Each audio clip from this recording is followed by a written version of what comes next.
You travel back to an ancient tribe, find an abandoned baby girl, and raise her as your own daughter while teaching her cultivation. In the tribe, you teach people how to make fire and write, establish laws, and create alchemical principles and a transcendent system. Your likeness is carved onto stone tablets, becoming the god who ignited the flame of civilization. However, a world catastrophe strikes as monsters from another dimension invade. During the battle, she contracts an incurable illness. To save her, you brew an immortality potion. By the time she awakens again, you are no longer in this world. The undying female corpse in the S03 containment artifact crystal coffin has endured for tens of thousands of years, imperishable and unyielding, waiting only for one person's return. Gazing at the crystal coffin before you, scenes from the past resurface in your mind. It was a small tribe destroyed by terrifying beasts. With corpses gnawed beyond recognition and massive claw marks everywhere, only a baby remained, sitting at the bottom of a narrow, deep cave, letting out faint cries. Sensing your arrival, the infant stops crying,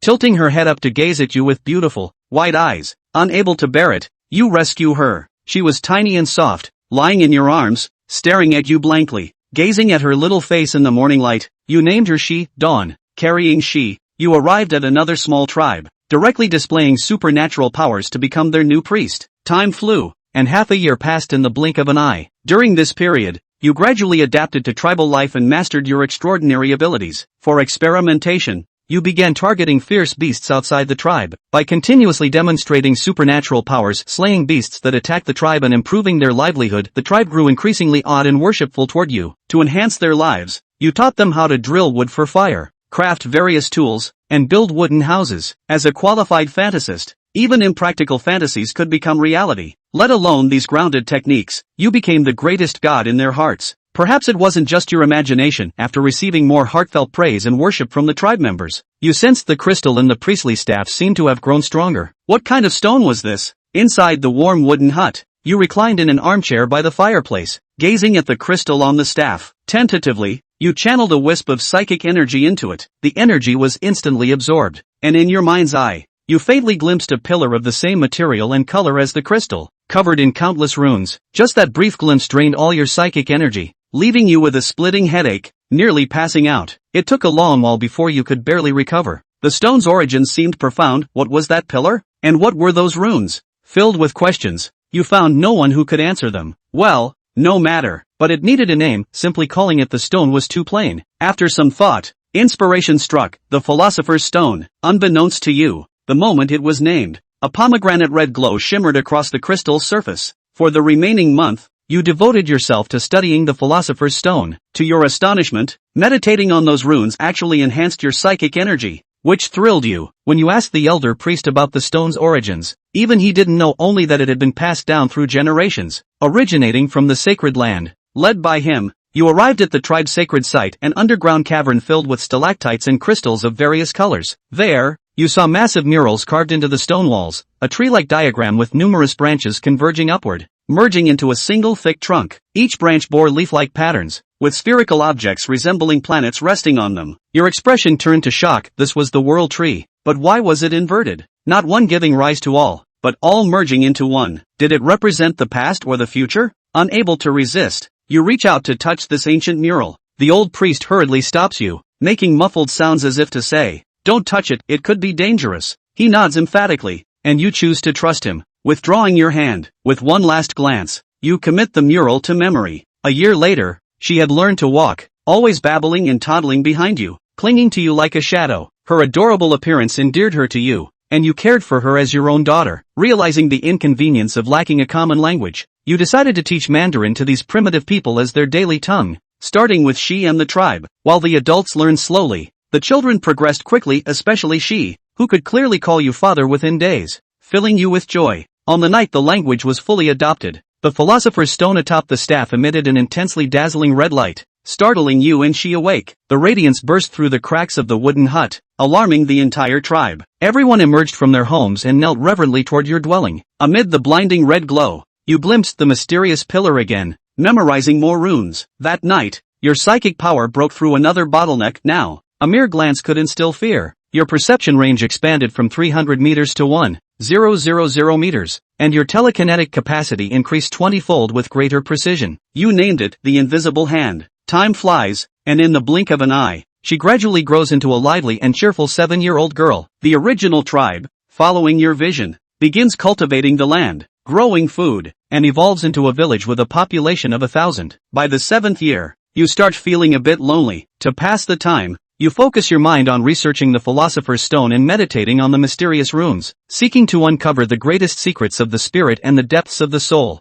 In the first year, you fail, but your mental strength increases significantly. In the second year, you fail again, but your mental strength grows further. Drawing from the mysterious runes and the abilities of a visionary, you create a concealment-type mental skill using psychic energy to distort light and aura around you, achieving an invisibility effect, which you name Mirage Cloak. In the third year, you fail once more, but your mental strength continues to grow. You develop a new skill, forming a viscous layer of psychic energy on your body that can absorb kinetic energy and block physical attacks, naming it Psychic Shield. In the fourth year, another failure, but your mental strength increases again. You create a mental attack skill, consuming half your psychic energy to form a spectral guillotine that delivers an unavoidable strike to a single target, naming it Dragon Slaying Strike. The fifth year ends in failure. Though she is only 12 years old now, she possesses exceptional physical abilities. Her speed rivals that of a cheetah, her strength is akin to a brown bear, and her beautiful eyes shimmer like rubies. Lively and cheerful, her will seems capable of influencing the emotions of others, naturally making her the center of attention, beloved and supported by everyone in the tribe. Sensing the surging mental energy within her, you speculate that the philosopher's stone has awakened in her an ability similar to the light of the soul. You begin teaching her to control her psychic powers. To your delight, she's talent exceeds your expectations. Her aptitude is even greater than yours. Perhaps this is what it means to be a genius. That day, while you were fishing by the lake, she came running excitedly, holding up a strange creature larger than herself in her hands, shouting,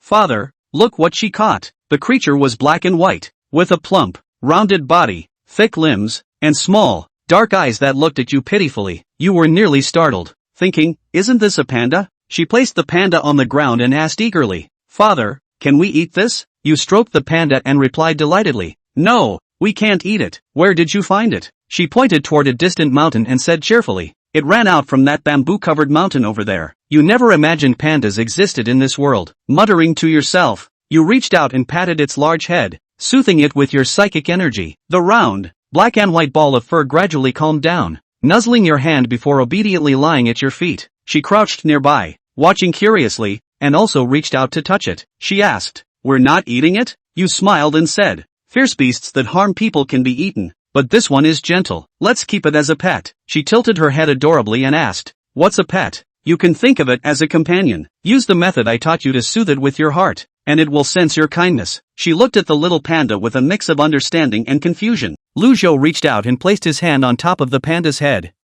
"From this day forward, your name is Donut, and you will guard her no matter what it takes." Warm words and strength reached the depths of the group's soul. Its consciousness was hazy at the moment, but it kept the words in mind. It sat up and with an arch of its head, allowed Hei to sit on its back, carrying her in an excited and happy run. Father Sama. Hei exclaimed happily. She had heard from other youngsters in the tribe that men and women in the tribe received a bar mitzvah when they reached the age of 10, signifying that they had become qualified adults. But the Lord Father had not sent her. But Hei was still happy. Hei, who was sitting on the donut, twisted his head to look. Lu Zhou stood still with soft eyes and a warm smile. Hei stared in bewilderment. In her mind, Lord Father is nobler and warmer than the sun. Nothing matters as long as you have your Father Sama with you. Chapter 5 Boundaries Pushed by Faith. Panda Duanzi has become Shi's pet and follows her around.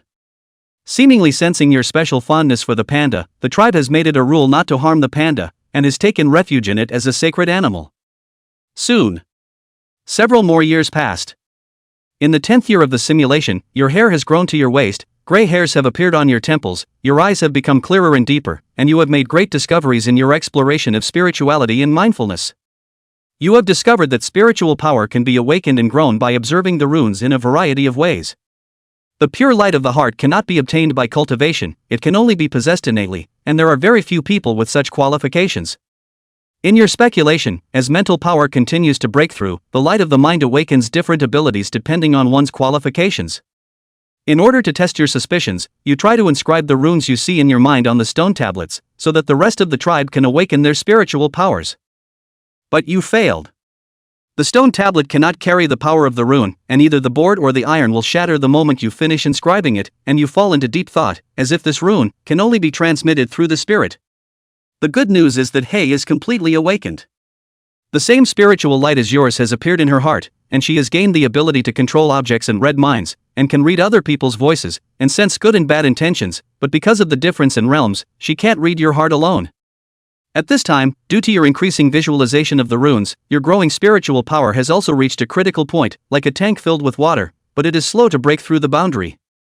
In order to deal with the overflow of mental energy, you, as a fantasist, fantasized a world through endless, heavenly fantasies. You named it Delusion World. Crunch. Push open the heavy wooden door. Dressed in white robes, Lu Zhou blocked the harsh sunlight with his hand, and in front of him was a verdant slope with a vibrant village below. It's spring already, I can't believe it's been 2 months all of a sudden.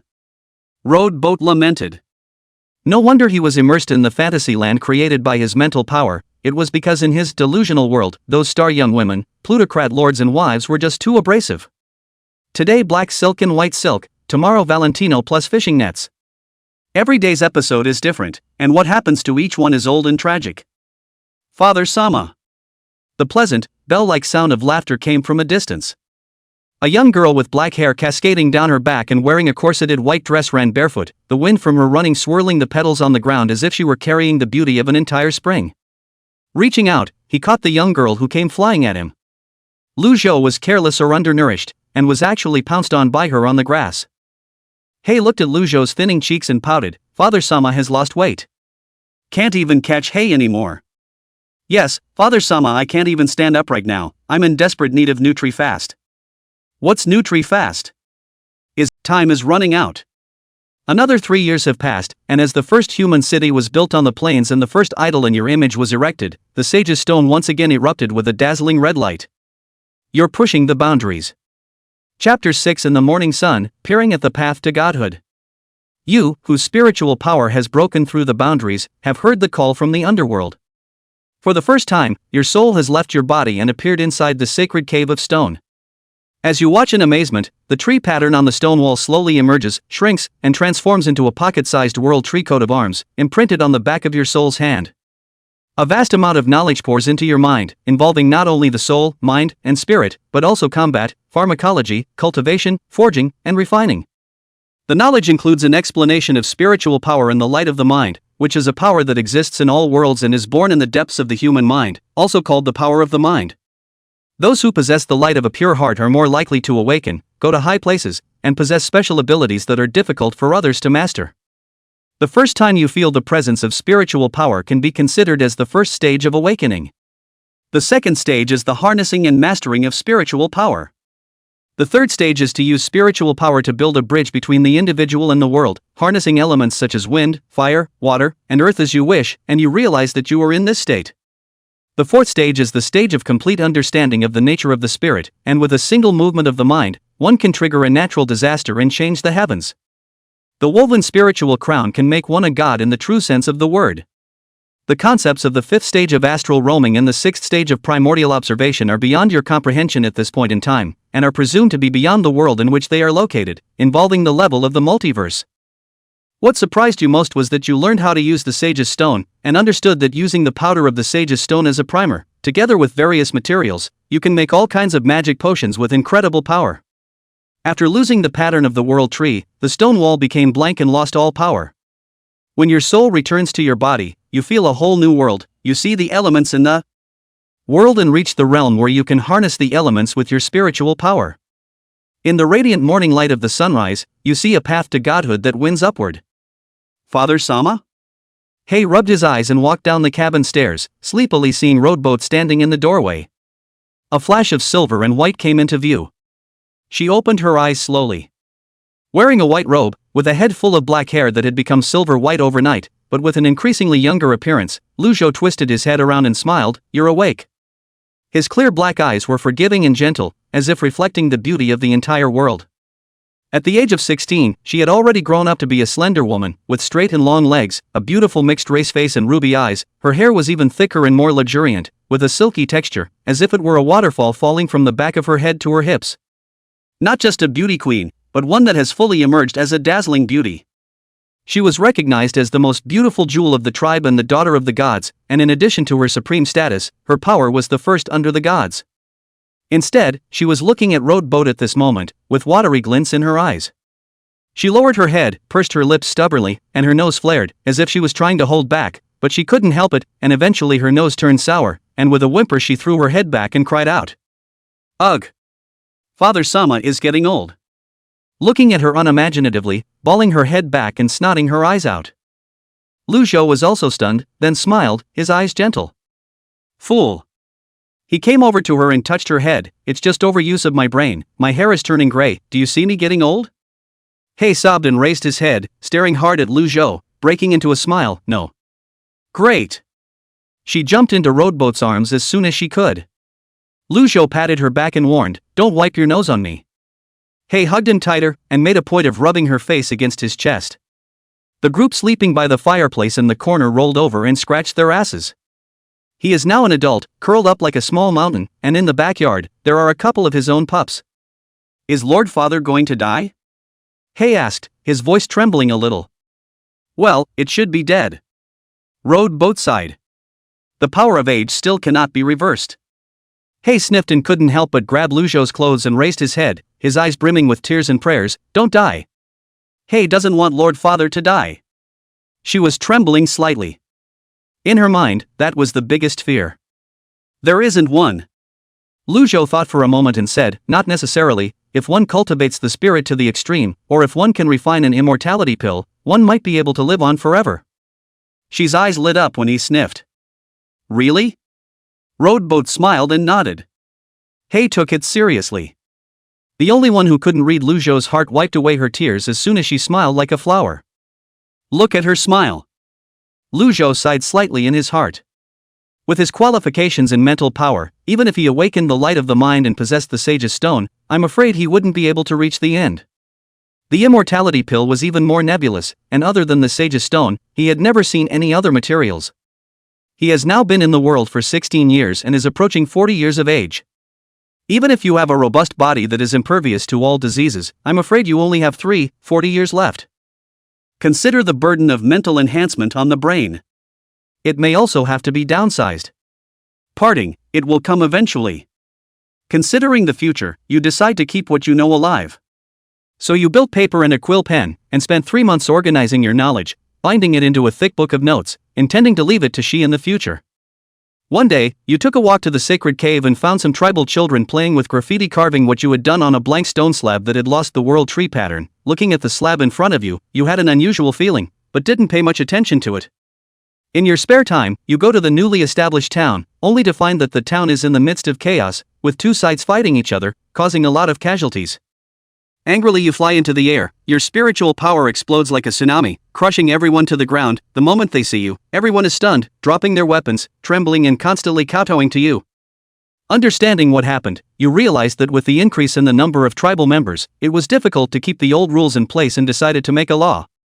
Under the worshipful gaze of all, you mentally invoke a boulder, harnessing the element of fire to melt the iron ore into a gun, and carve 20 French lines into the boulder with the tip of the gun.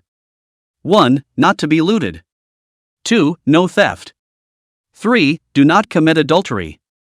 4. Unexplained murderer's life. 5. After writing.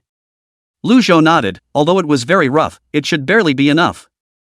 An old man in the crowd, his face full of tears, knelt in reverence, his voice trembling, I respectfully obey. The oracle. The others shouted in unison. I respectfully submit to Xinyu. The sound waves shook the sky and the earth. Lu Zhou nodded and flew away from the city on his wind elemental. On the way back, he suddenly remembered something. The system says that this is the ancient spirit kingdom civilization, so where is the ancient spirit kingdom? Shouldn't. His eyes flashed. It's not on this continent, is it? Chapter 7, Anomalies that Disturb the Peace. Though the law was established, it could not lack enforcers. You gathered the tribe's strongest 20 men to form the very first enforcement team. Under the law and your majesty, the chaos fostered by human nature is alleviated, and the town begins to develop in a stable and orderly manner. You popularized some knowledge through books, and gradually, among the people, there appeared carpenters, blacksmiths, teachers, and other professions. In the process of town development and pioneering, People paid you a lot of rare and uncommon things, including gold, herbs, gems. You found some materials with special characteristics from them, and collected them into the basement of the cabin, intending to try to make some potions. Although you know the medicinal properties of various materials and understand their principles, the combination and dosage of the materials continue to plague you, and you can only grope your way through the blueprints conceived by the fantasist, through failure after failure. This path is far more difficult than you can imagine. The process of refining pills is so delicate that you have to pause your attempts after consuming all the current materials. After a long absence from the basement, the sunlight makes you feel a little glare. Time flies in The Sims, and this is your 19th year in the world. You cloak yourself and walk into the middle of the very first tribe, where once those children had grown up and started their own families, and as you look at their cozy family, you think of she. In this world, she is old enough to have a family and children. The thought that she might marry someone makes you a little sad for the first time, but also a little relieved, feeling that this might be a unique emotion belonging to an old father. Mom, what does God Sama look like? Lou jovied his figure and saw a young girl in front of a wooden house asking curiously while helping her mother dry her clothes. Is it looking like us? Mother smiled and shook her head with a look of reverence and adoration. The God is not to be looked at directly. He is brighter than the sun, more sublime than the sky, gentler than the moon, and more inclusive than the stars. Awesome. Listen up, Call, what we have now is given to us by God. Absolutely, absolutely, absolutely not to be rude to God, got it? Aha!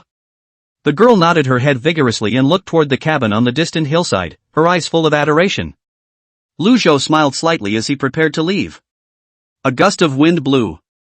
The girl's freshly hung clothes and bedclothes were blown away. Ah! The girl exclaimed. Lu Zhou twisted his head to look at him, and his fingers under his sleeve robe moved gently. The sheets of clothing blown away by the wind seemed to be summoned and floated from the air, swirling around the girl as if she were a swimming fish. The girl looked at the scene with uncertainty and bewilderment. She craned her head to look around. Saw a man standing in the shade of a tree not far away. The other party has a slender figure, silver hair, and black pupils, and his looks are slightly different from theirs, and his look is gentle and very handsome. Roadboat smiled, put up a finger in front of his mouth, and disappeared. The girl covered her mouth and the girl's mother craned her head to see that the clothes and bedclothes had fallen and were rehung on the bamboo pole. So that's what God Sama looks like. The girl murmured. The girl's mother wondered, what's wrong? The girl whipped her head around and smiled brightly, nothing. It was a secret that belonged only to her and Kami-sama. You find that people's faith and devotion to you, through the medium of the sage's stone, increases your spiritual power and makes the light of your mind purer and deeper. This phenomenon reminds you of the concept of the collective subconscious. You began to try and sense and access the collective subconscious, but all failed, and you speculate that maybe it's because the base isn't enough. You will record these experiments and conjectures in your notes. On a rare summer evening, you are not engaged in an exploration of the mind, and in a rare moment of some distraction, you come out of the basement and take a walk on the hillside. She has vaguely become a leader who is trusted by the people, but has also become increasingly busy as a result, often having to travel back and forth between the initial tribe and the new town, confirming the saying that the greater the ability, the greater the responsibility. You haven't seen her for many days, and although you're surrounded by donut pups, you still feel a hint of loneliness. Blowing in the night breeze and looking up at the bright starry sky, that uneasy feeling in your heart reappears, making you feel a trace of uneasiness inexplicably. It's like an early warning that something bad is about to happen. Your hunch was right. 1 month later. As a meteorite falls from the sky, a sudden change occurs. Some otherworldly demons that only know how to kill have appeared out of nowhere. They are extremely ferocious, their bodies are hard and swift, and some of them have the extraordinary ability to spit out acid and shoot fireballs. The tribe and the new town were attacked by them, and were unable to fight back for a while. After hundreds of deaths, you finally arrived and harnessed the wind element with your spirit, cutting all the beasts into pieces in an instant. In order to find out the source, you trace the location of their infestation, and find a space vortex at the meteorite crash site, and your intuition tells you that there is a presence in the vortex that is far beyond you, and this makes you very uneasy inside. It's a good thing the space vortex isn't stable. According to your memory, as long as you collect some transcendental materials, together with the sage's stone, you can refine a sealing array to temporarily seal it. You don't know if you'll make it, and you don't want Daryl to worry about you. You chose to leave alone, without telling anyone. From this day on, you disappeared. The first month you disappeared. He went crazy looking for you, searching almost the entire forest, and finally returned to the cabin with red, swollen eyes, like a zombie, and sat on your bed for 3 days and 3 nights. She does not understand, obviously everyone in the tribe is in the middle of a huge threat and fear, why you suddenly disappeared. Did something happen, or did you abandon her, and all the tribe? 3 days later, at dusk, she walked out of the cabin and down the hill, looking at the clansmen who came after her, dirty and full of hope, and gently shook her head. The eyes of the clansmen instantly dimmed. In their view, the god had abandoned them before choosing to leave. Despair overwhelmed almost everyone. He wipes her red, swollen eyes and ties up her thick hair with the headscarf you gave her. Her ruby eyes are full of determination. She swears to everyone that this will never be the end of them. Even if the gods are not here, she will save them all. Looking at her flashing eyes, everyone seemed to see hope again, and the boiling will of fight surged up to their hearts, turning into a mountainous roar of voices. She became the leader in the true sense of the word, and under her leadership, the clan seized the weaknesses of the beasts and relied on the terrain and weapons to make an orderly counterattack. A prolonged war has begun. Chapter 8. What are you doing back here? The 7th month since you disappeared. Dusty, you wrapped in a broken cloak, like a vagabond, walking in the yellow sand with a walking stick, in the violent wind and sand enough to scrape open the skin of the difficult to walk, walking for 3 days, only in a huge salon rolls, to see the search for the material stormflowers. Using your mental power to hold the tornado for a moment, you break into it and grab the crystal and earthy yellow crystal flower. The gale around you suddenly stops and countless sands fall like rain. Only one piece left. Lu Zhou removed his mask and looked emotional. His head full of silver hair and long straggly beard made him really look like an old man who had wandered through the vicissitudes of life. The search was tougher than he had imagined. But fortunately for the emperor, there was now only one last transcendent material left. Roadcraft tilted his head to look at the sky. I wonder how the tribe is doing. Hey! Wait for me. Not daring to stop and rest, he immediately rushed towards the area where that last piece of material might have appeared. 9th month since you disappeared.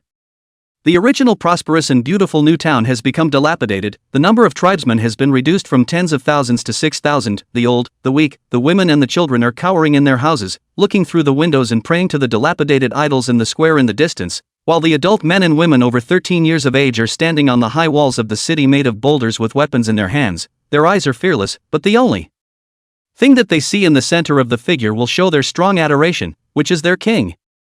At the forefront of their center, she was wearing a red dress tied at the waist, tied in a high ponytail, with an iron sword in her iron-armored hands. Her beautiful face was slightly scarred, and in her ruby eyes, looking into the distance, her eyes were as firm as iron. Boom!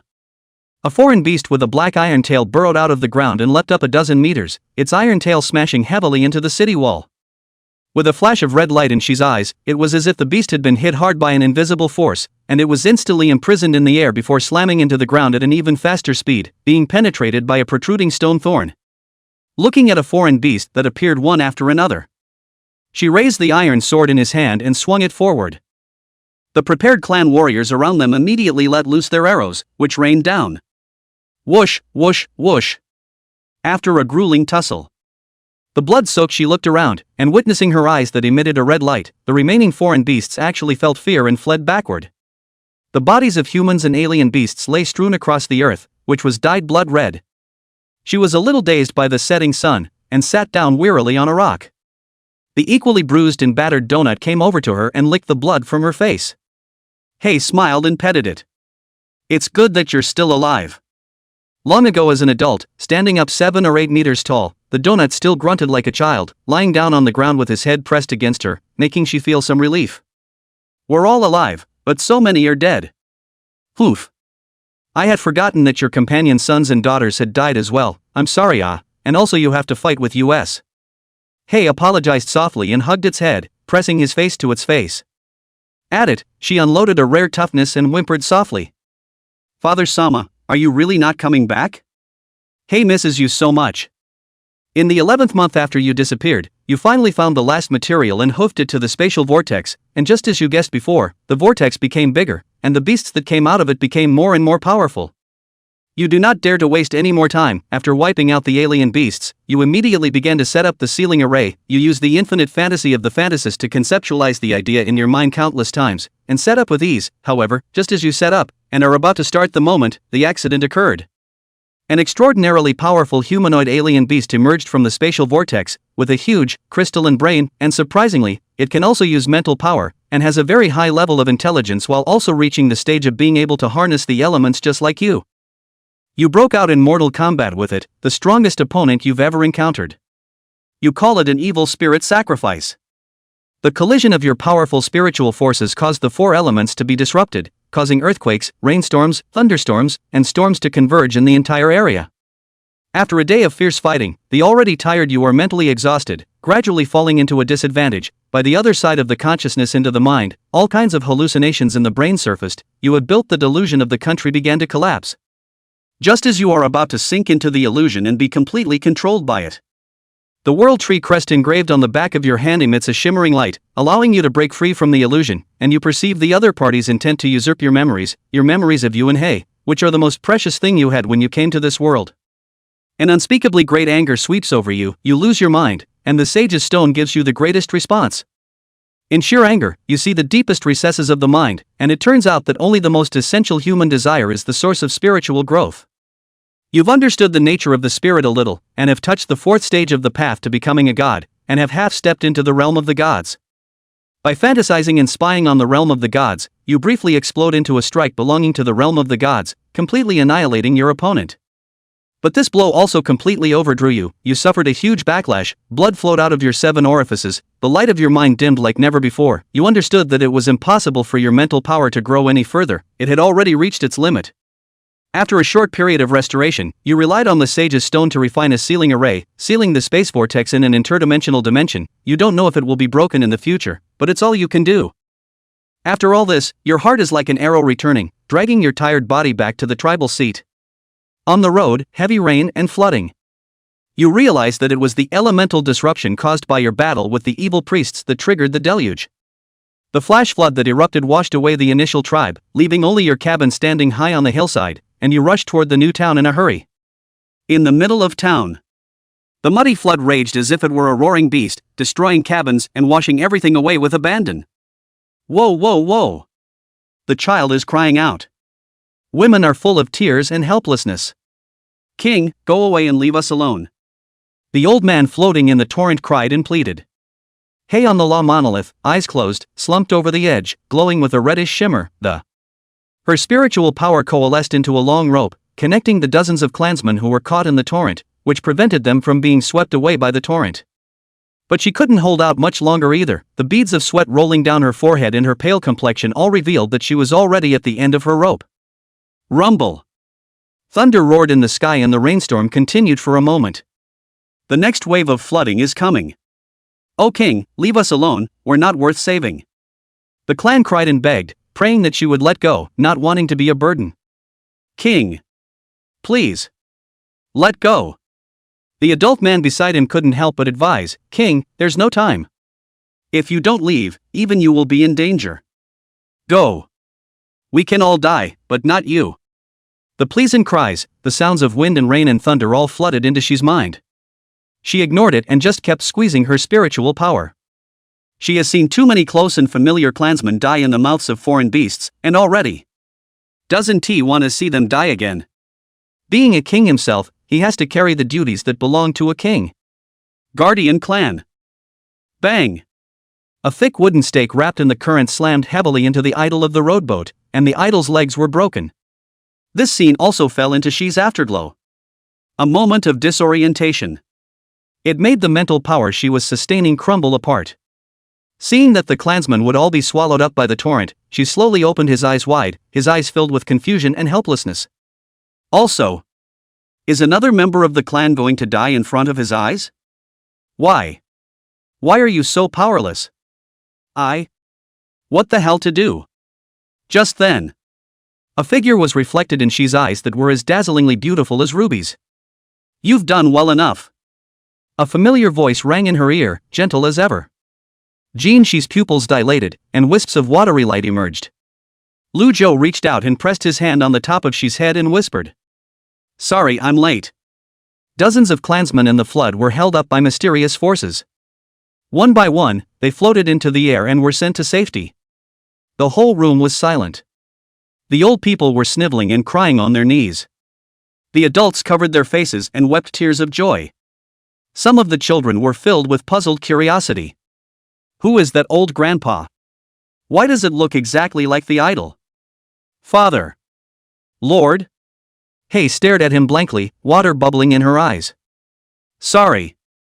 Lu Zhou spoke again, looking at her with kind, compassionate, apologetic eyes. Hei tried to hold back the tears, but they came unbidden. Roadcraft had expected her to jump into his arms and bawl, just like she did as a teenager. But Hei didn't. She haphazardly wiped away the tears and rain on her face, pursed her lips, red and swollen eyes, looked stubborn, and walked past Lu Zhou without saying a word. Only one sentence remains. What are you doing back here after all this? Chapter 9, I can die, but you can't. Her tone is cold and leaves you speechless. You didn't explain anything.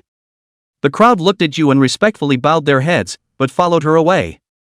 They prefer to follow their king than their god, and you don't feel bad about that, but somewhat relieved. You know that she is blaming you for leaving without saying goodbye, blaming you for not saving those who should have been saved. Those who died include the elders who watched her grow up. There are companions of the same age, as well as younger warriors. Their deaths make her unable to forget, and it is inevitable that she has a grudge against you. You could explain, but you don't. You've seen Hei grow, and even without you, she can stand on her own as a competent leader.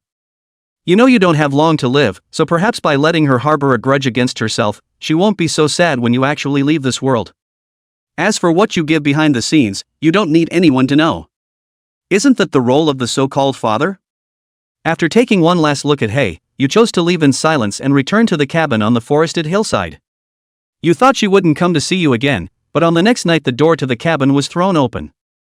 Hei appears in front of you, her eyes filled with anger as she stares at you, and you're rarely at a loss for words. Hei? What brings you here? Hearing Lu Zhou's words, the anger on Shimei's face grew thicker as she bit her lip and opened her mouth. Why? Lu Zhou froze. Bang! The cabin door was slammed heavily shut. Hei grabbed the clothes on Lu Zhou's chest with both hands and lowered his head. Why did you choose to leave without saying goodbye again? Roadboat was silent for a few seconds and said, I thought you didn't want to see me. She snapped her head up, her pretty face had a panther-like annoyance, her ruby eyes slightly moist, and she said with a hint of a sobbing voice. Since you've abandoned us, don't come back. You. Stupid Father Sama. She pushed her head hard against Roadhog's chest. The tremendous force almost broke Lu Zhou's ribs, causing him to almost scream out in pain. Looking at Hei, who was hugging herself with constant tears and trembling. Lu Zhou's eyes were compassionate and he still couldn't help but take her into his arms. I'm sorry. I'm sorry. For a few minutes of silence, the only thing burning was the coals. I'm sorry. Hei suddenly whispered.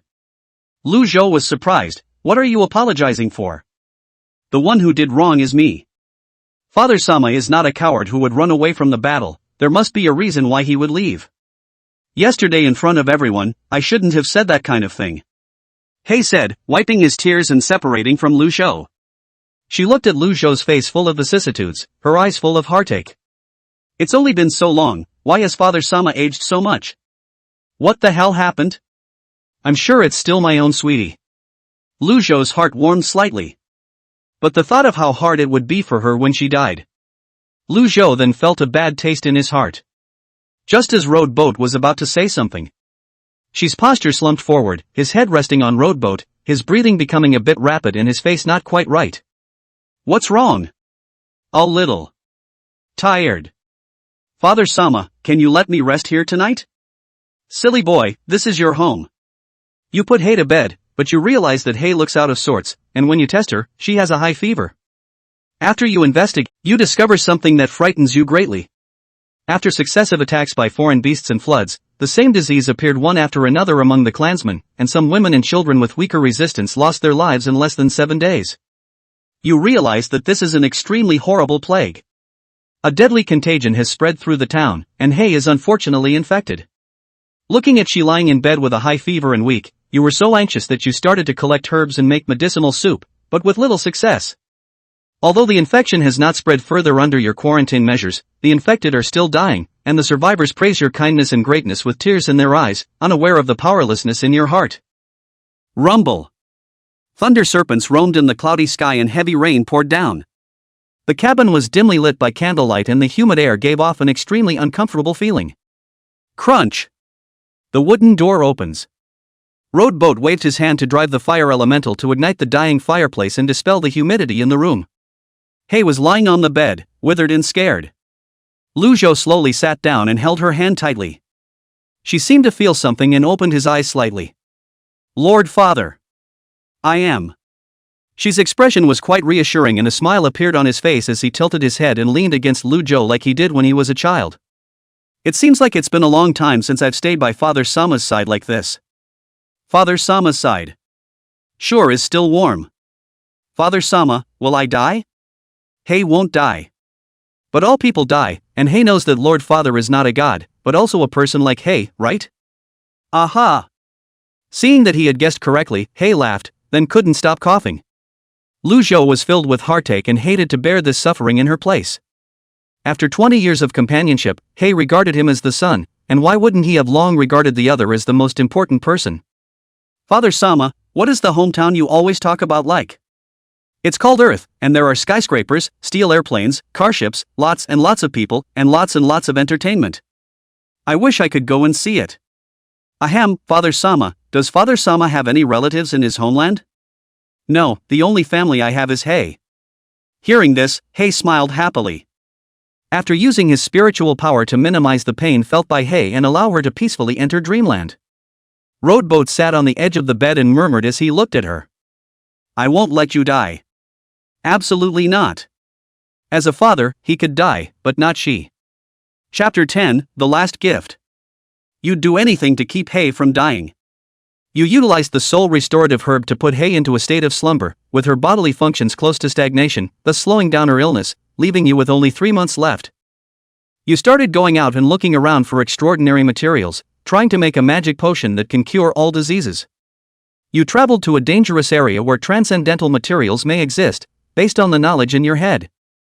Uncharted underground caves, the depths of 1,000-meter cliffs, the sea of clouds, undersea craters, and the interior of volcanoes have all left your footprints. You obtained some transcendental materials as you wished, but you also overdrawn your mental power, your body began to age rapidly, and your brain was in a constant state of tingling pain. It's at the limit. Lu Zhou was walking in the snowstorm, his eyes were dull, his brain had strong stabbing pains from time to time, his eyes were blurred, his ears were ringing harshly, and his vertigo was like a wave that kept on coming. It could go down at any time. You know you're going to die, but what does that matter? If you can save the young girl who calls herself father, who considers herself important, and who makes her feel like family. Even if you pay a big price, so what? Between trances. Lu Zhou seems to see in front of him a girl in a white floral dress, baby fat running towards him smiling, accidentally falling down, and immediately climbed up again, grinning at Lu Zhou, with one of her incisors still missing. A warm smile appeared on Roadboat's snow-covered face, filled with nostalgia and reluctance. The smile faded to one of determination. Hey, wait for me. Lu Zhou said softly, but his body violently erupted a terrifying spiritual fluctuation. The air was dramatically shaken for a moment, and the surrounding wind and snow were instantly swept away. The fantasist's destiny allows you to create another equivocal life burning method in a desperate situation, by burning yourself in exchange for your life force. So you can hold on and continue your journey. 3 months are coming to an end, and you've been working day and night to finally gather all the materials you need. By the time you rush back to the cabin, your appearance has been extremely withered, the flood waters have long since receded, you see the people from the new town, densely kneeling down below the hillside, from their convergence of the power of faith, so that your dry spiritual power to get a hint of replenishment, and for this you feel a little relief. In the midst of the people's prayers and sacrifices, after you looked at Shi, you braced your spirit and came to the basement, removed the sage's stone from the scepter, placed it with the 18 transcendental materials, and began the most important refining process, this time, never fail. In order to increase your success rate, you take a magic potion, the venom of a silver white toad, which briefly restores the exhausted you to your full strength. Even if the price of using this magic potion is death, you didn't hesitate for a second. You follow the knowledge in your head, constructing the panacea blueprints with the fantasies of a fantasist, controlling the dosage with extreme precision, and after 11 failures, you succeed. You finally succeeded in making a cure-all in the alchemy field that can cure all diseases. Although the appearance of the panacea in front of you is somewhat different from what you imagined, at this moment your brain is depleted and your memories are beginning to blur. You can no longer distinguish. This is your last hope. With hope, apprehension and anxiety, you gave she the mysterious potion of pomegranate red flooded with countless starlight, and after her body erupted with an incomparably brilliant ruby light, her withered and dried skin began to become plentiful, her hair became crystalline and shiny, and her rich chi, blood, and vigorous spirit once again made her glow, and on top of that, she seemed to undergo a unique mutation in her body. You don't realize it, you just know you're successful. After wantonly cracking up, you cough violently and cough up a lot of blood. Looking at the blood in your hands, you know you don't have much time left, this life has come to an end. After making a 4-leaf clover pendant from the remaining sage's stone with the last remnants of your spiritual energy, you hung it around Hei's neck with gentle eyes, the last gift you gave her. After coming to the backyard and petting the group's cubs for the last time, you go to the basement, put all your notes and the books that contain your knowledge on the table, and leave a letter to Hei, withered as a dry corpse. You sit down in a chair and quietly wait for death to come. At the rising of the sun the next day, amidst the prayers and praises of countless people, you died. Simulation ends. Lu Zhou's consciousness fell into darkness, a large number of memory fragments flashed through his mind as if it were a walking light, and when he awoke again, he was already in that light and strange space of consciousness. How did the first simulation feel? The glowing note popped up. Lu Zhou gradually came back to his senses, like he was waking up from a big dream. Like a big dream. How long has it been? Time is suspended during the simulation. So?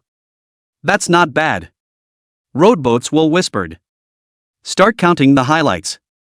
In simulation evaluation calculations. He gradually closed his eyes. The simulation was even more exhausting than he'd thought. His consciousness was too tired now, like someone who hadn't slept in half a year, and endless drowsiness was coming at him. In the dream world. It's like he's seeing that familiar world again. Chapter 11, so good to see you again with Father Sama, end of the first round of simulation. In a dream world. Hei in the cabin wakes up from her coma in a better state than ever before, more beautiful than every moment in the past. The ruby eyes seem like the firstborn sage's stone, sparkling with mysterious starlight. She saw the elements floating in the air and reached the third stage of being able to harness the elements. But instead of being pleasantly surprised, she felt deeply disturbed. She could sense all the creatures within the small half of the forest, but only could not sense the one who was most important to her, and her dark intuition told her that that person was no longer in the world. She turned the cabin upside down like a madman, found the basement, and saw the handwritten letter. She opens it trembling. When you read this letter, I am no longer in this world, do not be sad. But it should not be possible, but I believe you can come out, you are the king of the tribe, you have your own responsibility, you are my pride. From the moment I left my hometown and came into this world, it was your presence that gave my family warmth and healed my time in this world. I'm grateful to have met you. The notes on the table are the knowledge I left with you, and I hope they will be of use to you. Even if you don't have me with you, you have to live well. Someday, maybe we'll meet again in our dreams. The letterhead is addressed. It says 2 words. Road boat. Tick. Tick. A single crystal tear dripped down onto the letterhead. Road boat. Is that the name of Father Sama? Hei murmured, crystal tears sliding down her cheeks without stopping. Powerful spiritual energy emanated from her, causing all the papers in the room to float up, and the sage's stone pendant on her chest floated up with it, emitting a dazzling red light. The young girl gripped the sage's stone pendant on her chest and felt the warmth in it. A picture came to mind. She saw the attack of the beasts, the rowboat leaving without saying goodbye, and pursuing the truth behind it alone, traveling to various dangerous places in search of materials to seal the space vortex. Fighting with all his might against a strong enemy, finally sealing the space vortex. So it's like this. That's why the face suddenly disappeared. Father Sama did so much silently, but I still misunderstood him. Unspeakable self-blame and guilt flooded she's mind. Sour, remorseful emotion seemed like a black tide engulfing her completely, But it was too late. In the image, she saw Lu Zhou becoming withered in appearance and aging to the extreme as he continued to press himself, day and night, for the sake of her illness, stepping into those dangerous fields where transcendent materials existed. Seeing Roadboat burn her life just to make the cure all that could save her.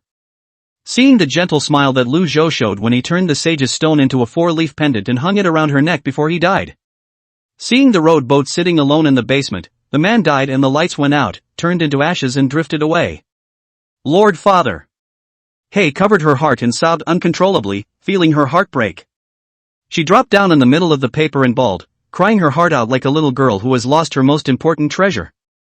Hei sat in the cabin for 7 days, curled up on the floor under the covers of the bed you slept in, just because your scent was still here. 7 days later, she read all the manuscripts you left behind, and the explanation of the spiritual realm gave her new hope. Her intuition tells her that if she reaches the 5th, or even the 6th realm of the spiritual hierarchy, she may become a true deity, able to cross time and space and reunite with you again. This wish became the only obsession that kept her alive and revitalized her. She returned to the town and began to rebuild the city with her people, erecting a larger idol in the center of the city. Everything went formal, and as the years passed, the number of clansmen increased at an alarming rate, cities expanded one after another, and a new city sprang up in every part of the continent. The original tribe became a nation, and became the king who ruled the nation and established a more perfect law, and she named the. As the population base of the spirit kingdom increased, there were people who awakened their transcendental ability. In the 146th year of the kingdom's calendar, the problem on Hei's body is getting worse. The problem comes from the depth of her spirit. In order not to forget the most important memories, she chooses to fall asleep. In the 147th year of the kingdom's calendar, Hei used all his knowledge, the collected sage's stones and all kinds of powerful transcendental materials to refine a crystal coffin, at the bottom of which was the mysterious stone wall with the engraved graffiti. Hei laid into the coffin, lay on the stone wall, felt the scent above that belonged to you, smiled and closed his eyes, and entered into the eternal slumber. The moment she fell asleep, she held the 4-leaf clover pendant on her chest and made a wish. I want to see my father again. Chapter 12. Good morning. Roadboat didn't know if that was his dream or the actual fact that that thing happened. When he woke up from his dream, he was already in a hospital bed, wearing an oxygen mask and full of tubes, with darkness in front of his eyes and pain all over his body. Reality is pretty harsh compared to the analog world. Ding! The first round of simulation has ended. Ding! By virtue of your ability to cause far-reaching effects on World 001, you have left behind the name of God and lit the fire of civilization, laying the most important foundation for the establishment of the civilization of the ancient spirit kingdom, earning the evaluation Pioneer of Civilization. Ding! You sealed the spatial vortex, preventing the extinction disaster at the beginning of civilization and saving the humans of that world, earning an evaluation Savior. Ding! You've refined the immortality pill and gained an evaluation Fantasy Alchemist. Ding! You've trained the first transcendent in the world, earning an evaluation Inheritor. Ratings calculated, overall rating, SS+. Transcendentals? Roadboat froze. Is the reference to Hei? But what does transcendentals mean? A transcendent refers to a person who transcends the boundaries of the world in which they live, and the boundaries of the 001 analog world are the 4th stage, and she transcends that realm. Has Hei actually become that powerful in the future? Lu Zhou was astonished and said with emotion, her talent is truly above me. Hearing the news gave him some relief. It seems that even without himself, she can still get along without being bullied. According to the evaluation, the reward has been calculated. Do you want to claim it? Looking at these colorful words that appeared in the consciousness, Lu Zhou also couldn't help but be a little excited and thrilled. I wonder what the rewards will be. Pick up. Ding! You may choose any 6 of the following 7 rewards. 1. No disease purple fate. 2. Light of the heart golden fate. 3. Imaginer golden fate. 3rd spiritual realm of. A shimmering light blossomed in the depths of Lu Zhou's mind, and a huge amount of spiritual power spilled out from his brow, causing the instruments within the entire room to start shaking.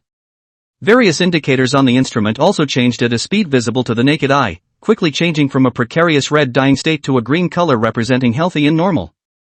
All diseases are invulnerable. Not only did it erase the terminal illness on Roadboat, it also brought with it a powerful restorative power, allowing his badly broken body to repair itself at a rapid pace. Lu Zhou could feel his state gradually returning to normal, his body gradually gaining strength. However, there is a downside to all diseases. Can't bring back lost body parts. Lu Zhou's eyes were shattered in the explosion and gouged out during the surgery, and even 100 diseases couldn't make him see again. But Roadboat was content. What's blindness compared to death? What's more, he could now see everything around him through his spiritual perception, even 1,000 times clearer. Blindness didn't affect his life half as much. After he adjusted to the growing sea of mental energy, he slowly raised his hand, removed the oxygen mask from his face, and took a breath of fresh air. This is what it feels like to be alive. That's nice. A few moments later. Drop. Doctors and nurses who received the alarm from the instrument arrived in a hurry. I was expecting to see the body of a teenager. However, the scene in front of them was completely beyond everyone's expectations. With his eyes wrapped in straps, the clean-cut teenager in the striped suit sat on the edge of the bed, looking out the window as the syringe that had been stuck in him was removed and the instruments were all ticking an alarm. Exclamation point. The nurse covered her mouth in shock. It was hard to believe. Was she dreaming? A patient whose entire body was broken, whose internal organs were shattered, who had been asserted by the doctors to be hopeless, who could only barely survive on a ventilator, and who would die at any moment, actually sat up. You. The attending physician took an incredulous step forward, probing his hand as if trying to verify that the scene before him was not an illusion. The teenager twisted his head around, beaming, and said, "Good morning." Chapter 13 SS03, The Indestructible Female Corpse in the Crystal Coffin. The hinterland of the Kunlun Mountains. The roar of helicopters was heard in the air in the midst of a raging snowstorm.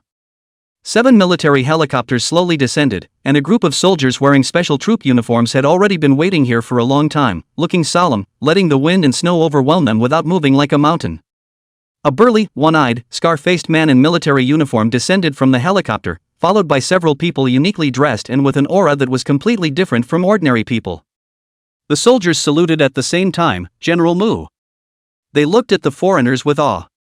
The uniformed man did not say anything, and with a serious expression, he led the crowd behind him towards the cave. The military people sighed tersely in their hearts. Is this the legendary Transcendent? I wonder when I will become as strong as them. A Cheongsam woman with flirtatious eyes and a smoking gun seemed to be able to see through their hearts and smiled sweetly as she walked past them. It's not a little bit hard to become us, you'd better become awakened first. The crowd's hearts were blazing with shock. The woman followed the scar-faced man into the cavern, making her way down and finally before coming to a huge rift in the mountains. Red knots blocked the way ahead. It was caused by the earthquake this morning, and we suspect something very alarming is inside. That's why all of you have been specially summoned. Mu Long said in a deep voice. I hope we can get your help to open this boundary. Well said, since we're from the Bureau, of course we'll do as we're told. A crane-haired old man waved his hand and laughed. There is no such thing as just eating and not working. Ka-chi. There was a flash of lightning. A cold-faced young man holding a blade made of thunder heavily slashed at the red boundary, and the attack that could have split a building in two in the past did not even make a single crack. This caused him to frown slightly. My brother Moyu, this is a boundary made of spiritual power, it can't be cleaved with your thunder blade. The woman said, exhaling a mouthful of smoke. The cold-faced man's face sank further and further. The uniformed man looked at her. Can you open it? Could try. With the crowd watching.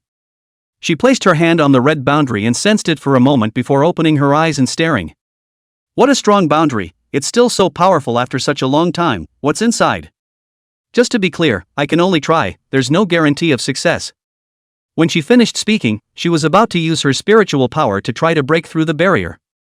At this point, it was also the time when Roadboat received his reward and the small fishing rod appeared in his hand. A sudden change.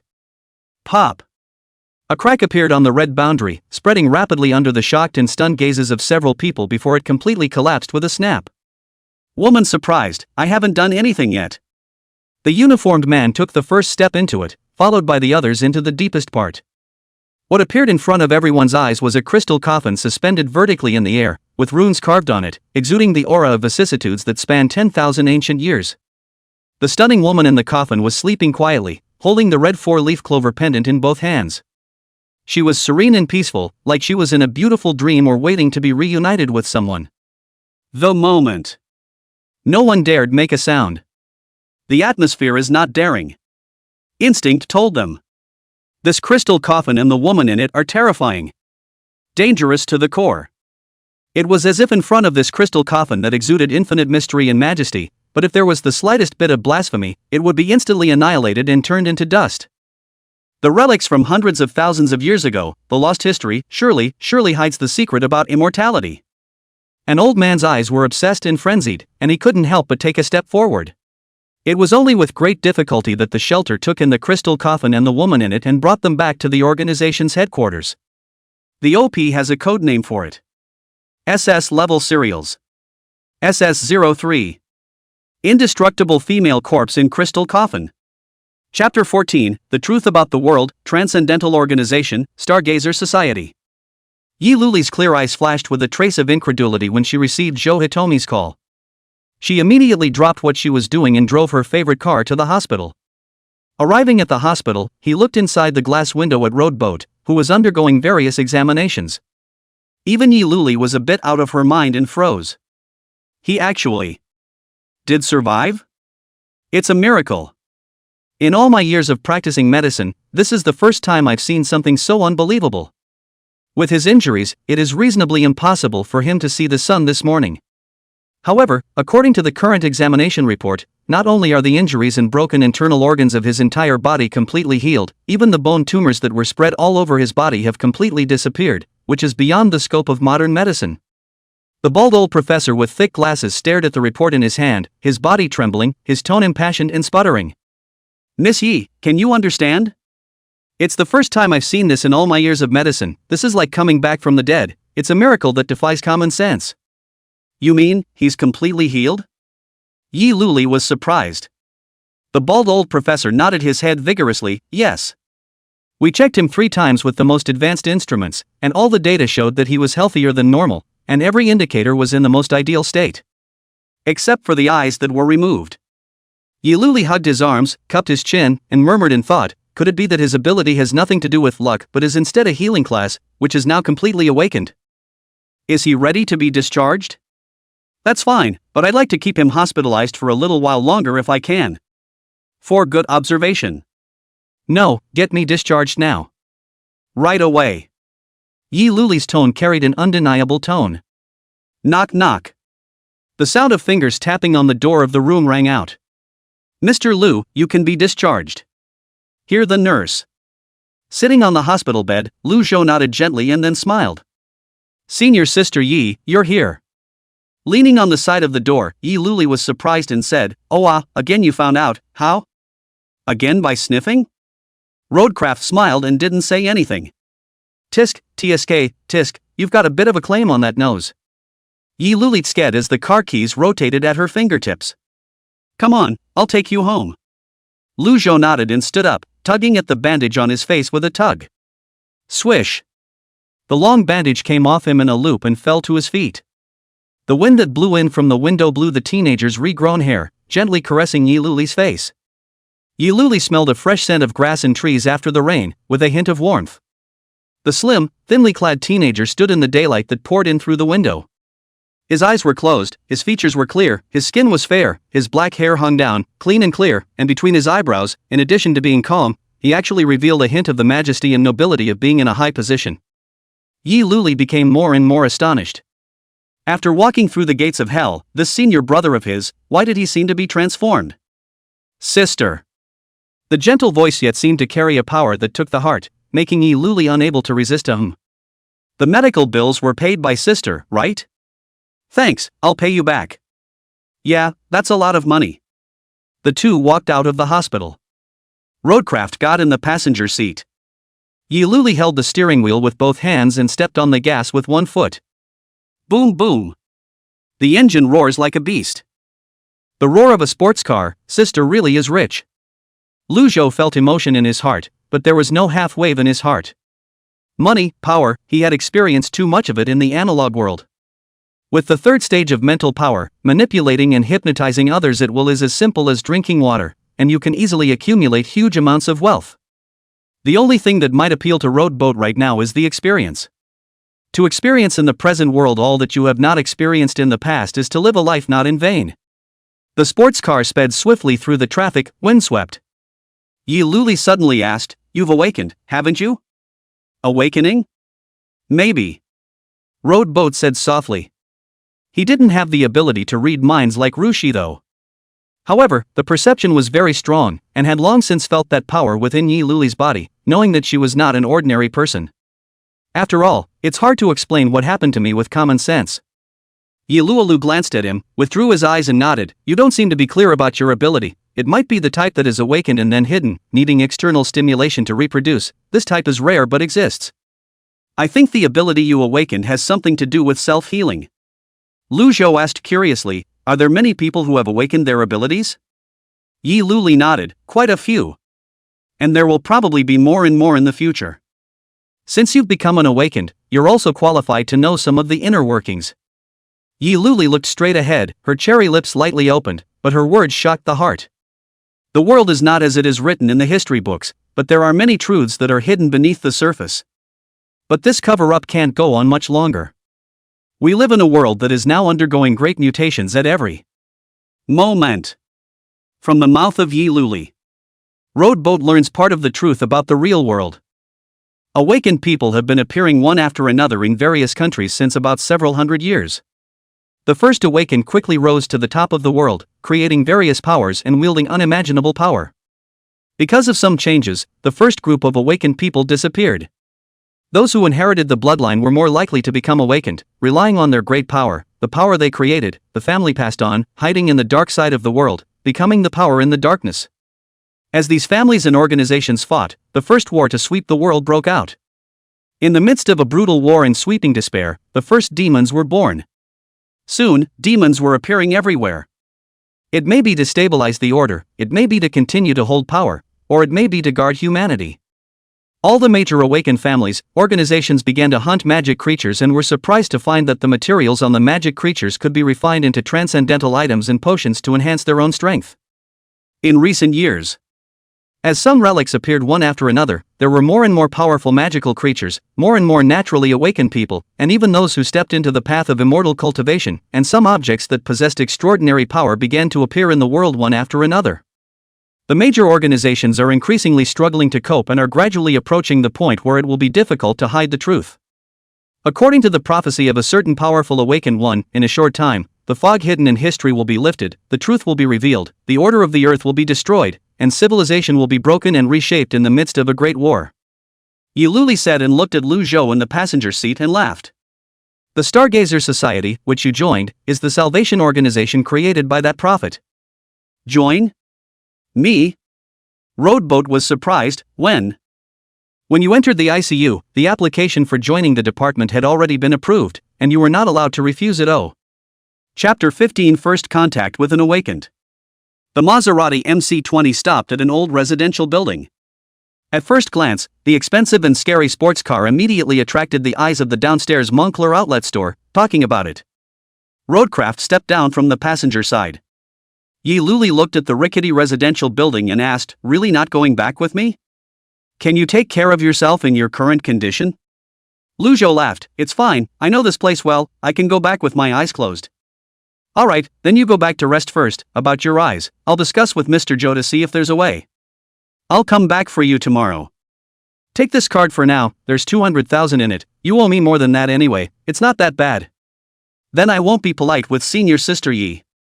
Roadcraft thanked him and took the card. Yi Luli smiled, put on her sunglasses, and blasted out with a foot of gas. Isn't he Roadboat the orphan? Listen to the Willow big sister said he had an accident, are lying in the hospital ICU half dead, not a few days to live, how suddenly discharged. Looked like nothing like. This kid has a hard life.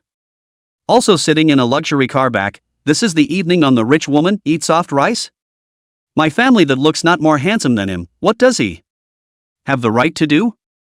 A few of the older men and women muttered and talked behind their backs. Roadboat listened to everything in his ears and looked calm as he headed up the old iron frame staircase. In a flashy city, hearts are like ghosts. These noisy old men who are old but not dead are the embodiment of refined egoism to the extreme. In their eyes, the light emanating from Lu Zhou was too strong, good with people, and his appearance was clear and clean. A helpless orphan got into a major university by his own hard work and self-improvement, and was 1,000 times better than his own children. Under him, his own child was a worthless piece of crap. That strong contrast, breeding malice and envy. The more the teenager shines, the better off he is. The more they see it, the more it becomes an eyesore and a nuisance. Why don't he just die and save himself from being an eyesore? It is what it is. Crunch. Lu Zhou walked to the top floor of the dilapidated building and pushed open the old iron door. Downstairs, the old lady's chatter continued, becoming more and more unpleasant. I heard he used to steal things. Yeah, well, it's normal to look poor and have dirty hands and feet. An old man with a conscience said, "Save your breath, what did Lu Kid do to offend you that you have to curse him like this?" Usually when the circuit breaks down, it's him who fixes it for us, and he hasn't offended you, right? Old undead, what do you pretend to be a good person, but also accuses the old mother, you still expect him to be developed to read your good That's right, what are you pretending to be here piggybacking onions?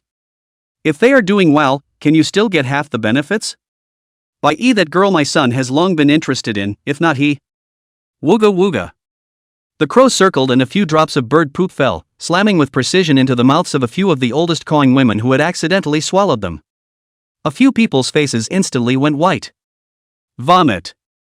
It's going to take a lot more than eating some bird poop if we keep talking about it. Road Boat muttered. He's not some kind of benevolent Madonna. There are favors to be repaid, virtues to be repaid, and grudges to be repaid. If he is really pissed off, it will only be a matter of a thought for the son to kill the mother and the father to kill the wife and their family, ensuring that no one will know what is going on. Take a seat at the table. The narrow house was empty, with few pieces of furniture. An empty bowl lay by the window, the cat food in it having been eaten, and it seemed that the feral cat that had visited so often had come in his absence. Road Boat's mind moved. A round, black and white donut appeared in front of him. Losing both eyes is still a bit of an inconvenience.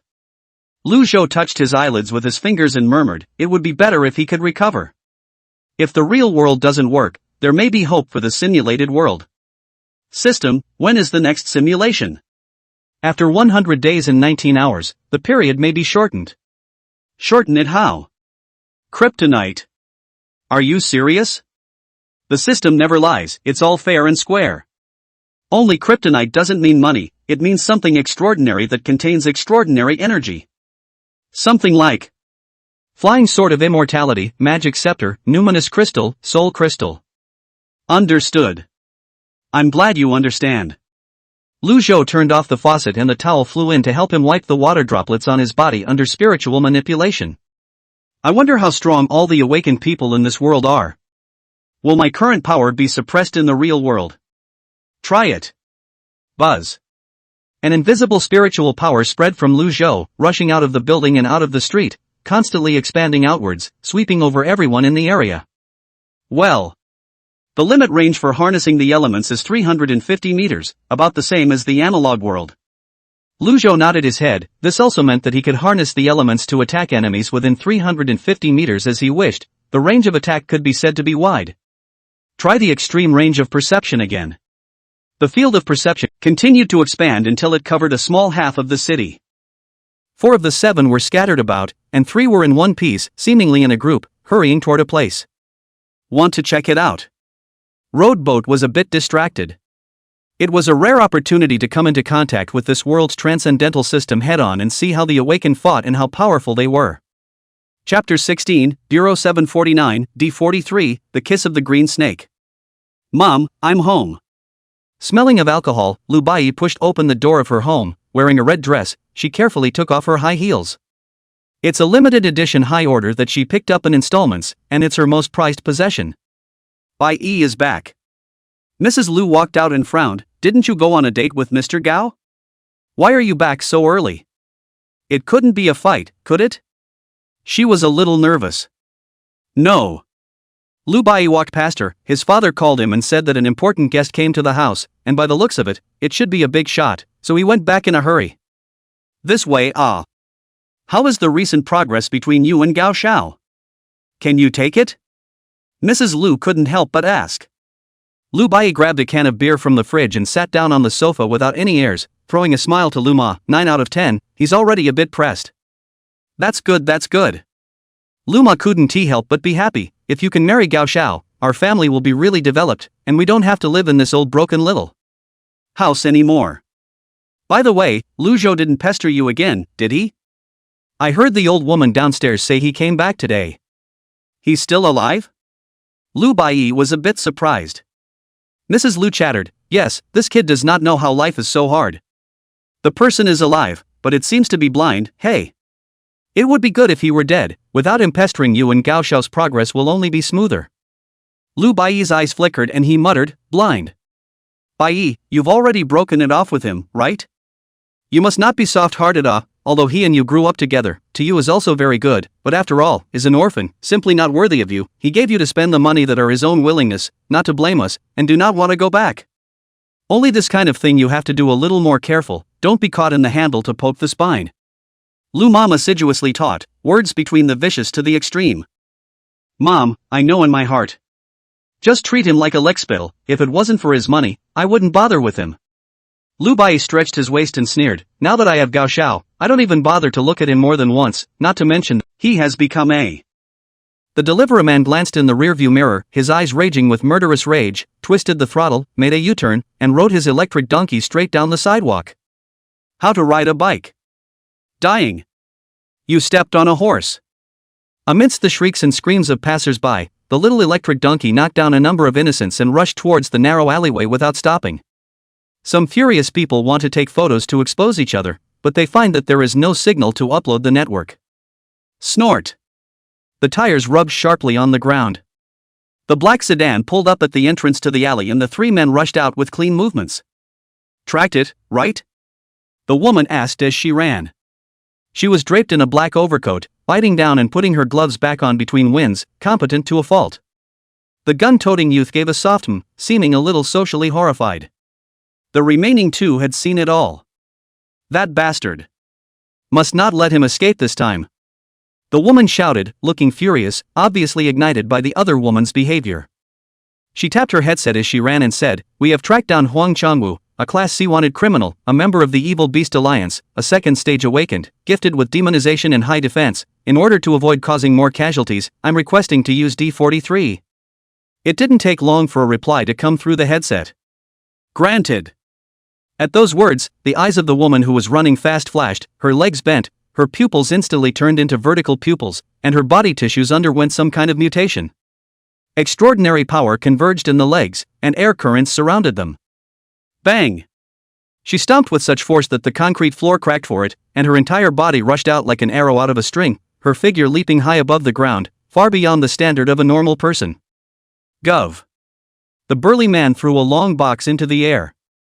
The woman took it, and her body was as agile as a cheetah as she landed on the air conditioner's outside unit, then leapt again, and came to the roof of the residential building in a few flashes. Is it a body-strengthening type of ability?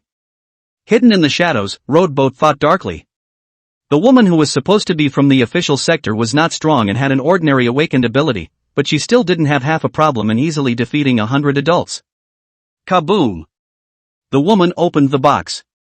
From inside, he took out a green-colored sniper rifle with odd scales, as if it were still breathing and alive. Lu Zhou was a little surprised when he sensed the power in that sniper rifle.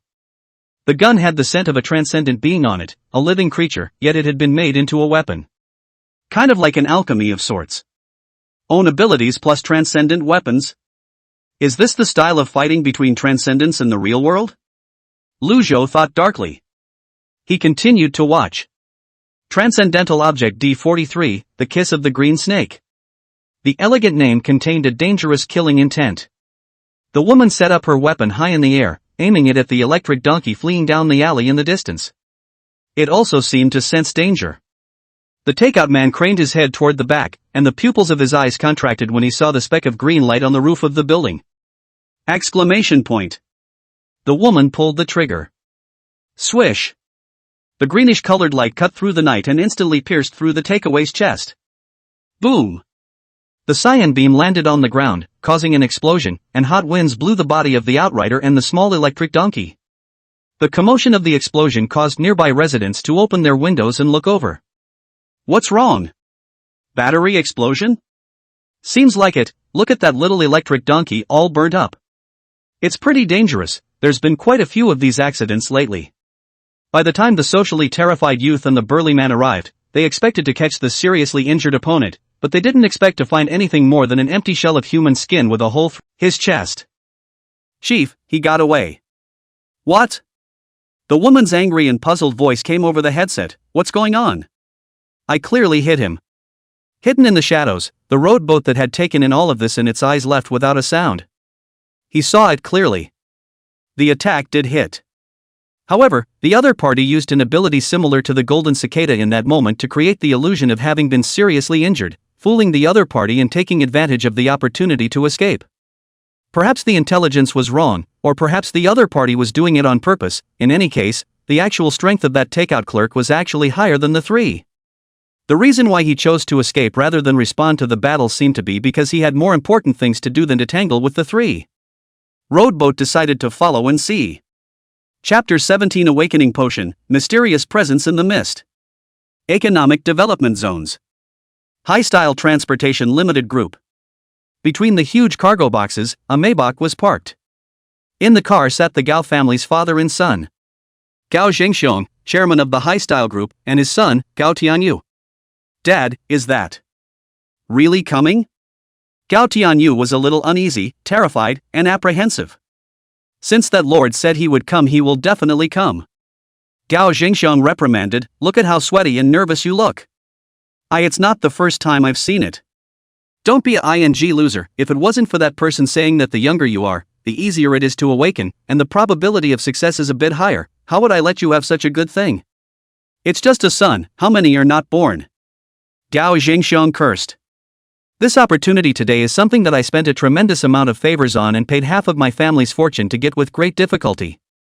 Whether it's a step to the top or a fall to the bottom, it's a gamble on this one. If you succeed, the women stars are at your disposal, but if you kid dares to fail for me, I'll kill you. Gao Tianyu was sweating profusely as he listened, and his heart became more and more fearful and apprehensive. He knew who he was coming to see today. Hidden in the shadows of society, rarely known to exist. Possessing transcendent power, capable of taking people's lives and deaths, the high and mighty. Awakened.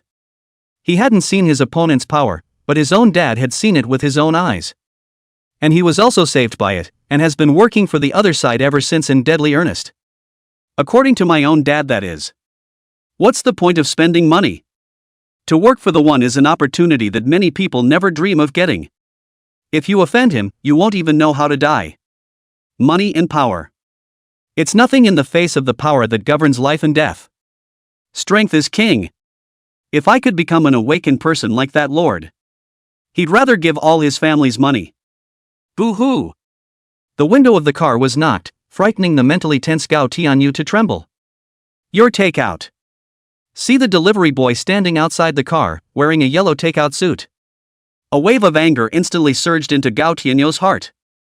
He instantly pressed the window and opened his mouth to curse. Take out your spicy spacer. Before he could finish cursing, a heavy slap had already slapped Gao Tianyu on the face, directly knocking him out. Dad, what are you doing? Why, I'd like to strangle you. How could I have given birth to such an idiot like you? Gao Zhengxiong gritted his teeth and cursed, hurriedly getting out of the car, in Gao Tianyu's unbelievable gaze. The big boss, who was worth over $100 million, directly knelt down to the delivery man, his head dead to the ground, his tone trembling with fear. And pardon me, my lord. This brat doesn't know any better. I'll teach him a hard lesson later. Your Honor, please don't get on his bad side. Gao Tianyu could hardly believe his eyes.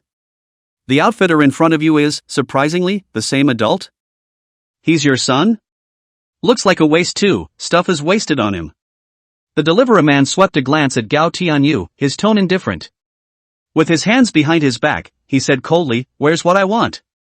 Here it is, here it is. Gao Zhengxiong humbly handed out the handbag in his hand. The delivery man took it and opened it, glancing at the two items inside without leaving a trace of joy and excitement in his eyes. Well done.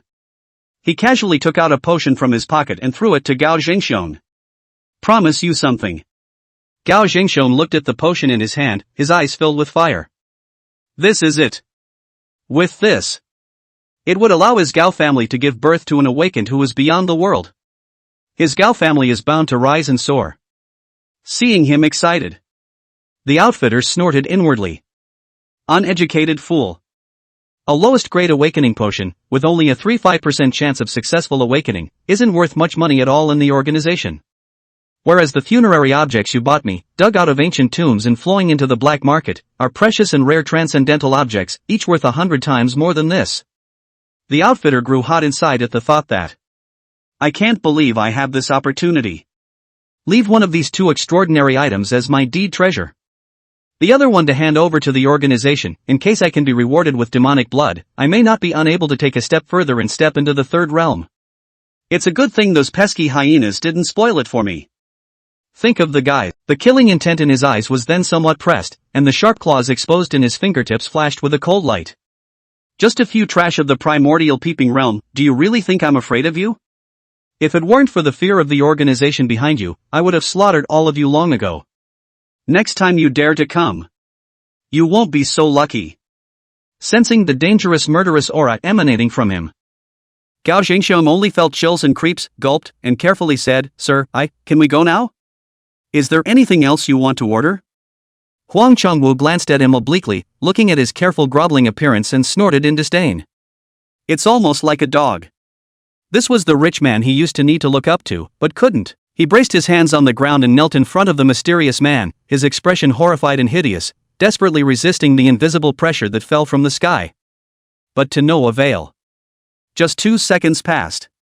His mutated stout arms snapped, and his body, which had sprouted sharp backs and hard scales, was stuck to the ground, his bones and internal organs crushed and broken, and blood continued to ooze outward.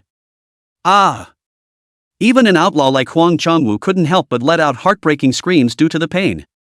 The miserable appearance was like a gecko that had been crushed back and forth on the soles of its feet. Is that all you got? The mysterious man sighed softly, seemingly a little disappointed. Unspeakable fear flooded Huang Chongwu's heart at this moment. It was the instinctive fear of facing death. The power possessed by the person who appeared before him was completely beyond his knowledge, causing Huang Chongwu's brain to fall into a state of confusion. He doesn't understand. Why is there such a terrifying awakened in the tiny Hang city? As a demonized ability person who had reached the awakening second realm of the Burning Blood realm, known for his defense, and able to achieve a half-body demonization, even if it was a high-ranking person in the third realm of the organization, I'm afraid that he wouldn't be able to kill himself in seconds with such ease and simplicity. The opponent could only be a terrifying existence of the fourth realm, or even the fifth realm. No matter where they were, this kind of existence was undoubtedly a great person who could dominate a party. Why would such a big shot seek out a karami like him? Hiss.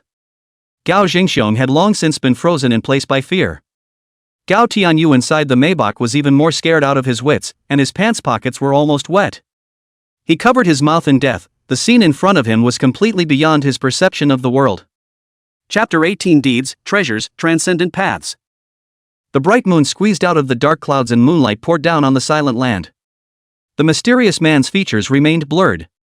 The invisible force transformed into a giant hand that grabbed the shattered Huang Chongwu from the ground. He had reverted to his human form, blood spilling from the corners of his mouth and his breath swimming. I ask, you answer. Lu Zhou said, his tone was flat but carried an unquestionable majesty. Seeing no response from the other side, Rowboat faintly hummed, and the invisible giant hand power increased. The sound of bones breaking came. Huang Chongwu let out a heartbreaking scream. Ah! I answer. I'll answer. I'll answer whatever you ask. The rowboat left him alive this time. After so many years of being a god in the analog world, the powerful aura of his body that had been in a high position for a long time could not be concealed once it was released, bringing a strong sense of oppression that was as strong as substance. He just stood there, exuding an aura like a night curtain that enveloped the few people present. Lofty, dangerous, deep, mysterious, majestic, lofty, unfathomable. Even for a group veteran like Gao Jingxiong, who had been in society for many years and managed 1,000 companies, he was unspeakably terrified at the moment. His legs softened and he shivered. Don't even dare to look at it more than once. No doubt about it. This mysterious existence that suddenly appeared, even in the world of awakened ones that he couldn't imagine, was definitely a great person who was located in a high position that was difficult for ordinary awakened ones to reach. Huang Chongwu couldn't resist, nor was he qualified to do so. He was just puzzled. Why did the other side come to him? If it wasn't official, he would have arrested him without a word, but his own rank was also far from the point of needing such a big shot personally. What's your name? Huang Chongwu. How long has it been since your ability awakened? Rowboat asked. Over a year. In order to save his life, Huang Chongwu still stopped thinking about it and answered honestly. Between thoughts. When Lu Zhou's mind moved, the potion that was clutched in Gao Jingxiong's dead hand instantly flew over. Gao Jingxiong, who had long been sweating profusely, had trembling eyes, was terrified, apprehensive, staring dead at the hope that had cost half of his fortune to fall into the hands of the other party, but did not even dare to fart, did not even dare to be angry, and could only pray. Pray that such a big man will not look at such. General goods. This is the potion that can stimulate one's awakening. It seems to be mostly waste, with only a little bit of spiritual material. Roadboat thought darkly. In his perception, the potion contains less than 1/20th of the spiritual substance, appears as red particles, and exudes mania and instability. Hoo hoo hoo hoo. The sound of helicopter wings was coming from the distance, approaching this way. Huang Chongwu was inwardly terrified. It's the officials coming. If he encountered those hounds in his current state, he would definitely be caught. Great, my lord, I've said all I know, can you release me? Huang Chongwu suppressed his inner messy emotions and begged the mysterious man bitterly for forgiveness, putting his posture extremely low. One last question, answer it and you're free to go. Based on his knowledge of alchemy, Lu Zhou used his spiritual power to extract the spiritual substance in the potion and threw the potion that had turned into wastewater at Gao Jingxiong as he looked on in amazement. Answer me, what do you mean by treasure and deed, respectively? Hearing Roadboat's words, the irritation in Huang Chongwu's heart, who was already upset, grew. This kind of thing that even a low-level awakened person like me knows, would a big shot like you not know? It's clearly a trick. Abominable. Even though he was incomparably angry in his heart, due to the huge gap in strength, he could only obediently give in and patiently replied. These items with transcendent power can only fully unleash their power if they are turned into their own treasures, whereas an unusual awakened person can only use a deed as his or her original treasure. In order to master more transcendental items, in addition to turning them into their own treasures, they can also be contracted to unleash their power with a specialized liberation language, almost anywhere from 50–70%. This is the difference between treasure tools and deeds. The levels of transcendent objects are also divided into 5 levels, A, B, C, D, E, according to strength and ability, and rumor has it that there's also an S rank, but it's just a rumor, so I haven't seen it anyway. Huang Chongwu awakening ability is related to the physical body, the recovery ability is also far beyond normal people, the blood has already solidified, she slowly recovered. Roadboat nodded. So it is. Tough on you, patiently answering me so much. But your tone is a little dry and hard. I don't like it. Huang Chongwu's heart tightened, alarmed, wait. Click. The invisible giant hand exerted force. Huang Chongwu didn't even let out a scream before blood spurted out and his eyes rolled white as he fainted. The invisible giant hand dissipated, and his figure fell to the concrete floor like mud. When Gao Zhengxiong twisted his head to look again, the mysterious powerhouse was gone. Along with the 2 antiques that cost over $10 million, they disappeared. Gollum! Gao Tianyu swallowed his saliva, and his terrified voice rang in Gao Tianxiong's ears. Dad, what do we do now? Gao Tianxiong glanced at Huang Chongwu on the ground and then at the distance. The helicopter was getting closer and closer, searchlights cutting through the darkness. I'm afraid this potion won't be preserved if the officials come looking for it. In time. Not to mention that his dream of the Gao family's rise to prominence is lost, I'm afraid that he himself will not be able to escape. In that case. Gao Jingxiong clenched his teeth, twisted his head around, picked up an iron rod from not far away, forced down the fear in his heart, and in Gao Tianyu's unbelievable gaze, a rod hit Huang Chongwu's head fiercely. Instantly blood splattered and brains overflowed. No, don't blame me. I was trying to protect myself too. Gao Zhenxiong's voice trembled. Stick after stick smashed down. Until the other person's head is complete. Lu Zhou couldn't argue, so he smiled and thanked him. On his way out, the owner reminded him to keep him safe. There are a lot of bad people in this world and a lot of good people. Roadboat lamented in his heart. That's why it's real and interesting. Back home. The troop who smelled the fragrance immediately came over in a fart, hugged Lu Zhou's leg, and stared straight at the fried noodles in his hand, his saliva dripping down. I brought it for you, look at your craving, but it's true that in the previous world, there was no such delicious food. A man and a panda sat down at the table and had a nice late-night snack. Lu Zhou took out those 2 antiques and put them on the table, eating and surveying them. One was a verdant jade bracelet, its interior covered in red rust, as if it were countless sparks of fire. One was black satin, bundled into a ball, delicate and cold to the touch, the material seemed extremely special. Ding! 3 copies of spiritual items detected, is a kryptonite recharge in progress? 3? Lu Zhou froze, then remembered, and took out the red spiritual substance that was wrapped in spiritual energy. Can this be recharged too? How many days can I count? Weak spiritual substance shortens the cooldown time by 1 day after recharging. Sure enough, it's garbage, fill me up. Whoosh! The fingernail-sized red mass of light instantly disappeared. The cooldown to the next simulation is then shortened by 1 day, with 99 days and 4 hours remaining. What about these two? Fire Spirit Bracelet, D-grade extraordinary item, can shorten the cooldown time by 40 days after recharging. Cursed Black Aya, C-class transcendent item, full of spiritual substance, hosting an evil spirit, can only be recharged after plucking, can shorten the cooling time by 100 days after recharging. Evil spirits? Roadboat was surprised. There's more of this? Next. A thick black aura spilled out of the black damask, and the lights inside the house began to flicker.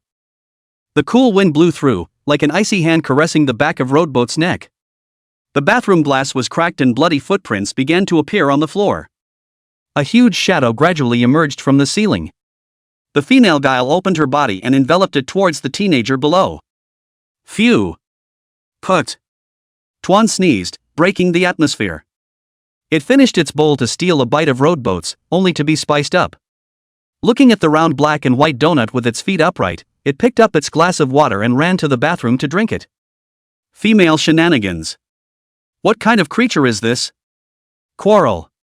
An interested voice rang out. The female guile twisted her head around and realized that the blind, clean-cut teenager was looking up with interest. I didn't realize that this world was even tricky, that was unexpected. But that's normal, it's a transcendental world after all. Swish. The female guile became incomparably hideous all of a sudden, and her black hair that was draped over her body became long and wrapped around towards Lu Zhou as if it was a living thing. Roadcraft snapped his fingers. All the hair that came to him instantly burst into flames. Before the female guile could react, she felt a painful sensation of being burned by fire, causing her to wail in agony. The so-called guile seems to be a kind of mental body. It can cause willful influence on others through the spirit, and some powerful ones can influence reality. Lu Zhou said to himself, "You encountered other people may not be able to take you, but it happened to meet me. Counting your bad luck. A mere thought." The huge spiritual power turned into an invisible cage, enveloping the female guile and compressing her inwards. The hideous and horrible-looking female guile shrunk in size, her ghostly aura was pressed back, and her appearance gradually changed. It turned into a beautiful young girl with an ethereal figure and ancient clothes. "Immortal Master, spare your life, Immortal Master, spare your life." She dropped to the floor and begged for mercy. The voice was pleasant as a songstress, and with her small sobbing face at the moment, I felt sorry for her. "My little girl has never harmed anyone, so why are you trying to kill my little girl?" "Bull, didn't you just try to hurt me?" A trace of embarrassment appeared on the female guaya's face, and she hurriedly explained, "It's not so, the little woman just hasn't seen the sky for a long time, and she is too lonely, so she wants to play tricks on." Horror. I just didn't realize I was stronger. Why should I trust you? How about what's in it for me to spare you? The female guile hurriedly said, "As long as Immortal Master is willing to spare me, my little daughter is willing to be an ox and a horse for Immortal Master to drive." Not enough. Seeing that he was unmoved, the female guile cursed in her heart. Dead blind. Stinking blind man. If you can see this flavorful look of my mother, I don't believe you can still refuse. Serves you right for being blind. Are you cursing me in your heart? Lu Zhou said. The mental cage contracted inward once again. The female guile became further smaller in size, already less than half a meter tall. The little lady wouldn't dare. She panicked in her heart and said in a panic, "My daughter is the spirit of this black damask. As long as Immortal Master is willing to let my daughter go, my daughter is willing to make a contract with Immortal Master and help Immortal Master to take control of this object." That's kind of interesting. Roadboat was a bit distracted. Seeing that he didn't respond, the female trickster became more and more anxious. Other than that, although my little daughter's strength is low, she has survived in this black damask for 100 years, and knows quite a few secrets and hidden treasures in this world. The little woman is willing to tell Immortal Master all of them, and only begs Immortal Master to spare my life. After the black and white dumpling finished drinking the water, he staggered over to the table and curiously picked up the fire spirit bracelet on the table and tried to put it on his hand, with a comical and naive appearance. Sensing her aggravation and fear of death, she didn't want to fake it. After considering for a moment, Roadboat said, "Okay. Thank you, Immortal Master, thank you, Immortal Master." And he wasn't afraid of the other guy lying. The female guile was bound by the black damask and could not get very far away from this object. Just hold the black damask. With Lu Zhou's strength, it was only a matter of wanting or not wanting to pluck her. Although the opportunity to shorten the recharge by 100 days was given up, the benefit was that an additional battle-enhancing C-rank deed could be produced. No loss. Tell me, how do I perform the deed? Chapter 20, Female Guile, Orange Cat, Ex-Girlfriend. There was no talk all night. Early the next morning, daylight poured into the dilapidated old house, and the black and white donut slept on top of the head of the rowboat, tilting his belly, with a snot bubble hanging from his nose. Rowboat felt a soft, cold stinging sensation on his face and gradually woke up. What are you doing? Sprawled on the edge of the bed, holding her hair, the female guile instantly looked like a frightened deer, whooshing back into the black damask beside the bed, only to cautiously poke out a head after a moment. Little woman wants to wake up the fairy master, it's already morning. Don't call me immortal master, call me something else. Is it okay to call me sir? Good morning, sir. My name is Rowboat. The little woman forgot her name. Master, just call me short-lived. Anyway, the little lady is just a short-lived ghost. As far as I can remember, it seems that I haven't even had a lover. It's really a failed life. The female guile shrunk moodily into the black damask. The black damask twisted like a living thing and hung its head in an emo. Rowboat. Short life is too hard to hear, so let's call you life. Humanized tears showed on the black eye, very touched, and wiped the tears with his tail. Fate, that's nice. Can a little lady have such a nice name? Thank you for giving me your name, Mr. Gong. Lu Zhou ignored her and sat up from the bed. Between the gaps. The life within the black damask froze when he saw a flash of red light on his chest. Is that on the gentleman's chest? This? Lu Zhou took out the sage's stone in his chest, which had been refined into the likeness of a four-leaf clover pendant with his spiritual power, exactly the same as the one on Shi's body, only a bit larger. You recognize? Rowboat asked. Fate nodded, much like the legendary pointing stones and sherds. My daughter is not sure, only that in the past, I once saw some powerful people fighting to the death over very, very small red crystals. Rowboat froze slightly. Sage's stone, Sheridan, although they are called differently, is it surprising that they also refer to the sage's stone? It's not impossible. After the monks who have attained the way are seated, the huge spiritual power remains, and under some kind of supernatural reason it turns into the form of matter. It is also logical. So it seems. As the sage's stone after the materialization of spiritual power, it may be both the holy stone of Western lore and the ancient alchemist's dream remedy. It is said that this kind of stone contains a very powerful force within it, and through a specific refining method, it can also make the spirituality and power of the artifacts greatly enhanced. When Fate said this, his eyes were fixed straight on the sage's stone on Rowboat's chest with longing. Rowboat could be sure of that. In the simulation world, he had relied on the sage's stone more than once to refine special magic potions and artifacts. If this is really the legendary kind of stone, I'm afraid that consuming just a little bit of it will be enough to raise Black Aya to another level. We'll talk about it when we get a chance. Lu Zhou stood up and picked up his clothes. Fate floated out of the black damask, blocked her hands in front of her eyes, and said somewhat shyly, Do you want to help, Gongzi? Her gaze peeked through the cracks in her fingers and landed on Rowboat with some salivation. No need. Clunk. A sound came from outside the window. An orange cat very nimbly jumped inside the security window and tilted its head and squinted as it purred at Lu Zhou. Meow. It's you. Lu Zhou was a little surprised and reached out to caress it. It's been a long time, I thought you. Okay, I'm on my way. Hang up. Black damask floated in, covering his closed eyes and tying itself behind his head. Lu Zhou reminded, after following me out the door, don't run out without authorization to show me your face. My little lady understands. Fate's voice came out of it. Lu Zhou glanced at the system interface and after recharging that fire spirit bracelet, the time until the next simulation was shortened to 59 days. Roadcraft put on his shoes, walked out the door, and locked the door to his room. Down the rundown hallway. Walking up to the 5th floor. The security door of a home opens. Dressed in an oatmeal-colored turtleneck jersey with a champagne gold satin halter dress underneath and draped in a beige wool coat, Ryubai stepped out from it. Her long hair was cascading, she was bent over, she was adjusting the back straps of her high heels by hooking them with her fingers, she was carrying an LV shoulder bag on her shoulder, and she had a glow that was out of place in the dilapidated building. Seems to have a feeling. She twisted her head to see Lu Zhou standing on the stairs and a flash of surprise flashed in her eyes. Road boat? Chapter 21, The Great Defense Breaking Lu Bai, What Gives You the Right to Be Blind? Bang! The sound of the security door slamming shut sounded a little harsh in the hallway. Lu Bai looked a little unnatural and ran her hand through her ear hair.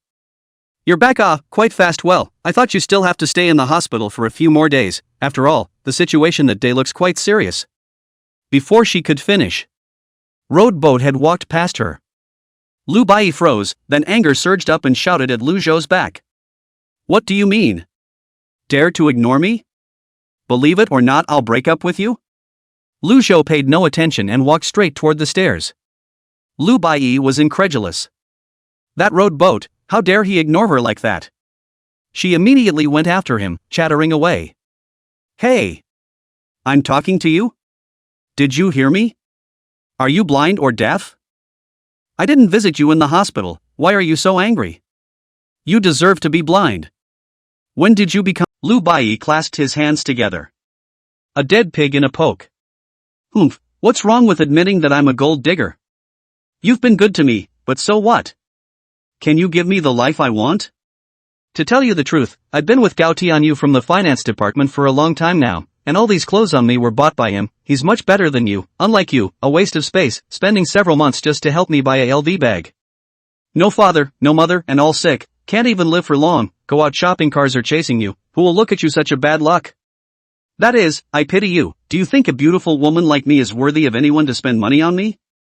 Believe it or not, if I make a phone call right now, Mr. Gao will pick me up in his family's Maybach. Have you ever sat in a Maybach? Do you know how much a Maybach costs? Her tone of voice was acerbic, and with that disdainful and contemptuous, condescending look in her eyes, she perfectly illustrated what it meant to be an exquisite gold-worshipping egoist. Lu Zhou looked calm and ignored it. Finished? It's not over. Let me tell you, on the day of your accident, I was at the scene with Mr. Gao and saw you fall into the fire with my own eyes. Do you know what I was thinking at that moment? It's great not to have you licking dog in the way. Lu Bai stepped forward on her heels, her eyes compassionate. Roadboat, you are really pitiful, just came out of the ghost gate, and your eyes are blind again. It was still quite. Who? Lu Bai was annoyed, and the old men and women nearby twisted their heads to look. Yi Luli got down from the Maserati sports car parked on the side of the road and walked this way. She removed the sunglasses she wore on her face and hung them on her chest. Her ice blue cotton and linen shirt was well made and high class, her black straight-legged pants framed her perfectly slender legs, and she stepped into light gray canvas shoes on her feet. Although it was an ordinary outfit, it was completely different when worn on Yi Luli.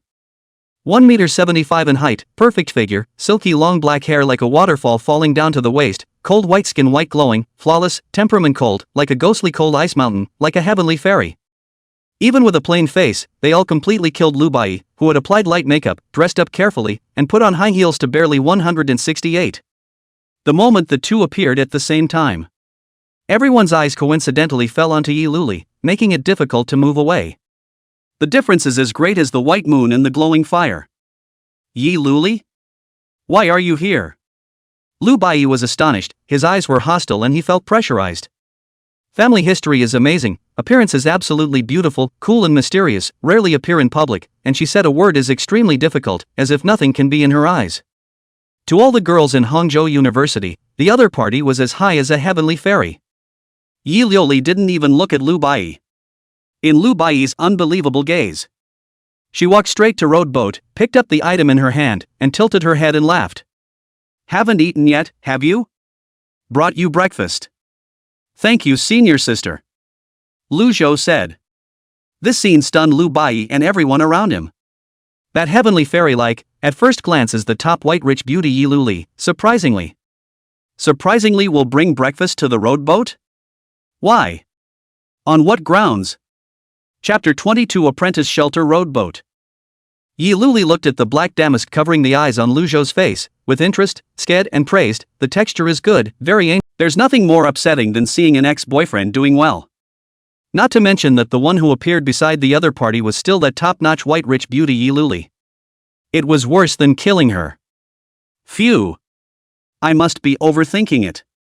Lu Zhou's a blind man, or an orphan, he doesn't even have a few days left to live. It's strange that Yi Luli can look at him.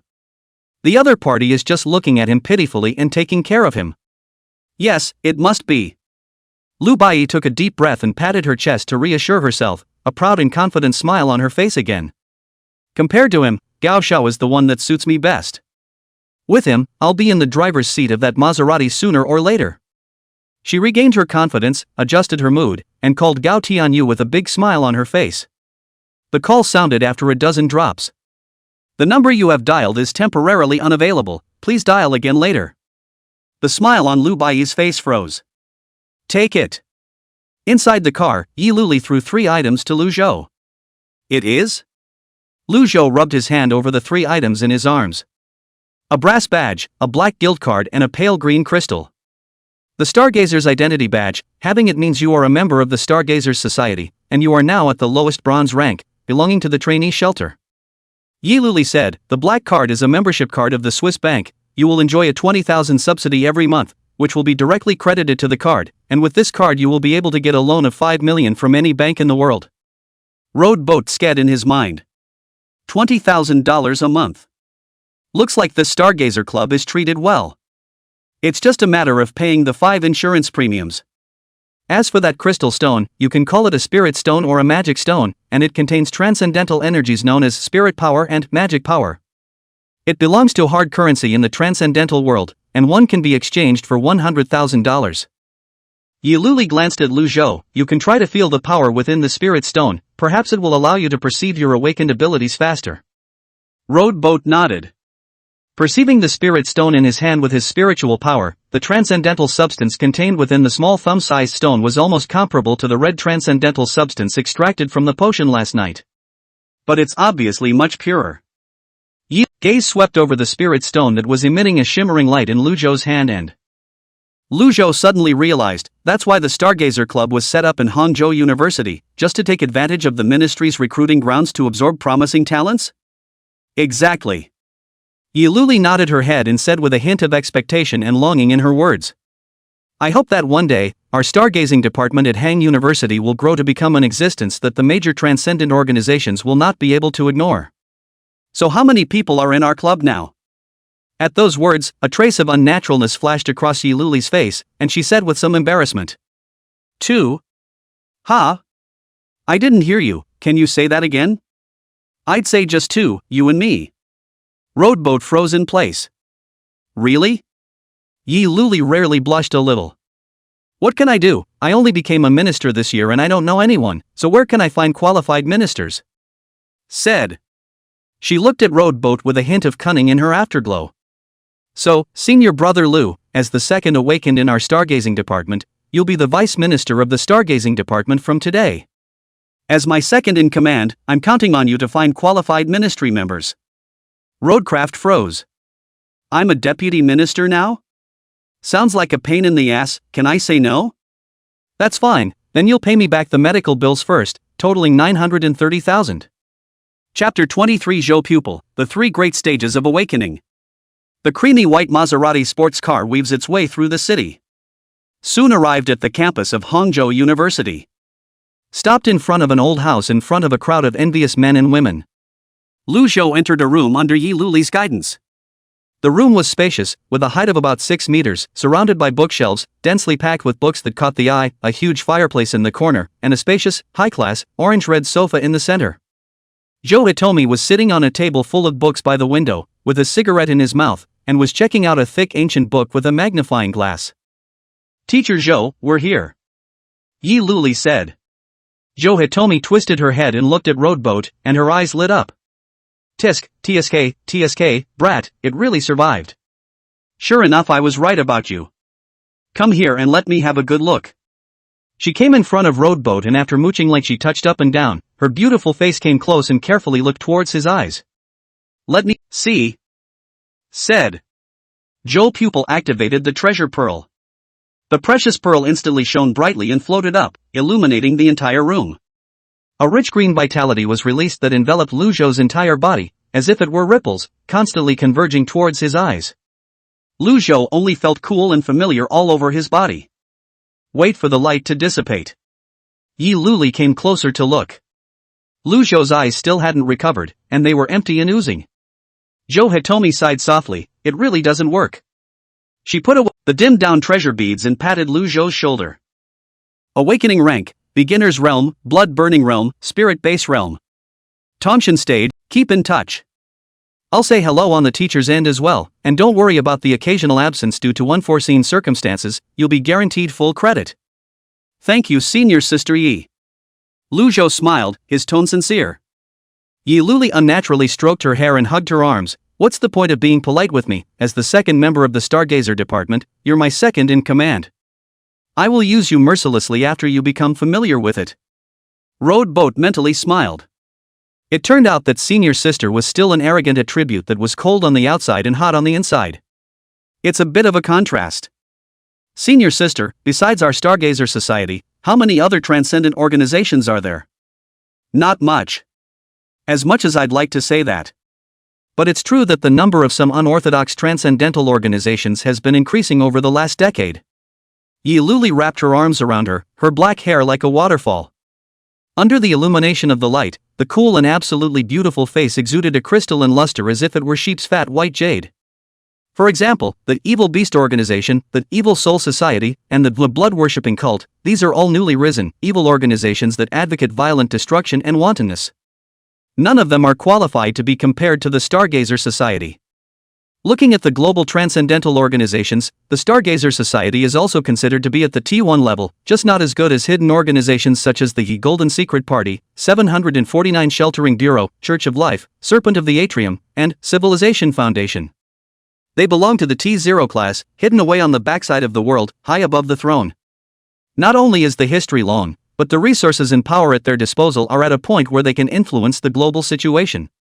Hearing Yi Luli's narration, Lu Zhou lamented, the world of the transcendence seems to be even more grand and complex than I imagined. Don't think too much, the most important thing for you now is to perceive and master your awakened abilities as early as possible. Yi Luli said in relief, everyone's ability is different, the specific situation is also different, you can only rely on yourself to figure it out. Usually take more of that spirit stone I gave you, the spiritual substance inside will resonate with the power in your body. After the chat, Yi Luli said she wanted to show something to Lu Zhou. What Lu Zhou didn't expect was, inside the small event room, there is something else going on. The blackboards parted towards the sides and there was a large chamber behind them. This is a specially built secret space with excellent soundproofing, where I usually do my meditation, combat training and firearms shooting. Yi Luli said, took out a pistol from the arsenal on the wall, pang pang several shots hit the target in the distance, hair hit the red center. Even if your awakened ability has nothing to do with combat, you should at least master some means of defense, and you can start by familiarizing yourself with the use of firearms here. Nah, you can have this gun. She tossed the gun in her hand to Road Boat and Beretta 92F pistol, firing 9mm pistol rounds, overall length 217mm, empty weight 0.96 kg, muzzle velocity 333.7 ms, effective range 50 m. Lu Zhou curiously touched the cold pistol in his hand, heavy, cold, but delicate. This can be taken out? Of course you can, don't underestimate the Stargazer Society's identity badge in your hand, although it's the lowest bronze rank, it also represents your awakened status and is able to enjoy some privileges. After Yi Luli finished speaking, she looked at the black damask of the rowboat covering her eyes before she reacted violently and slapped her head. Do I look stupid? What's the point of taking a gun to a blind man?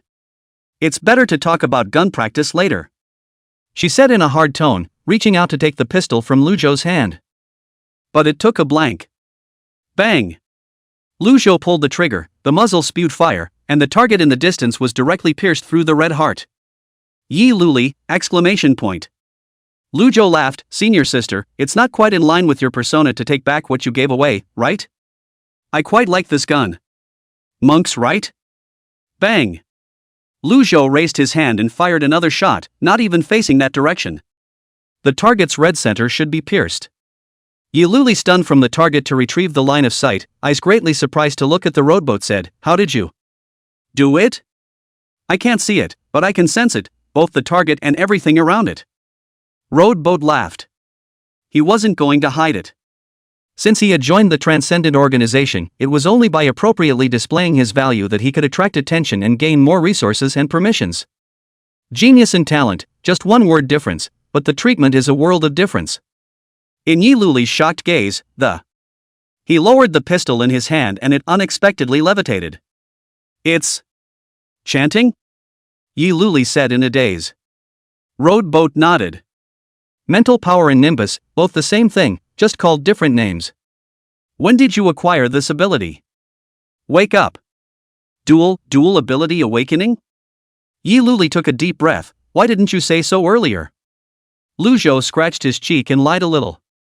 I didn't notice the ability at first, just realized it last night. Yi Luli couldn't calm down this time, holding her arms and started pacing back and forth. Looking at the rowboat's gaze also changed a little. No wonder you said invisibility doesn't affect you much, so that's how. The range of your mind is? Have you tried it yet? Well, with a perception of about 100 meters and an attack range of 20 meters, it can almost move a person. Lu Zhou honestly said. Only just awakened and you can reach this level. Yi Luli cupped her chin.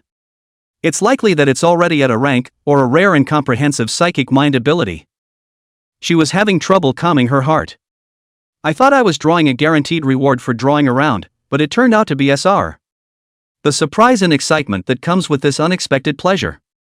Families who understand. The excited-looking Yi Luli left in a flaming hurry to do something alone. To be able to make the always cool and calm Yi Luli so excited, it could be seen how much of a surprise Lu Zhou's dual ability awakening had brought to her.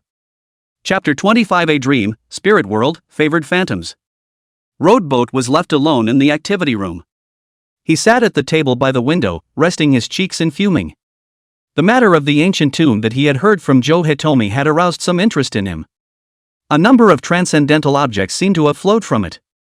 If he can get a few of them, he should be able to fulfill the conditions for the second simulation. It seems like there will be quite a few people from hidden organizations involved. I don't know if there will be a strong person who can rival myself in existence. Roadboat thought, with a hint of excitement hidden in his heart. Just in case. Fate.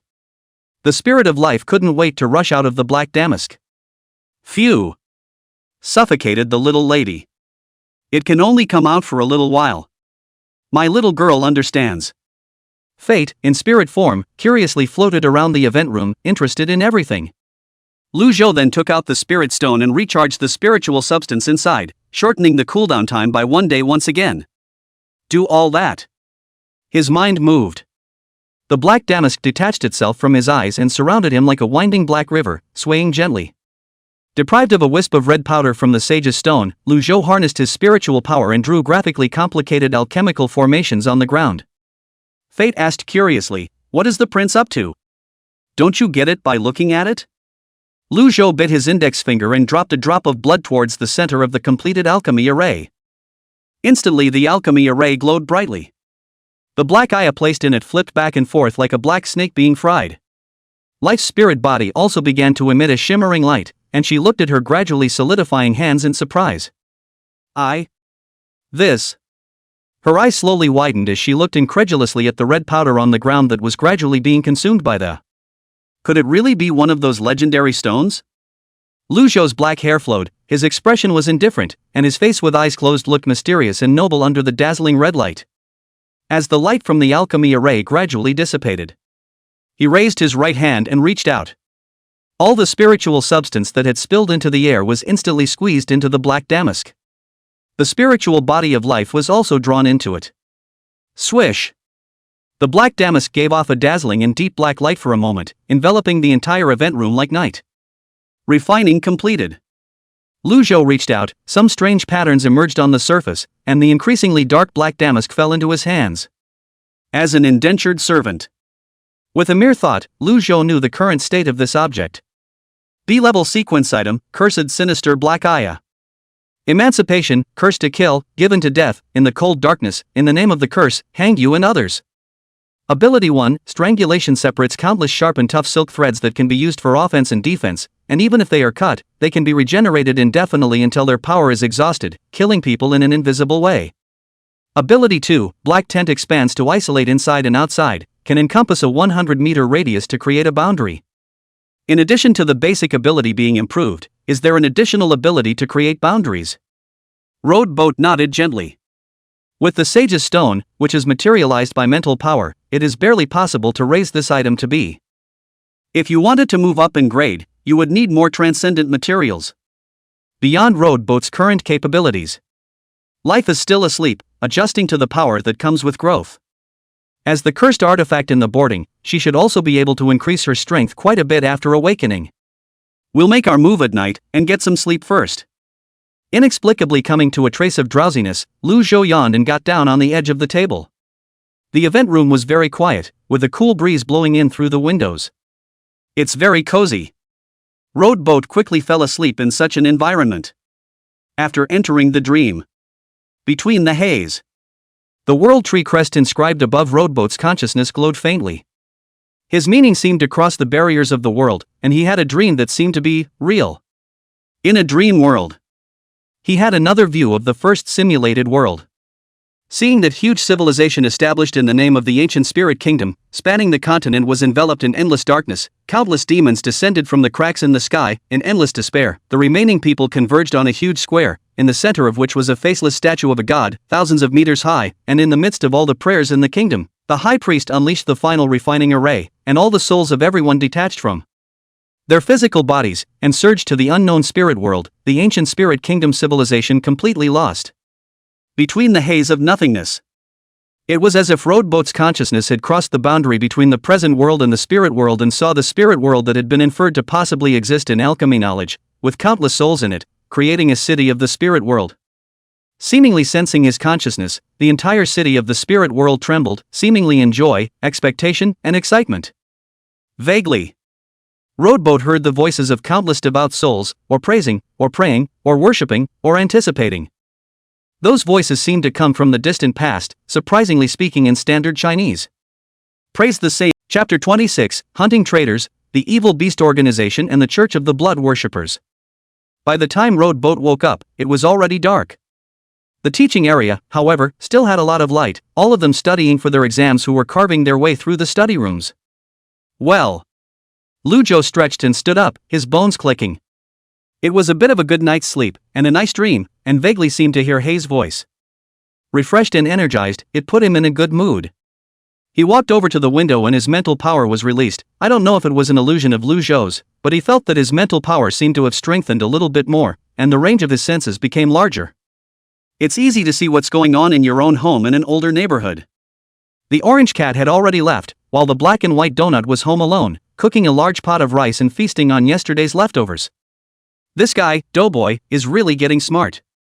It feels like it will be ordering takeout before too long. How about getting it a cell phone? Thinking about it, Road Boat thought it was better to let it go. 20,000 subsidies a month, feel not enough for it to order takeout to eat. I'll be back later, be good at home and don't just run off and play. Lu Zhou used his spiritual power as a medium bridge to talk to the donut through the air. It was startled at first, looking around with its mouth full of rice and chewing twice now and then. Between cowardice and gluttony, the choice was between cowardly gluttony. Waiting to hear that it was Road Boat's voice. It just dropped its heart and nodded vigorously. Next. Road Boat withdrew his sight and continued to expand his perception. He didn't know where the ancient tomb was, but thought that as long as there were transcendents converging towards one place, it must be their right.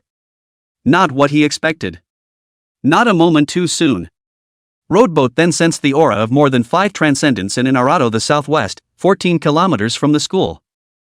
Zhou Pupil's breath was not among them. Check it out. Wild winds appeared around Lu Zhou, lifting him to float out of the window and quickly disappearing into the night. Boom! Boom!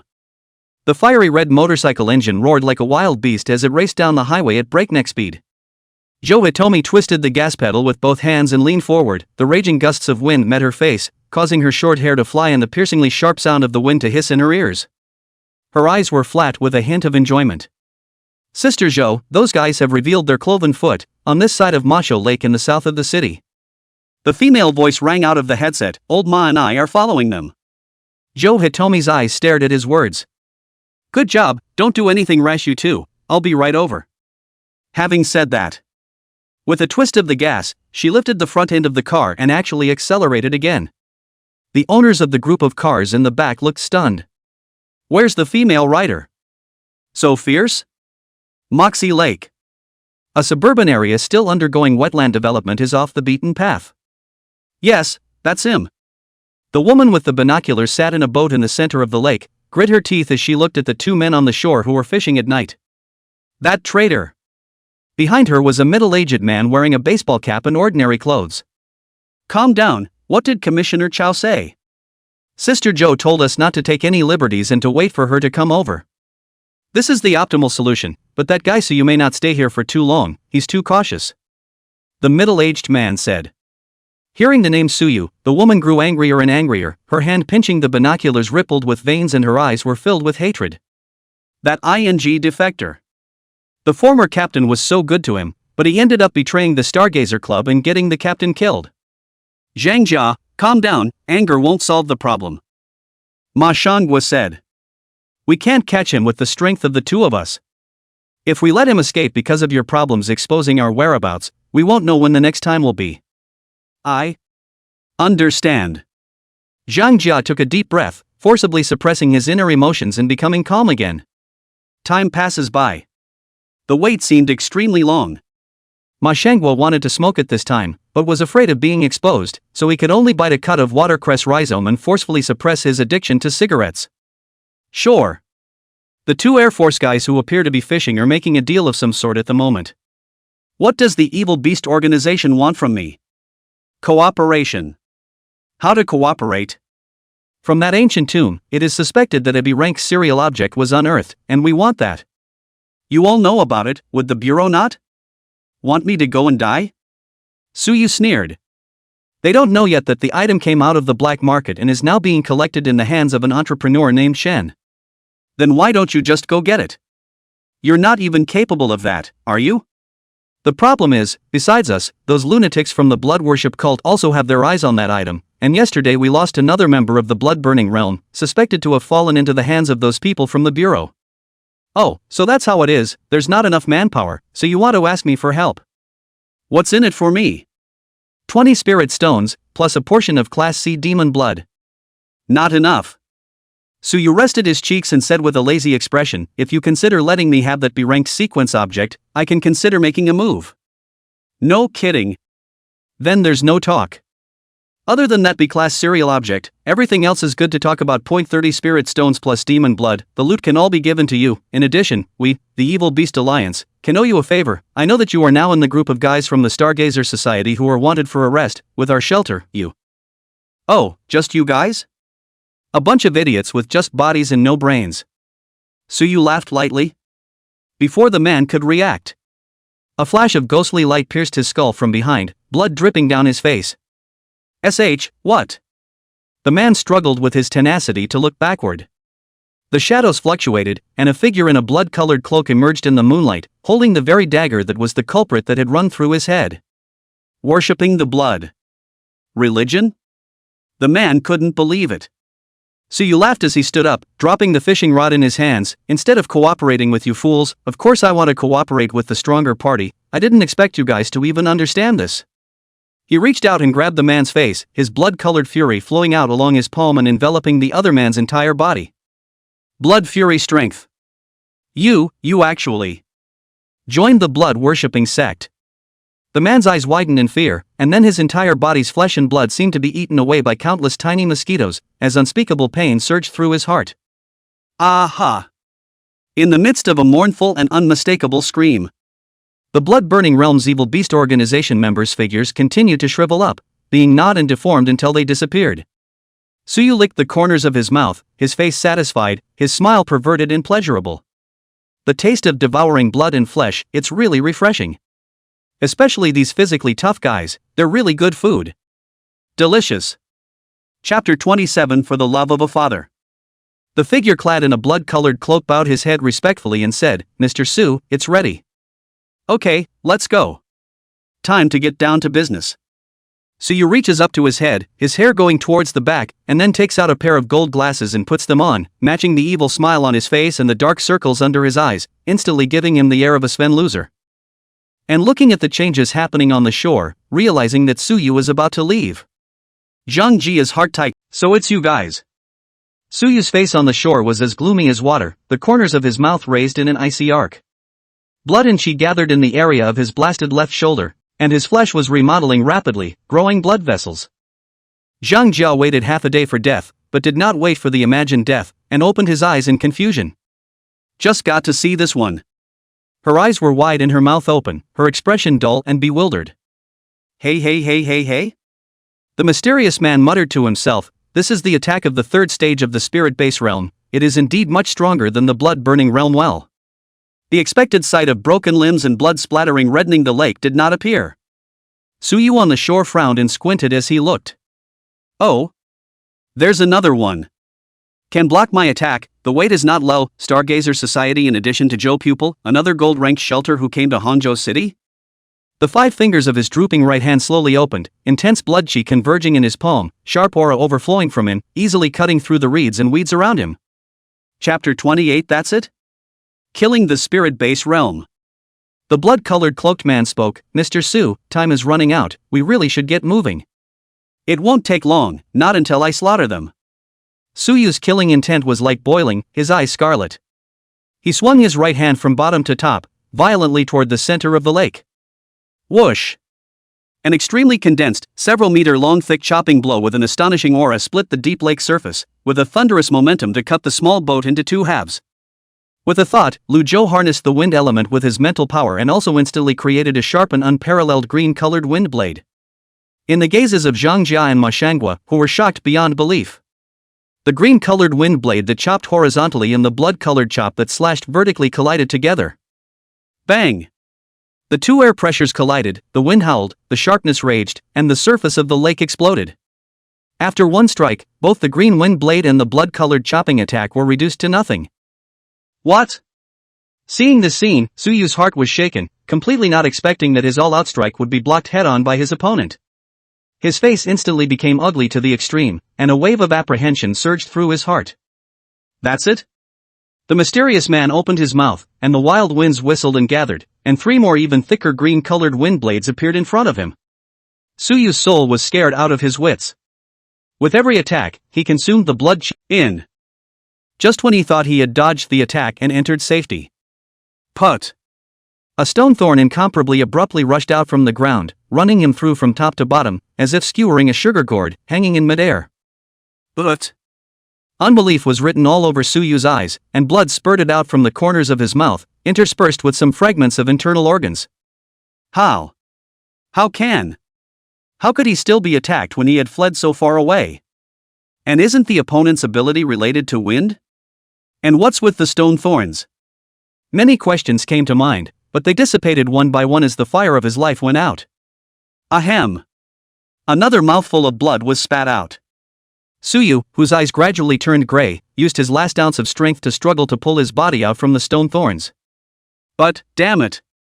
I should have been the main character of the story. I want to ascend to the apex of the transcendent, I want to become a human being, my ambition has not yet been realized. How can I die in this place? How can I? I haven't used all my cards yet. In a final hissing roar filled with resignation. Suyu's hand hung down feebly, his pupils completely gray and dead. That traitor Suyu. This is dead? Really dead? Zhang Jia and Ma Shangua both had some difficulty believing their eyes.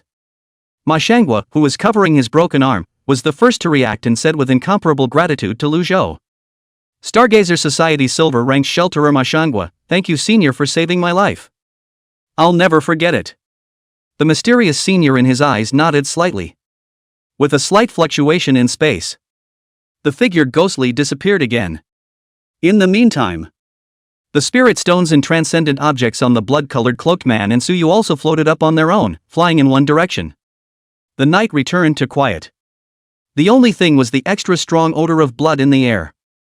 Zhang Jia hadn't returned to her senses, as if she was in a dream. A few moments later, the roaring engine of the motorcycle cut through the silent night sky. Zhou Hitomi rushed to this place, and the scene in front of her also made her freeze in place. What's going on? After briefly treating Ma Shangua with the healing star bead, he learned what had happened from the 2 men. Zhou Hitomi was both surprised and puzzled. Are you guys saying that a mysterious strong man stepped in to save you, and easily killed the traitor Suyu? Zhang Jia nodded. That senior is really strong and gives me an unattainable feeling of oppression. Ma Shangwa nodded his head and looked in awe.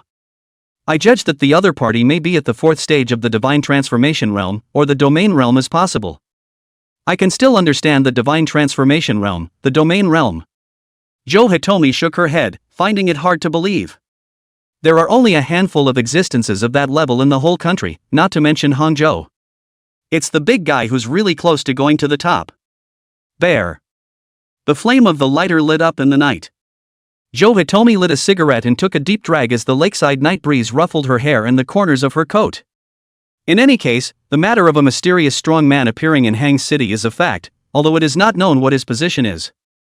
I'll report this up, and you guys have gotten credit for your hard work this time. Ma Shangwa looked at Zhang Jia. She slapped her face, perked up, and said with a big smile, "Great. It wasn't a waste of effort after all. Sister Zhou, you also know that I've been craving for that green boat dart for a long time, so tell the top for me. I don't want any money or spirit stones, I just want that thing." Zhou Hitomi nodded and looked at Ma Shangwa. "What about you, old Ma?" "I still want the money."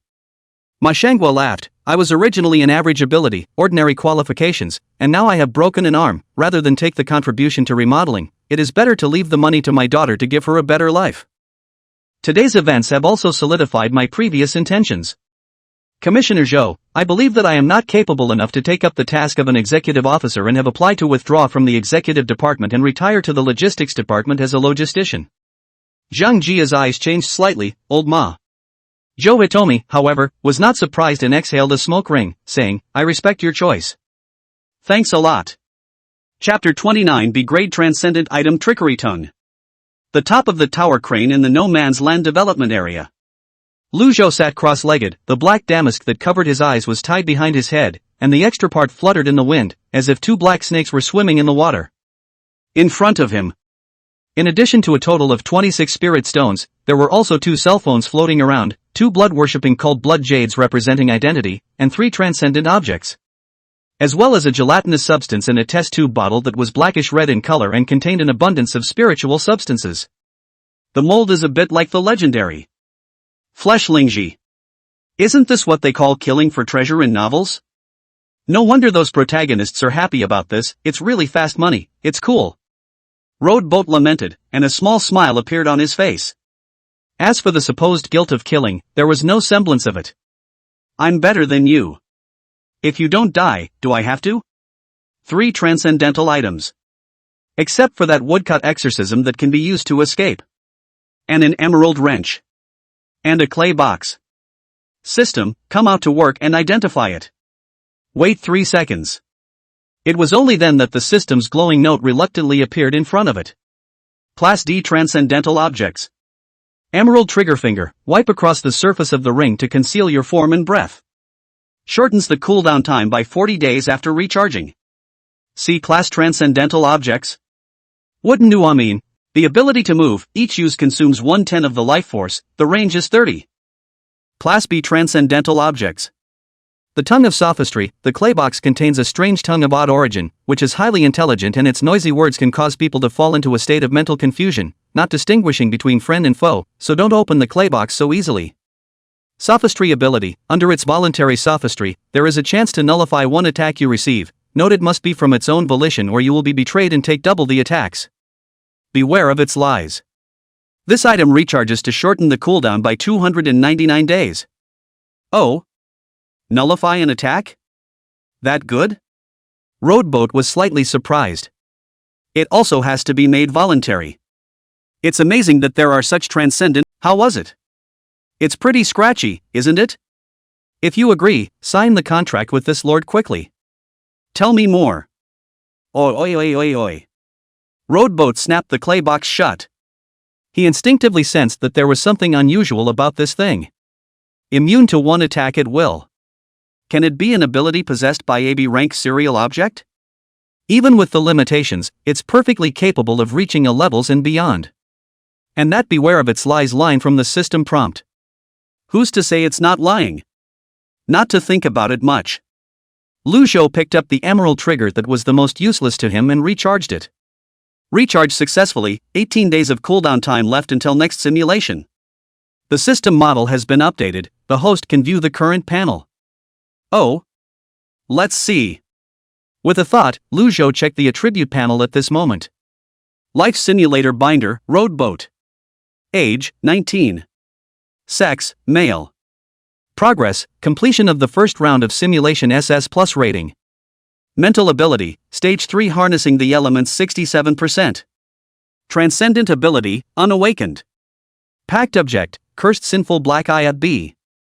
Words, light of the heart gold, invulnerable to all diseases purple.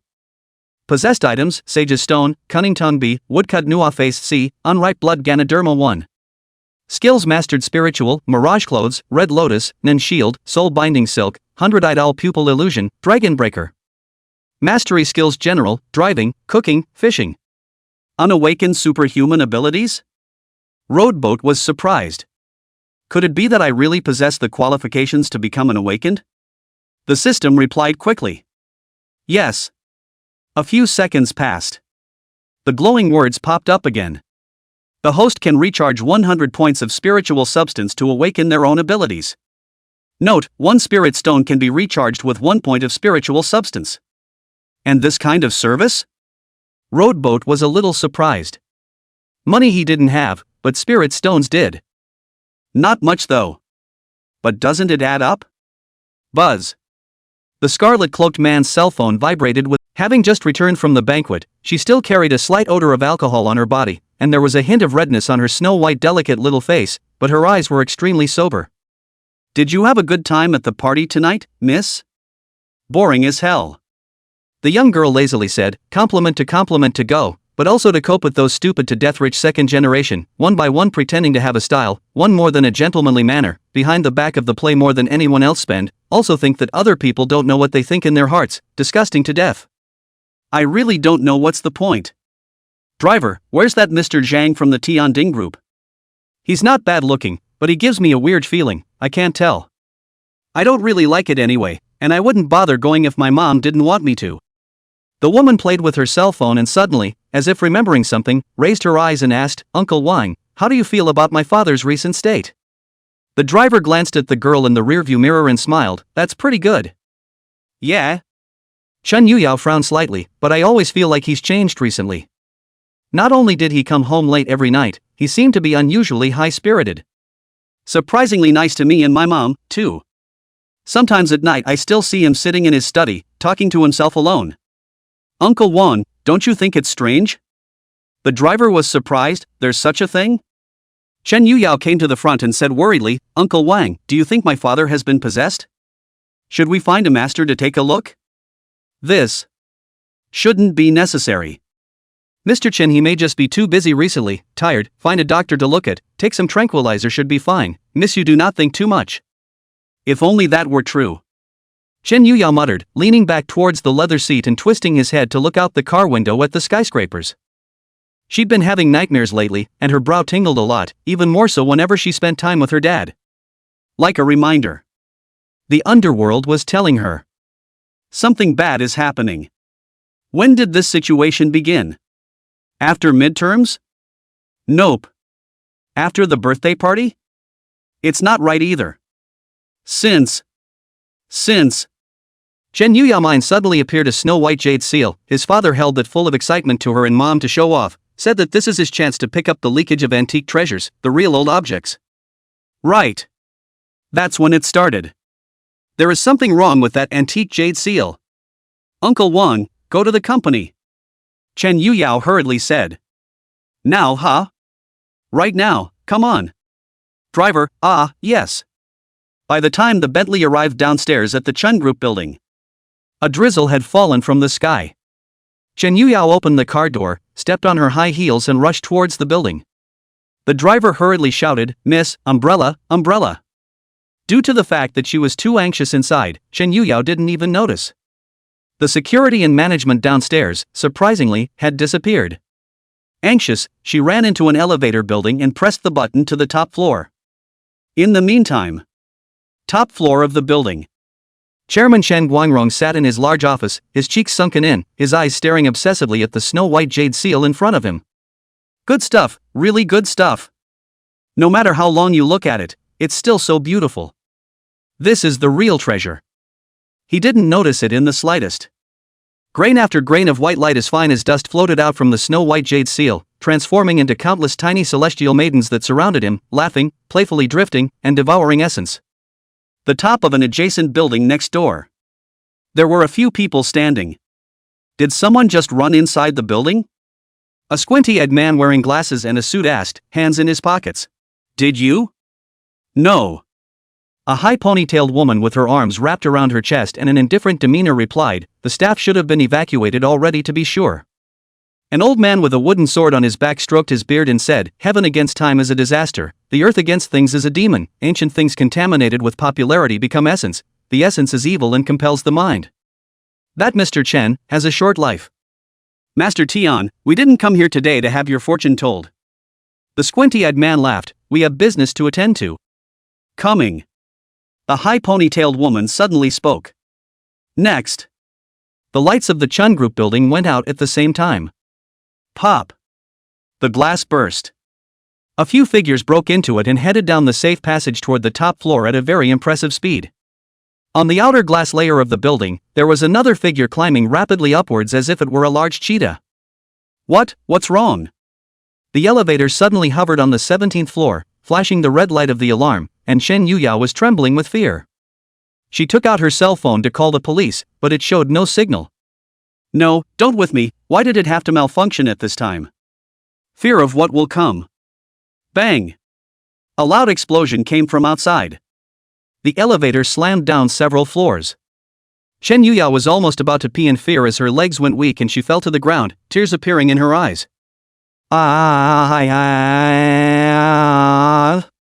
What the hell is going on?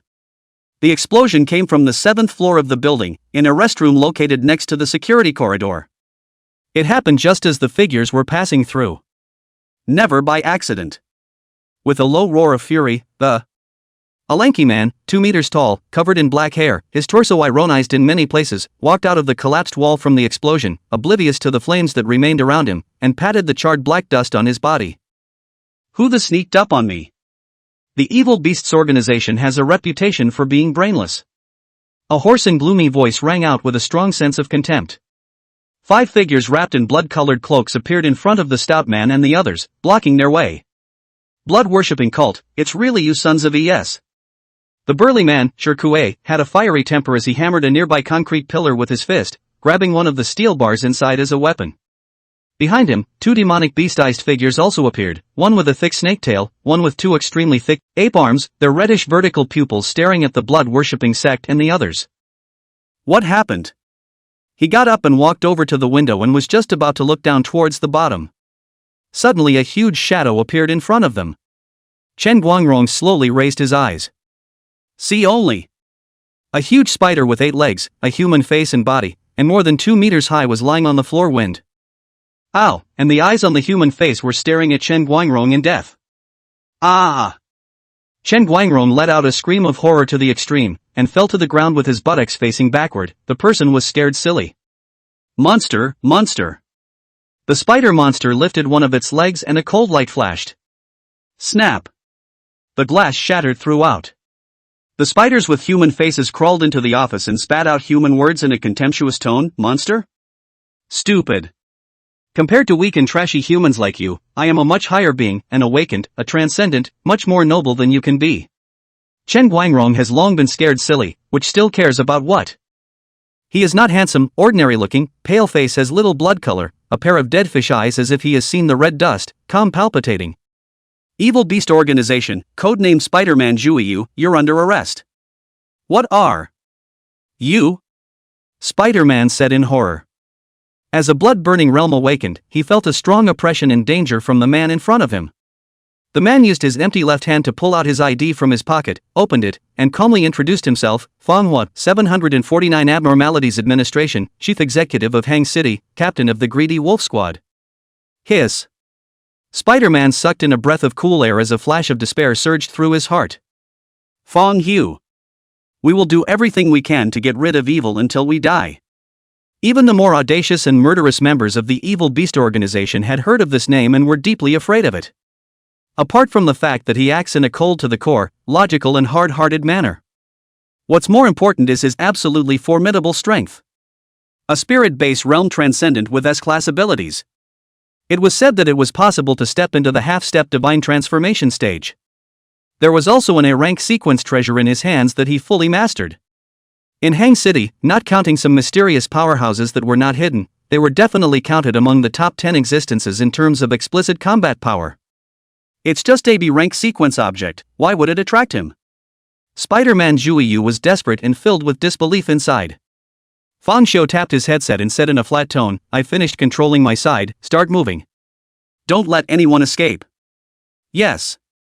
A soft laugh rang out from the squinty-eyed man. He turned toward the high ponytailed woman and the old man with the sword. "Gentlemen, you may begin your work." "Don't need you to say that."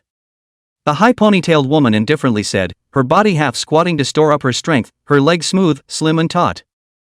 "Boo!" Her feet stomped, electricity flashed, and her entire body instantly rushed towards the opposite building like an arrow off the string. Bang!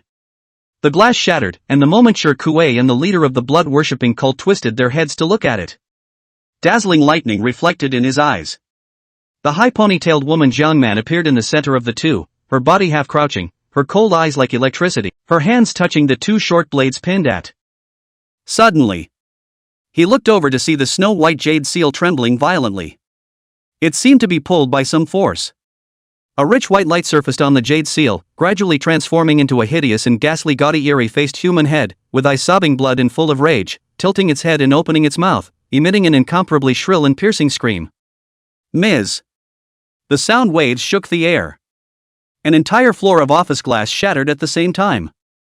Fang Xiu, who was distracted from sheltering Chen Guangrong, also suffered some effects and couldn't help but take half a step back. "Poof." Lu Zhou hummed softly. "A mere bizarre essence spirit dares to resist?" Under Fang Xiu's stunned gaze, an invisible giant hand appeared above the snow-white jade seal, holding the disembodied, gaudy, eerie-faced human head. In its extremely horrified and appalled eyes, one crushed it. Pop. Chapter 32, Hand to Hand, the world's heroes are as many as the river's carp.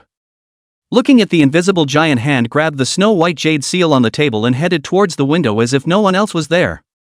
Fang Xiu reacted with cold eyes. "Stop."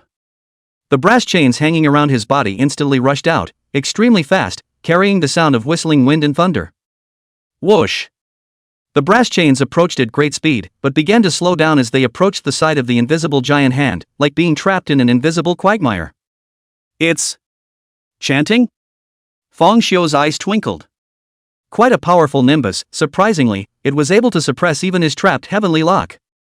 Buzz!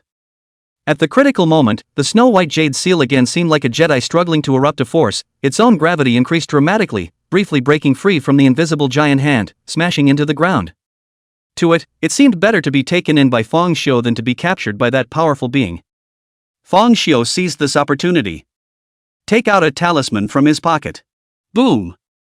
The moment the talisman was thrown out, it spontaneously combusted without wind. Strange ripples rippled out, and everything around them had nothing to hide.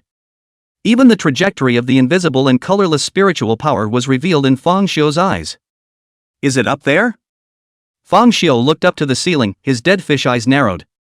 Has it been discovered? Lu Zhou sighed, worthy of being an elite captain in the bureau, he does have a few skills. Bang! The words just fell. A brass chain struck through the ceiling and rushed out from not far behind him, sending debris flying. Fang Xiu jumped out of the cave entrance, gazing ahead at Lu Zhou, who had his back turned to him and was sitting on the edge of the building with an idle posture, and asked in a cold voice.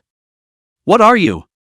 Lu Zhou didn't answer and just tossed the snow-white jade seal that he had already gotten his hands on and said in a relaxed tone.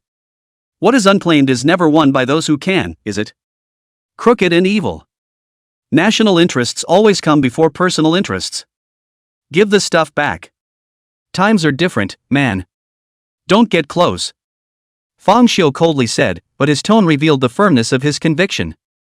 This kind of thing is too dangerous, falling into the hands of individuals, there are too many destabilizing factors, and it is too harmful to the stability of society. I repeat, give it back.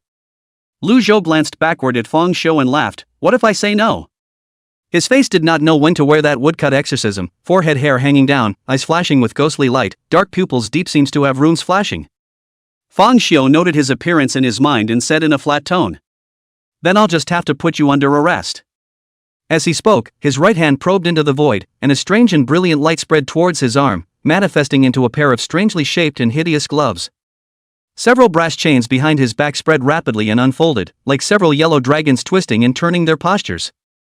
A strong aura erupted from his lean figure, his black hair fluttering and his coat hunting. Snap! Applause and praise rang out together. The mysterious man wearing a woodcut mask laughed softly. Very nice treasure tool. What's the ability?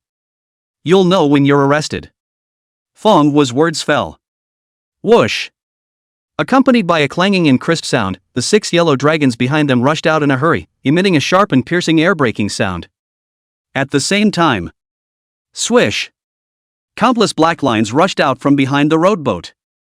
Dense! The black line blocked the first wave of the brass chain's onslaught and folded heavily. The remaining parts fused with each other, transforming into roots of thick black rope, wrapped around the brass chains, actually 6 yellow dragons one by one bundled. The entire rooftop above was completely covered with crisscrossing brass chains and black ropes, and the hard concrete floor was pierced through as if it were tofu. It all happened in a flash.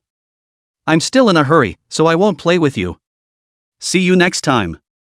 Roadboat patted his ass and stood up, ready to leave. Fang Xiu's eyes stared, his gloved right hand clenched, and a white light cluster expanded from his fist. At once, the air began to vibrate violently, the rooftop shook, and it seemed as if the entire building shook. Boom boom boom. Lu Zhou was slightly surprised. Surprisingly vibrating? Fang Xiu's gloved right hand formed a claw with 5 fingers and violently clenched in the air, tearing the air. Buzz. The air trembled violently and cracks appeared like glass. The powerful shockwaves brought about by the frenzied quake rippled out like ripples, destroying the ground and impacting towards rowboat. Grade A sequence item, Hand of Shock. This fully refined transcendent object served as Fang Xiu's exclusive treasure tool, and could exert 100% of its power in his hands. Lu Zhou had to release his spiritual power and turn it into a numinous shield to resist the vibrational impact. Clang, clang, clang. The brass chains also erupted with amazing strength and the violent tremor, tearing off the black ropes and instantly stabbing into Lu Zhou's feet and body, intertwining horizontally and horizontally, blocking him to death. Clunk. The snow-white jade seal fell to the ground. The nimbus power that rowboat used to conceal his figure was suppressed, and the shape of his figure gradually became clear. He also began to sound more than a little flustered. Hiss. This chain can even suppress my ability? Damn. Lost count. The extra words will wait until we get to the station. Fang Xiu stepped forward. Don't try to struggle. Hey, come on, I know I'm wrong, can you let me off the hook for once? Please. The mysterious man pleaded. Fang Xiu ignored it, instead letting the brass chains bind and blockade him even tighter. He walked over to the snow-white jade seal and bent down ready to pick it up. And just then, the snow-white jade seal that fell to the ground suddenly dissolved into a bubble. Fang Xiu was stunned. The mysterious person who was still very flustered just now he smiled, no longer half panic. Tricked, huh? Bye-bye you and E. His figure shattered like dust and drifted away with the wind. Only Fang Xiu was left alone on the rooftop, and the destruction caused by the battle just now had completely disappeared, leaving an empty silence. A night breeze blew, lifting Fang Xiu's broken hair. The cooling sensation caused Fang Xiu to gently exhale a mouthful of turbid air. He looked down and lit a cigarette. Surprisingly, it's an illusion. A bit interesting. He tilted his head back to look at the sky, and instead of an annoyed outburst on his face, a smile appeared on his face as he muttered to himself. I actually didn't even notice when I was hit, I'm really completely defeated this time. Knowing that the other party is a mental faculty ability, but not defending against this point. Fang Xiu, is that you have done too many simple tasks lately, thinking that everything can be grasped in your hands. Indeed, I'm a bit too cocky, and it's going to be dangerous to go on like this, and today was kind of a wake-up call for me. The world's heroes are really as numerous as the carp in the river, the world is mutating, there are only more and more dangerous guys, and I don't know when an existence beyond imagination will pop up. You have no pride in yourself, nor do you have the qualifications to be lax. That's right. He was obviously talking to himself alone, but it was like there were two people having a conversation. Just, what exactly is that guy? I can feel that his strength is far above me, and has probably reached the divine transformation realm, or the extremely tricky and difficult to deal with spirit system ability.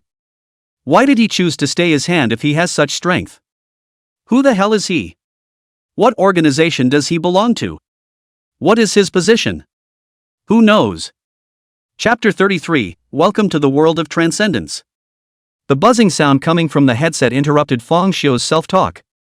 Captain, there has been a change in events. Jiang Man's voice came out from it. A person from the Evil Beast organization has lost his mind and completely gone berserk into a demon. Be safe, I'll be there soon. Feng Xiu said extremely decisively. I don't think about things I can't figure out, and I don't dwell on things that have already happened. Focus only on the moment.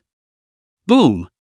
There was a loud explosion that seemed to be accompanied by the hissing of wild animals. Everything made Chen Yuyao, who was trapped in the elevator, tremble with fear and panic, not knowing what to do.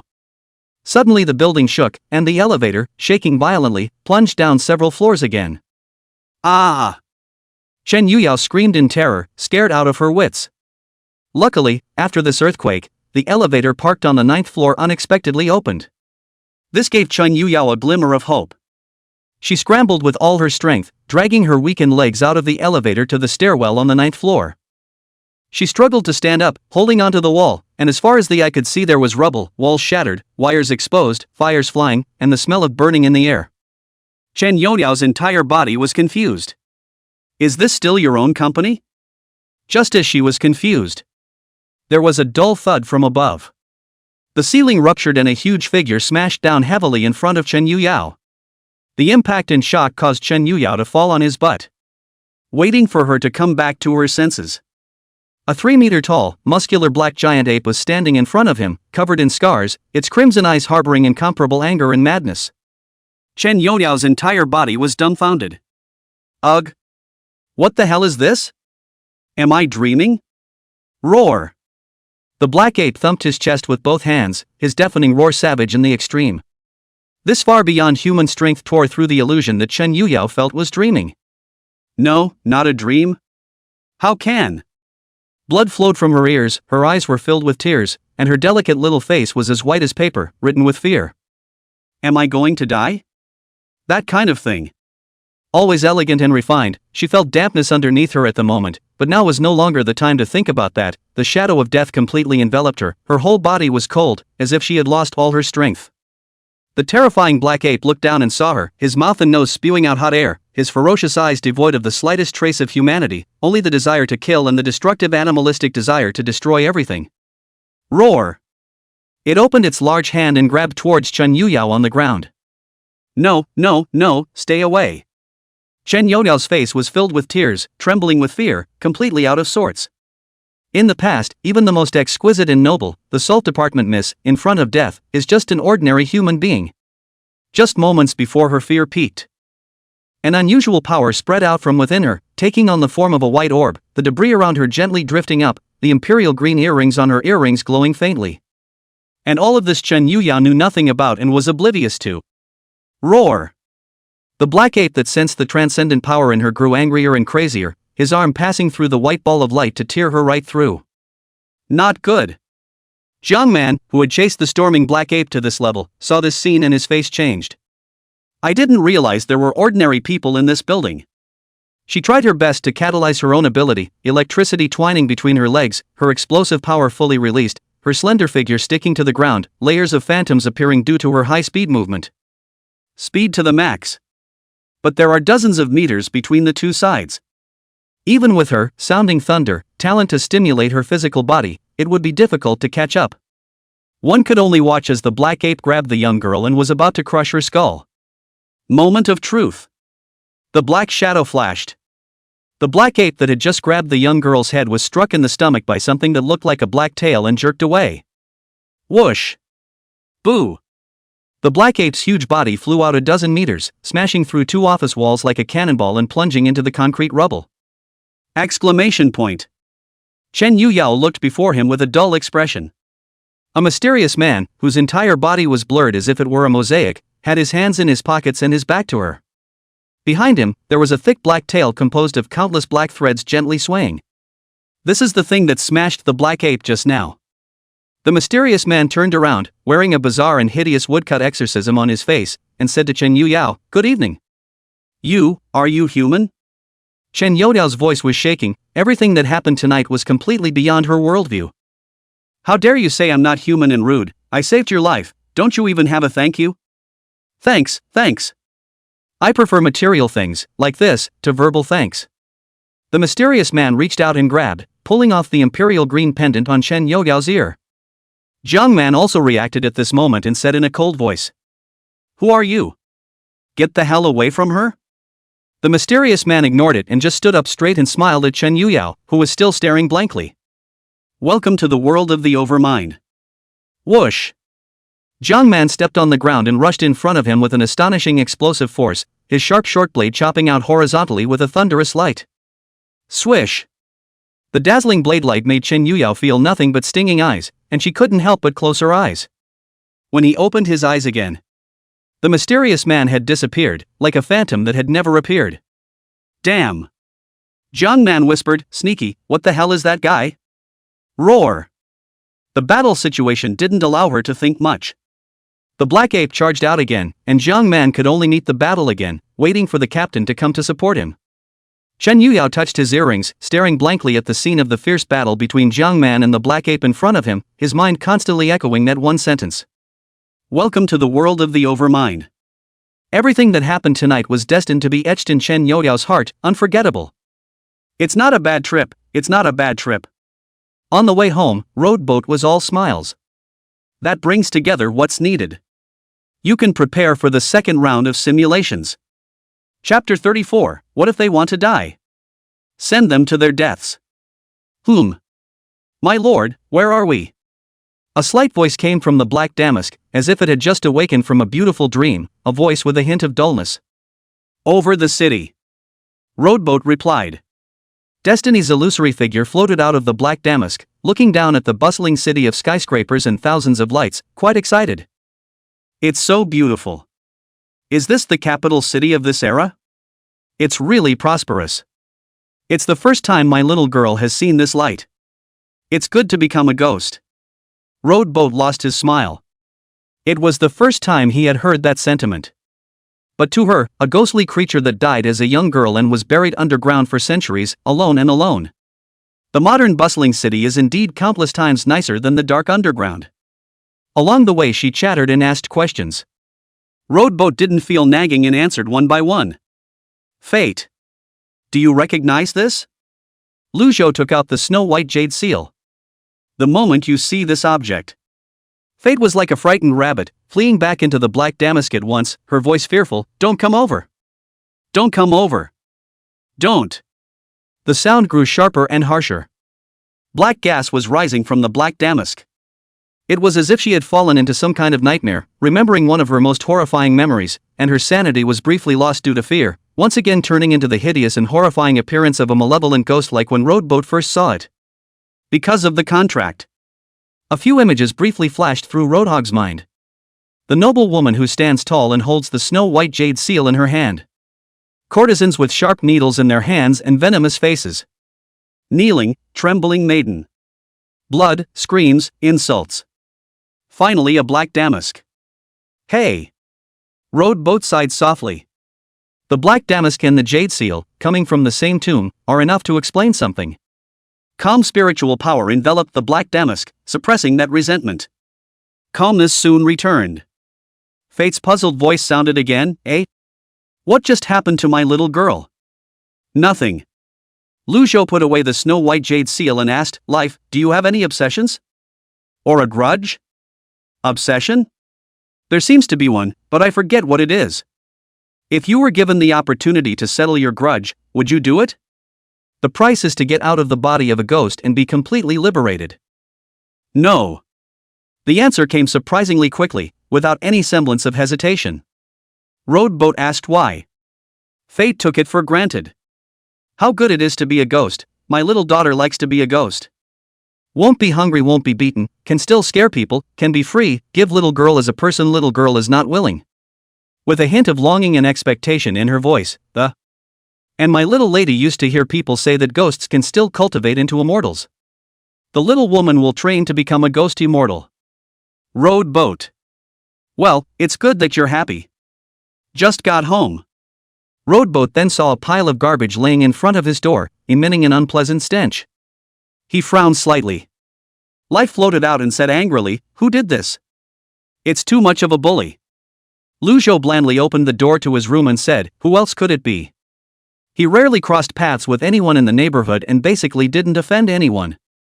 Who would do such a thing except for those lickspittles of Lu Baiyi and Lu Baiyi's mom? "My lord, leave this to my daughter. None of the participants will be able to escape. I guarantee that they will not be able to eat anything." Fate's tone was gloomy and cold, once again turning into the appearance of an evil spirit, diving into the walls. The entire residential building instantly had an extra eerie chill. Rowed boat didn't block it this time. "People do not offend me, I do not offend. The first time I spared Lu Baiyi's blabbering is to look at the former love. Now the relationship is severed. The second time you mess with me, it'll be considered a death wish. Woo-hoo." Tuanzi covered his nose and ran and hugged the small legs of Lu Zhou, who had just entered the door. "Smell the stench of the house. Looks like we'll have to live somewhere else." Rowed boat muttered, without any semblance of expression on his face. "Lu Baiyi's home. Baiyi, what's wrong with you? Why are you so soulful?" Mother Lu asked at the dinner table. "Leave me alone." Lu Baiyi's voice was hard and her face was unpleasant. Lu Baiyi raised an eyebrow. "You did this?" Lu Hu heatedly laughed. "I'm not so stupid. You also know that in our neighborhood, Huang Song, a few of them have long been thinking about you, hate the rowboat. I mentioned a word with them this afternoon, said the rowboat to make you angry. They did not say anything according to what I said, but also said that the next time you run into the rowboat to catch him up to give you a good lesson out of anger, how is not a little faster. You're not stupid yet." A smile finally raised on Lu Baiyi's face. She looked at the photo, her smile was cold, her eyes were full of jealousy and hatred. "I haven't even climbed into Gao Tianyou's bed yet. What makes you able to sit on the passenger side of Yi Luoli's sports car?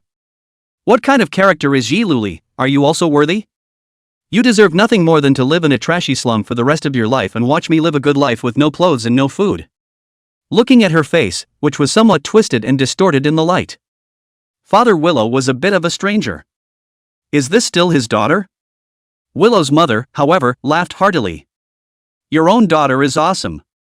That's the way to think. Must climb up the ladder of people step by step." Zip! Lights flashing. The air around them became cool and cold, and there was an extra hint of indescribable moroseness and treachery in the room. What's going on? Bad contact in the circuits? Willow's father got up to check. Lu Hu disliked, "This home is really shabby, sis, when will we be able to live in a big villa?" As he spoke, he didn't forget to ladle a spoonful of broth towards the pot and bring it to his mouth, but there was something strange about the way it felt when he chewed on it, and it carried a foul odor of garbage. Vomit. He threw up straight away and threw up a load of food waste. The scene immediately frightened a few people. The soup, how did the soup get garbage in it? I obviously made it clean. Mother Lu hurriedly spooned it into the pot, only to scoop out an eyeball. Aha! She was so scared and bloodless that she even flung her spoon away, the boiling hot broth splattering onto Lu Hu and Lu Baiyi's faces. Lu Baiyi had forgotten about the pain, and her eyes looked at the black hair that kept emerging from the cooking pot with fear to the extreme. Lights zip. An invisible shroud of blood. I'm not dreaming, am I? This shocking and frightening scene scared Lu Baiyi. With her face scalded, she shuddered and stood up, ignoring Liu Hu, who was still vomiting, and her mother, who was spasming all over in fear, and fled as if she were fleeing back to her own room, locking the door behind her deadbolt, and leaning against the back of the door to gasp for air. Outside, Mother Lu was still yelling, "There's a ghost! There's a ghost! There's a ghost!" Lu Baiyi then reacted and hurriedly picked up her cell phone to dial the police. "Hello, is this the police? I want to call the police, something strange is happening in my house at..." She spoke eagerly, but there was no response from the other end. "Hello? Can you hear me? Send someone quickly." This time there was no silence on the other end. Instead, they let out a weird, oozing laugh. Cluck cluck cluck. Lu Baiyi was instantly like falling into an ice cave, her body's cold hairs stood straight up, and invisible fear spread along her hands and feet like a poisonous snake to her whole body. It's not just the Lu Bai family. The entire neighborhood residential building, not one of those enforcers or participants escaped. Even those old men and women who muttered and talked about roadboat in secret during the day, with nothing good coming out of their mouths, had horrible eerie phenomena in their homes. Blood coming out of the faucet. His mirror self began to speak. Poisonous snake crawls out of grandson's book bag. And the night is just beginning. Chapter 35 Yi Lu Li's ability, S-grade Xian Lan Li Flame. Roadboat didn't see the exact operation of the hit. Otherwise she should have been advised to watch ghost movies and learn more. He was currently in the limousine that Yi Lu Li had sent to pick him up and head somewhere. The person who drove the car opened his mouth, a rather hard middle-aged man. He saw Roadboat sitting in the back row through the rearview mirror. You're also a member of the Stargazer Club, aren't you? What's your name? Roadboat. The middle-aged man laughed. Commissioner Lu, right? My name is Yen Sui, I'm a member of the logistics department. Hello. Roadboat nodded. Commissioner Lu's eyes. Blind. Sorry. I shouldn't have asked more. That's okay. The teenager smiled weakly. Yen Su was somehow flattered and terrified. It was a feeling even stronger than once having faced the head of logistics directly. The handsome young man sitting in the back row with his eyes closed and a bland look on his face seemed to have an inexplicable aura and majesty about him. Mysterious, majestic, lofty. A small gesture can make other people's hearts fold and feel oppressed. And this. It tends to only come out in the big guys. It's no wonder that you can get that Messiah's favor. Yen Su lamented in his mind. This road commissioner, he is simply too unusual. Even he could perceive the extraordinary, and the strength of its qualifications as a transcendent could be imagined. Neither side spoke again. Lu Zhou was checking the information on the snow-white jade seal and the imperial green pendant. Confusing jade seal. Grade, B.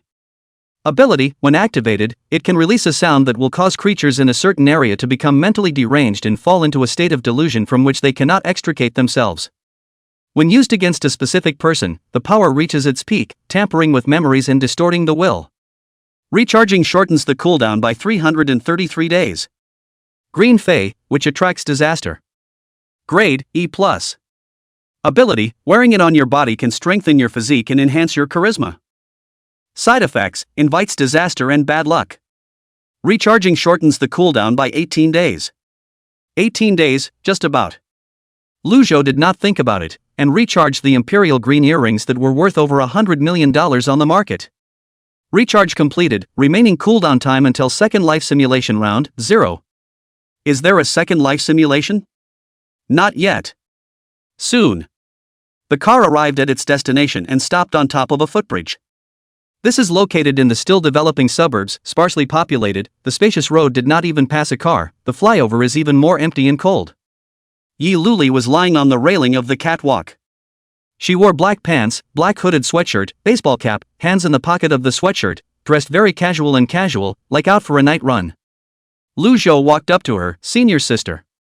Coming. I thought we were going to be evaluating abilities? Why did you pick this place? You'll see in a minute. Yi Lu Li laughed. The baseball cap covered half of her face, but it was still hard to hide the beauty. She looked straight ahead, her snow-white, flawless, cold white skin glistening with pearly crystals in the light, her features exquisite, her side face even more perfect. Slightly raising his eyes, a pair of gray-blue pupils under the baseball cap were like ice lake mist, crisp and with a hint of fantasy. Coming. Yi Lu Li said. Rumble. The furious roar of an automobile came. Along with it, there was also the sound of bullets pouring in as well as the hissing of grotesque anger. In road boat perception. An SUV came careening this way, racing up the road from between the fields at speeds approaching 200 yards. Behind it, a 2-meter tall and thin monster was in hot pursuit. Its body was snow-white wrapped in disgusting mucus, it had no face, and a thick tail grew behind it, and when it ran, its limbs landed on the ground, and its speed was extremely fast as if it was drilling out of water, and the ground was wet wherever it passed. Bang bang bang bang bang! Bullets rained down on its body, but they were all bounced off by the hard, slippery surface. That? Roadboat was surprised. Demonic creature. Amphibious magical creatures to be exact, codename Faceless Alien. Yi Lu Li replied. It does look a bit like alien. Road Boat thought to himself. Yi Luli jumped lightly and stood steadily on the railing, the black hair that hung down to her waist under her baseball cap fluttering in the wind. It's a rare opportunity, and I brought you here tonight so that you could see for yourself how we hunt demons. Commissioner Yi, stop chatting, help! A heartbreaking yell came from the SUV that crossed under the overpass. Roar! The monster let out a sharp, piercing growl and its limbs flared as the asphalt road dented. It leapt high into the air, jumped under the overpass, crawled a few meters, and then plunged toward the SUV below. Pust! Suddenly, a blue beam of light shot out abruptly, piercing through its body. Boom! The faceless alien's body instantly ignited, the mucus was vaporized, and its body instantly dried up as if it were a dried fish, turning into ash and flying. The process was so fast that it didn't even send out a scream. Blue flames fluttering in the night, broken, as if a blue flower on the other side of the river, sparks like a grain of fireflies, the beauty of some dream, but also dangerous to the extreme. Didn't you inquire about my abilities before? Yi Luli maintained the position of holding out a finger and turned her back to Road Boat. That's what I can do. Natural S rank, dry blue leading flame. Seeing Road Boat didn't have much of a reaction. Yi Luli was a bit dissatisfied. You should have sensed it, right? And you don't feel anything? Lu Zhou thought for a moment and said, powerful and special. Is that all? Yi Luli was incredulous. Shouldn't you act a little more surprised and shocked at how powerful this minister is? Air. Forget it, no hard feelings, get it done and call it a day. Yi Luli jumped down from the credenza and landed beside Lu Zhou, bringing up a fragrant breeze. Let's go test your ability. Chapter 36 Lu Zhou's Ability Assessment, Double Talent, A+. Located in the suburbs, nestled deep in the park is a private library. Here, in addition to Yi Luli, there was also an old man with exquisite and elaborate dress, leaning on a walking stick, wearing rimless glasses, with deep eyes and a bookish aura that was very compatible with this private library. Are you the Road Boat that Lockley said? The old man's tone was kind. Roadcraft nodded to the old man. Hello. I'm the owner of this library, my surname is Wan, I used to be a shelter staff of the Stargazer Society as well, only now I've retired, you can call me Librarian Wan. The old man was likewise a transcendent with awakened abilities, and his realm was not low, reaching the spirit base realm. Curator Wan looked deeply into his eyes with some regret. Yi Luli pulled off the black cloth, revealing an odd crystal ball with a huge vertical pupil inside, which was active and seemed to be observing the surroundings as if it was alive. The overall mold looks like a cat's eye. This is a special transcendental object, a prop specially built to specifically test the qualifications of the ability. Yi Luli explained, if you put your hand on it, you will be able to rate the strength of your awakened ability. Road Boat nodded. He was also curious about what kind of reviews he would show up with. Place your hand on the cat's eye crystal ball. Buzz. Strange dots of light rippled out from above, enveloping Road Boat's entire body from top to bottom in a circular shape. Seconds later. Detailed text appears on the crystal ball. Yi Luli came closer to look. Immaculate body. Class C. Ability description, amazingly resilient after injury, immune to all toxins and almost all diseases, combat ability close to zero. Power of the heart. Class A.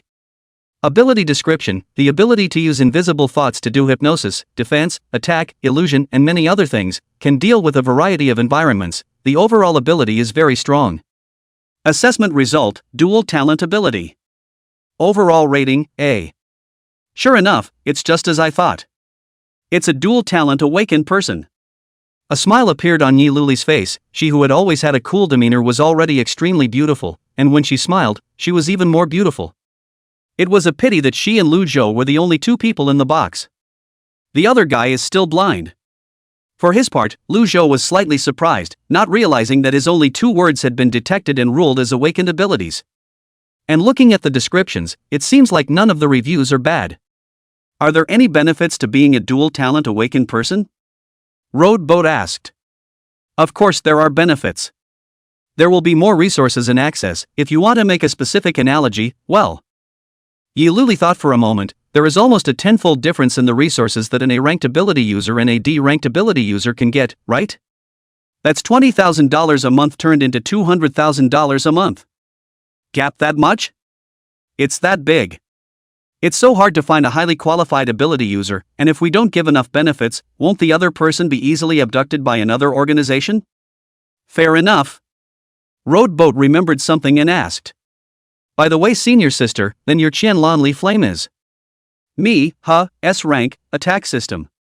Yi Luli's tone was relaxed, as if she was talking about a trivial matter. Only guys who had been mixed up in the world of transcendentalists for years would know how much gold the S rank in her mouth contained. Yi Luli stretched out, the bodysuit pulled up to reveal the snow-white belly button, the perfect body is visible. The waist was full and slender as if it could be held in one hand. Running all day is exhausting. Are you going back to sleep tonight? Or else you can sleep here, there's a guest room. Roadboat smiled back and refused, saying that it would be more convenient to go back. Yi Luli didn't force herself, only saying that she would have someone send him back. By the way, this is for you. Yi Luli took out a leather bag and handed it to Lu Zhou. The leather surface was delicate and well made, and the Stargazer Society's insignia was printed on it. It contains the latest cell phones, communicators, uniforms and weapons, sort of a newbie package in the game. Welcome to the Stargazer Club and be a part of salvation. To her own deputy minister, she was really caring beyond words. Lu Zhou laughed, the car is not necessary, blind driving, the traffic police should be scared to death. Picture that image. Yi Luli also smiled. Both sides separately. Roadcraft returned home. Inside the residential building, the ghostly atmosphere is so eerie that you feel a chill just walking in. A mental sweep. Each family was in a different condition, yet all were scared out of their wits. Some of the old men and women were so frightened that they lost their minds, cowered in the corners with mute eyes, and extraction complete. Locked to civilization, the final spirit world. Road boat. Cat meme emoji. World analysis complete. Drawing from the gifted fate.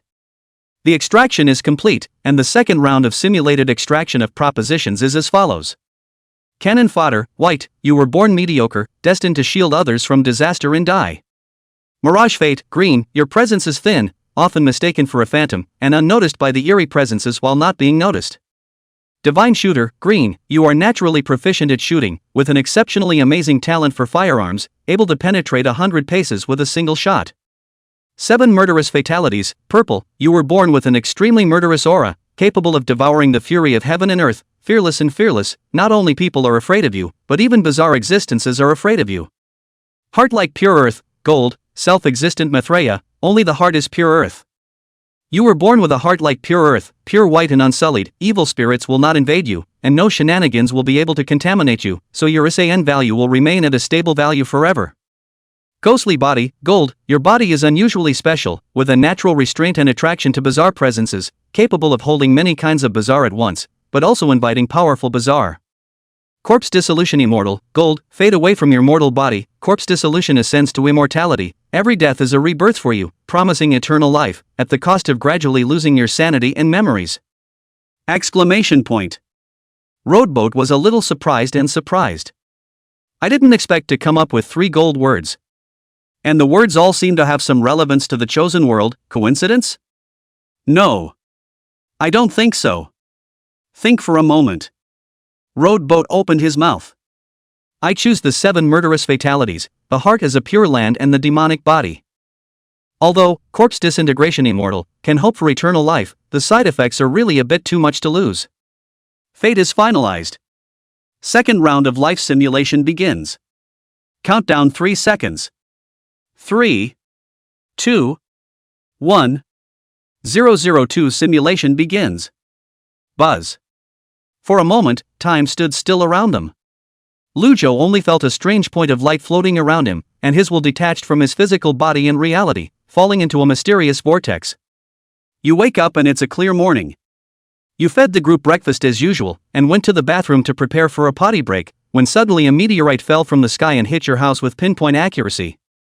An act of God at the most vulnerable time, and your whole being is blown away. When you wake up again, you realize you've crossed over and are buried in the dirt. You struggle to poke your hand out of the dirt and crawl out, realizing you're in the middle of a cemetery, surrounded by morning fog, and you're surprised to find that your blind self can see, except that there's something strange about the light in your vision, and a wisp of black and red pervades the surroundings. When you look up, you see a blood-colored sun. This is a world of spirits, where the bizarre exists in every corner of the world, ready to take the lives of human beings. The only thing that can deal with weirdness is weirdness. The emergence of tricksters among humans who have made a pact with the bizarre, who are the last hope of mankind. A blood-colored sun? That's pretty unsettling. Road Boat muttered, feeling that all the spiritual power in his body had disappeared. It seems that real-life abilities can't be used in the simulated world. Anyway, let's explore first. Road Boat wandered up through the cemetery. The surrounding atmosphere was eerie, with a cool ghostly aura that most regular people would instinctively feel creeped out, terrified inside, and wanting to run away.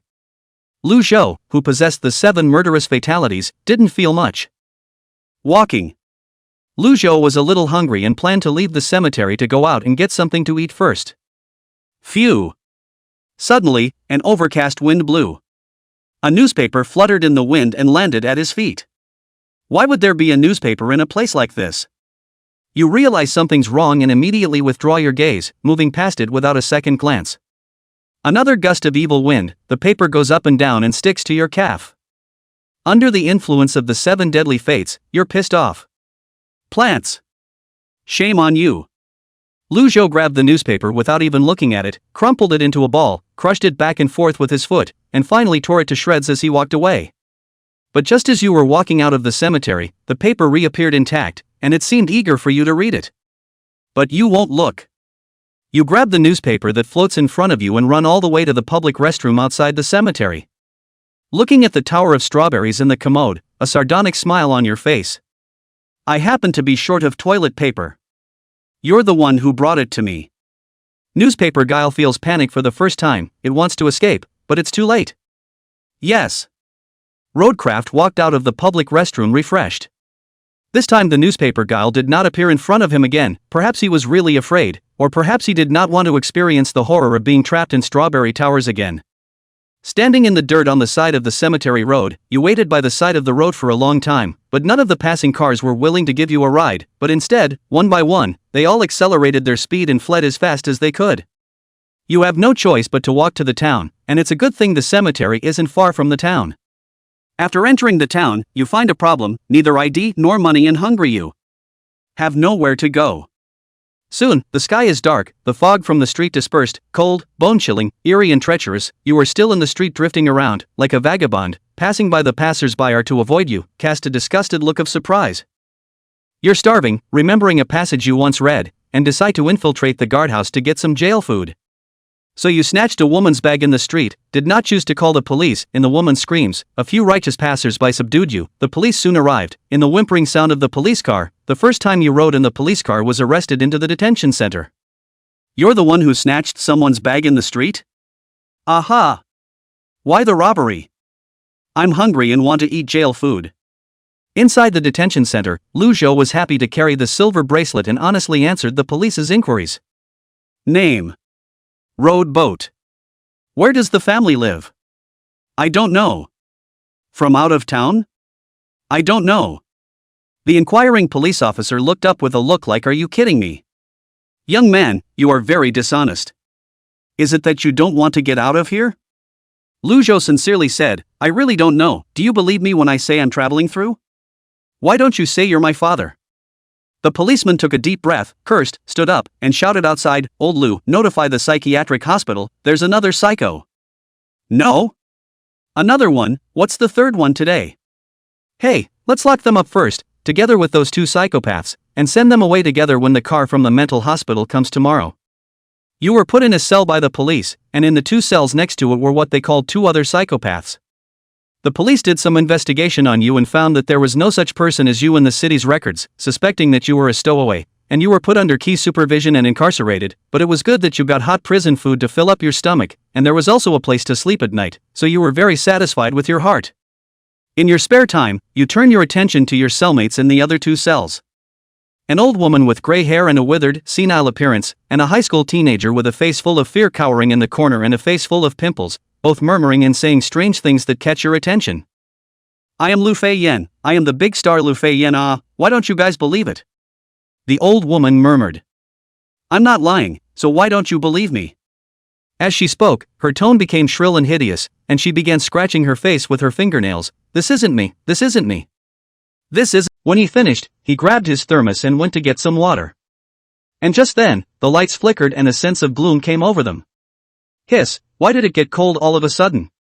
The auxiliary policeman rubbed his arms. Lu Zhou didn't feel anything, but the black and red baleful aura in his field of vision became more and more intense and spread out towards both sides, as if a big fish was swimming through the water. Some intangible is entering. The fluttering curtains are still, the falling water droplets are suspended, and the winged mosquitoes. Stop the time at 22:22 in the whole guardhouse. Click. The crisp sound was unmistakable in the framed guardhouse. Road Boat slowly twisted his head to look. The incredibly pale old woman rose from the ground, her cervical vertebrae twisting with a clicking sound. Help, help me. She jerked her head up and let out a mournful, desperate cry. Under the withered white messy hair, the face was covered with cracks, the right eye was weeping and tearing while the left eye was eerily scarlet, the pupil had two twisted golden pointers, one long and one short, while the edge of the iris had a circle of undulating scarlet scales, staring at Road Boat with a deadly stare as if it was staring at a tasty prey. The scene in front of you, even you can't help but feel your heart palpitating and your hands and feet going cold. As the scale turns, the old woman ages and decays at a speed visible to the naked eye, turning into a white bone. The pupils of the eerie eyes bore out of her sockets and darted towards you, and just as you tried to resist, you realized you couldn't move. Your body is framed and begins to age rapidly, gray hair sprouting. The pupil of a weird eye drills into your right eye, and the pain is so intense that you can't stand it. This is the time trick, the terrifying existence that controls time, and the moment you lock eyes with him, it determines your fate. It's really unlucky that you encountered such an existence in your first encounter with the bizarre. Even if you have a special demonic body that can suppress the weirdness, his rank is so high that he can easily kill you even if he is suppressed. But he didn't kill you right away. He has taken a fancy to your body and wants to completely take it over and become an even more terrifying existence, and to do that, the first thing he wants to do is to destroy your soul and will. A rush of his will into the depths of your mind. You feel countless small snakes drilling around inside your body, gnawing on your bones, eating your flesh and blood, and the surrounding fury seems to be attracted to converge and merge into your body, and that kind of pain is a nightmare that is hard to endure, as if your soul is going to be torn apart in the middle. Your consciousness is blurred and countless visions are floating in your head. Giant writhing serpents in the pale mist, headless giants in the aurora borealis, swimming fish in black and white, blood-colored moons and black suns, countless human skins hanging upside down in the sky, scarlet clocks in bell towers. Dystopia, horror, distortion, this is not a sight for ordinary human beings to look at directly. Infinite negative emotions rush to your mind, grinding your sanity. But you held on, you kept your own sanity. This is unexpected, and he has clearly underestimated you. Your spiritual world is like a pure land, free of dirt and dust, a pure white world, and he who intrudes into it is like a speck of scarlet dust falling into the world. He is imprisoned. Realizing this, the undaunted him continued to erupt power and release pollution, trying to erode the world, but with little success. Whenever the pure white world was partially eroded, it would soon recover again. In the time it took to pause, the process was repeated 16,389 times. Your consciousness gradually revives in pure white purity and begins to devour him in turn. He tries to resist, but is extremely weak. Instead, your will is getting stronger and stronger. In the end, he despaired and was no longer able to resist. You have devoured him completely and have mastered the full of the time trick. When the horrible bell sounded again. But this time, it was like a death knell for weirdness. In the midst of the time framed by the guards, Lu Zhou, whose hair was snow white but whose face had returned to 18, slowly opened his eyes, and his left eye was an ordinary brownish-black pupil that was calm and gentle. Instead, the right eye turned a bizarre scarlet red, with two golden long and short pointers derived from the center of the pupil constantly rotating, and a circle of blood-red scales along the edge of the iris, demonic and terrifying. Time shenanigans. Control time, that's a little sick, isn't it? Road Boat muttered. The concept of nothingness, time, appeared in his vision, and he meditatively knew the power of time trickery. Ability to speed up, pause and rewind their own time, as well as control the time of the person they are looking at will. Whether spooky or human, as soon as you lock eyes with him, your fate is sealed. This is still the initial stage. It was conceivable that as Road Boat's mastery of time trick deepened, the ability would become more and more terrifying. At that point, even suspending an area for a period of time would not be a problem. Congratulations! Praise be! A new trickster has been born. You have mastered the time trick and become a first-order trickster capable of harnessing time, and the fury fills your body. Ghosts and gods plus 7 killings of fierce fate, allowing you to wantonly devour fury and weirdness after becoming a trickster, allowing your physique to far surpass that of an ordinary first-order trickster, with amazing strength hidden under your thin, lean body. Chapter 39, A Man's Medicine. Crunch! Lu Zhou gripped the iron door of the cell and casually ripped the steel bars. So brittle? Roadboat was surprised and hadn't fully adapted to the power on his body. He glanced at the acne-ridden teenager set still in the cell, the other no doubt being targeted by the creepy head.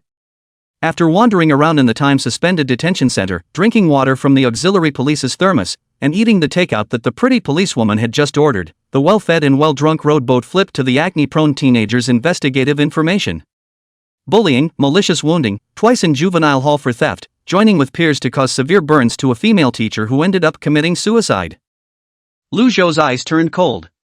So it's scum. That's okay.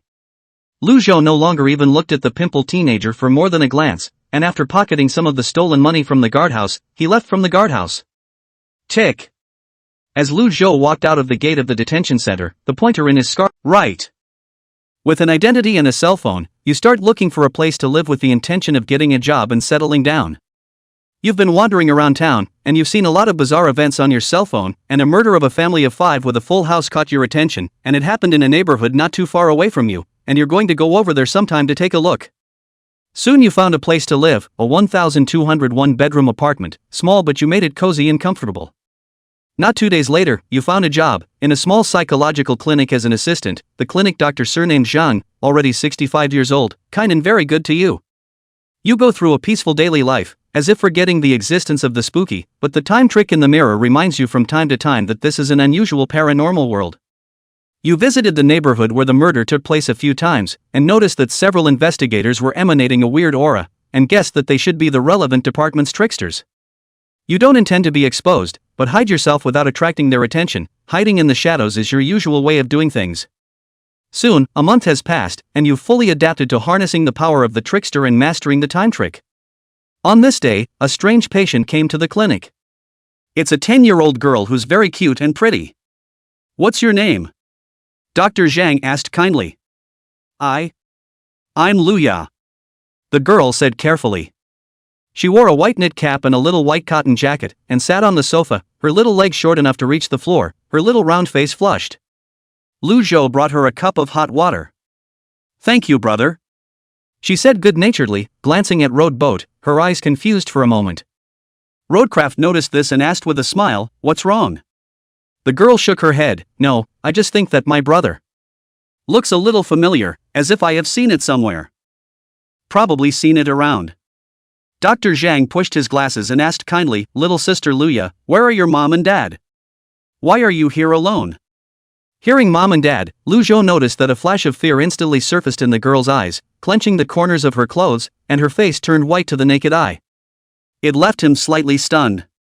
I ran away from them. Why? Because. They're not my mom and dad, they're fake. Hearing the girl's urgent words, which were full of fear and trembling in tone, Dr. Zhang obviously froze for a moment, then a smile appeared on his face. Little sister, is it true that mom and dad are not treating you well? You can talk to grandpa. The girl's head shook into a rattle. I'm not lying, I'm telling the girl, Luya, also sensed this and was very disappointed, with tears in her eyes, jumped off the couch and left the clinic after politely saying goodbye. Her back is small as she walks down the stairs, her head is lowered, and from time to time she wipes her eyes, and from her you feel a wave of unspeakable sadness, helplessness, and fear, as if she is fighting against a whole world, unable to distinguish between the real and the unreal, and that the darkness and the fear will swallow her at any moment. Her loneliness is the loneliness of being ostracized by the world and empathizing with you as an outsider.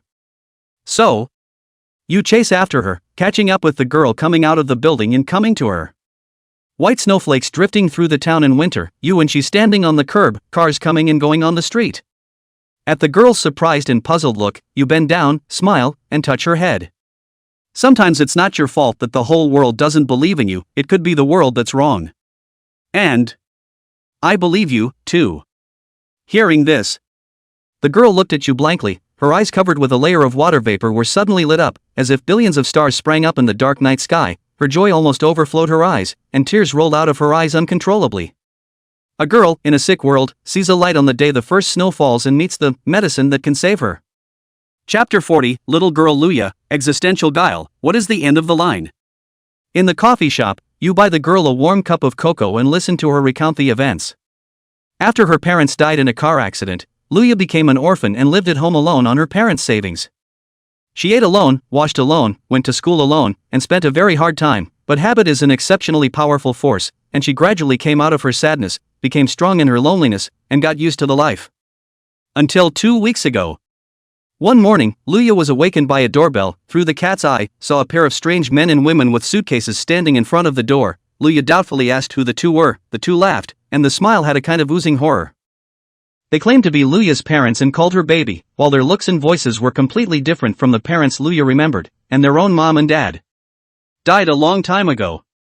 Even more alarming to Luya, whether it was the neighbor's aunt, or the uncle downstairs, or the police and the people from the Social Security Administration, all of them treated the strangers as their parents, and all of them forgot about the death of their parents, as if the car accident had never happened at all. The world becomes a stranger to Luya. In the days that followed, the strange man and woman lived in Luya's house and became her nominal parents, taking control of her food and clothing. Although the quality of life was countless times better than when she was alone, Luya still felt a wave of panic and revulsion whenever she saw the two men's unfamiliar smiles at the dinner table. Just 2 days ago, she went to the police station for the second time to report to the police, by the police to find mom and dad after the car home. Listening to the mom and dad concerned about the words of worry, even she herself have doubts about themselves, suspecting that it is their own brain out of the problem. Doubting that everything before was her own hallucination, doubting that she was wrong and that they were really her mom. Rowboat saw her hand. It was bruised and battered. It was an old wound from cutting vegetables with a knife. The image of the girl patting her chair, cooking alone in the kitchen with a knife, accidentally cutting her hand, aggravated by the pain and weeping, then silently wiping away her tears and continuing her work comes to mind. A trace of heartache floated onto Lu Zhou's face. Once upon a time. In the real world, there is also a boy by the bad luck of the family mercilessly kicked out of the house, wandering for a long time almost to freeze to death when a scavenger picked up home, and from then on also have to wash and cook every day, to bear the heavy burden of life. Lu Zhou reached out and wiped the tears from the corner of the girl's eyes. You're right. The proof is the bruises on your hands. These scars represent the pain you've suffered for over a year, the late-night sadness, the loneliness of being alone.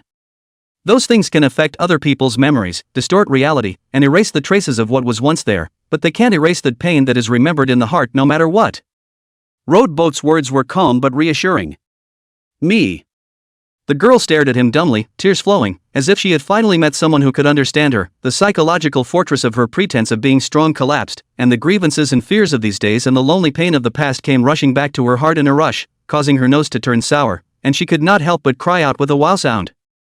The rest of the cafe's patrons craned their heads to look at it with strange eyes. Lu Zhou also did not feel embarrassed, calmly picked up the coffee in front of him and did not say anything, but let the girl vent to her heart's content. When she's done crying, Lu Zhou stood up and picked up his clothes. Come on, go meet your mom and dad. His eyes were sharp, his white hair fluttered, and his invisible aura surged out with a strong sense of oppression, causing the others in the coffee shop to withdraw their eyes. The girl, on the other hand, felt inexplicably at ease. The long-lost sense of security made her unable to resist reaching out and holding Lu Zhou's hand. Lu Zhou looked down at her and smiled, holding her small hand. So warm. The girl wiped her nose in tears and tilted her head, a sweet smile finally appearing on her face. It is as if the early days of winter are warming the heart. What's your name, big brother? Rowboat. You followed Lua back to her home and met her mom and dad. As you guessed, they are two spooks in human form, with a cool, eerie aura around them and an indistinct presence. Mom and dad showed extreme hostility to your arrival and ordered you to leave. You ignored it and walked into the house and closed the door with your hand, leaving Luya outside the house for the time being.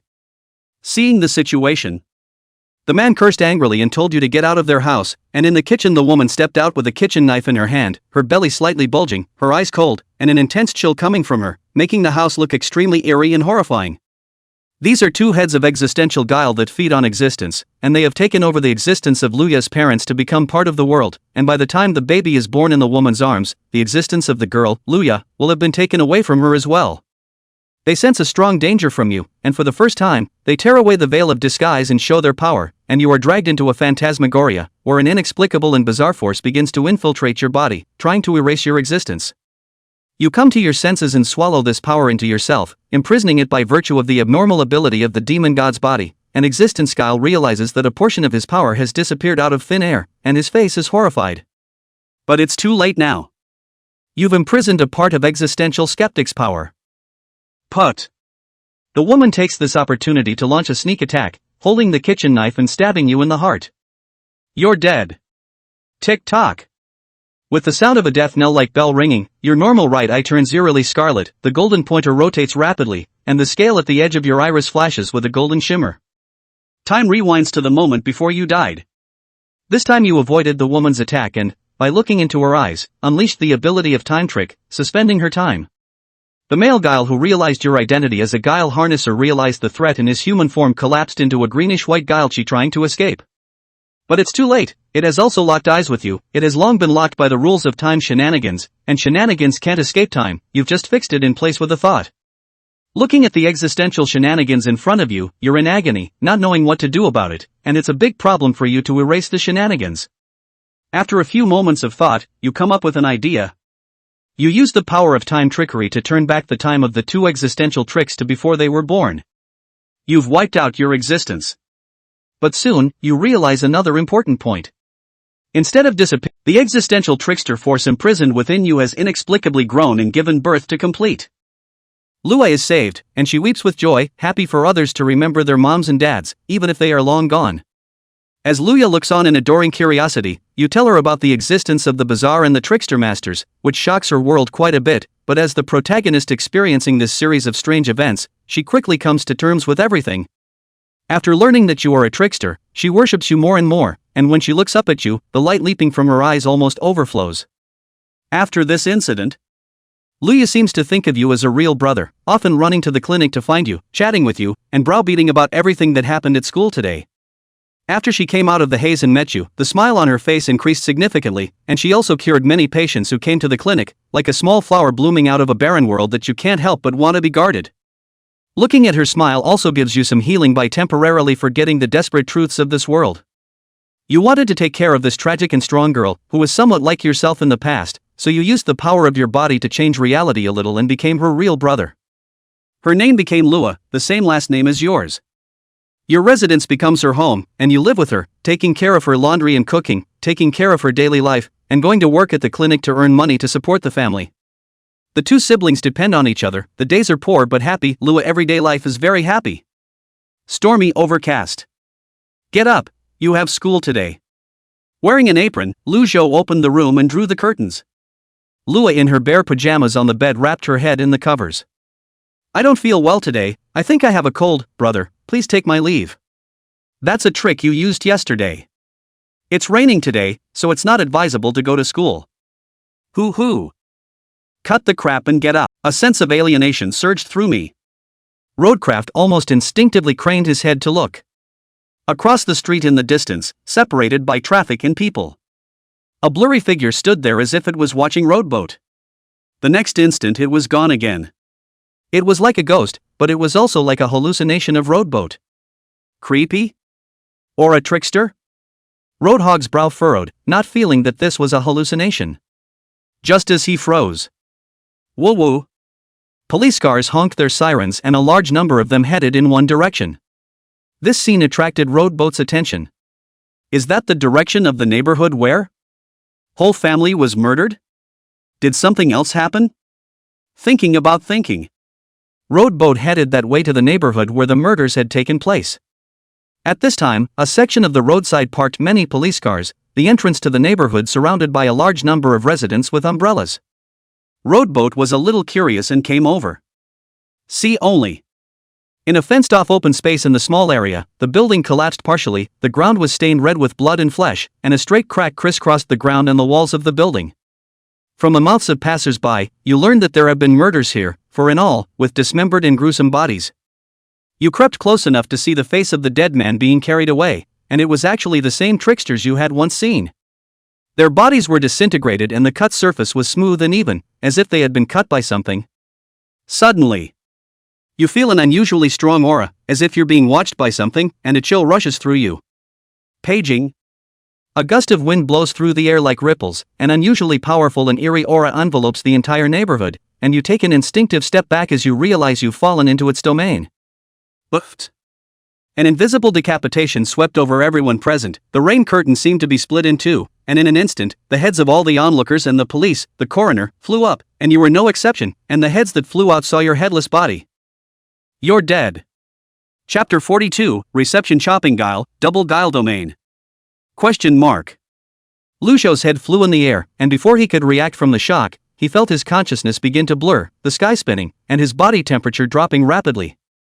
Vaguely, he saw an unusually thick blood-colored fury overflowing from the house of a neighborhood building in the distance. That's where the attack came from. Just the moment that thought surfaced. Tick. Roadboat's right eye turned scarlet, the eyeball twisted, and the short golden pointer jumped forward one tick along the edge of the iris. Dang. Shasta. The power of time trickery exploded. Time began to flow back. Lu Shou's head fell back to his neck like a rewind, the blood retracted, the decapitated neck and cervical vertebrae began to heal, and his body temperature returned as before. Hoo. Lu Shou gasped for air with a hint of fear in his eyes. This is what death feels like. Only the handle of the umbrella was left in his hand. As he looked around, dozens of headless corpses lay strewn about. The eyes on those heads that fell to the ground were dull and puzzled, still retaining their pre-birth demeanor, and a large amount of blood gushed into the sewers along with the rainwater, and the area was dyed a blood-red color. Claptrap. It's still raining. That weird force hasn't left yet. Roadboat could feel that he was still in the middle of its attack range. Whoosh. Another chop. Lu Shou's body, along with the car behind him, was once again split in two. Clang. Time flows back again. Interesting. Is that how much you want to kill me? Roadboat, who had been killed one after another, was also in a rare rage. A hint of ice and coldness surfaced on his handsome face. Reaching up, he ran a hand through his frontal hair, his wet, full head of white hair going towards his back. The teenager's expression was cold, and the scarlet eyeball in his right eye socket turned madly. As long as you step into the range of your attack, will you be decapitated by you? Ignoring defense, a conceptual chop in two. That's quite the domineering and perverted ability. Swish. The chopping attack came down again. The rowboat was cut off and recovered in an instant, the timing caught with increasing precision. Unfortunately, you've got the wrong guy. A dense and gloomy scarlet-red weird aura emanated from him, and the raindrops around him were stilled and hovered in. A violent and gloomy, mixed with countless killing intent evil thoughts surging into your mind along the hilt of the knife, excited bloody billions of cries, the body was torn screams, countless immersive death visions surfaced, as if to make you die 1,000 times in an instant, a mountain of corpses and a sea of blood, casting the turbid world of the Kyokan, the sea of blood transformed into killing intent engulfed you, making your brain as if it was going to explode in general pain, like it was going to drown all of your reasoning, and turn you into a puppet that only kills. But how could you, whose heart is as pure as glass, be reduced to a puppet of a sword? Pure white light blossomed in the sea of blood, like a lotus blossom. Countless visions and furious killing intent are shattered, and your expression returns to calm. Beautiful. Once again, you've turned the tables, escaped from an extremely powerful creepy and completely suppressed him. You hold the sword in front of you, a horrible fury and hostility transformed into a blood-colored storm erupted from you, and an invisible chopping blow swept out, cutting down several houses around you. Fortunately, the residents here have long been dispersed by the organization of the trickster harnessers, and what was cut down was only the empty buildings. This knife with your 7 murderous fatalities makes the killing intent emanating from you reach an apex. Even creepy would be scared to look at you, but your eyes are as calm as water, calm and terrifying. Congratulations!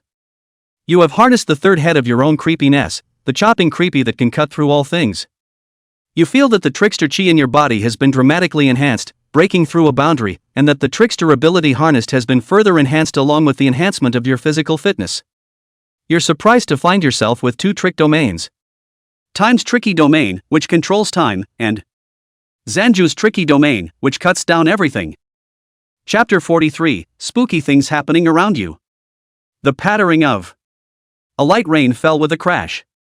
Some people who heard the commotion rushed here, saw those headless corpses outside the district, stared out of their wits. Some people are directly bent over and vomited up. The bold ones dumbly picked up a cell phone to take pictures. What the hell happened? A female netizen murmured, both excited and terrified, the desire to explode in popularity driving her to pick up her cell phone and step on her heels past the pools of blood and into the dilapidated neighborhood. Exclamation point. She saw from afar Lu Zhou's stance standing above a ruin carrying that knife. White-haired and eerie-eyed, with his head lowered, he stood in the rain, emitting a scarlet and eerie aura that could be seen with the naked eye by normal people. Clunk. The cell phone fell to the ground with a sound. Roadcraft twisted his head to look. In the moment of locking eyes with that scarlet creepy eye. Hiss. The female netizen sucked in a breath of cool air as an unspeakable fear surged through her heart, causing her hands and feet to go cold. That is not a human eye. He's the killer? Instantaneous. The bizarre figure on the ruins disappeared as if it were a mirage. The female netizen stumbled dumbly into the muddy water, her body could not stop trembling, her pupils contracted but with a hint of confusion. Just now. What did she see? Why don't you remember? She tried to recall, but found her memory blurred, remembering only a terrifying figure standing over the ruins. But can't recall the details or the look anyway. You returned home and started doing laundry and cooking as usual, and the TV was broadcasting the events in that neighborhood, claiming to the public only that it was a gas explosion, and that the truth about the dozens of deaths and decapitations was being hidden. This is also normal. In case this matter breaks out, not only will it cause social unrest, but I'm afraid the bizarre existence can't be hidden. Roadboat picked up his coffee and listened to her gradually talk about it. It all started 10 days ago. From Tang Shui, you learned what happened to her. As a rich girl from a famous family, she grew up with no worries about food and clothing, and when she was old enough to get married, she married her husband, who was of comparable wealth, and lived a happy life. However, her husband died a few years ago due to an illness, leaving her alone in control of a huge family fortune. Some ill-intentioned people began to delude themselves into approaching her, both for her beauty and for her family's wealth, one of whom was once her first boyfriend in her teenage years, who was dropped out of college because of his addiction to gambling, and has since sunk into a life of social immorality. After her husband's death, he appeared out of nowhere and reappeared in Tang Shui's life, stalking Tang Shui relentlessly, even starting to follow her, sneaking into the villa and trying to force a relationship. After being rejected over and over again, and being sent to jail by Tang Shui's police, the ex-boyfriend seems like he's gone crazy. Final. One day when Tang Shui was at work, he jumped off the roof and died in front of her eyes. Since then, strange things have happened to her, and they've gotten worse. The voice of her ex-boyfriend's madness would always come to her ears, urging her to die early and come to join her. Sometimes she was even compelled by the voice to commit suicide, but was stopped by the people around her. That kind of thing happened again last night. Tang Shui hugged her arms, her body trembling with fear. I would actually sleepwalk to appear in Xiao Bao's room, my hands strangling his neck, and if I hadn't woken up. Me in time, I would have wanted to kill my own biological child. It's almost like a curse, I know, he's urging me to die sooner or else he's going to make me kill the important people around me. That man is the devil. He's come from hell to seek revenge on me. It's not the devil, oh. Roadboat said. Tang Shui twisted her head to look at him. Lu Zhou put down the coffee cup in his hand, crossed his legs and said with a smile on his face. Rather, it's bizarre. Mrs. Tang, I can help you. Really, really? Tang Shui was in a bit of disbelief. You don't explain anything more, but look to the back of her ear, where there is a pale mass of air that no normal person can see, rather weakly eerie. You destroy it with a random chopping blow, and you feel the weirdness in your body grow by a fraction amidst the man's mournful, desperate screams. Your guess was right, Zhengui can increase his power by killing Dial, which makes you see the way forward.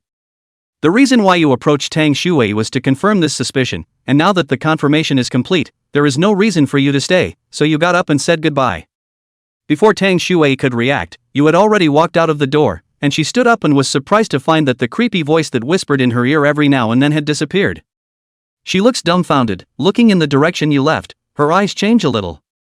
Over the next month, spooky events continue to occur in the town, but rarely do the spooks break into the area where you live, as if they too have sensed the presence of a terrifying presence here. Your life returns to a calm routine, relaxed and cozy. The tricksters who came to investigate the beheading have been in the neighborhood many times but never searched you, which makes you wonder about their abilities. But it also gives you less to worry about. And what you don't know is that the trickster organization has long sensed the abnormality of this area and determined that there is an exceptionally powerful trickster here, so they don't dare to take action for fear of offending the other side. Time passes slowly. A quiet year passed quickly. In your second winter in this psychic world, something big happened. No reaction. Dr. Zhang? Lu Zhou shouted again. Dr. Zhang, who was sitting frozen in his recliner as if snapping out of his daze, pushed up his glasses and smiled. What's wrong?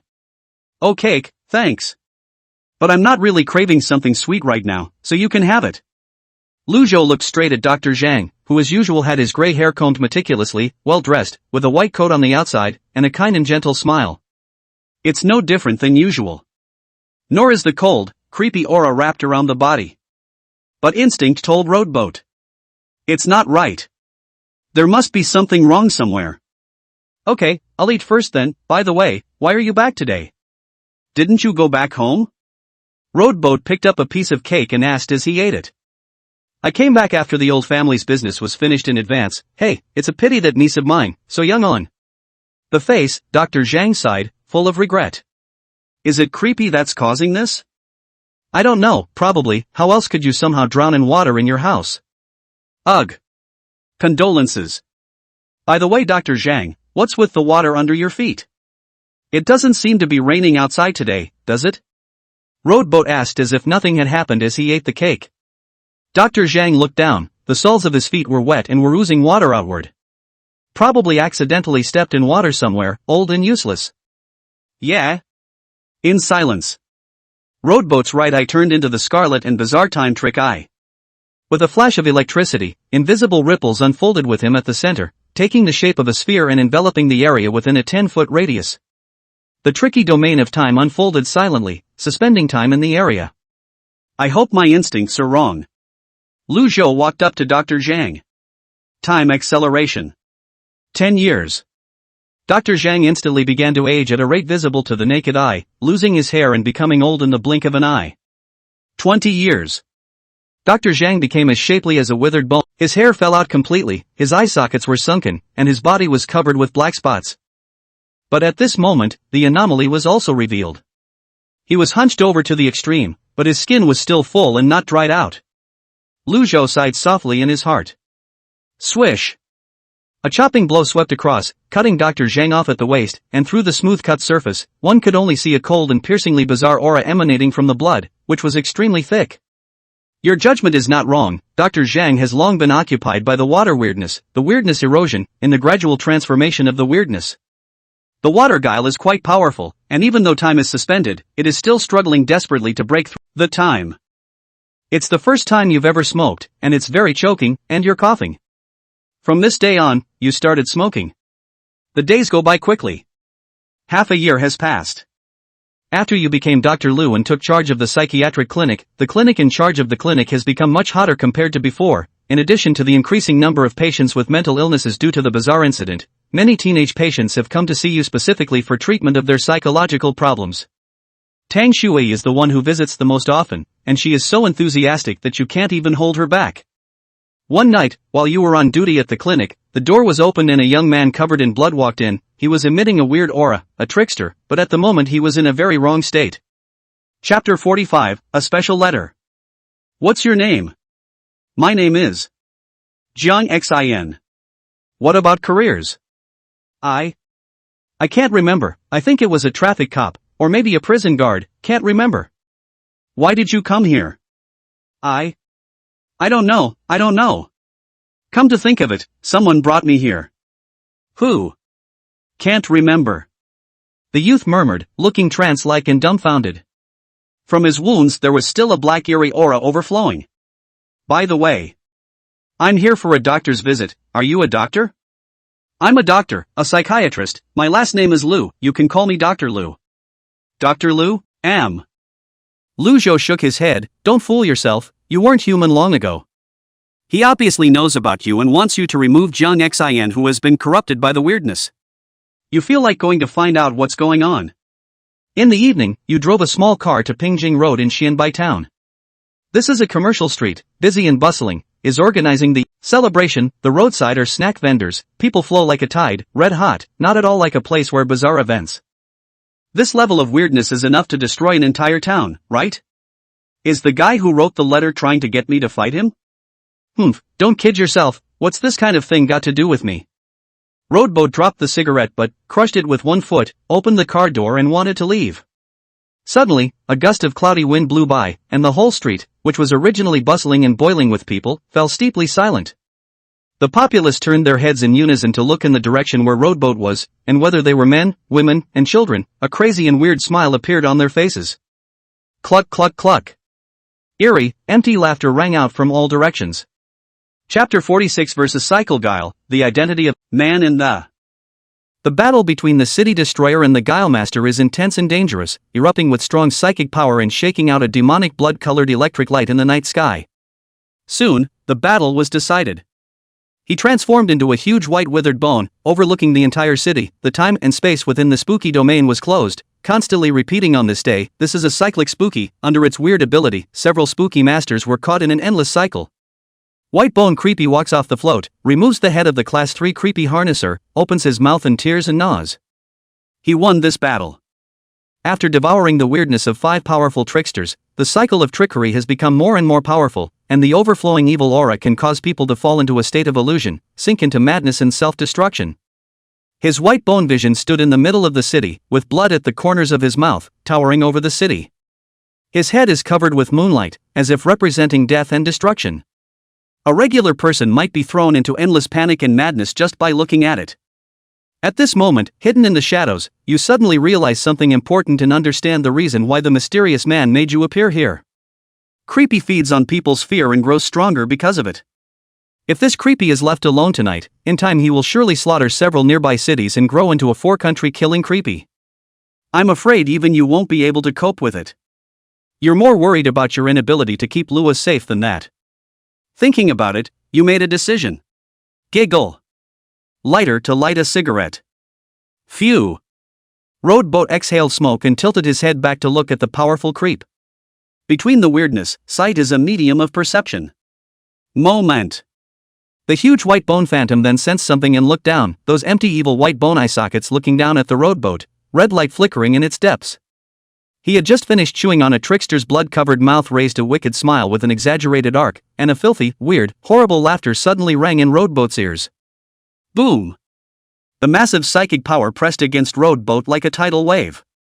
Wherever they passed, the windows of the buildings burst into pieces and the ground flew away.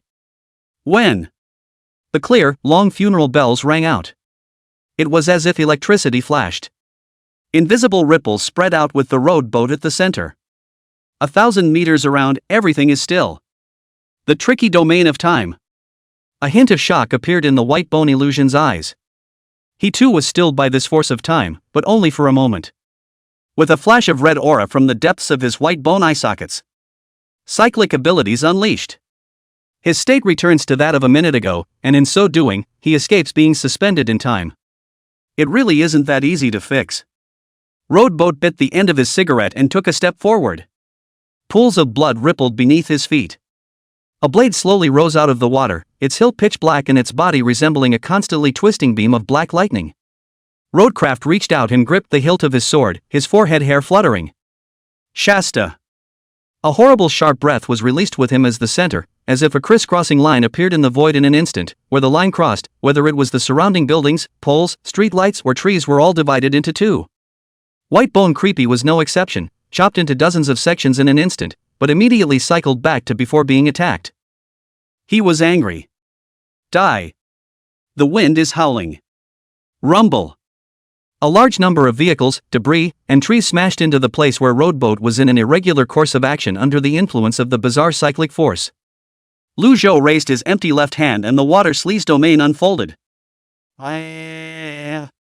Pale white currents rushed out of the void, churning and roaring, turning into huge waves that engulfed everything, vastly drowning everything that came at them, rushing along the straight streets to where the white bone float was. Your powers are indeed tricky, but that's for others. Lu Zhou was riding on top of a huge wave, holding a demonic sword in one hand with a flat expression. You can cycle back to before your demise, but I can also kill you countless times. He swung his sword and chopped out, and the seven slayers' fierce fate's baleful aura coupled with the guile domain of chopping where nothing could be chopped allowed the power of this strike to reach a terrifying point. It was a blow that could not be dodged. Swish! As if space had been torn apart, the high-rise residential buildings in the center of the city snapped at the waist, the cut smooth. A chop! The 8 car-resistant paper people were cut off at the waist, and the white bone's bizarre real body along with the float underneath it was instantly split in two, and a straight chopping mark 1,000 meters long appeared in the middle of the city. It was accompanied by a harsh and piercing cry of extinction. Pale light was released from the white bone creep. Lu Zhou also couldn't help but close his eyes due to the harshness. By the time he opened his eyes again, it was back to this morning. May 11th is the cycle to the very beginning of the day. Lu Zhou did not move to get up, make breakfast, and chat with Luya to allow her to not have to go to school, get the letter, and drive to Xianbai Town Pingjing Road in the evening. Wait until 2100 hours p.m. The white bone creepy reappeared on a float, but this time it didn't hesitate in the slightest, and the moment it spotted the rowboat, it immediately launched its trick domain to launch an attack. To exterminate the threat. And the rowboat was faster. Directly suspending time in this area a second before he acted, he unfolded the guile domain of chopping and beheaded him with a single slash. In the middle of a bustling street where time stands still. Lu Zhou stood on the float, grasping the eerie white bone head and said coldly, "You weren't even a match for me after devouring those trickster harnessers, let alone now. I told you, no matter how many times it cycles, there's only one way you're going to end up. You ended the cycle of shenanigans, and ended a very dangerous shenanigans before the master of shenanigans showed up. Yet at this moment you are in a dilemma, you are hesitant to accommodate the power of the cyclic guile. If your presumption is correct, the fifth guile will be the limit of what you can achieve. At this moment, you suddenly realize something unusual, turn your head and look around, and find that time has been suspended all around you, and a blurred figure is reflected in the glass window of the store. Your mind is shaken, but you realize something in the dark, and you open your mouth to ask, "Are you me?" Hearing rowboat's question. The blurred figure wrapped in a cloak in the glass window, somewhat in the style of the wasteland, finally spoke, his voice carrying a hint of vicissitude, the voice of a middle-aged man. Yes. Rowboat's heart shook, and some of his doubts were like clouds in the sky. Chapter 47, Brother and Sister. From the future you learned the truth of the matter. He came from 15 years later, and in his time, cycle creep became a class 4 extermination level creep, destroying over a dozen cities, including the town where he and Lua lived.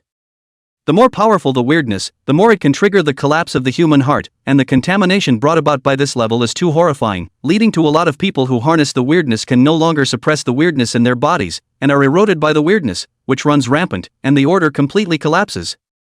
Even with your protection, Lua could be saved from the poisonous hand of the weird, but there was also an inexplicable abnormality in her body irreversibly transformed towards the weird, and eventually, before her 13th birthday came, she turned into a powerful weird. The tragedy that happened to her breaks your heart and you can't accept it. You started wandering around, killing the bizarre, accommodating the bizarre, in the vain hope of raising the power of the time bizarre to the extreme, so as to reverse time. After more than 10 years of killing, you became the only remaining human being in the bizarrely rampant apocalyptic world who could still maintain his sanity. You've become a stranger to. 2 final words were left. Go to the Gangnam City Library and find a copy of Hans Christian Andersen's fairy tales. The truth of the world is recorded in that book, and you will find your way in it. The demonic body has limits, but the heart does not. Believe in yourself. The figure dissipated completely, and the stillness of time flowed again. The night wind blew Roadhog's hair.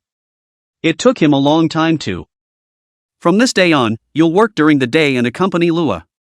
At night, after she goes to sleep, you leave the house and just stop treating me like a little kid. There are many materials needed to build an altar, human bones, artifacts, black sheep's blood, mercury. Some of which you've never heard of. In order to gather materials to build the altar, you first appeared before the trickster harnessing organization. You approached Vice Minister Zhou, who was shocked by your sudden appearance, and attacked without hesitation, but was easily suppressed by you, who bore no malice, but was shocked by your strength. After you registered yourself with your number, he realized that you might be the terrifying existence of that Valley Winterfell in the S-classified files of the trickster headquarters. His face changed, and finally became extremely enthusiastic, desperately hoping that you could join the trickster organization and become a part of the guardian population, and offering extremely generous treatment and privileges. You declined the offer and explained your intentions, saying that you could owe it to the trickster organization if they could help. Minister Joe readily agreed and immediately took you to the secret room where the bizarre materials were sheltered, and when you got there, you met the other two senior members of the trickster headquarters, Vice Minister Wang and Chief Captain Lei, the two Class 3 trickster masters. You sensed the artifacts in them and realized something's wrong. But just then, the three of them move against you at the same time, their own trickery and the trickery weapon on their bodies are launched at the same time. Your heart is crushed by a creepy hand, your body is crushed by a creepy oxcart, and you die defenselessly, and before you die, your flying eyeballs see the greed and longing in their eyes. It turns out they want to devour your power and erase you as an unstable factor. Turns out, their hearts were already rotten. You close your eyes and the weird power is unleashed. With a burst of white light, the clock is turned back, looping back to 3 minutes before death. The three top echelons returned to their senses, and when they saw the white-haired youth standing unharmed in front of them, a hint of disbelief appeared in their eyes. How? Lu Zhou slowly opened his eyes, his right eye turned into a weird scarlet red, and the golden pointer rotated rapidly along the scale at the edge of. Dragon slayers end up as evil dragons. The trickster is eventually consumed by the trickery. What wet birth, oviparous birth, fetal birth, is just a transformation. A trickster like her is just a tool pawn in the hands of the bigwigs to maintain order, and when it gets out of hand and turns weird, it will be mercilessly brushed off by the later tricksters as experience. Those great men who are worshipped by the world and held up as hopeful masters of guile are nothing but hypocritical and dirty fellows. Lu Hearsay stumbles upon their secret in the secret room. They also rely on purification to solidify their weirdness and not be assimilated, and the main ingredient for purification is the blood of a 14-year-old virgin. Even sadder. The strongest of the powerful can become a trickster through specific methods without danger, and exercise many privileges under the banner of removing the tricksters and saving the people. Instead, the really dangerous things were left to the tricksters like Lu Hearing Snow and the girls. Ha! Lu Hearing Snow suddenly inexplicably laughed, back against the wall slid to sit down, laughing sadly, laughing out of tears. What a ed-up world. Woo! An ear-piercing siren pierced the silent night sky. The dormitory where the trickster was located also lit up with a red light representing danger. Alarm! Alarm! Lu Hearing Shui raised her head in confusion, her expression stunned. Creepy invasion? Really fake? This was the headquarters of the trickster harnessers with a top trickster harnesser in attendance. With a hint of curiosity, she threw on her jacket and rushed out of the dormitory at a quick pace. Just come outside. Lu Hearing Shui then heard the monstrous sound of waves churning. Coming from a landlocked background, she was in a bit of a trance, remembering a conversation with her best friend. Hearsay, have you ever seen the sea? No. I don't have one either. I've heard that people who haven't seen the sea before can make a wish when they see it for the first time with their own eyes, and it's especially spiritual. Then I hope I don't turn out to be creep. The next second, he was cut off in front of everyone's eyes. A Class 2 Guile Master hadn't even had the slightest power to fight back and was instantly killed in seconds. This scene completely shocked everyone present. It's a warning. The white-haired youth looked down below and said. With a slight force in his hand, he snapped the Thunder Team's neck, turning it into a puddle of blood that flowed into the waves of water below. They say that the human heart is like a trickster. Originally I didn't believe it, but coming to see you tricksters today has opened my eyes. Valley Winter City, from this day forward, not a single trickster will be allowed to set foot in it. Death to those who step in. Remember that for me. This statement was made. Everyone shuddered inwardly, thinking of the rumors about Valley Winter City. It was rumored that a ferocious creature existed there that was so terrifying that even Creepy was too fearful to intrude into that area. Could it be this white-haired youth in front of me? Is he a human being, or is he the embodiment of weirdness? Lu Listening Snow even thought of something. There have been accounts in a number of spooky events about a mysterious presence that has been beheading spooks at night in various cities in the last 2 years. He travels in mysterious ways and no one knows his identity. The only known common denominator is gray hair. After this day, the city of Gokudong became a truly forbidden place, where not only the spooks dared not set foot, but also the spooks were forbidden to set foot. You've been given a forbidden code name within the Trickster White Scourge, aka the Pale Plague. Chapter 49 Deception, Loneliness, Darkness Breeds. You returned to the city of Valley Winter and found an abandoned waterworks as a site for altar building. Before the official start, you went back to your house, only to find that Lua wasn't at home. This is the first time she's left home late at night. You looked around and finally saw her outside Cheng Mingning's house. Through the glass window, you see her sitting at the same table with Cheng Mingning's family, eating dinner under the cozy light, talking and laughing. You put your heart down, but instead of leaving, you hang out outside the door while smoking a cigarette. Yeah, are you really not going to sleep at my house? It's not safe at this late hour. It's okay, my house isn't that far, just a few steps away. Well then, be safe when you go back at night. Aha! See you at school tomorrow. See you tomorrow. Lua smiled and waved goodbye to her best friend, watching the door to her room close. She glanced at the darkened street, and shrinking a little in fear, her brother always forbade her to go out at night in the dark. It was the first time she'd been home this late. Should be okay? She tightened her backpack bag, braced herself, and stepped out into the night. There weren't many people along the way. Silent, deep, and chilly. There was something unspoken and oozing about the empty streets, as if something would burst out of the darkness at any moment. Phew! Lua exhaled towards her hands, the slightest breeze around her made her hair stand up straight, and all the urban weirdness she had heard about floated to her heart, making her more and more afraid. I really shouldn't have gone out at night, I'm such a fool, why didn't I listen to my brother? I'm sure I'll be scolded by my brother when I get back. Suddenly, the scene of dinner with Cheng Mingning's family just now came to Luya's mind. She drifted off slightly, very long ago childhood memories coming to mind. The image used to be very blurry, but lately it had become clearer, and she could even recall a lot of details in the clear faces of her mom and dad, and the way she had laughed happily in her birthday hat. But in memories, it was just her and mom and dad. Where did brother go at that time? Speaking of which, do I really have a brother?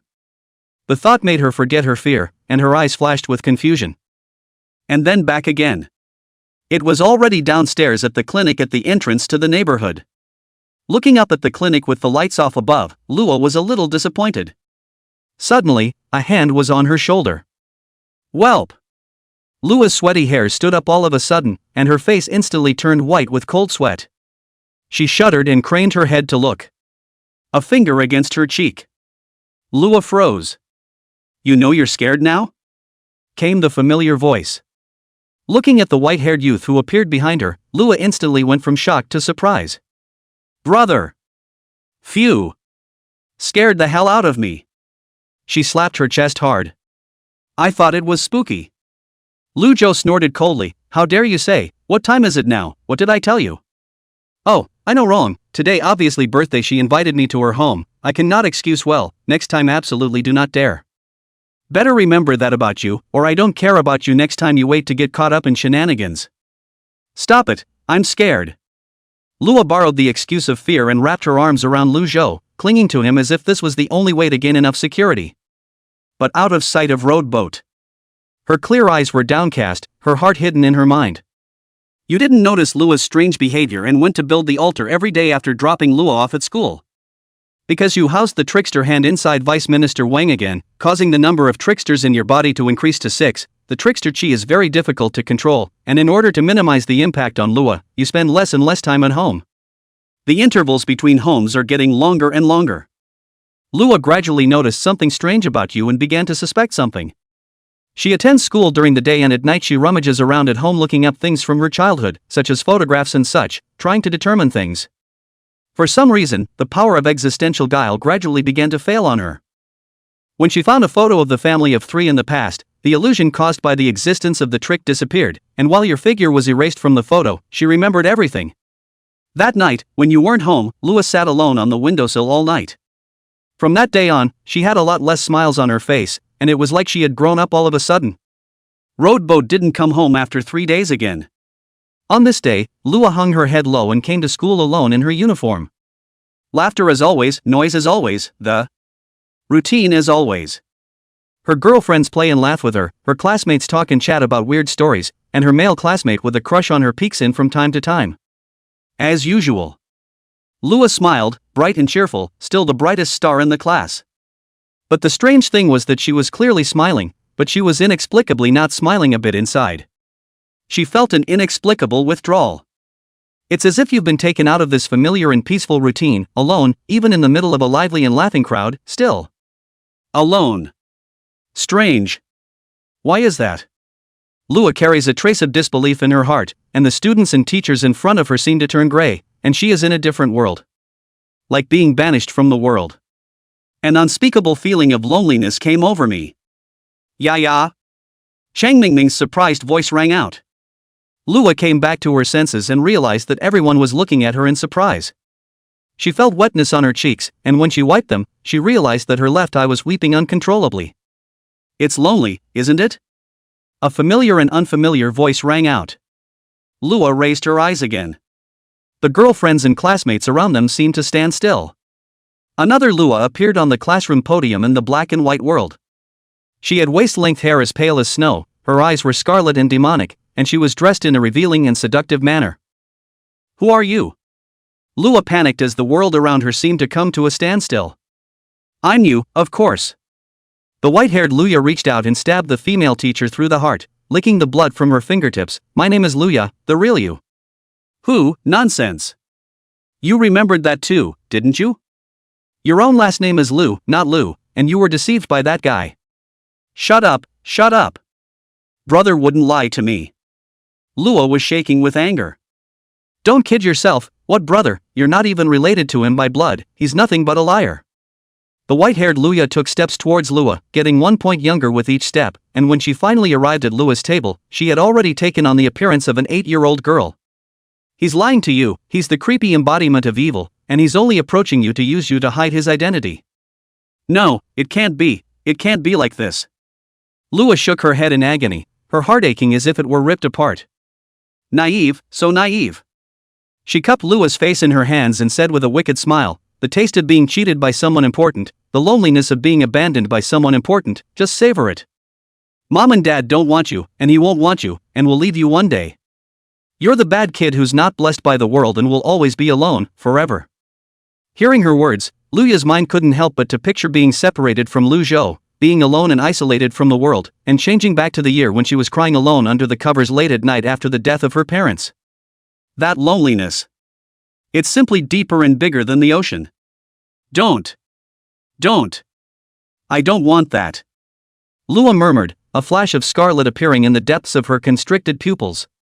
It was as if red ink had dripped into a glass of pure water. Scarlet spreads quickly like a disease, infecting the surrounding area. It was as if a scarlet blood flower had bloomed in the black and white still classroom. Incredibly sultry.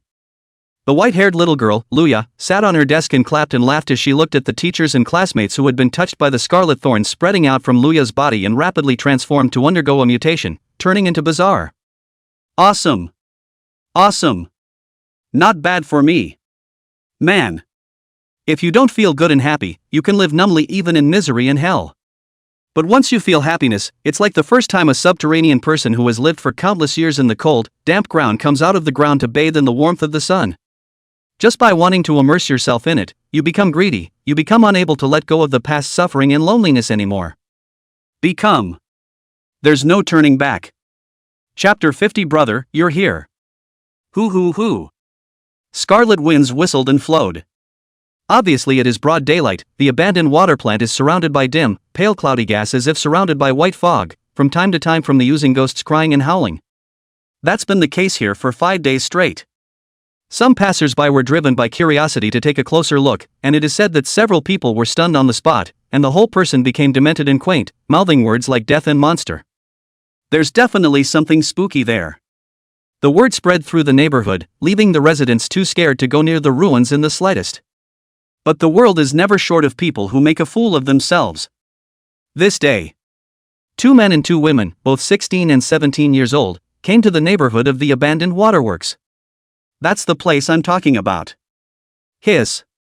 Looks bad, this place looks really quite evil.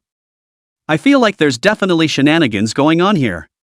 A yellow-haired girl skeptically said, is there? I just feel as if it's a bit more gloomy than other places. Didn't you say the same thing about that abandoned hospital you went to yesterday, and didn't it turn out to be nothing? Yesterday that was... Nan, I feel different here. Another brunette single ponytail girl's voice trembled. I think it's so scary here. Look, I've got goosebumps all over my body. Can I just go back?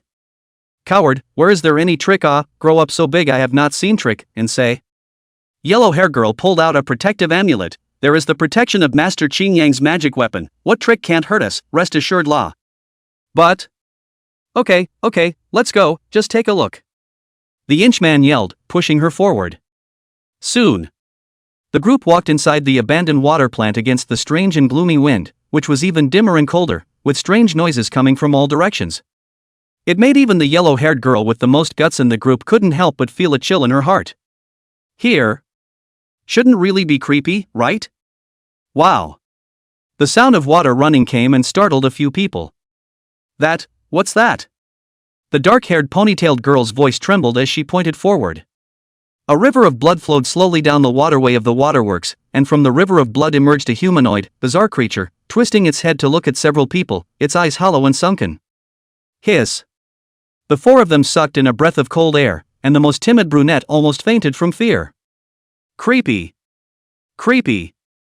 They were scared less and fled the place on their hands and knees.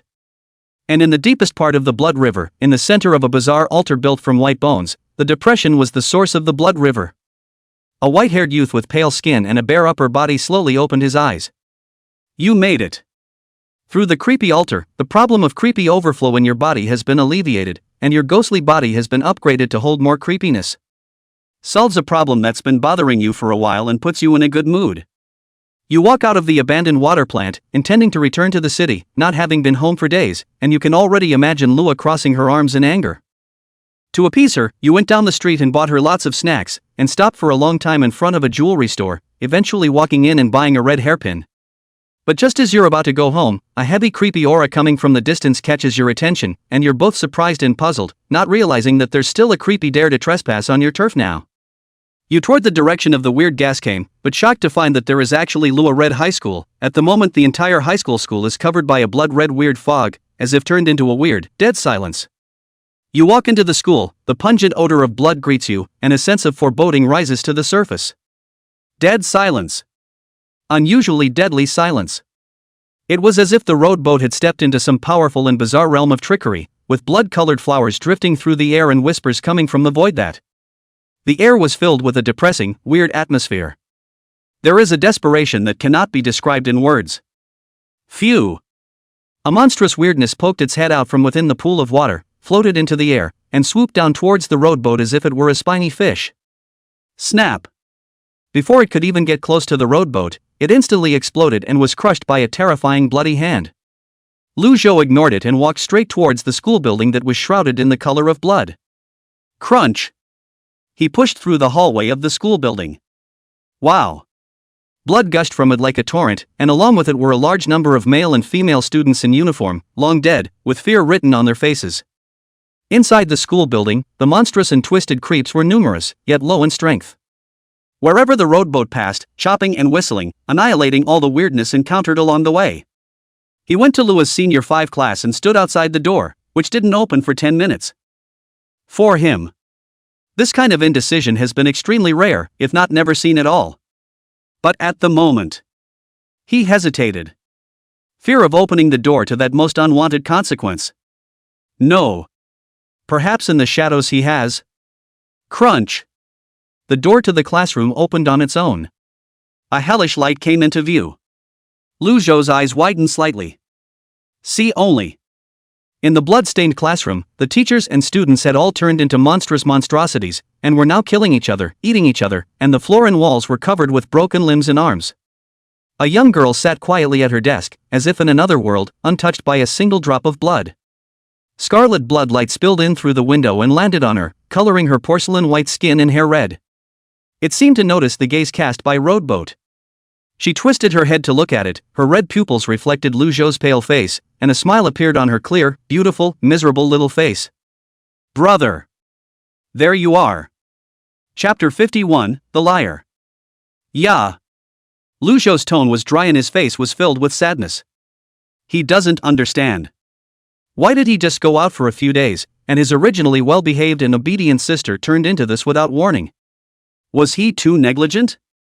Why? Swish! A chopping blow bizarrely split the schoolgirl who had lunged at rowboat in two. Lua ran her hand through the hair on her ear, her expression was like a different person from the past, and her fingers tapped her blood-red cherry blossom-like lips and said, "Well. Why is that?" "Probably because of you." "Because." "Me?" Under the watchful eye of the rowboat, a red shadow floated out of Lua and transformed into a little girl, hugging Lua from behind end. "Know what? I was born from the death of my mom and dad, and I've been there for her, and we need each other, and we support each other, against the world, waiting for the day to drag the world into darkness. It should have been. But you're here. How dare you utilize the existential shenanigans I created to insert yourself into our world?" The little girl's angry and gloomy words made Lu Zhou freeze in place. "Creating existential shenanigans? You blinded the darkness inside her with false happiness, made her forget her loneliness, and more than that, you put me to sleep. If it weren't for you, I would have awakened long ago. You thief and liar disguised as a family member." The little girl's eyes were filled with malice and hatred as she stared at Rowboat. With a wave of his small hand, scarlet bloodlight transformed into countless tentacles that rushed towards Rowboat in an overwhelming manner. The mere touch of a ray of blood can turn someone into a creep. The pollution and malice contained in this strike was simply as thick as substance. Swish! Lu Zhou unfolded the guile domain of chopping and chopped all the blood-colored tentacles that rushed in into nothingness. Yeah. His eyes were sad, with a hint of remorse, regretting why he hadn't realized something was wrong with her sooner. But the good thing is, everything can still be undone. Pust. Lu Zhou reached out and stabbed his right hand directly into the heart. Lua's eyes flashed slightly as she sat beside her seat. The little girl snorted. In the next second, dazzling white light burst out from Lu Zhou's heart, instantly spreading and enveloping the entire classroom. Cycle shenanigans, unleashed. Everything cycled back and forth, and Rowboat had already come to noon when he opened his eyes again. He immediately got up from the creepy altar and headed straight for the school, trying to undo the tragedy. But by the time he got to the school, he found the place shrouded in the color of blood. It's still the same as the previous time, nothing has changed. Come inside the classroom. The little girl sat on the podium and seemed to have been waiting for Lu Zhou for a long time. The power of the cycle doesn't work on me. Surprise? Desperate? Lu Zhou calmly said, "What the hell are you?" "I'm your sister, yeah." The little girl smiled as she entered Lua's body and walked up to Lu Zhou, tilting her head with her hands behind her back end. "You liar." Pust. Blood and flesh bloomed as Lua's hand pierced through Lu Zhou's chest. Blood flowed out of the corner of Rowboat's mouth. He felt his life force and psychic power draining away, his guile aura decaying, and his existence guile being taken away directly by the other party. Cluck cluck cluck. Lua let out a wanton laugh. "This was supposed to be mine, despicable thief, go to hell." Lu Zhou hugged her and wrapped her into his arms, even though his chest was stabbed deeper, her hand penetrated through her back and warm blood stained her palm. Lua murmured, "That dream was horrible." But the next second, the beautiful everyday scene in front of me shattered. The color of blood came into view. Lua sat in the playground, the sky was cloudy and raining blood, surrounded by broken limbs and a sea of corpses in front of her. Question mark.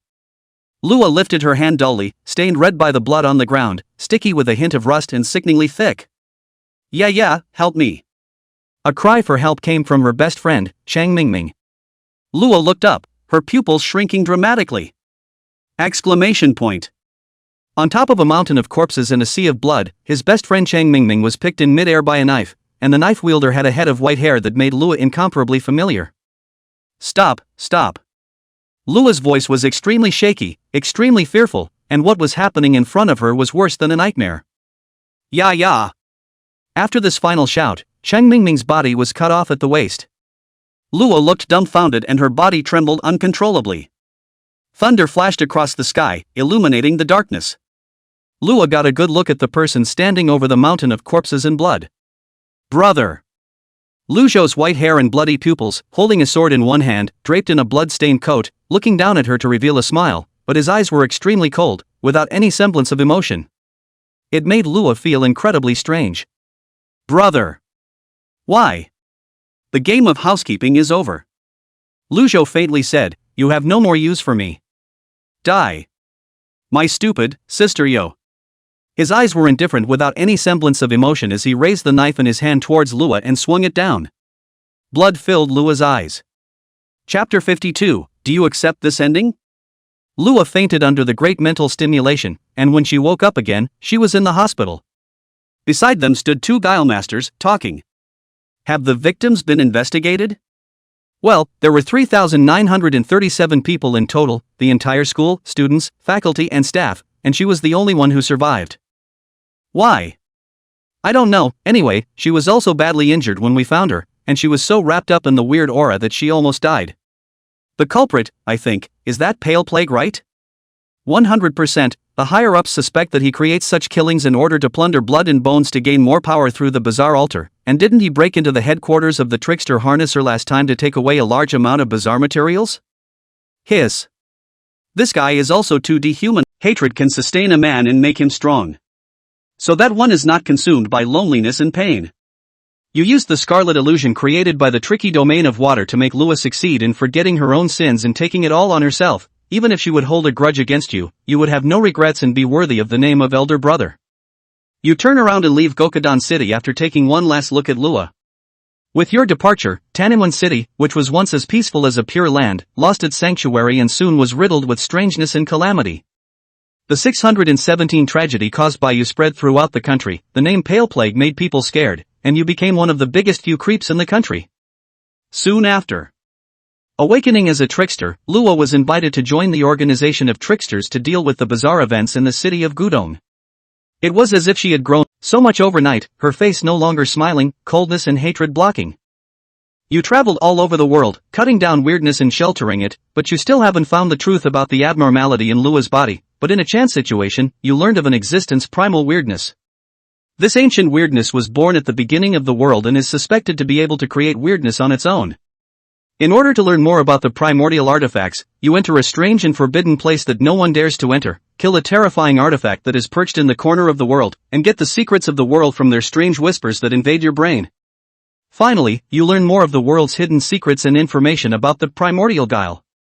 It turns out that most of the world's shenanigans are subunits that split off from the primal shenanigans, and he will gradually revive after retrieving the subunits until he fully awakens, and then join with the other primal shenanigans to end the world.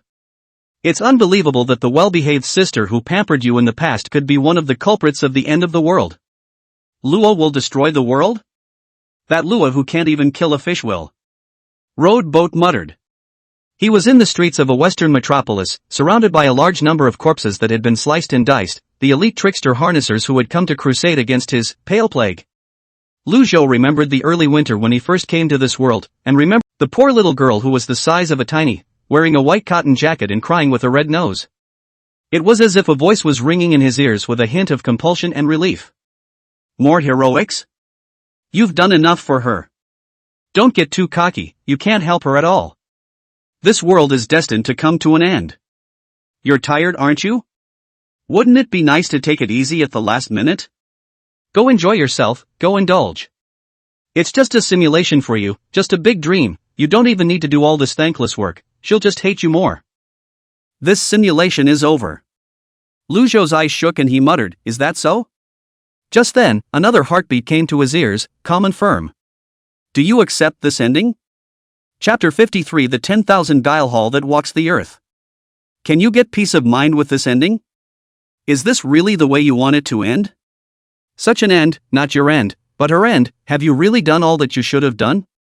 Have you kept your past promise to her? Have you really done everything that needs to be done? Do you deserve a brother? In asking myself over and over again. Phew. Lu Zhou lit a cigarette, and the look on his face gradually stopped being confused. You remembered the words of your future self and decided to practice your own path, delaying the revival of the primal guile in Lua's body in the dumbest and only way possible. I.e., by accommodating the weirdness in itself, it makes Road Boat, an individual, the infernal hell that walks in this apocalyptic world. This is not a move for justice or for salvation. It's just a simple wish of a brother to protect his sister. Even if it doesn't help. Even if it's not worth mentioning. Even if she misunderstands the hatred. And what does it matter? But just a little bit of weather. Blood filled the air and yellow sand flew over the broken place. Lu Zhou, whose long pale hair fluttered in the wind, smiled gently and let go of all his burdens. He wrapped the broken cloak around his body and stepped on the blood-strewn ground towards the next city that was bizarrely occupied by Class 4. With a firm belief, you keep stepping into the world, killing and sheltering powerful weirdness, breaking through your own limits again and again, and you have more and more visions on your body, with eyeballs growing out of your arms, weird sores appearing on your throat, a blood wedding dress on your body, and a weird coffin on your back. All these are all terrifying weirdnesses at the level of exterminating a city, and all of them are converging on your body now. You're like a walking pantheon of shenanigans. Because of the bizarre disasters that erupt wherever you go, and the terrifying aura you emit. The name Pale Plague has spread like a plague. You've become a horrible, creepy thing that everyone talks about and avoids. Because you hunt and kill weirdos and tricksters indiscriminately, the Global Trickster Organization sees you as a thorn in their side, claiming that you are responsible for all the weird incidents caused by the organization, and wantonly pouring dirty water on you. You're the only one who knows how dirty and nasty these tricksters are behind the scenes. Simulation of 11th year. This year, the world simultaneously issued a number of large-scale bizarre events. Small countries disappeared out of thin air, super large cities erupted into genocidal fratricide, the county was shrouded in a white fog. More and more powerful bizarre descended on the world, fear and despair spread among the people, and those who mastered the bizarre were difficult to fight, and could only cower to protect themselves. You know that the day is not far off when the world will end. As your strength grows stronger and stronger, and the powerful weirdness housed within your body grows more and more, your ghostly god body strengthened by the weirdness altar is a bit hard to withstand, and your body is cracking like porcelain. Carrying accommodated 17 powerful and bizarre, you're already at the limit. You're tired. Standing on top of the just-housed trick ship, the rowboat whose body was further trickified looked into the distance. Go back to.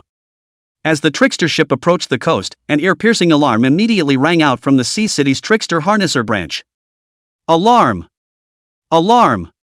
The Pale Plague has appeared in the coastal regions of the country. All hands prepare to meet the attack.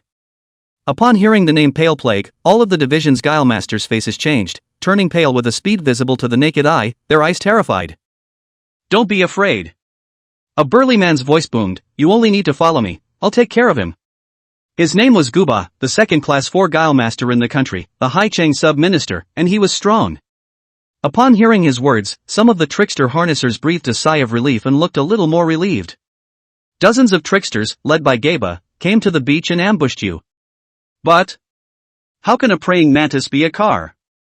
You easily defeated them with your absolute strength and cut off Gaba's arm, but you rarely killed them, but only warned them not to bother yourself again.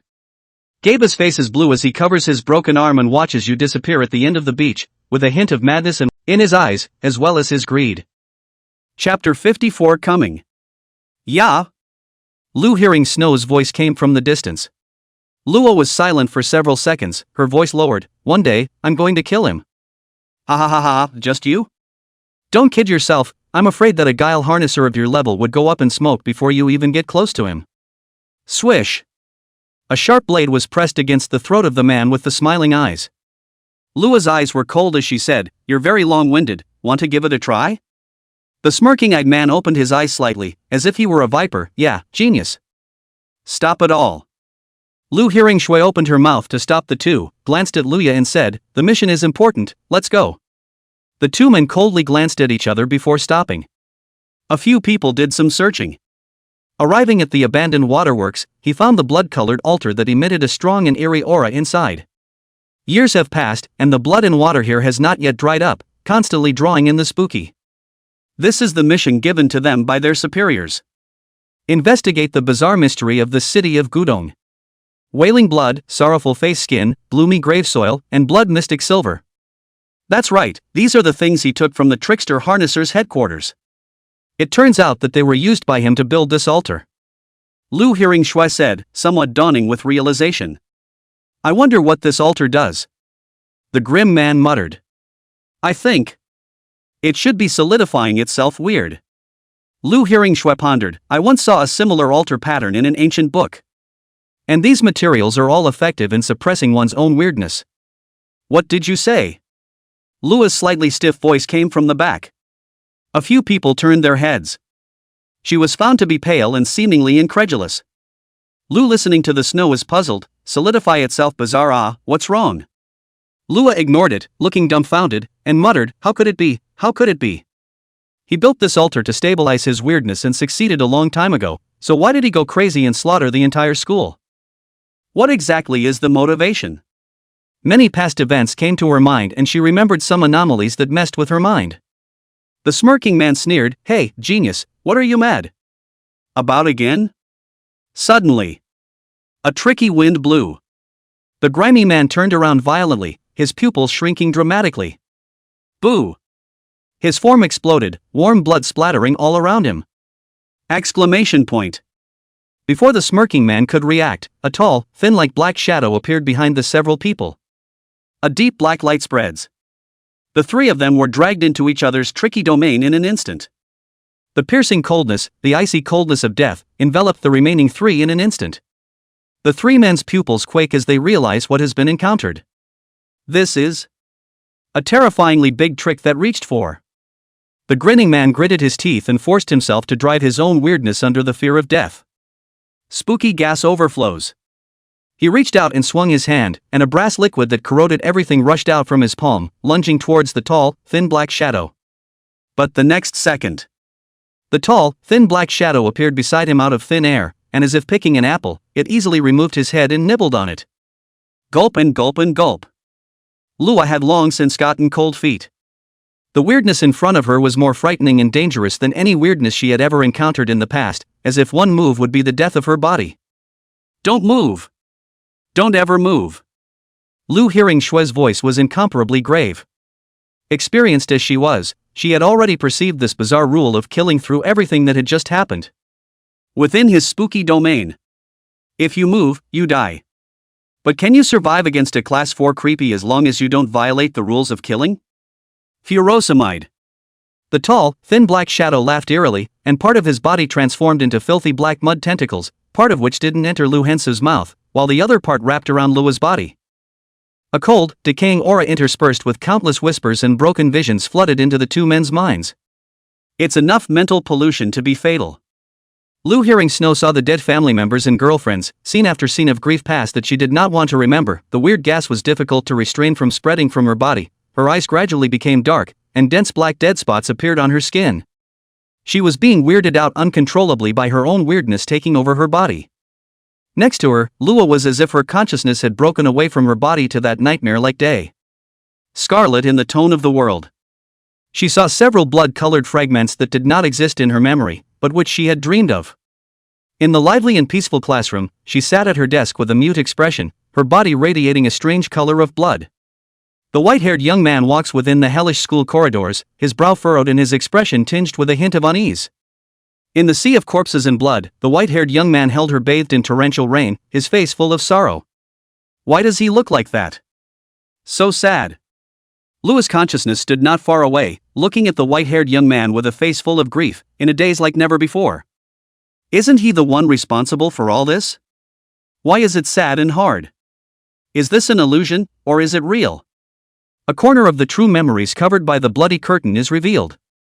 A strong tingling sensation surged through her heart, and Lua felt as if her heart was blocked by something, feeling a strong and extreme fear, trepidation as well as uneasiness. She reached forward, trying to lift the veil over the truth. And just then, the mutation was sudden. In a pool of blood, the headless body of the dead squinty-eyed man seemed to be manipulated like a puppet, staggering to its feet again, holding a bloodied blade in its hand and stabbing at the back of Lua's head. "Turn around." The little girl's voice came to Lua's ears. She snapped out of the illusion and instinctively turned around to see the bloody blade stabbing towards her. And just at this moment, skinny tall creepy murder rule unleashed. Exclamation point. It was too late for Lua to feel the difference in her body. She wanted to catalyze the plural shenanigans within her body, including the presence shenanigans, but at the moment, they were going against her will. Vaguely, it was as if Lua saw Luya, a little girl with long blood-colored hair, and beside her stood the materialized weirdness including the existence guile. The little girl, Luya, was indifferent, her scarlet eyes held a demonic coldness and loathing, as if saying, "I've had enough of you, go to hell." The distance between the two sides gradually widened. Something suddenly dawned on Lua. For a moment, tears slid down her cheeks. "Until the end, will even you leave me?" At some point, she had long since gotten used to having another version of herself inside of her. They were like two abandoned puppies from the same litter. Even if they are abandoned by the whole world, they can still support each other and rely on each other to survive the loneliness. It's hard to be adopted by the kind and warm but that happiness is a lie woven to sell them to a dog meat store. Even so, the two pups will survive as long as they stay together. But now, she's been dumped again. The world doesn't want her. He doesn't want her. Even her childhood self didn't want her. What a ridiculous life. Lua laughed to herself and slowly let go, closing her eyes and preparing for death. The figure of the white-haired youth flashed in his mind. Liar, Lua whispered, tears slipping from the corners of her eyes. Immediately after, endless despair, loneliness, hatred, and emptiness were like an overturning tide that completely engulfed her. A deep darkness overflowed from her, as if a bottomless black hole was about to swallow everything. LOL. The little girl, Luya, let out a light giggle, like she was finally seeing something she had been looking forward to for a long time. She opened her hands and let Lua engulf her with a face full of pleasurable satisfaction. And just then, dang! It was accompanied by a sound like a ah, accompanied by a screaming, wily, dismal scream. Whoosh, whoosh, whoosh. Suddenly, countless pitch-black chains rushed out from the body of the tall and thin man who had lost his heart in front of him, breaking through the suspended time to pierce through Lu Zhou's body and confine him in place, with black tricky lightning wrapped around it spreading all over his body, and the scarlet left eye was affected by the lightning and actually made Lu Zhou's tricky domain of time ineffective for a while. Cycle shenanigans can't be activated either. No doubt about it. This was a terrifying trick weapon of extremely high grade, with the ability to seal weirdness left and right. And it was directed specifically at him. It was a planned, premeditated ambush with Luya as bait. Clang! The tricky domain of time collapsed and time began to flow. Lu hearing Shui recovered from the bizarroization state and looked at the white-haired youth who suddenly appeared and was pierced by the black chains.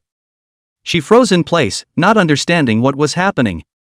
Lua opened her eyes and saw the scene in front of her. Her expression was stunned and her eyes showed a trace of trance. A head of white hair, withered, bearded, cracked skin, all parts of the body because of the accommodation of the bizarre and deformed mutation, looks so ugly and strange, only that pair of eyes looking at her, as gentle as yesterday, so that she is both strange and familiar. Is this the same man he once was? Why did it turn out this way? Why? Are you here? Lua murmured. The other side didn't speak. If it wasn't out of necessity, he really didn't want to show up in front of Lua. Now he's more of a monster than a human being. Snap. Applause came and weird laughter followed. Why are you here? To save you, of course, Commissioner Lua. Space flickered. 3 figures appeared in mid-air in the taproom. The 2 people to the left and right of the 3 figures were the only 2 senior members of the Trickster Harnesser organization who had reached rank 4, Guba and Changwu. In the center, on the other hand, was a grotesque being wearing a suit, but with its face hollowed out in a transparent crystalline state, as if it were a portal. He was the one who spoke just now. He looked down at Roadboat and let out a weird laugh. Finally made me wait for this day. Gotcha. Pale plague. Lu Zhou's eyes narrowed slightly, space guile. So it's you. He once encountered the other, and both tried to devour each. In the end it was Roadboat who seriously injured the other party trying to take him in, but failed and he escaped. Didn't realize. It was actually him who was behind all this. Space guile? Lu hearing Snow's eyes widened in disbelief. Isn't that the Class 4 weirdness that caused the destruction of several countries in the Americas? Why is it here? And Sub-Minister Gu and Chief Minister Qingwu? Why are they with creepy? Lu hearing Shui hadn't finished her words. Qingwu, who wore a Guilemaster uniform coat with a green tattoo on her face and a beautiful all posture, glanced down at her, her eyes icy, indifferent and cold. You're still alive. Tough luck. But now you're worthless, not even a trickster, you're not even worth turning into a trick to be dominated by me. Die. Shangwu, who possessed dominance guile, said coldly. Put. Lu hearing Snow only felt a coldness in her chest. Looking down, a sharp blade made of blood pierced through her heart from the back. Why? Lu hearing Snow's mouth spilled blood and died in peace. On his deathbed, he didn't want to believe that he could be betrayed by the person he respected and admired the most. Lu Zhou sighed in his heart. Those who gaze into the abyss for a long time will be assimilated into the abyss, the higher the realm the more so. These two class 4 trickster harnessers are not so much human as they are already closer to the trickster side. Lua, who witnessed this scene, was completely shocked. Chief Minister, what are you doing? The beautifully poised Qinggu exuded a dense and bizarre aura, her eyes crazy and indifferent. What's so strange about it? It's just killing a piece of trash that has no use. Lua's pupils trembled. What are you talking about? Guba sneered. Stupid thing, you don't still believe that the so-called trickster organization is a righteous organization that saves the world and protects the world, do you? Ha ha ha. The so-called trickster organization is nothing more than a tool to be used to make us stronger. Xinggu said coldly, this world is hopeless. Instead of protecting the stupid and unbearable populace, we should use the resources to turn us into stronger people. Guba's eyes went crazy. Whether as a trickster or turned into a trickster, only the powerful party can dominate everything. The two of them spoke one word at a time, but it was like a cannonball constantly bombarding Lua's heart, destroying her worldview, causing her face to grow pale and her beliefs to crumble. Then what exactly is the justice we have always believed in, the mission of the trickster master, the sacrifice of guarding others? Lua muttered, her entire being in a daze.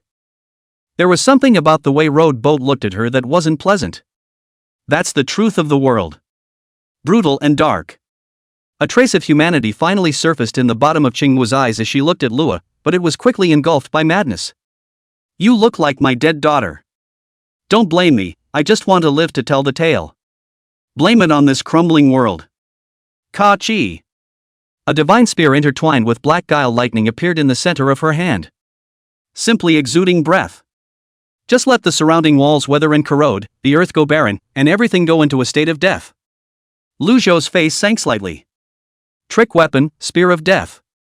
The space guile let out a triumphant laugh. It's the perfect way to end your ice or white doom nut. Guba's eyes stared at Lu Zhou with undisguised greed and ambition. As we agreed before, when he dies, you take the time trick and I'll take the chopper trick. That strange power that could cut through everything was as powerful as he could ever dream of. Do you really think you can kill me? Road Boat sneered. Boom. An extremely terrifying blood-colored pressure erupted from him, and even Guba and Changwu's faces changed. The guile domain of chopping was unleashed, cutting through the black chains that trapped him. Brush pull. Countless black lines spread across the void, avoiding Lua and slicing through everything. Space Guile raised his hand and led Guba and Changwu into another space, near but far away. But it's also temporary. The chopping guile that reaches level 4 is conceptually cutting off all existence in the gaze, and will cut the opponent in half even at a distance. Ka-chow. As the price of mobilizing power. The blood-colored cracks all over Roadboat's body became denser and denser, and some body parts appeared to be collapsing. Space Creep lets out a weird laugh. You're not easy to deal with, but... what about her? Exclamation point. Lu Zhou's expression changed drastically and he violently twisted his head to look. Qingwu threw the spear of death in his hand at this moment, and the target was not Lu Zhou, but... Luya. Lua instinctively looked up. Swish. Black lightning flickered in the air. A demonic blood bloomed in. But... the results remained the same. The young girl stood as if she were an empty shell, her eyes hollow and gray, her breath of life all but gone. Space fluctuated, and Space Guile reappeared, emitting a strange, oozing laugh. It's useless, the death rule of the death gun is absolute. Once it hits, someone is bound to die. There is absolutely no way to change it. Shut up. Lu Zhou's pale and withered forehead hair hung down, making it impossible to see his expression, but the cold and morose aura caused the entire space to seemingly freeze. Do you know why you're targeting her? Because you're too strong, so strong that even with this gun in my hands, I'm not sure I can win, so Space Guile spoke cheerfully, like an elegant gentleman who had everything in his hands. Shut up. Remember the last time we fought? I planted a seed of betrayal in your mirror, Guile, saw your pass through it, and learned that the thing you feared most in your heart was not death, but... Shut up. Lu Zhou raised his eyes, and his eyes smoldered with a terrifying bloodlight. Countless chopping strikes intertwined vertically and horizontally, chopping the Space Guile of the human form into countless slices. The Space Creep laughed strangely and turned into nothingness, gradually disappearing into the pale white mist. Choose. Leaves you with only one choice. In the meantime, am I dead? Lua's consciousness floated in the air, dazed and confused. She could see herself standing there as if she were an empty shell but covered in no injuries, and she could also see the frenzied and furious rowboat, and could hear his conversation with Space Guile. But the two could not detect her presence. After listening to the two men, Lua became more and more puzzled and stared at Lu Zhou in a daze. Why? It's only himself who's dead. Why is he so angry? Wasn't he a horrible being who could destroy a city with the blink of an eye, as dehumanized as the chief minister and the rest of them, a monster among monsters? But why would he care if he lives or dies?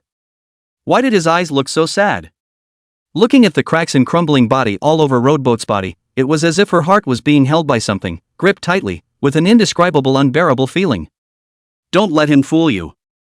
A little girl with flowing blood hair, Luya, appeared beside her consciousness, with features as exquisite as a porcelain doll and porcelain white skin. It was as if the two were located in another dimension, as if they were sitting in a movie theater watching what was happening in front of them. The little girl, Luya, said, "Don't forget, he's not your real brother, he's just a liar and a cruel executioner, he's the one who killed your classmates and friends." "I know," Lua said. At that moment, Rowboat walked up to Lua's physical body. Lua muttered, "What's he going to do?" The little girl Luya's cute little face showed a witch-like icy smile as she cruelly said, "He will devour your flesh and blood, claw out your heart, strip out your bones, and take your power. Why else do you think he would approach you?" Lua was silent and watched as Lu Zhou reached out his hand towards her body. The little girl Luya spread her hands and said, "It's over, I can't believe I got off the poker table before I woke up, it looks like it's hopeless." Talking about talking. She came to a screeching halt to see the young girl, Lua, staring ahead in dumbfounded shock. The little girl, Luya, twisted her head to look and was slightly stunned. See only. The white-haired young man whose entire body was covered with cracks and vicissitudes of withering, pressed his finger against Lua's forehead, his eyes gentle, and murmured, "Brother won't let you die. Whatever it takes. Since the time trick is ineffective, it's..." Dazzling and mysterious white light burst out from his fingertips, instantly illuminating the great world. Cycle shenanigans, unleashed. You unleashed the power of the cycle trick to the fullest extent at the cost of losing an arm, looping everything back 10 years. You saw Lua as a child who didn't cry at her parents' funeral, you saw her sobbing alone in a dark room hugging her dolls, you saw her tiny figure tiptoeing around cooking alone. You didn't come out to meet her, but just hid in the shadows of the world and watched it all. You think you've reversed life and death and brought her back to life, but is fate so easy to change? The so-called destiny is an iron net that you can't break free from, and no matter how long you run away, you'll still get into it. Lua died. She pushed a classmate out of the way and died in a car accident at school. In the midst of the rainstorm, you stood like a phantom in the crowd, staring blankly at the girl in the pool of blood. Is it really true that once you are stabbed by the spear of death, you are doomed to die and your fate cannot be changed, as the Space Gal said? You don't want to accept this and use the loop trick again, this time at the cost of an eye. Everything back to before the accident. This time you stopped the crash and prevented Lua's death. But your strike this time was also seen by Lua, who was a bit confused and suddenly asked, "Big brother, who are you? Have I seen you somewhere before?" You are stunned, and at the same time a bit dazed, and suddenly understand why she showed déjà vu when she met you for the first time. Everything seems to be fate. It wasn't long before she died again. This time, he fell because the bench under his feet broke loose while cooking and was stabbed in the throat by a kitchen knife that slipped out of his hand. You are not willing to enter the cycle again. She's dead. Loop again. She's dead. Lua in her spirit state and the little girl Lua were in that dark space like a movie theater, watching everything that was happening in that world. The white-haired young man went mad and sacrificed himself again and again, going back in time and space again and again, just to save the girl who had long been marked by fate and destined to die. Even if you know it won't work, you have to do it again and again. He was a terrifying presence that terrorized the world, a monster in the eyes of the bizarre. But this monster, at the moment, is full of fear and panic, mad as a madman, again and again, preferring to give up everything to save the girl. Tick. Tick. A single crystal tear slipped from Lua's eye and shattered and dissipated in the darkness. Why? Lua murmured, tears streaming from her eyes, her expression frozen. Shouldn't you be devouring me? Why are you trying so desperately? To save me like a madman? What the hell were you thinking? The little girl, Lua, was also silent at the moment. After 19 cycles, you've realized the reality. Fate cannot be reversed, the spear of death is destined to take a life, and as the space gal says, there is only one choice you can make. On an everyday late night, you come to the bedside of a sleeping Lua and gently stroke her hair. Lu Shou's eyes were gentle as he said his final goodbyes. Yeah, this should be the last time I call you that. I wasn't a good brother in your mind, but I did think of you as my only sister, and it didn't matter that you weren't related by blood. That time together gave me a warmth among family members that I'd never known before. The memories you brought me are more precious than gold. Even if I die, I will never forget. My brother clearly said that he would take you to the beach to play after your final test, so it seems that he has to go back on his word. I'm sorry. This is the last time that my brother will be capricious. The bright moonlight outside the window spilled into the room, and the girl on the bed slept soundly. The white-haired youth sat quietly on the edge of the bed, half of his body shattering inch by inch like cracked porcelain. He finally said to himself, "It's not your end, it's mine. What are you going to do?" "Don't." Outside of the screen, as if she had a premonition of something, Lua in her spirit state looked at the white-haired monster in the screen that had gradually lost its human form with panic and pleading in her eyes. "Enough. Stop." Her voice trembled with a hint of a sob as she reached out to the screen in front of her to try and stop him. But that's impossible.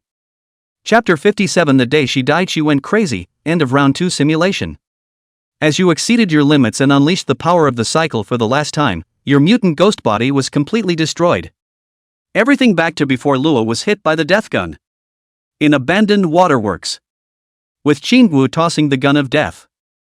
The gun of death transformed into a greenish-black stream of light that was as fast as lightning, instantly arriving in front of Lua. Just moments before death ran her through again. Clang! The sound of a pointer jumping resounded in the underworld. Like a final death knell. Time stands still. Even the lance that represented death was frozen in the air, struggling desperately but still bound by the greatness of time. Lu Shou came in front of Lua and more than a few tears of blood flowed from his eyes. The scarlet eyeball in his right eye spun rapidly, as if it was about to fall out of its socket, and the power of the time trick went out of control, causing his body to rapidly age and corrupt. After a final twisted glance at Lua, Lu Shou smiled gently and without the slightest hesitation turned his back to her and looked at the death gun that was fixed in the air in front of him. Time life finally broke free from his eye sockets. The tricky domain of time collapses. There was a flash of greenish-black streaming light. Put! Bloodlight bloomed as Lu Zhou replaced Luya and his body was instantly pierced through. The gun of death was like a bloodthirsty viper burrowing into his chest and advancing. He gripped the handle of the gun of death with his remaining arm, blood spilling from the corners of his mouth, and his body's bizarre aura rapidly dissipating like a deflated balloon. The entire body of the person was also carried by that powerful impact and kept rushing backwards. In the end, his entire body was nailed to the wall, and the greenish-black aura of death spread out like countless tree roots centered around his heart. Furosamide. Space Guy let out a wickedly reckless low laugh. Guba and Shangwu, on the other hand, froze in place, not expecting him to do such a thing. Inside the dark space, Lua, who was looking at the screen, stared blankly at the scene, her pupils trembling, and she couldn't stop the tears from flowing down her cheeks. The little girl next to him, Luya, whispered, "The rules of the Lance of Death cannot reasonably be changed," but he gave up the most powerful time shenanigans and chose to use himself as a vessel to contain the death brought about by the Lance of Death to reverse the laws and destiny. Don't! Don't! The young girl, Lua, ignored it and burst into tears, saying no over and over again. Her conscious body left this place as a point of light and returned to her physical body. Phew! The unpleasant smell of rotting abandoned waterworks, interspersed with the bloody odor of rust, rushed into the nostrils together, sickening. Within the dim, narrow field of vision, the long, straight trail of blood on the floor stretched all the way to the wall. Slowly moving up. A tattered figure like a burnt wild monkey was nailed to the wall by the green and black death gun, scorched and black, with a large part of its body shattered. It seemed to notice the young girl's sight. What was left of his left eye opened with difficulty and looked at Lua, who had fallen to the ground, and a smile appeared on his unrecognizable face, which was worse than crying on his hideous, monster-like, broken face. Letting go, being open, being gentle. He finally made it. Doing your duty as a brother. Why? Lua's voice trembled and she dropped to the floor bawling like a child who had lost her favorite toy. I'm the one who died. Why did you save me? Why did you do that? Are you stupid? Lu Zhou's lips moved lightly, his throat broken, he could no longer make a sound. But Lua seemed to hear it. He talks, yes. It's good that you are okay. He doesn't regret what he did, he only blames himself for not doing enough. He was glad and thankful that he hadn't been deterred by the enormity of the cost. Otherwise, even when the simulation ends and he returns to the real world, his inner remorse will haunt him like a shadow. This way is great. Cried so sadly, so helplessly, so hoarsely. That sad and broken look made Qingwu feel like she would faint at any moment. People, until the time of loss, do not realize the weight of what they have lost. Original. Turns out it was all along. The most important thing to Lua has always been him. Only him. Lua cried until she broke down. Gubao was already tired of hearing this and pulled out his ears. Noisy. He cast his ability and was about to completely obliterate the annoying young girl below. What about in front of him? He's already dead when he's penetrated by the spear of death, and without him, who can stop him? Die. Guba coldly said, and the Guichi transformed into countless withered bone hands reaching out from all directions, grabbing at Luya, who fell to the ground and howled. Exclamation point. A red light flashed in the eyes of the one-eyed monster nailed to the wall, and an indescribably terrifying fury erupted. Almost the entire space was rendered blood red. The pupils of the two Class 4 human Guile Masters trembled as if they had fallen into an ice cave, and an unspeakable aura of death spread throughout their bodies. Phew! The gun of death shattered apart as if it had let out a sigh and dissipated into countless pale points of light. Like a premonition. With a tear-filled face, Lua cried and begged, "No, don't. Brother." It was the first time she'd called him that in years. She poked her hand forward to try to stop it. Still, the one-eyed monster that had been nailed to the wall fell to the ground, its mangled body completely shattered like porcelain. Lua's eyes widened, her pupils narrowed, and her heart seemed to stop beating. A great sadness spread like dense vapor. "I'm happy to have met you and become your older brother." A gentle voice was heard from behind. Lua shuddered and jerked her head around. Behind her, strange blood-colored points of light gradually coalesced into a humanoid, indistinct form.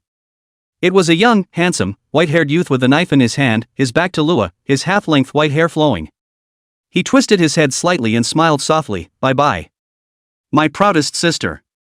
When he finished speaking, he raised the knife in his hand. Like realizing something. Space trick escapes in an instant. The two human Guile Masters of level 4 were not so lucky.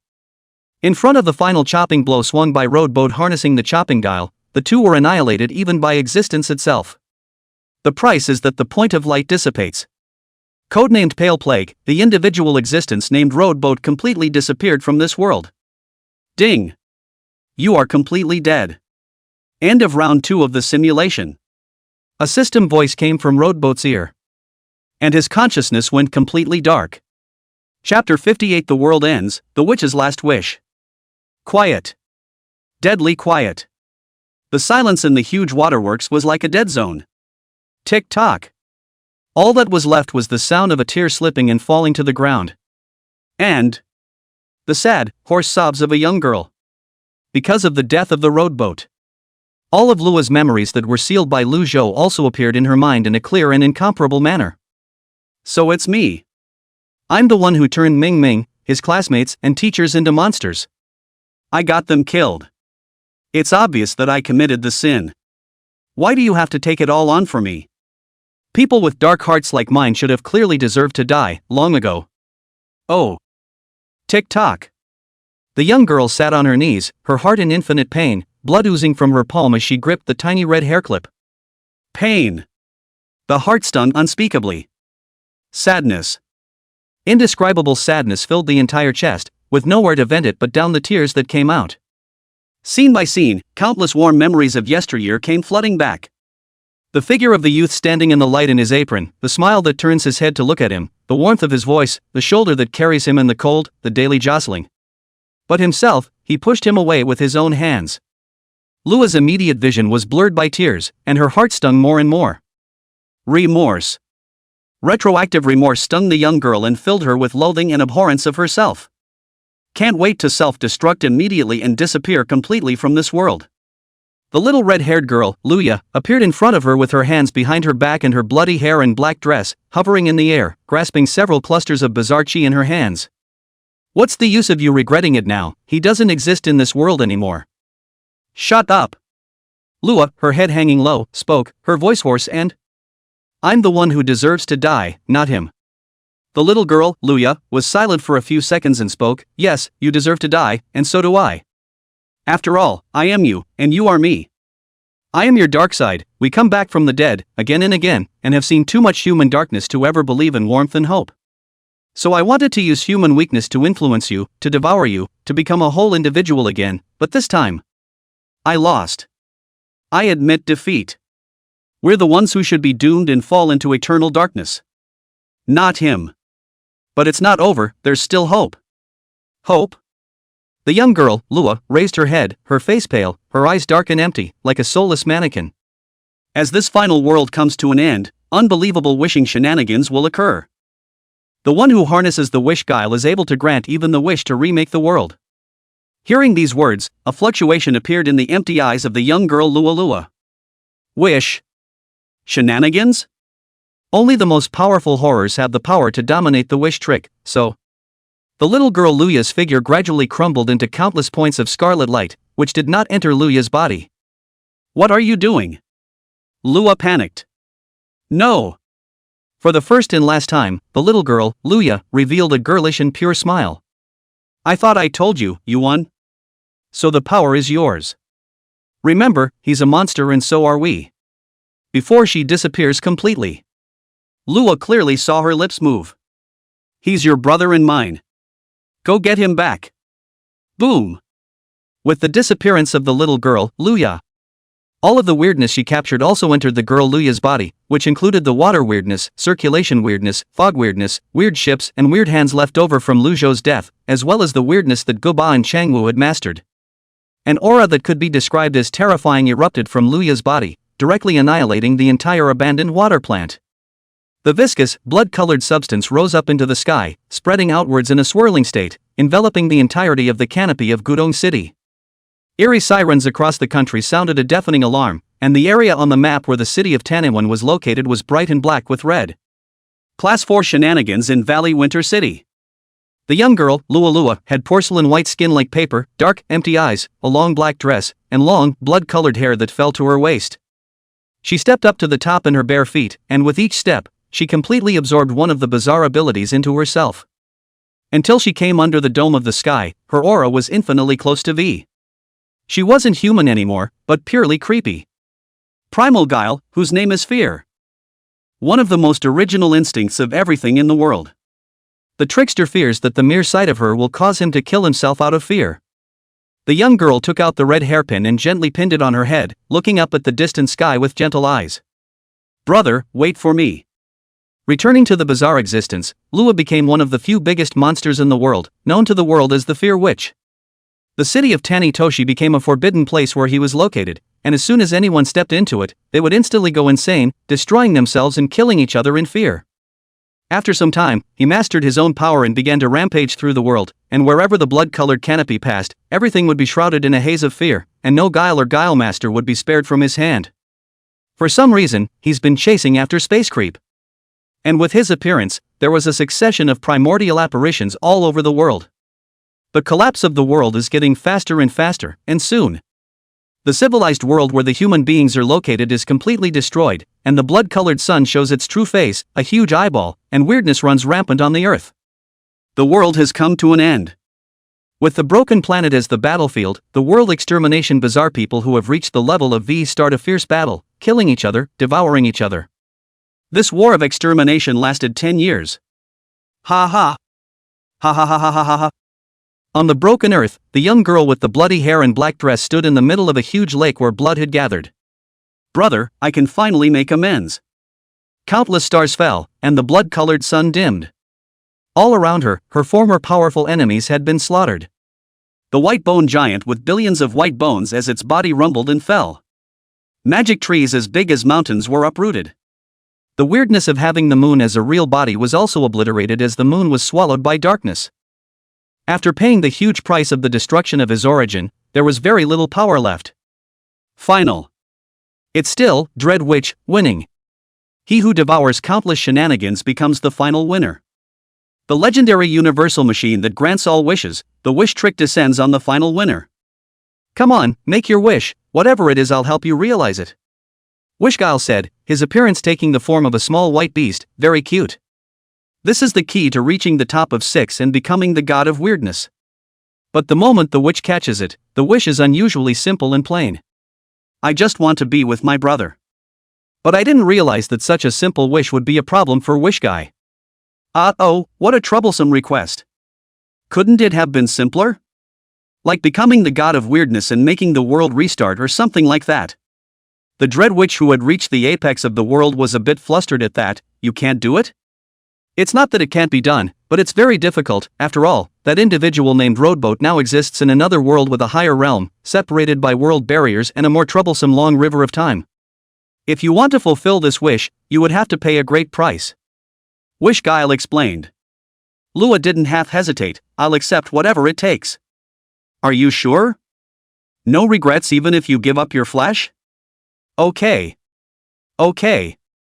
The Wishguile's entire body emitted a white light that enveloped the young girl's entire body, causing her to fade away from this broken world with no attachment to it. The young girl slowly closed her eyes, her mind drifted back to the daily life she once had in that cottage, warm and uneventful, a scene that she was so fond of. She couldn't help but reveal a smile on her stunningly beautiful face as well. Brother, finally I can see you again. The young girl's flesh, blood, and spirit all melted and formed the shape of a book that gradually blurred and disappeared into the world. And as he, the last of his existence, disappears, the spirit world cannot be restarted again and goes completely to its end. The real world. Inside the dilapidated hut, Roadboat's consciousness revived and gradually woke up. Ding! End of second round of simulation. Start counting the highlights. In simulation evaluation calculations. Chapter 59 Rewards given out, eyes opened in the darkness of the night. Lu Zhou lay on the bed for a long time, his consciousness gradually pulling out of his memories. The air that drifted in through the window was no longer laced with the ghostly spookiness of the cold and morose, but carried a hint of the aroma of a late-night barbecue. The body was also free of the intense pain caused by the mutation, and it was light and smooth for a long time. Is it back? Unconsciously, I also stayed in that world for almost 10 years, although it is only a simulated world, but the memories are real. Roadboat remembered that young girl and let out a soft sigh. It's so hard to put down. On his chest. The 4-leaf clover pendant that the sage's stone was transformed into flickered slightly, as if it was sensing something. Ding! Evaluation calculations are complete. The system's voice rang in Lu Zhou's ears. He came back to his senses. Ding! You've experienced a brief but wonderful simulation, as brilliant as a comet. You have become a forbidden being feared by all and weirdly scorned in the doomed end of the psychic world, earn the achievement Pale Scourge. You have directly or indirectly advanced the end of the weird world through your own efforts, earning the achievement The Man Who Digs the Grave for the World. You befriended one of the original creeps and melted the darkness within him with what you did. You won under him and made some changes in him, but also ended up causing the world reboot to fail and the fate of the world to change, making you technically the true exterminator. Gain the achievement The Adversary. In the second round of mock scoring calculations. Second round of simulation scores calculated, overall score, SS. The second round of simulated rewards has been produced. Do you want to claim it? Pick up. Please select any 5 of the following 7 choices to be sent immediately. 5 items? Didn't you pick 6? Slightly lower ratings compared to the first round of simulations, award 1. Sure enough, analog rewards are tied to evaluations, never mind. 1. Demonic body golden word. 2. Heart as a pure land golden word. 3. 7 deadly fatalities purple color. 4. Weirdness you navigate in the analog world, choose anyone, remove all side effects. 5. Random artifact 1. 6. A red hairpin. 7. Random strengthening times 1 randomly strengthens one's physical body, spirit, realm, talent, artifacts. Can you only choose 5 out of 7? Lu Zhou sighed. If he could, he wanted them all. The first 3 phrases go without saying. The 4th choice can be said to be a must-have. Any one of those weird abilities can be considered perverted, not to mention the bug-level time trickery and chopping trickery, etc. The 5th one is optional, but it's a big moneymaker in case you get a randomized power trickster. The seventh choice is also a must. And the sixth option is both useless and yet a priceless treasure.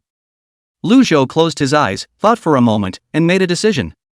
Abandoning the 7 murderous fatalities in Heart Like a Pure Land, the former was of little use, while the latter's effect and the light of the mind that Lu Zhou had mastered were both spiritual mind-type abilities, with the latter being more comprehensive, combining both attack and defense, while the former was a purely spiritual defense type.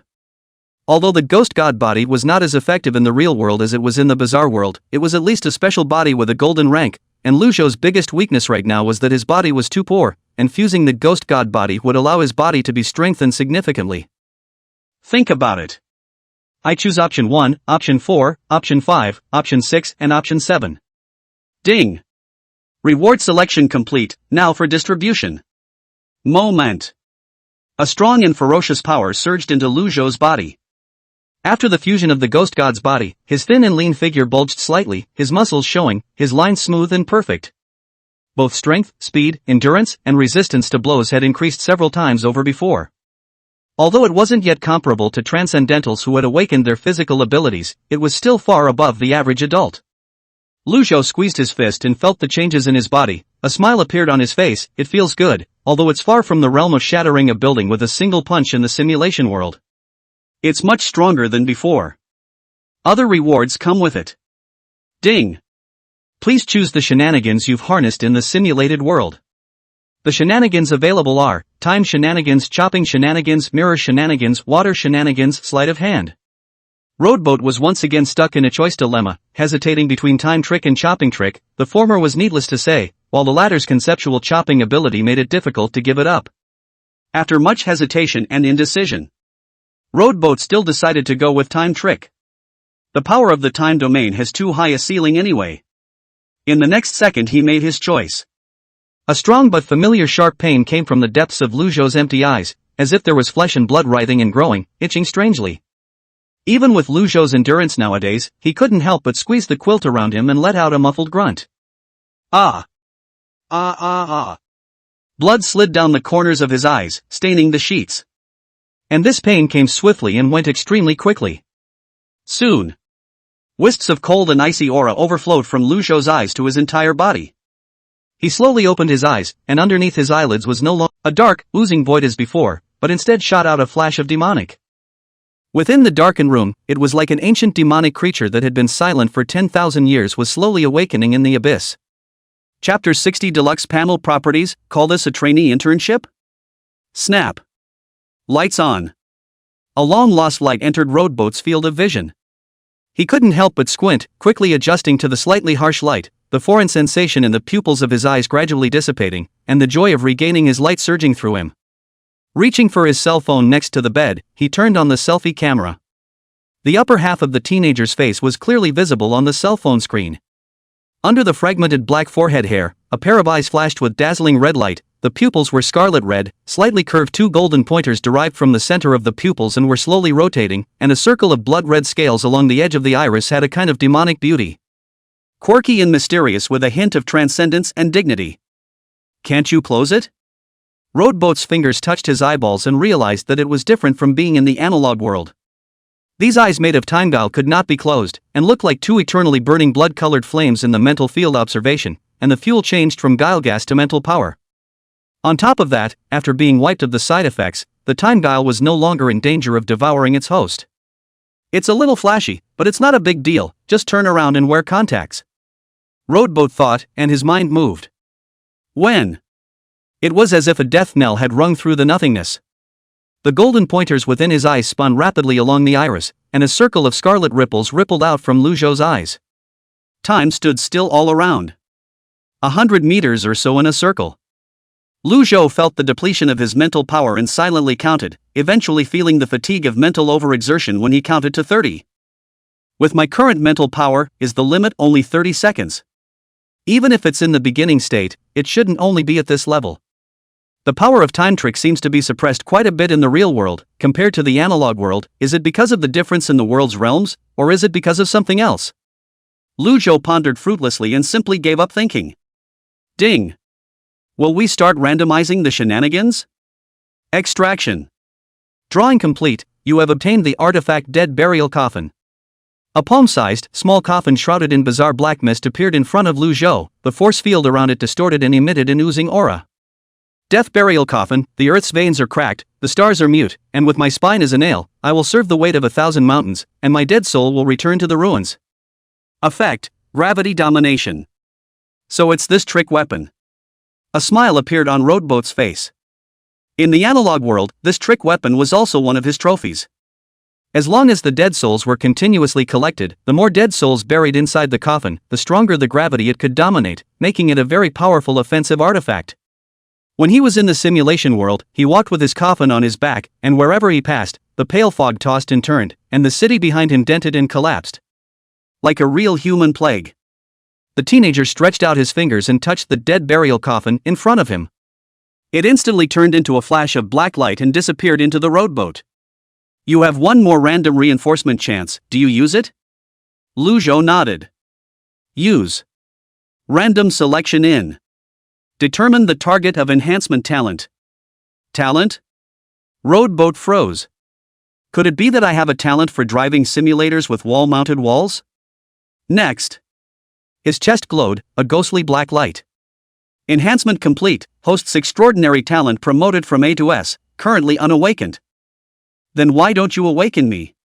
Lu Zhou was quite curious, it's just 100 spiritual substances, I'm out. S-rank talent awakening requires 1,000 points of spiritual substance. Currently, there is not enough spiritual substance. Roadboat was speechless. If it was before, some swear words might have come out of his mouth, but after going through 2 simulations, surviving decades of life, and seeing sorrows and joys, his heart has changed a little. Open the system panel. Life Simulator Binder, Roadboat. Age, 19. Sex, male. Affiliation, Stargazer's trainee interns, bronze level asylum seekers. Progress, end of the second round of simulation SS rating. Mental ability, stage 3 harnessing the elements 69%. Natural ability, time trick beginner. Transcendent ability, S, not awakened. Pact object, cursed sinful black eye at B. Treasure, trickery. The future is still something to look forward to. Chapter 61 Brother. Where are you? After feeling the power that had grown in his body, Lu Zhou laid down on the bed. Sort of a decade in the weird world, he hadn't had a good night's sleep in a long time. Not a moment too soon. He then fell into a deep sleep. The sage's stone pendant emitted a faint red light that seemed to be a channel connecting to the void of the spirit world, and the pure white breath that flowed out of the spirit world surged into Lu Zhou's body, growing his spiritual power. This was also the source from which Lu Zhou's spiritual power was able to grow by leaps and bounds. Clunk. The red beret that had been placed on the table suddenly fell off and landed on the floor. The Great Night of Maitreya. On Sakura Island in the eastern waters of China, a sudden heavy snowfall fell on Sapporo. Overnight, a certain neighborhood in Sapporo disappeared into thin air, leaving behind only a fear-filled internet message. Help, help me, everyone. Everyone is crazy. Ah. It's still light out. A mysterious force then quickly arrived in Sapporo. Led by several transcendental abilities, the trail was traced and the source was soon found.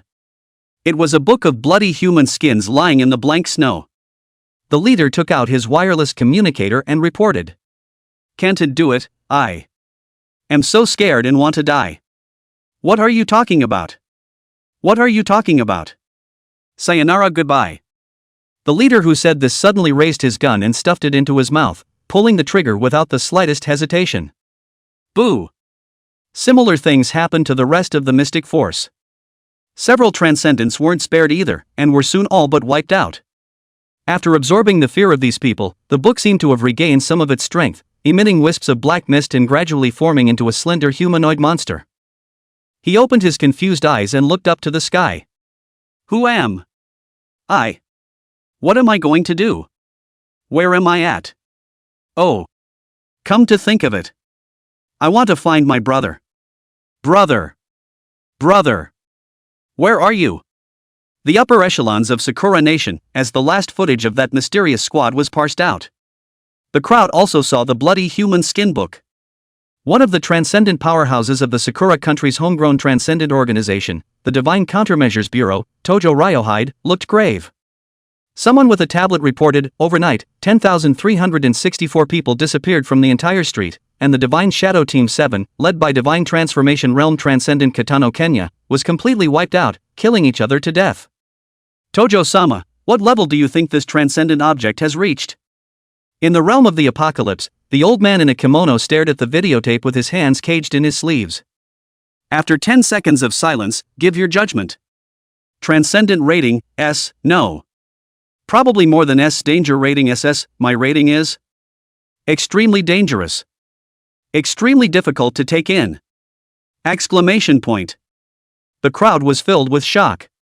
After a few seconds of silence, an old man in elegant and magnificent clothes stood up from the tatami mats, holding a folding fan in his hand and said gruffly, "Immediately blockade Hokkaido, never let that thing enter Tokyo. And contact the Hazu Shrine." To what happened in the Sakura country? Roadcraft knows nothing about it. It was a good night's sleep for him. I waited until sunrise the next day before I was awakened by the sound of people and sirens boiling and clamoring outside my window. Ha! Lu Zhou rubbed his eyes and sat up. Why is it so noisy? With a thought, his mental power spread to perceive. It just dawned on me. It turned out to be last night's paranormal event. The majority of the building were scared half to death, did not dare to sleep all night, until dawn only dared to walk out of the house to call the police. Comrade policeman, it's really not that we're lying, it's really haunted. Yeah, it's horrible, it's just horrible. Don't believe you go upstairs to see. My old man was scared into grandchildren. The shocked old man and woman downstairs gathered around a piece of you and me, making the police also a little confused. Is there really a ghost in this building?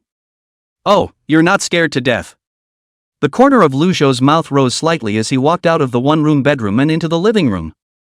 The Panda Donut and the female guile-possessed Black Aya were lying on their backs at the window that had been fitted with a security window, looking downward, and were watching the action below with great interest.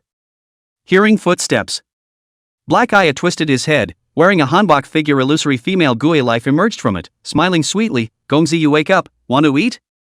The little woman learns from the video on the cell phone to try to make breakfast. Ah! What's going on? A shock. Life curiously floated over and surrounded the rowboat and said, Gongzi, your eyes are better? Well, recovered. Great, but why is it red?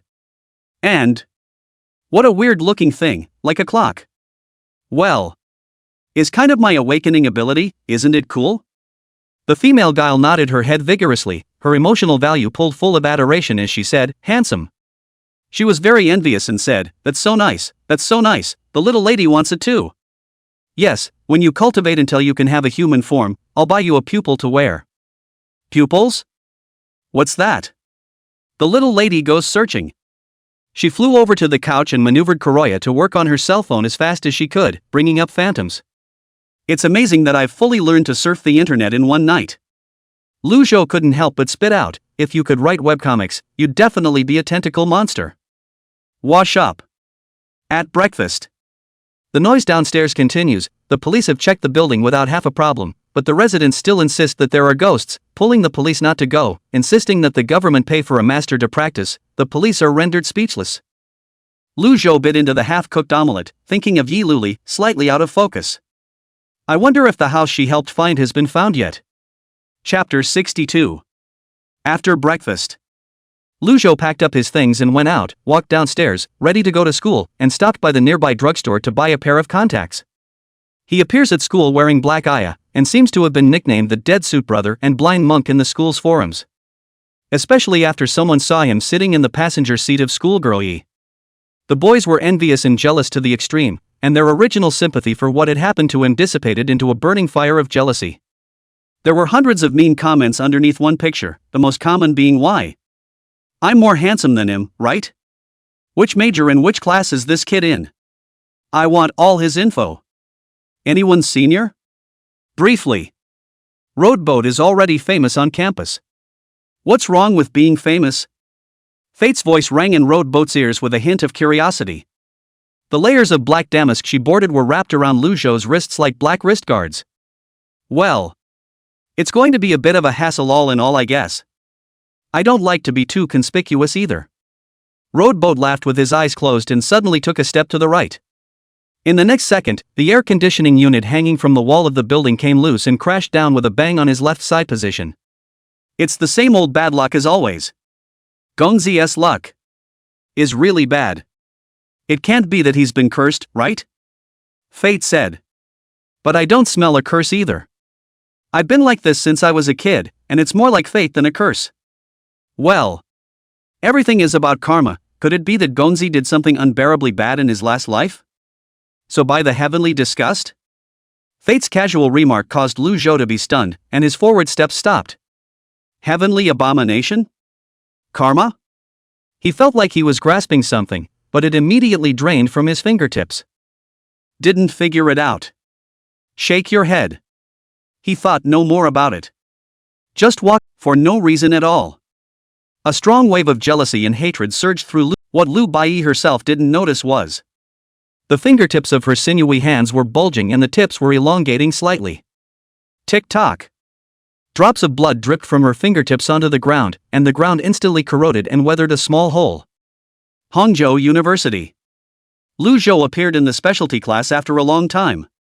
Just coming to class caused quite a stir. Acquaintances from the class came over and asked excited questions. And some of the boys from the less socialized classes and the other classes stared at him with evil eyes. Is he Lu Zhou? He's just average looking. The buck-toothed man grunted coldly with honeyed confidence. Humph. Not as handsome as me yet. Why should he be able to ride in school sister Yi's sports car and not me, a little milk dog? There were 200 pounds of fat geeks looking at the small mirror in their hands, very mournful. Someone spoke even more solidly and slyly. It's okay if her ex-girlfriend is Lu Bai, I'm really sad that she can get into senior Yi's car. Stop it, I have a friend who isn't feeling well. The girls, on the other hand, were mostly curious, looking that way from time to time and whispering. He's the dead suit brother? Why didn't he cosplay the blind monk today? It's pretty cool when it's normal. It feels like a good vibe. I heard he was an orphan. Eh? Doesn't look like it. Isn't he your type? Now that he's broken up with Lu Bai, do you want to give it a try? Forget it, I'm not interested in boys with no money. Roadboat looked calm amidst the surrounding chatter.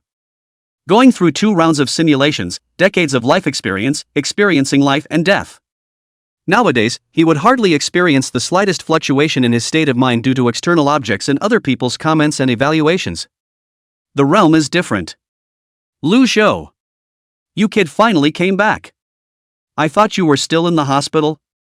A rich young man came straight, sitting in front of the rowboat with a big grin, his tone of intimacy, as if the two were very familiar with each other. I'm sorry, it's been a bit busy, haven't been able to visit you at the hospital. His name is Qianyu, one of the rich second generation in the faculty, likes to call his brother, a mouthful of brothers and friends, but in reality, he just treats the other party as an errand boy, playing with people. Hey, I heard you went blind, isn't this fine? Sure enough, it's all rumors, just as long as you're fine, just as long as you're fine. Qianyu laughed and reached out to put his arm around Lu Zhou. Lu Zhou raised his eyes wearing brown pupils were calm like water. Just a glance. Just let Qianyu's raised hand stop in. Hey, don't give your face away. This is me giving you a chance. Lu Zhou's fingers moved lightly, tapping the desktop. Whoosh! A violent gust of wind blew through the window instantly, furious and ferocious. Holy, where did the demon wind come from? Some boys yelled. Ah! The girl in the dress screamed and covered her skirt. Before Qianyu and a few others near the window could react, they were lifted to the ground by the oncoming storm and collapsed in a state of disarray between the tables and chairs in the staircase classroom. Crunch! The overhead projector shook and creaked. Qianyu and the others who fell between the tables and chairs were dumbfounded and stunned. Lu Zhou maintained the movement of resting his cheeks, his gaze faintly sweeping towards the few people below. Roll. Looking under the teenager's flowing frontal hair. Those brownish-black eyes that were as calm as water. Qianyu's several people were inexplicably fearful, and their whole body involuntarily trembled and warbled. Strange. Why is this kid's eyes so scary? And that weird wind just now. Could it be that he's screwed up too? This guy. Is Mr. Lu Zhou here? Teacher Zhou is calling you. A female student stood in the doorway of the classroom and said. Coming. Lu Zhou lazily stood up, didn't even look at Qianyu a few people, and left the latter classroom straight under the class's attention salute. Come to the faculty office. Knock on the door. Come in. The imperial sister's melodious voice rang out from inside the door. Lu Zhou pushed the door and walked into it. Zhou Hitomi, as an associate professor of the school's archaeology program, had an office of her own, in which she was the only one who was sitting behind the desk at the moment. She still has short black hair, a tight black pants plus white worker shirt, a slim waist, and a tight chest, as if the buttons will collapse at any time. Only more than before, she wore a pair of gold-rimmed glasses, adding an air of intellectual seduction. Zhou Hitomi raised her eyes and froze. Your eyes. I don't know what happened, I slept like this. Roadboat said, and he didn't try to hide it. It's unnecessary and too much of a hassle. Said. In Zhou Hitomi's surprised gaze. Lu Zhou removed the pupils in his eyes and slowly opened them, a rich scarlet eye light spilling out from underneath his eyelids. When those scarlet demonic eyes were displayed in front of Zhou Hitomi. In her high heels, she couldn't help but rise from her seat, her expression full of shock. This? Is this? Her figure flickered as if she had used some sort of ancient martial arts pace, and in an instant she arrived in front of Lu Zhou, her face coming close to scrutinize his eyes. Warm aroma hits your face. In front of the imperial sister's beautiful faces less than a few inches away from their own, look focused and serious. If the world of young people, I'm afraid I can't help but inside the wildly jumping it. Roadboat's heartbeat, however, didn't fluctuate half as abnormally. He bowed his head slightly, his eyes appreciative. Worthy of being close to the transcendental fourth realm of the awakened, the skin does not have half a flaw, even the pores are also fine and invisible. The state of the plain face is even better than the network of those thick makeup to open the beauty face of the rubbing female bloggers. There's no mistaking it, it's an awakening. Zhou Hitomi took half a step back from Lu Zhou, her expression was shocked and her voice was thick with incredulity. And a special bloodline type awakening. Roadboat wondered. Pedigree class? Zhou Hitomi said with complicated eyes. It's the awakened abilities that can be passed on to the next generation, most of which occur in the awakened mutations of body parts. Have you developed the ability of these eyes? Zhou Hitomi took out his cigarette case and was about to light it up. Lu Zhou's mind moved, and his eyes flashed with red light. Buzz. Flames fluttered violently in the fire engine. Zhou Hitomi instantly felt a shock of aura from the spiritual level. Immediately after, visions floated before her eyes as the office illusion around her turned into a molten hell with countless arms reaching out from the lava. Stop. Zhou pupil opened his mouth. All illusions disappear. Lu Zhou lied, it's almost the level of mental shock in creating an illusion. It's already strong enough to have this kind of expressive power just after awakening. Zhou Hitomi lit a cigarette and looked at the teenager in front of her with complicated eyes. You really do surprise me over and over again. By the way, Lockley said she took you for an aptitude test last night, how did it go? Dual ability awakening, overall rating A+. Well, the recovery category plus the spirituality category does rate an A+. What? What else? Lu Zhou just wanted to say something. Zhou Hitomi's cell phone on the table vibrated, it was Yi Luli who called. Did you see anyone? Was it a shock? Yi Luli's melodious and cool voice came from the cell phone with a hint of pleasure in watching the fun. Zhou Hitomi chewed on her cigarette and glanced at Lu Zhou without a good look.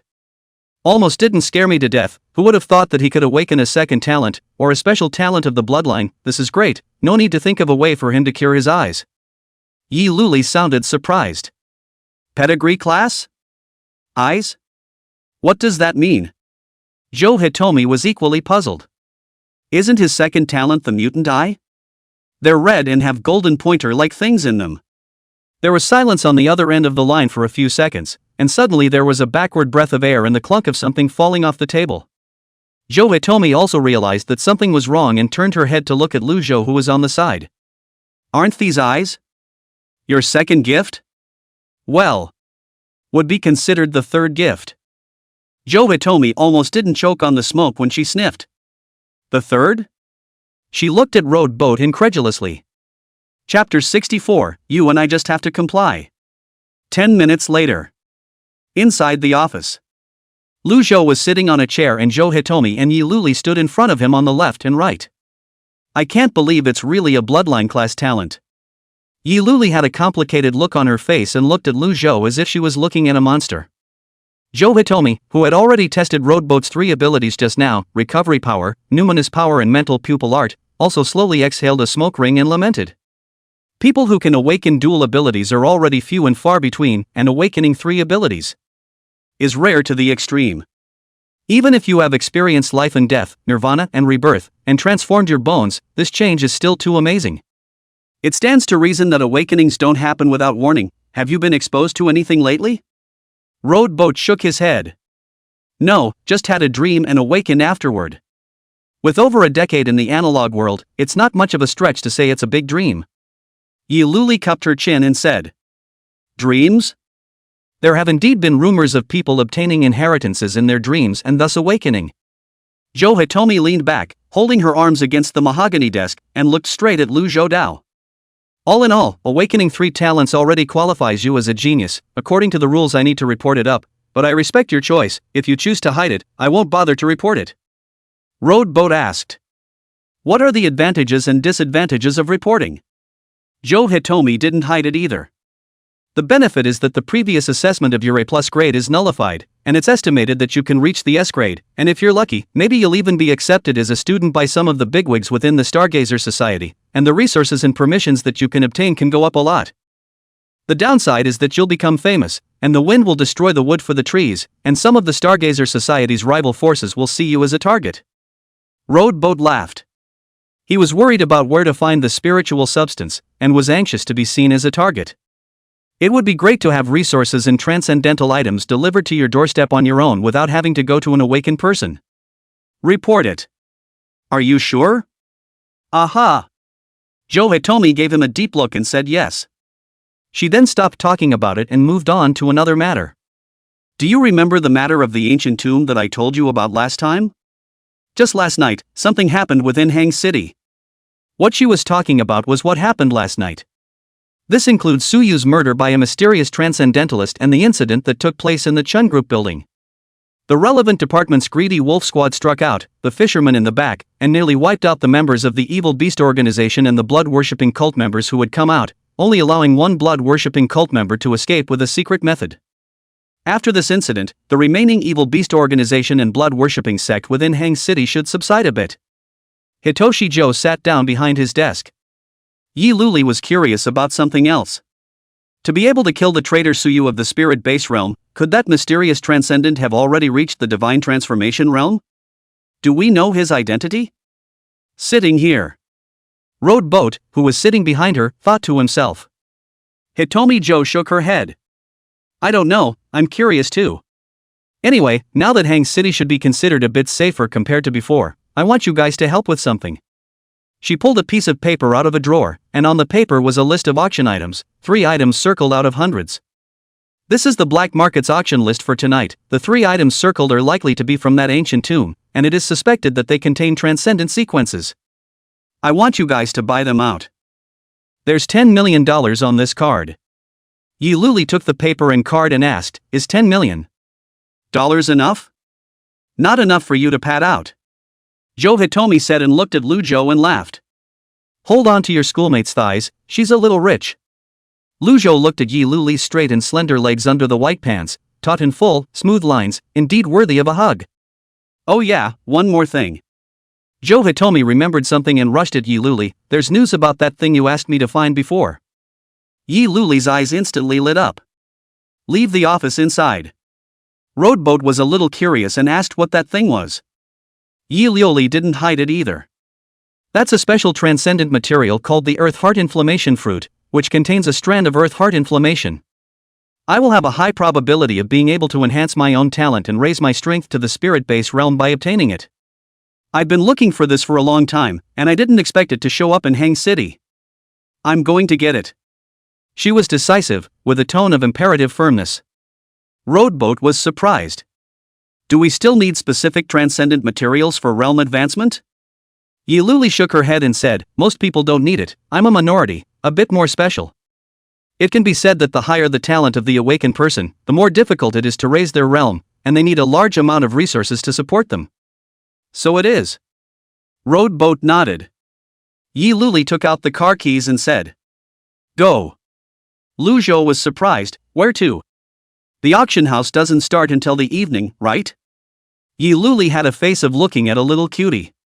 Expression. Going to move you, didn't you want me to help find an apartment? She thundered a call to Lu Zhou's major course teacher to help him get a good vacation. Drove her conspicuously noticeable silver and white Maserati sports car through the campus during the morning hours when the sun was just right. It's schoolgirl Yi.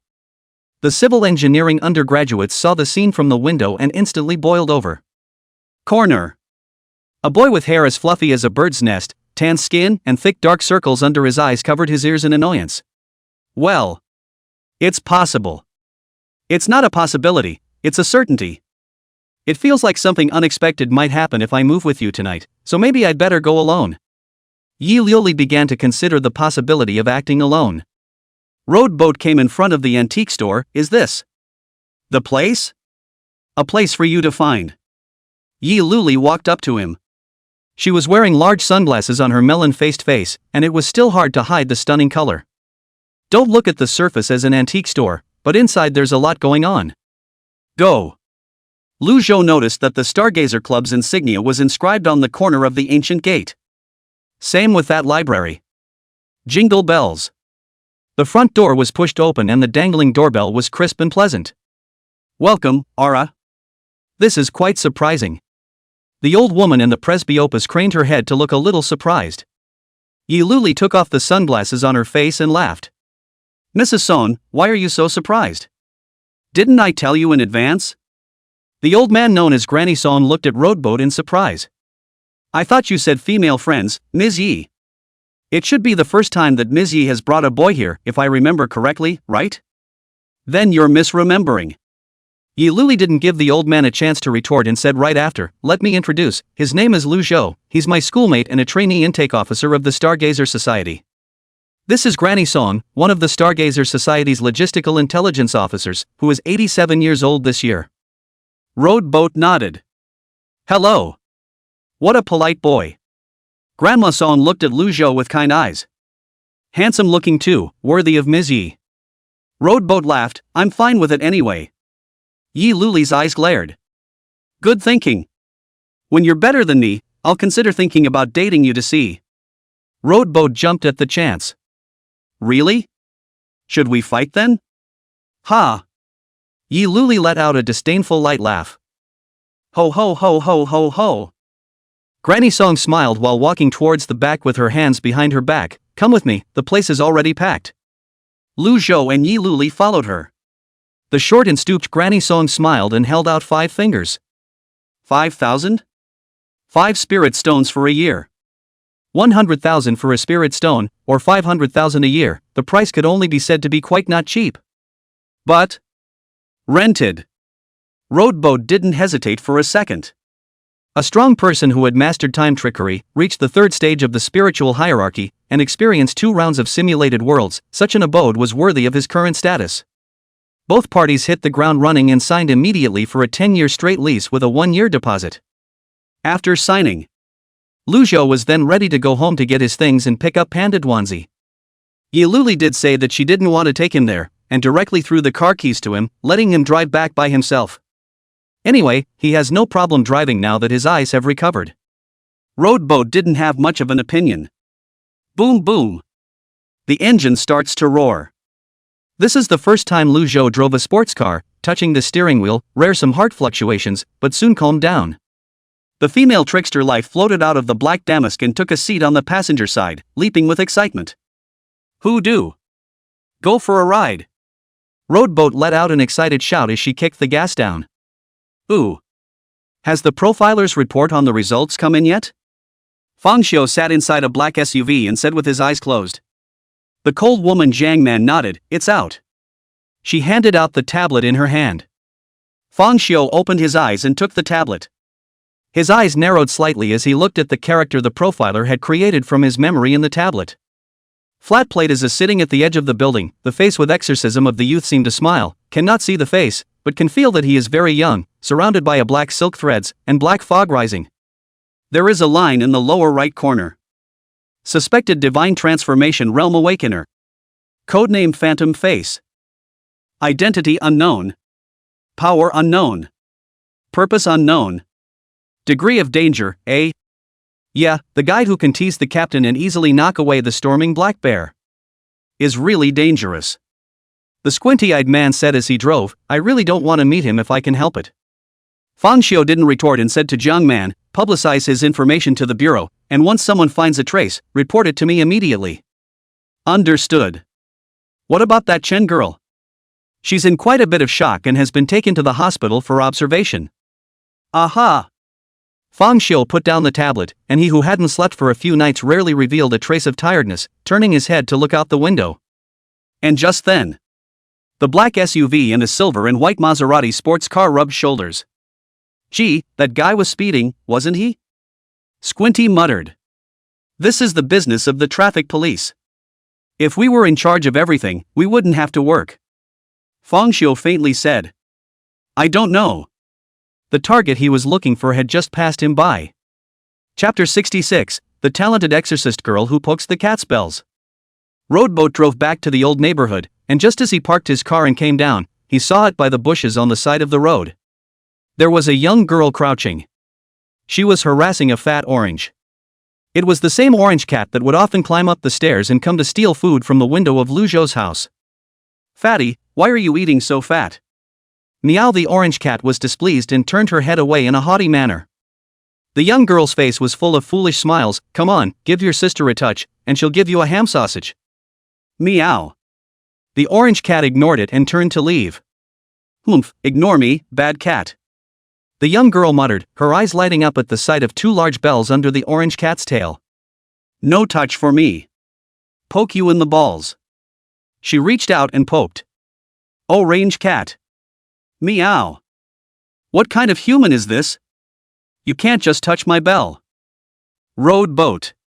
The young girl hurriedly said, don't believe me, I'm telling the truth, I really am My lord, I'm so scared. The female trickster's voice with a hint of fear rang in Roadboat's ears. He looked as normal. Eerie and terrifying. Don't The young girl thought that she was going to kill her and make her turn into a hanbok with an illusory figure. She looked straight at the natural enemy girl, gathered her courage and explained, it was those bad guys who bullied Gongzi first, and it was only then that my youngest daughter scared them. You're the trickster? The young girl froze slightly. It was the first time she had seen such an eyebrow-raising female guile, and she could still communicate normally, completely different from the evil guile she had encountered before. Her natural intuition told her that the other party really didn't seem to have any malicious intent. Otherwise, with the other party's strength, they would have already eaten her dry and stuffed her teeth. Listening to Fate's righteous indignation about the bad things those residents did and said, Silu also grew convinced, and his taut nerves were relieved. The young girl patted the slightly bulging chest, a long sigh of relief. What so it's a misunderstanding Scared me to death, I thought I was dead this time. By the way, you said that you're also an awakened, so there are many more people like me who have awakened divine power in the world? That's not called divine power, it's psychic power, the female trickster ordered, correcting her.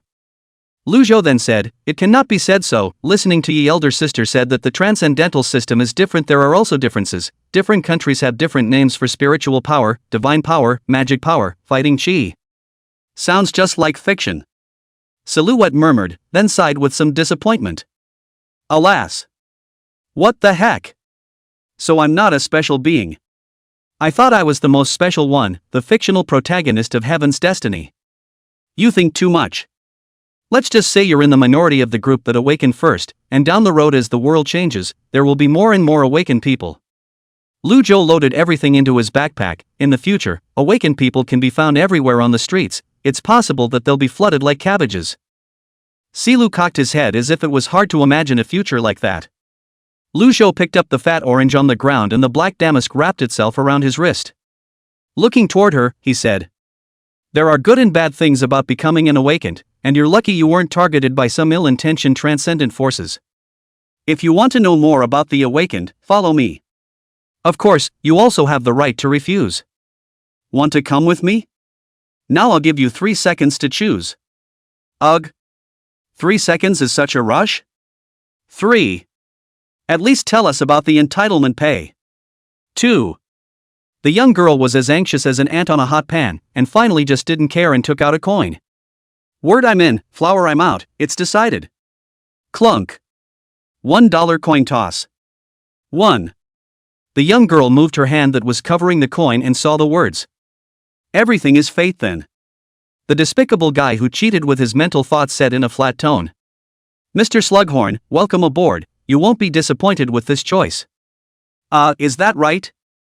The young girl inexplicably had the feeling that she had gotten on the wrong side of the boat. Sure. Incidentally, the name of our organization is.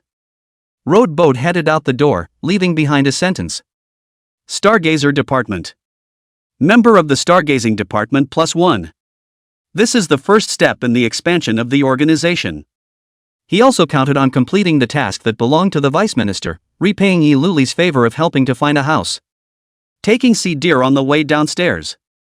Rowboat talked to her about some information about the transcendent world. For example, the realm division of the awakened, she was now at the beginner's stage. For example, the transcendental world on the other side of the world is controlled by major transcendental organizations and institutions, and the Stargazer Department belongs to the Stargazer Society, which is also a large transcendental institution.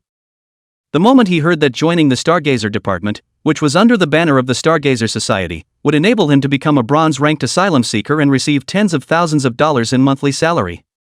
The young girl's eyes lit up and became sparkling all of a sudden. You're not kidding, this is real, right? No way. The expression. Of course it's true, if your talent assessment can reach an A, the resource subsidy you can get in a month can even reach over 200,000. Hearing these words from Rowboat. The young girl was no longer to be described as excited, but her whole body was dizzy, as if she had been hit by the figure of $200,000. She was originally a single-parent family. Her mother is an ordinary office worker, work hard and still have to pay the mortgage, although her mother loved her very much, did not let her suffer anything, so that her character lively, cheerful and optimistic, but she usually do not spend too much money to buy clothes or cheap goods, and want to have a cat has not been raised. That's why, after awakening her powers, she wanted to try her hand at being an exorcist, partly because of the middle-agedness of her teenage youth, and partly because she'd read online that some people had made a lot of money as exorcists. Once the family cannot uncover the pot, need to go to the market to pick up, other people do not want to eat rotten leaves of the Rowboat, as some can appreciate her mood. He didn't say anything, just pressed the car keys. Parked on the side of the road, the headlights of the silver sports car, so beautiful it looked like a work of art, came on. Seeing this scene, Silu opened his mouth wide and without the slightest hesitation said, "Elder, please do let me join." There was only one thought in her mind. I'll be damned if I hesitated for 2 seconds earlier. A near miss with $200,000 a month. Exchange of contact information. After telling her to come to Hangar University tomorrow, Rowboat gave a final admonition. Don't just use your own talent. The young girl left in a swoon of excitement. Lu Zhou took one last look at the old, shabby neighborhood where he had lived for many years, holding the cat as he prepared to get into the car and leave. A black Maybach pulled up and stopped in front of him. Spiritually drained and chipper, Gao Tianyu stepped down from the driver's seat. The simple action caused him to cough several times. Rowboat wanted to laugh as he watched. The awakening potion he had gotten was left with only impurities after the spiritual substance had been extracted, equivalent to pure poison. Gao Tianyu, who was oblivious to the fact that he had drunk the potion, already had a short life expectancy, while he himself was still oblivious. Gao Tianyu frowned when he saw the Rowboat on the side, his eyes filled with disgusted indifference. You're still alive? The dog's life is really big, and I'm really unlucky that I can run into you, a bad god, everywhere I go. Yi made it clear to you, didn't she? Now you have nothing to do with her, get the hell out of here. Cough cough cough. The Rowboat does not even have the desire to make a move, and it is a self-degradation to make a move against this kind. No. It might have been bad luck influence to meet him as well. You dare to scold me. Gao Tianyu was furious, and then he saw Lu Zhou walking towards the silver-white sports car on the side of the road, and then he froze and... Isn't this schoolmarm Ye's car? Why is it here? What do you want to do with Ms. Ye's car? You want to die? Stop it. Gao Tianyu said angrily, his eyes filled with blood. In his opinion, Yi Luli was simply a heavenly figure, a goddess that he could not even think of. It was a great blasphemy for an existence like Rowboat to not even have the qualifications to touch Schoolmaster Ye's car. Roadcraft opened the door and sat in it as the engine roared to life. Boom boom. Gao Tianyou's anger stiffened on his face, and his expression shifted from disgust and contempt to shock, stupefaction, bewilderment, and disbelief at a speed visible to the naked eye. What? Chapter 68, The Origin of the Argumentative Tongue. The latest Maserati MC20 in silver and white weaves its way through the streets. That genuinely pays a few too many pities. Listen to the theatergoer sighing for the passing years and remembering the past. I'll sing you a song like a wandering breath. Who's fiddling to match acacia? The engine hissed like a wild animal, and the woman in the car sang in the opera voice, singing all the things that have come to naught. So ye senpai likes this kind of song. Road Boat lamented. But the singing is really good and the voice is very unique, looking at the singer's name, Yun Shang Chang. Never heard of it, newbie? Fate is humming along, I'll sing you a song. Cough cough. Lu Zhou held the steering wheel with one hand, cozying up to the wind blowing through the window, reaching out from time to time to pet the fat cat lying on the passenger side. The dream he had before he was 17 years old came true at this moment, and with the woozy song, it made him feel like he was in a different world. Who would have thought that a week ago he would be languishing in ICU, dancing on the deathbed? Was it being tutored against the odds, or was this part of fate? Life, it's pretty funny. He murmured, his eyes bright and dark. You're already quite strong, what do you want most now? A somewhat compelling voice rang in Lu Zhou's ears, as if he was knocking on the heart. Women, power, and money are worthless. He wanted to live forever, to go to the top of the transcendentalists and see the landscape that all could not glimpse. Now that he had this qualification, he had already stepped onto the path to heaven. As long as one kept collecting spiritual substances and going through round after round of simulations, sooner or later one would be able to reach the top and arrive at the heights that neither the first nor the second round of simulations ended up reaching. Suddenly, Road Boat reacted. The compelling sound just now came from the backpack. The chant is released and the backpack opens. An open play box floated out, tongue flipping and making fawning noises. What a great goal, my lord. Its attitude has changed drastically from the first time. Lu Zhou was inwardly surprised and opened his mouth to ask, what do you want to fight? No no no no. Wrongly accused in front of the great you, the villain which has the courage to play what little tricks before it is the villain is still awake, have eyes not recognize him to tie, did not find that the master you and the existence of that person are related to. Say some arrogant and arrogant remarks, really deserve to die That existence? Lu Zhou's mind moved slightly. Under his chest shirt, the red four-leaf clover pendant flickered slightly. The tongue of sophistry grows humbler and humbler. In order to punish myself, I am willing to sign a master-servant contract with my master and volunteer to be a servant for you, master, to drive at will and solve your problems. Sign a contract and then need me to provide you with a woman? Not even that request. So good? How do I know it's not a lie you're telling me? Roadcraft still didn't let his guard down. Female trickster life, Panda Dumpling, and Fat Orange were also attracted and gathered around the clay box to look at it. It is absolutely not a lie. Although I am a liar and lustful as a devil, I really didn't lie this time. But the master is justifiably skeptical. I would like to swear by the true name of the heavenly devil and show the utmost sincerity, even if the master is unable to sign the contract without it, only hoping that one day, the master ascends to the divine path and can break the seal on the villain. Sophomoric tongue, said the clay box as a ray of light shot out from the clay box and landed on the back of Lu Zhou's hand. The liberating words of a transcendent object and some information about it poured into Lu Zhou's mind as much as they could. Xiangjinjin, extraterrestrial heavenly devil, immortal cultivation civilization, failure of ascension. You're a Taoist real-life heavenly demon? Lu Zhou was surprised. The female guile at the side also covered her mouth in at. Schoolboy Lu, it's me. Yi Luli's voice rang out from it. You're not back yet, are you? Still on the road, I think. Then you don't have to come back, go straight to the Intai Center, I sent the address to your phone. Roadcraft was slightly surprised, did something happen? There's been a demonic attack, and I'm on my way there as well. Remember to bring a weapon. The phone hung up. Roadboat tapped the address to navigate, it wasn't far away.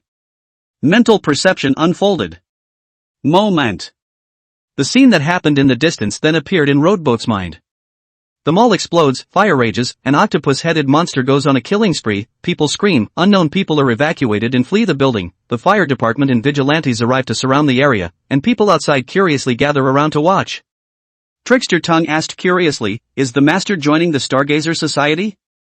Roadboat returned to his senses and turned the steering wheel, quickly heading toward the right front exit. Well, what's the problem? No, the Stargazer Society is a good transcendent organization, belonging to the orderly neutral camp, with not many hostile forces, having deep roots and acting in a low-key manner. The biggest hostile force is the Transcendent Organization that is also located at T1 level and is known for its chaotic neutrality, the Sect of Joy. Only, I feel that the Stargazer Society's Bronze Order receiver is not worthy of the Master's identity. With the Master's current power, even if he obtains a Star Order badge, it is also a matter of course. However, there are quite a lot of anomalies in this world. Awakened people are okay, some treasures and transcendent sequences are the most dangerous ones. The Master biding your time might also be the most prudent choice. You feel. That was the time when Roadboat was finishing up from the simulation and summarizing the rewards.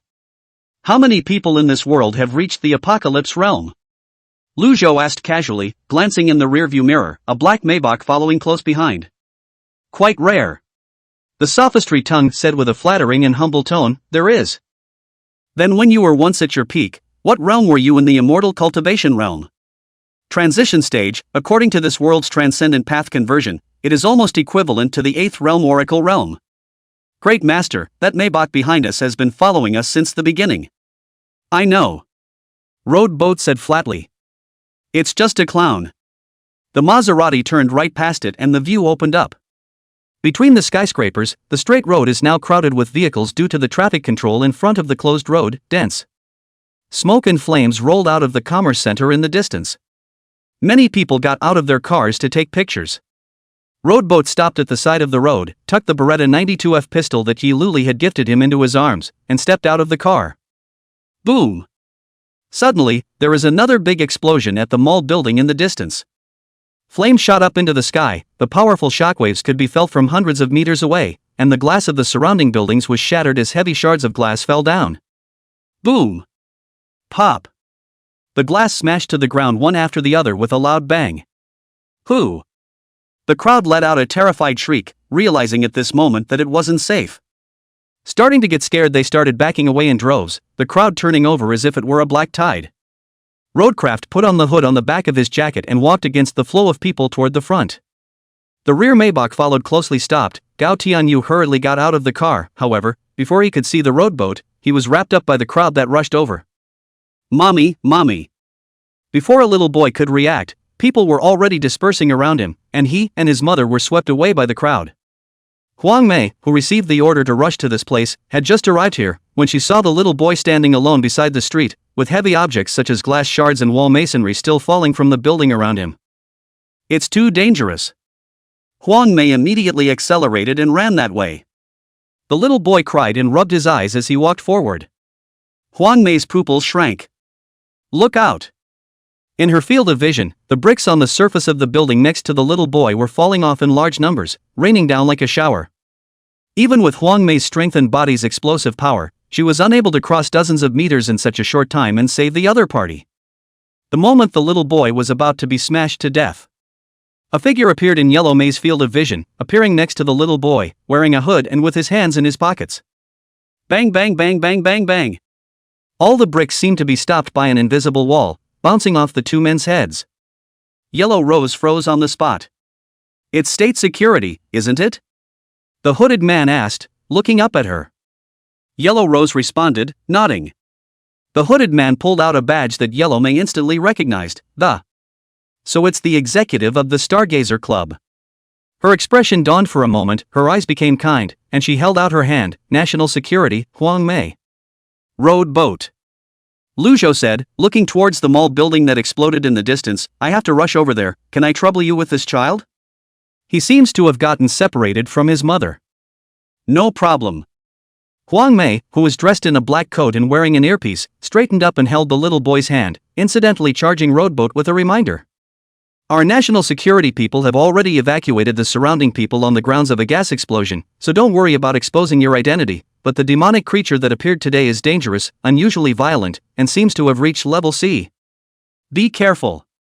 A C-class demonic creature with a battle strength corresponding to an awakened at the spirit base realm. While the faceless alien that Yi Luli had killed earlier was a D rank. Lu Zhou smiled and nodded to Huang Mei and turned to leave, quickly disappearing from Huang Mei's view. Yellow Mei then murmured. Is that ability a defense class? The road boat arrived under the burning commercial building, and the fire trucks and law enforcement officers had withdrawn after completing their evacuation mission. The large mall outside the gates looked very empty at the moment. But he wasn't the first to arrive. Two people have come here. A long-legged young man with a mullet, and a silent old man who was assembling a gun. Roadboat swept his eyes at the two men, both of whom were silver-ranked asylum seekers. The mullet-headed youth, Chen Shichu, chewed his gum and glanced at Lu Zhou, his gaze lingering for a split second on the insignia on his chest.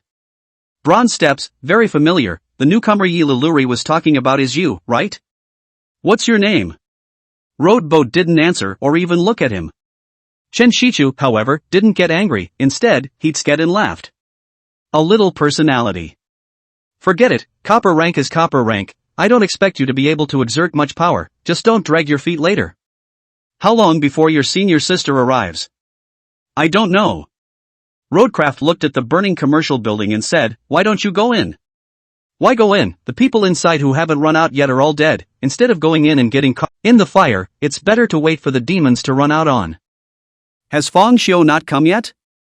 Baseball Manhwa Kingzuka asked as he looked at the burning commercial building in the distance, holding a long knife in his left hand with a demonic aura. He'll come sooner or later. The yellow-haired man said, that demonic creature was carefully selected by us, it's not as simple as an unusual C-rank demonic creature, and that commercial building has been turned into a lair by it, taking advantage of the location, so it won't be that easy to eliminate. Moreover, he smiled sinisterly and said, I also left some hostages to force them to have to step into it. When the members of the National Security and the Stargazer Society's hosts who went to exterminate them all die one by one, will that Fong Xiu still be able to sit still? It's a trap I designed especially for him, he can't escape. Hua Kingzuka said with a face full of killing intent, in the end, I'll be the one to finish him off. The Hua family he is in, once just because of the participation in the sale of living people, it is because of that Fong Hua's investigation. Led to the death of dozens of parents and relatives all dead. It's a score that won't die. As you wish, but I'll be the one to laugh at his talent. The yellow-haired man laughed lightly, without Fong Xiu, the biggest hidden danger, there will be no more resistance to that matter. Phew. Suddenly, the wind on the roof of the building gusted and dark clouds gathered in the sky. The yellow-haired man smiled wildly and recklessly, opening his arms wide with a wild expression. I stood in the blazing wind and asked the world, who is the hero? Chapter 70 peering behind the curtain at everything is? That kid can't be crazy, can he? Chen Shichu's jaw dropped as he looked at Lu Zhou disappearing inside the smoky mall doors. He said there were survivors in there, it doesn't look like he's just talking off the top of his head. The old man spoke up, maybe it's a perception type ability. Isn't that even more stupid? Daring to break in without even the slightest fighting ability, where did Ji Luli find a newcomer? Chen Shichu spat. It's reckless, but I don't hate it, who hasn't had a hot-blooded moment in their youth? The old man took out 2 gas masks and put one on himself before tossing one to Chen Shichu. Chen Shichu frowned, hey, if the newcomer goes crazy, old man, you're not going to follow suit, are you? At least you're a silver-ranked shelterer who has experienced 10 or so missions, listen to me and don't mess around. I know you well? The old man asked quietly. Chen Shichu froze for a moment, well, at least we've done a few missions together, it's considered familiar. Cooked my ass, what I hate the most is brats with fancy haircuts like you. All silver rank, and still stinks all day long, those who don't know would think you're in charge, I'm really lazy to take care of you. The old man who gave the impression of silence cursed. Chen Shichu stayed in place, the corners of his eyes twitching, and it was only after half a second that he emerged with a sentence. Ha! I'm 67 years old, I've been a street enforcer all my life, I haven't done a few big things in my life, I'm bummed out, and since God has allowed me to awaken my powers after retirement, this is my destiny. Slowly, he said, picking up the assembled submachine gun. The old man was erect and robust, with a white beard, looking ahead at the burning commercial building, but his slightly cloudy eyes and furrowed face were full of perseverance. To die anywhere is not to die. Not to mention for the sake of saving someone. If old me doesn't get on now, wouldn't I even be no match for that newbie brat? Follow me if you want to, but if you don't dare, get the hell away from me. After the old man Lianping finished speaking, he directly rushed into the entrance of the thick smoke. I thought this old man's character is just dull and reticent, Dare to look at me, lazy bird ah. Chen Shichu shook his head and smiled bitterly. It's still exactly the same as my old man. Boo! There was another huge explosion above the commercial building, flames churning and shards of glass crashing to the ground with sparks. Turbulent air currents appeared around Chen Shichu's body, transforming into a wall of wind and blocking those smashing glass fragments. B-class ability, Wind Vortex. With a cold smile on his face, he said, 1 by 2, they don't want to die, they are stupid. Even if there are still survivors inside, so what? Can you save them? Are you still taking lives for nothing and reducing your combat power? After a few seconds of silence, he scratched his hair in annoyance and let out a low curse. Plants. He took out his walkie-talkie.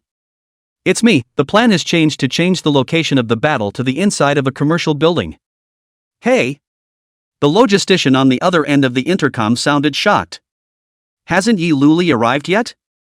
Yi, Commissioner Yi is on the road, a big traffic jam, is expected to arrive in another 8 minutes. Too slow.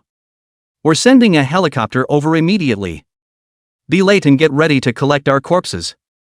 After saying these words, Chen Shichu put on his gas mask and rushed towards the interior of the commercial building. The logistics staff also realized the seriousness of the problem. Soon, a helicopter roared up from the vehicle-laden elevated area, the Stargazer's insignia inscribed on its fuselage. Mississippi. The driver warned. Aha! Yiluli climbed out of the skylight and half-squatted on top of the Rolls-Royce, her full head of long hair tied into a high ponytail, her hair fluttering with the gusty winds brought about by the descending helicopter.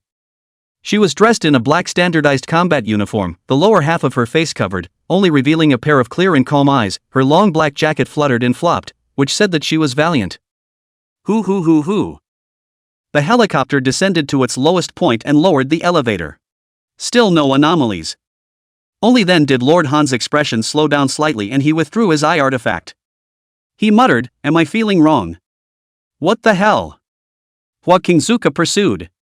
Just now I suddenly had the feeling of being spied on, as if a pair of eyes were watching us from behind. Han Lord said and took out the cigarette case from his pocket, shook out a cigarette and lit it, and green smoke curled up. In front of those eyes, it's like everything is exposed and creepy, and that feeling is the first time I've ever felt it.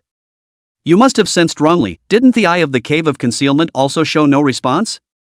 Within the burning commercial building, Lu Zhou, who released his spiritual perception to cover the surrounding area and took in all of the conversation between the two men, was calm. It looks like those two guys are the ones behind this incident, a third-order spirit-based realm and a fourth-order divine transformation realm. Are they suspected to be members of some mysterious organization? He stepped forward, and wherever he passed the flames went out of thin air without warning. Suddenly, Roadboat stopped in his tracks. Boom! The ceiling in front of them shattered with a bang. A grotesquely large figure dropped. Whoosh! A thick and long black shadow rushed out of the smoke and dust, as fast as a bullet to the eyes of Roadboat, with a whistling wind sound, powerful enough to easily pierce through the human body and shatter steel. Lu Zhou didn't even move, just a flash of his eyes and his powerful spiritual power bounced off the incoming object. Chapter 71, A Strong Man Does What He Wants. Whoosh!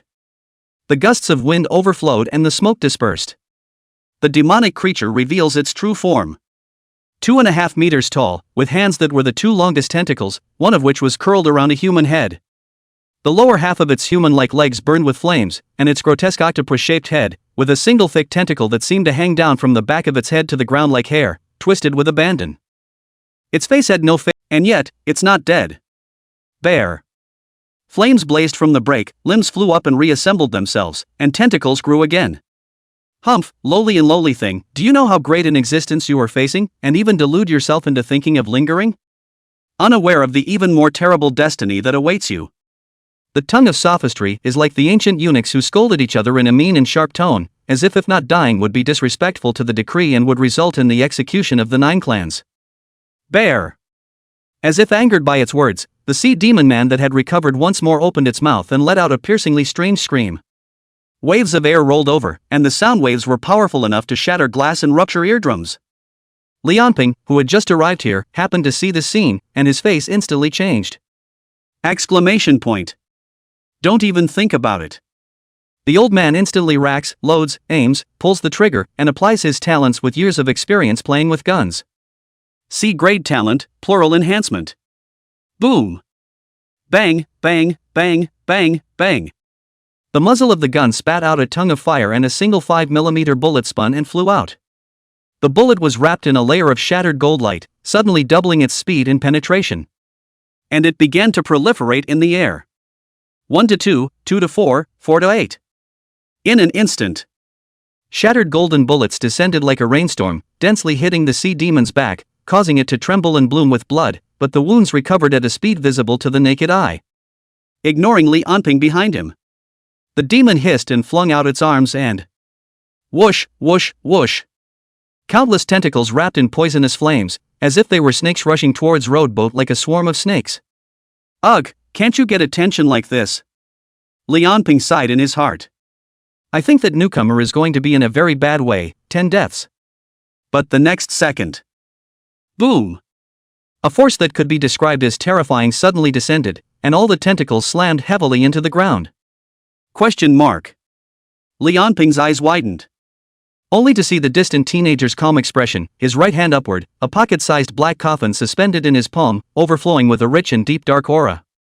The power that flowed out of the black coffin turned into a torrent of gravity, causing the air to distort, and it was as if countless vertical black lines appeared in the void. Zip hiss. The mutant sea devil man let out a desperate hiss, his body was completely pressed down on the floor, as if he was being suppressed by a giant mountain, twisted and deformed, and was crushed into mud little by little. Is that treasure? Li Anping stared in disbelief. He had never owned a treasure tool, but had happened to see someone else use it once, in exactly this light. There's no mistaking it. Only a treasure tool could possess such amazing power. It allowed even a newcomer to suppress a C-rank demon. But why would he have a treasure tool? Li Anping was puzzled. But when it was associated with Yi Luli, that mysterious and powerful young girl was his introducer. He had an instant flash of insight and thought of a possibility. Could it be that just like Yi Luli, he was also a second-generation lineage son from a transcendent family? Boo! Under the increased gravity flood of the dead burial coffin, the floor crumbled and caved in, and the mutated sea demon Man Yu was completely crushed into mush, and the white phosphorus bomb buried in his body was wrapped in a mental barrier by Lu Zhou before it exploded, and was thrown into the underground of the mall along the collapsed ground. Whoosh! The deadly funeral coffin slightly opened its lid, absorbing the dead souls of the mutated sea devils, and its aura increased by 1 point. After doing that, Lu Zhou put the dead burial coffin inside his body and looked at Li Anping. There's a bonus for killing demons, right? Li Anping nodded instinctively. Lu Zhou looked up and smiled. It's already here, schoolteacher. In Li Anping's confused gaze, he took out his cell phone and dialed, Hey senior sister, you're on the top floor right, you go down 2 floors to the Hai Di Lao hot pot restaurant, the survivors are all over there, it's over to you. Demonic creature?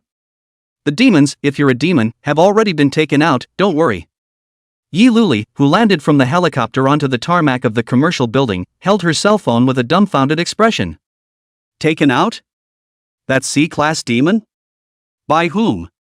In the meantime, the face of Lord Han on top of the other building changed as he jerked his head in the direction of the commercial building, frowning tightly. This can't be possible. Hua Kingsuka, what's wrong again? The sea devils are done for. What?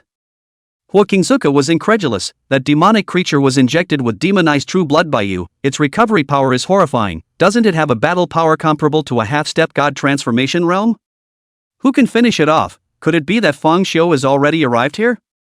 It's not him. It's someone from the Stargazers. Lord Han's face was gloomy. It was me who underestimated them. I didn't realize that someone who mastered a treasure tool existed among them. In that case, he took out a button and pressed it without hesitation. Next, the white phosphorus bomb that was thrown into the underground of the mall by Lu Zhou instantly exploded.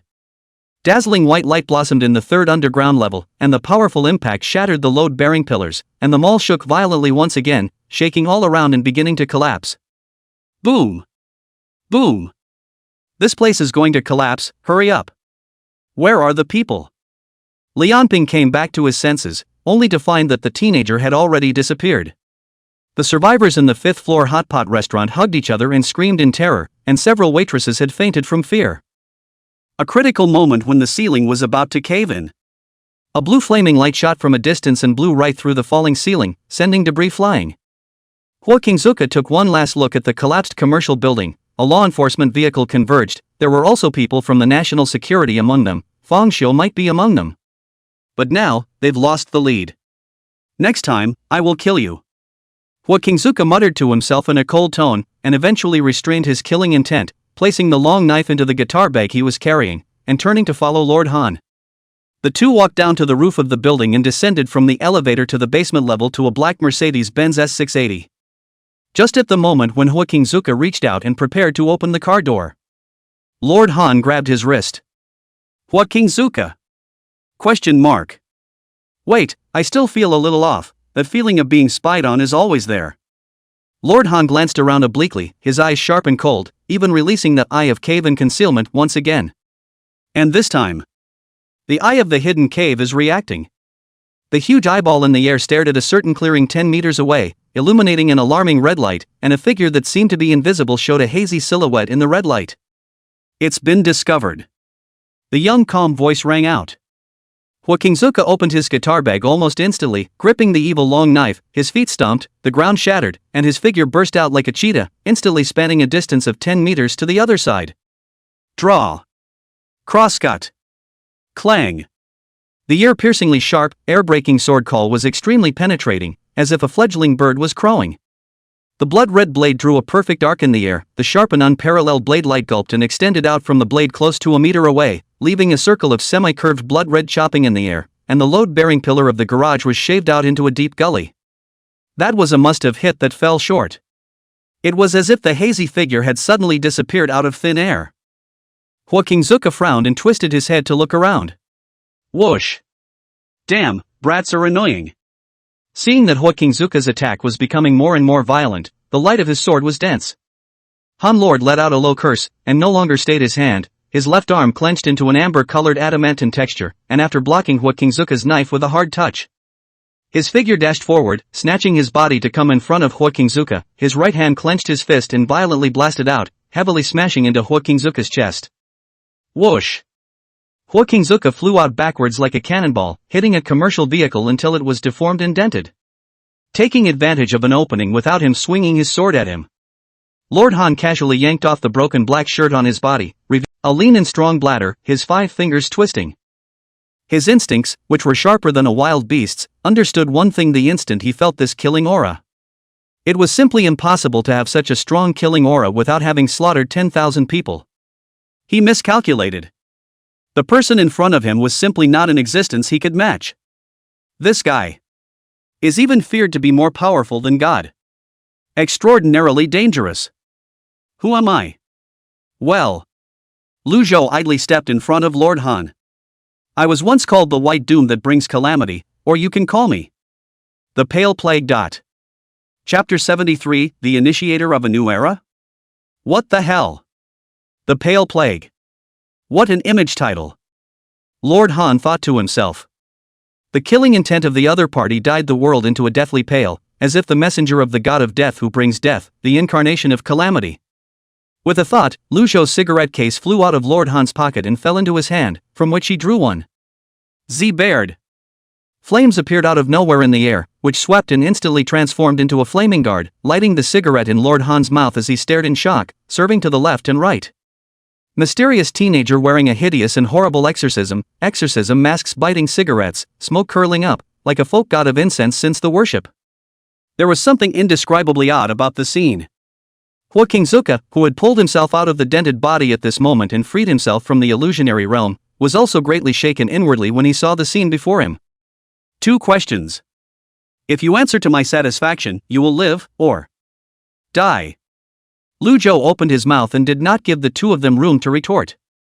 1. What is your origin? Who are the gods in your mouths? 2. What is the purpose of your presence in Hangzhou? Lord Han was silent.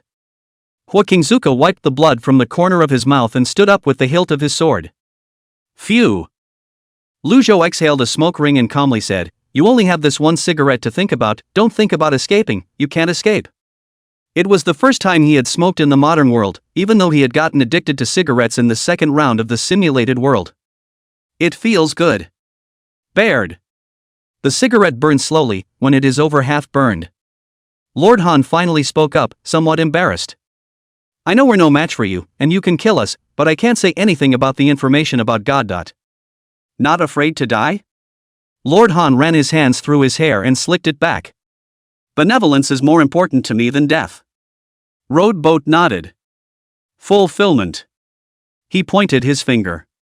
The flame servant beside him instantly rushed out, gripping a giant flame blade and chopping at Lord Han. Whoosh!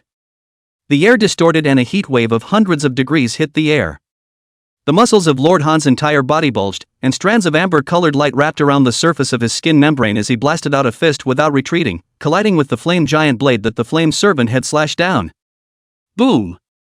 Wind pressure collision, air currents mixed with flames stirred and flipped, the surrounding vehicles shook violently, and some even issued ear-piercing sirens. Break me! Lord Han shouted angrily, his eyes shot out blazing golden light, his heart beating as swiftly as a flood beast, his chi surged again, and he blasted through the giant flame blade. Boom! Whoosh! A sedan flipped and was thrown over the head of a rowboat. Han Lord followed closely behind, pulling himself up, his body landed on the ceiling, his legs stomped hard, and he shot explosively towards Lu Zhou like an arrow off the string under the reaction force. In his hand there was also an additional picture of a hideous and ghastly white bone-fingered tiger, haunting a rich ghostly aura of the underworld. Class B sequence item, soul-snatching finger tiger. Behind the rowboat. Hua Kingzuka, whose entire body was crawling with purple and black runes and who had cast the talent, Ghost Lotus Flower, saw his speed skyrocket, his body constantly flashing in all directions, so fast that one could only see the lingering phantoms. Grievances for blood, ashes for bones.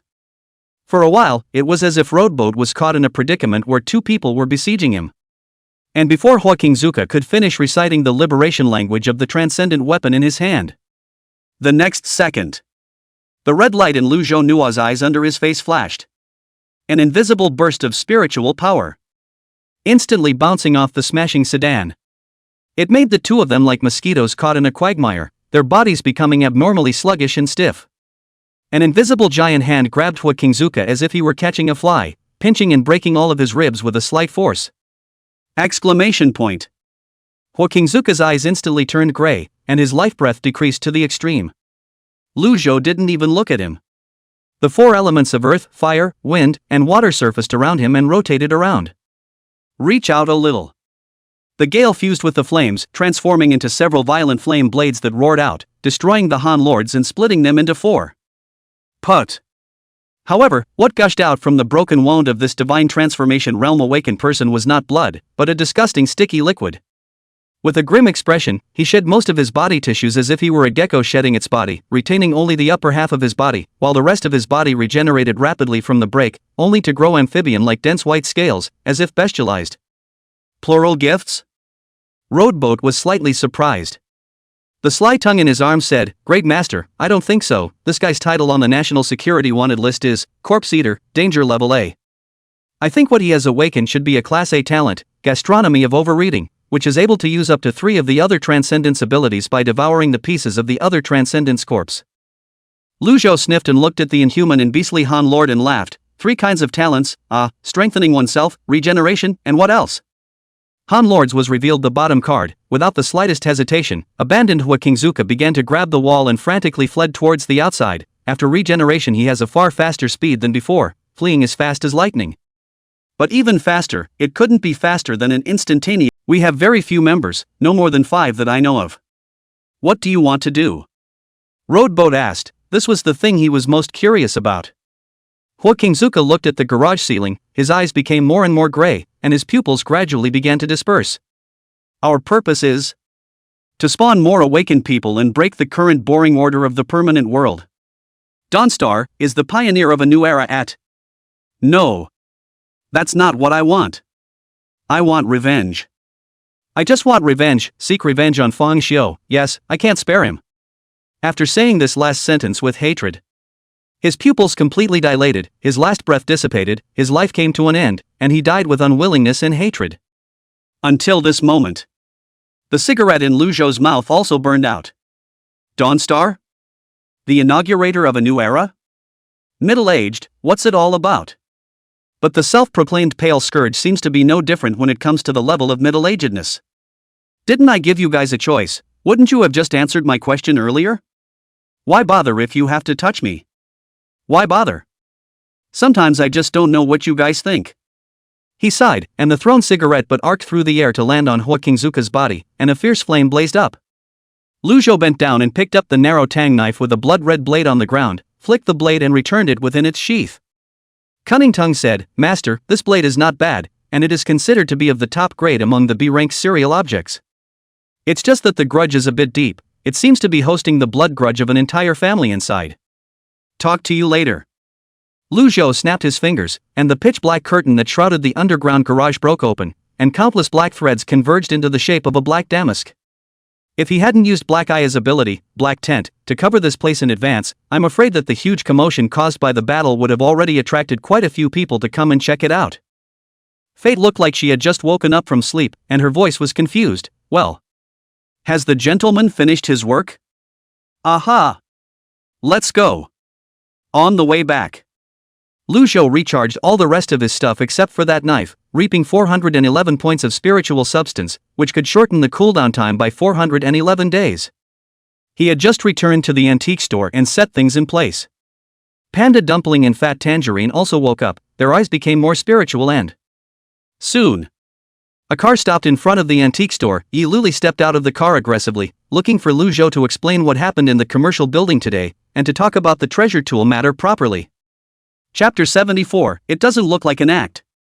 Are you saying that you received an inheritance in a dream and not only awakened your bloodline lineage abilities, but also received a copy of a powerful offensive transcendent? Aha! And happened to know the liberation language and refined it into its own treasure? Aha! On top of that, you got a panda in the legacy? A spirit animal to be exact. That's so far-fetched, you think I'd believe it? But that's the truth. Donut, come over and say hello. The black and white dumpling walked to Yi Luli, put one hand on her leg, and tilted his head with an oi as a greeting. The other hand was still holding an apple and munching on it. Looking at the scene, Yi Luli couldn't help but twitch the corner of her eyes and twisted her head to look at the other side of the fat orange who was lying on the roof with her legs crossed and sleeping. And what about the cat? Normal cats sleep like this? Oh, it's a wildcat, but by chance it has opened up its spirit, so it should become a spirit beast as well in a short while. Yi Luli couldn't help but spit out, when did spirit beasts become so easy to birth? The inheritance you obtained couldn't be the royal beast sex inheritance, right? The series of images hit her hard, causing the stunning schoolgirl to rub her brow. I don't suppose there's anything else you're hiding from me besides that? Rowed boat. And Yi Luli held her forehead, completely speechless. Rowed boat laughed. Don't ask too many questions, senior sister, everyone has some secrets of their own, don't they? He handed the other man the peeled orange in his hand and, here, have an O'Rourke first. Don't think an orange is going to get me off. Yi Luli said, reaching out to take it. In front of her, the regiment that had shrunk and stood up only to her knee-height touched her leg with its hand and stared at the orange with a salivating expression. Do you want some too? Yi Luli asked. The black and white dumpling opened its big mouth and pointed to its own mouth with its empty needy palm, signaling Yi Luli to throw it in directly. This naive and adorable scene made even the schoolgirls couldn't help themselves. Divide the orange in half and put it into its open mouth. What's its name? Yi Luli asked as she rubbed the troop's big head, in a much better mood. Donut. Since the donut is a spirit animal, this should be eaten as well, right? Yi Luli took out a spirit stone with her backhand. The black and white group's eyes instantly lit up and they bounced in front of her with their hands held high. What a glutton for punch, but much cuter than your master. Yi Luli smiled and handed it the spirit stone. The golden afternoon daylight fell upon her, casting a golden glow over the young girl's snow-white, flawless, cold white skin, and every strand of her hair seemed to sparkle with that previously unsmiling cool face now with a faint smile, dreamy translucent gray-blue pupils more than a hint of neighborly gentleness, less unattainable. Yi Luli said while wooing the panda, for the sake of the troop, I won't delve deeper into your secrets, but this action should be reported all the way up by Teacher Zhou, and you should be facing some questions, right? A newcomer on his first mission using a treasure tool to annihilate a C-rank demonic creature is too amazing no matter what. The fury you've caused this time will definitely not be small, but by the time the investigation is over, if it's okay, the assessment of your potential will definitely be yes or even higher. The rowed boat was indifferent, though. All I want to know now is if I can get the payoff reward for completing the mission. Don't worry about that. That's good. Lu Zhou sat at the stone table in the courtyard, picked up a cup of tea and took a sip, when suddenly the figure of a young girl appeared in his mind. By the way, there's one more thing. The great sun was moving westward and the sky was sinking. At the end of the day, the school let out, pedestrians rush on the streets, roadside vendors also began to set up stalls one after another, the city has a more human atmosphere. Inside the silver and white sports car that weaves through traffic. You said you found a new ministry member? Yi Luli's tone was astonished, with a hint of surprise and amazement. Aha! What's the name? Is it from our school? No, her name is Si Lu, she is a senior girl who just finished her entrance exam this year. Her ability should be in the purification category, and she is now able to master it proficiently. Lu Zhou said. Yi Luli muttered. Purification? Although it's a support type, it's rare. Well, I also think she has good qualifications. I've already talked to her about having her report to school tomorrow, so you can meet her in person then. Well done, and worthy of my fancy for an undersecretary. Yi Luli laughed. Although she was shocked and doubly surprised by Roadboat today, she was likewise somewhat proud. After all, a newcomer like this is one who digs himself out. Especially when they saw the stupefied, unbelievable expressions of Chen Shichu and a group of logisticians when they heard Lianping say that a trainee newcomer had used a treasure tool to subdue a C-class demonic creature. Think about it. Yi Luli couldn't help but raise the corners of her mouth again. Have forgotten that at the time she had the same dumbfounded look on her face at the time. Do I have to wear this? Lu Shou is wearing a customized model hand-sewn collar lined with gold black suit that Yi Luli prepared for him today, and is currently adjusting his tie somewhat uncomfortably in the. One was charred, the other was half man, half beast, with no extra injuries. Did you find out the identity of the deceased? Fang Shou asked. Zhou Jing, the squinty-eyed man in charge of this matter, sensed his arrival and did not turn around, but turned his back to him. Check it out, it really. There is no doubt that the other party has made ample preparations, perhaps utilizing some sort of boundary-type transcendent sequence object. This situation may only be able to utilize the retrospective shadow crystal wall, but I don't think there's much of a chance. After all, the other party is an awakened who can kill a god transformation realm powerhouse, and it may be possible that it's some kind of domain realm existence. Tell you what, you go write an application report, I'll sign it, and I'll take all the consequences. Captain, was that necessary? Anyway, the deaths were of two vicious and wanted criminals, one of whom still had a grudge against you, Captain. That's not what we need to consider. Our job is to investigate the truth. Fang Xiu said in a calm tone. Okay. By the way, how are things going at the commercial building? Tap tap tap. A cold female voice came along with crisp footsteps. It's over, the Stargazers cleaned up the mess and the survivors were moved to the hospital. Jiang Man appeared in the two men's field of vision. It's worth mentioning that the one who annihilated the C-rank demons this time seems to be a newcomer to the Stargazer Club. Zhou Jing froze, newcomer? I'm told it's still a trainee asylum seeker. Hey, don't joke around, it's not like you don't know how dangerous a C-class demonic creature is? A newcomer shelterer cannot be scared to pee even good, but also annihilation, the most involved is more or less the same. Zhou Jing completely do not believe it. Jiang Man hugged his arms and said with a cold expression. It is said that he liberated the treasure. Zhou Jing's words instantly came to a screeching halt, his expression frozen, somewhat comically strange. Fang Xiu calmly said, there is nothing strange, in the process of world mutation, there will be more and more geniuses that transcend cognition. Doesn't the National Security Headquarters also have a few heavenly prides that have gained legacies that have skyrocketed from the rookie stage? Maybe he is also one of them. The Stargazer Society and our national security have a good friendship of more than 100 years. As an ally they have made great contributions and sacrifices to maintain the stability of the social order. It is a good thing for them to have fresh blood to join. He looked to Jiangman, maybe we'll deal with him again in the future. What's the name of that trainee asylum? Beneath the stage hung by a large red curtain, rows and rows of red velvet seats were filled with masked guests, numbering close to 100, each one well dressed and with an The obese noblewoman's mother was furious at the words and was just about to curse back in the past, but when she saw Yi Luli's icy cold eyes and a leaf-shaped family crest on her clothes, her face changed drastically and she fell into an ice cave. Thank you. Chen Yuyao said gratefully, her gaze growing more and more adoring. Yi Luli nodded at her and said nothing more. Chen Yuyao found his seat and sat down, just one apart from Yi Luoli, and in the center sat a young man wearing a black suit with gold pinned to his collar and a brass mask. His eyes were closed and he seemed to be resting his eyes. From time to time, Chen Yuyao looked past him to Yi Luoli, eager to say a few more words to her, but soon the lights flickered, the wall lamps on both sides turned off one after the other, the chandelier on the stage lit up, and the red curtain was drawn. The auction has begun. Chen Yuyao noticed that the young man beside him opened his eyes, as if two strands of red light were illuminated in the darkness, and an invisible aura spread out from him.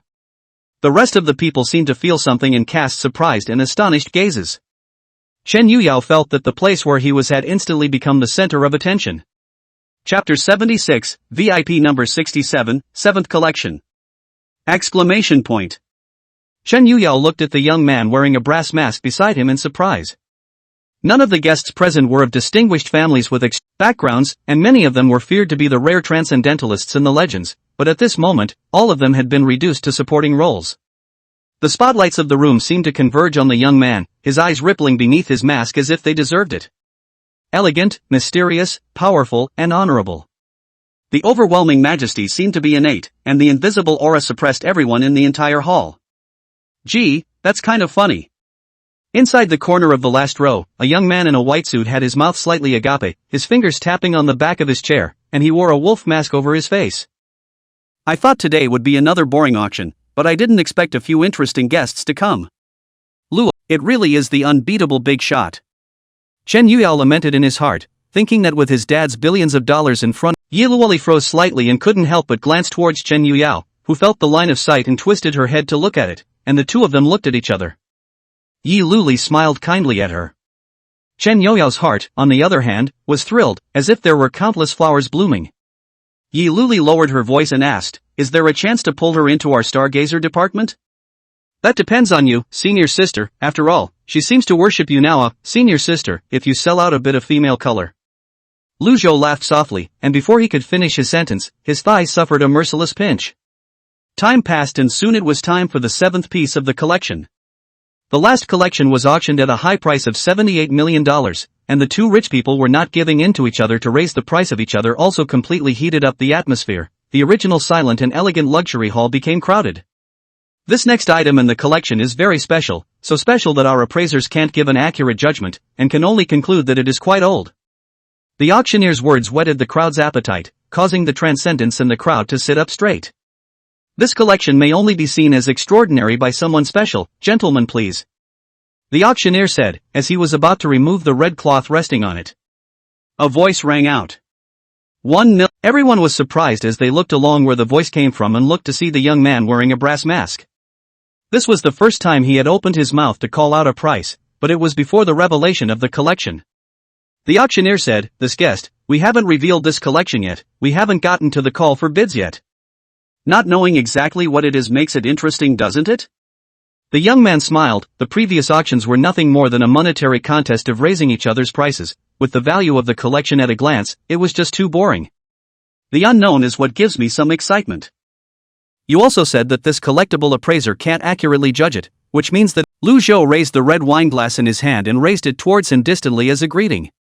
The others reacted and began to applaud, and gradually the whole room burst into applause, sounding like thunder.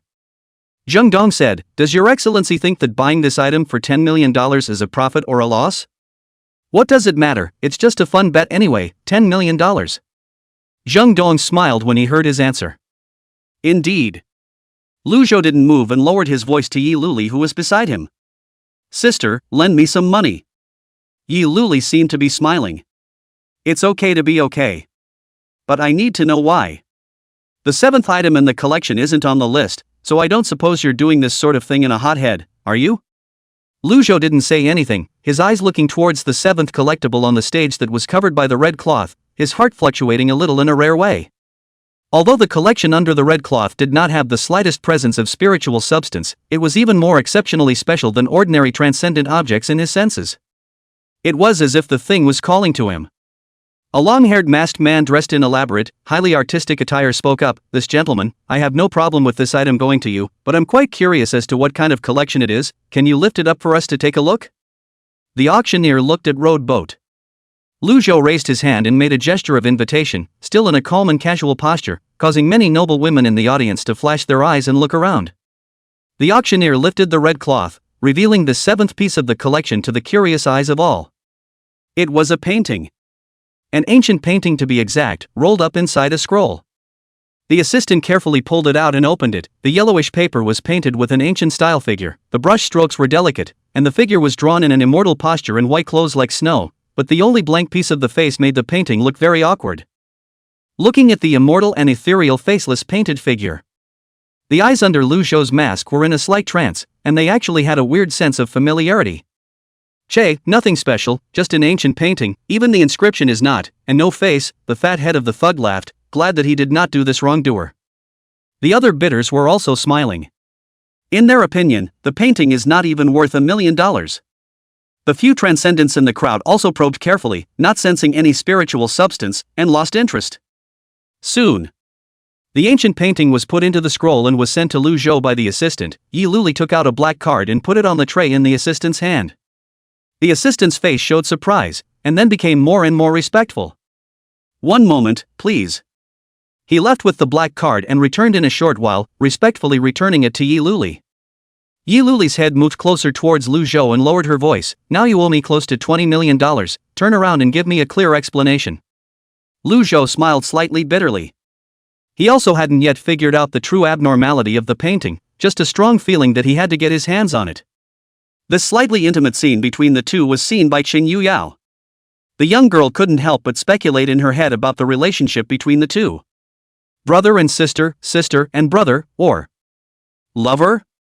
The auction continues. Yi Luli occasionally raised her cards while Lu Boat fell silent once again, causing some of the people who were waiting to see what was going on to be a little disappointed. The auctioneer was also disappointed that the value of the collection in the middle of the auction dropped quite a bit compared to the beginning. If only there were a few more blind auctions. Finally, a collection of suspected transcendental objects on the list appears. Ancient jade from the Han Dynasty, the latest old object unearthed in an ancient tomb, green and yellow jade glazed wall, starting price $3.5 million. Feeling the spiritual fluctuations coming from that green and yellow jade glazed wall, the transcendents present were all in high spirits. Finally, the baby appears. 4 million. A woman wearing a white deer mask opened her mouth, her soft voice careless, but inexplicably seductive, so that the heart and mind swing. 5 million. The thug also looked at this treasure and planned to buy it for his home collection. 5.3 million. The bidder was an old man in a tang suit with a cane in both hands and a wild dog mask on his face. A number of people took turns making offers, quickly raising the price of the item to 7.8 million. That's a pretty high price for a palm-sized piece of jade from the Han Dynasty that came from the wrong place. Chen Yuyao also somewhat inexplicably liked this piece of jade, feeling that there was a very comforting aura on there, just as she, who was carrying $10 million of New Year's money, was also planning to offer to participate in it. A throwback, cool voice came from his left. 10 million. This was Yi Luli's first call in this round, and she directly raised the price by 2.2 million. Once again, it shocked the others. That's so bossy. Chen Yuyao lamented in his heart. Suddenly the young man in the brass mask next to him shuddered. Chen Yuyao, ? What's wrong with him? What Chen Yuyao and the others all failed to realize was this. Time was just paused for a full 10 seconds. Cold sweat flowed underneath Lu Zhou's mask, and he was afraid inwardly.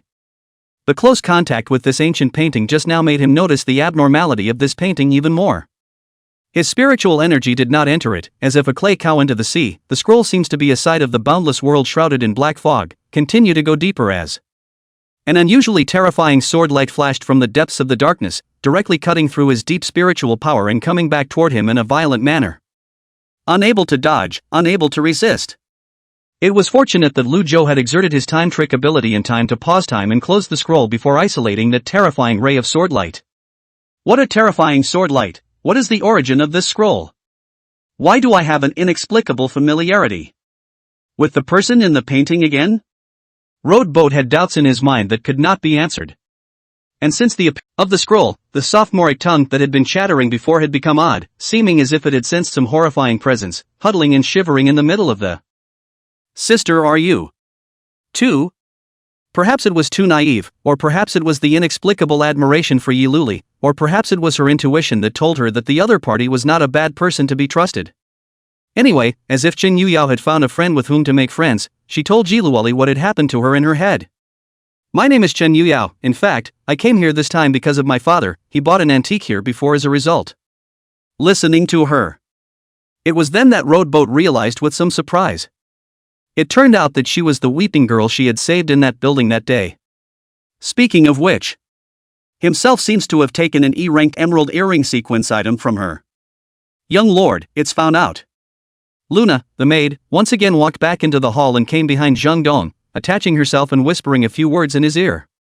Zheng Dong's eyes flashed slightly as he shook the red wine in his glass and took a sip. Stargazer Club? I've heard a lot about it, but this is the first time I've come into contact with it. Luna said, I think it's likely that it's for that thing, not. I know, I just didn't realize they'd be interested in that one too.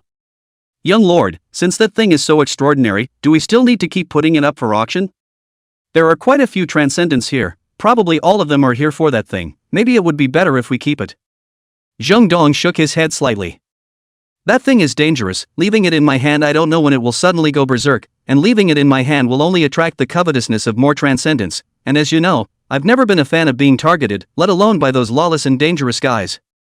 After Zheng Dong finished speaking, he glanced at Luna and said, just in case there's an accident later, you get ready for that too. Luna, dressed in her guard uniform, nodded her head and bent over slightly. I see. Chen Yuyao and Yi Luli chatted with each other. The naive second-generation rich girl treated Yi Luli as a senior and a guide. Yi Luli was also consciously or unconsciously pulling up her trust and goodwill towards her, preparing to pull her into the Stargazer department as well. The auction proceeded quickly to midcourt as the two got close. The second transcendental object on the list appeared. It was a brilliant golden arm bone, which according to the words of the auctioneer, was the seated golden body of some ancient monk. Lu Zhou judged that this object was probably no more than a C-grade serial object, abundant in spiritual substance but with a low level of danger, with some shelter value but not high. However, considering Zhou Hitomi's request to preferably buy them all, Lu Zhou still participated in the bidding. First call for $8 million. Second call for $11 million. Third call at $13.6 million.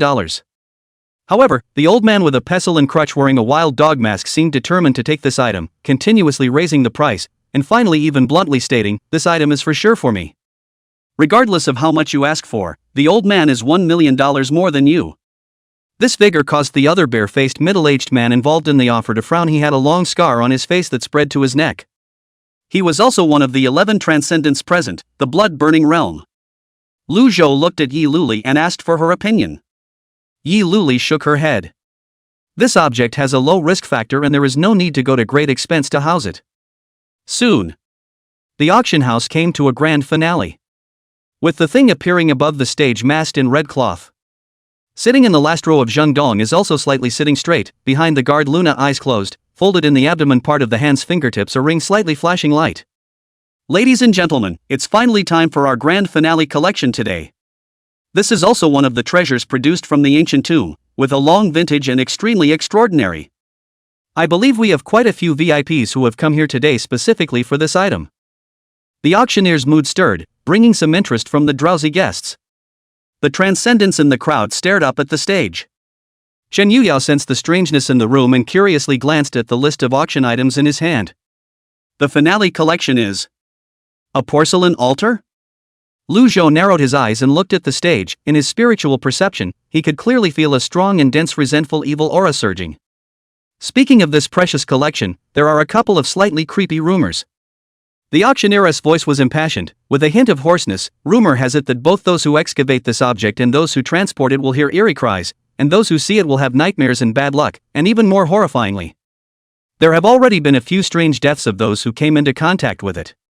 When these words came out, the whole room was abuzz with talk and pointing. Chen Youdao's delicate little face turned a little pale as she remembered the snow-white jade seal. Plants, so bad luck? The fat-headed thug couldn't help but curse. Who wants this thing? The auctioneer looked at him and smiled. This honored guest, I understand your thoughts, and I believe that quite a few people here feel the same way. But don't you hear the old saying that misfortune and blessings are mutually dependent? Isn't the fact that this collectible has such grievances the best proof that it represents an extraordinary power? After the auctioneer finished speaking, he suddenly raised his volume and knocked down the wooden hammer in his hand. Finale Collection Number 99 Grieving Man Bone China Altar. The red cloth was uncovered, revealing the unusually beautifully shaped white porcelain altar, from which invisible grievances spilled out, cooling the entire hall by 10 degrees all of a sudden. Many people all couldn't help but hug their arms and shivered. Starting bid, $5 million. Each increase must not be less than $100,000. His words had just fallen. A sudden change occurred in the hall. A figure wearing a wild leopard mask pulled itself up from its seat and headed straight for the stage. Chapter 79. Now, we'll take care of the shelter. That person was incredibly fast, bringing up a trail of phantoms. A rich man had just twisted his head around when he heard the wind and saw a big foot zooming rapidly in front of his eyes.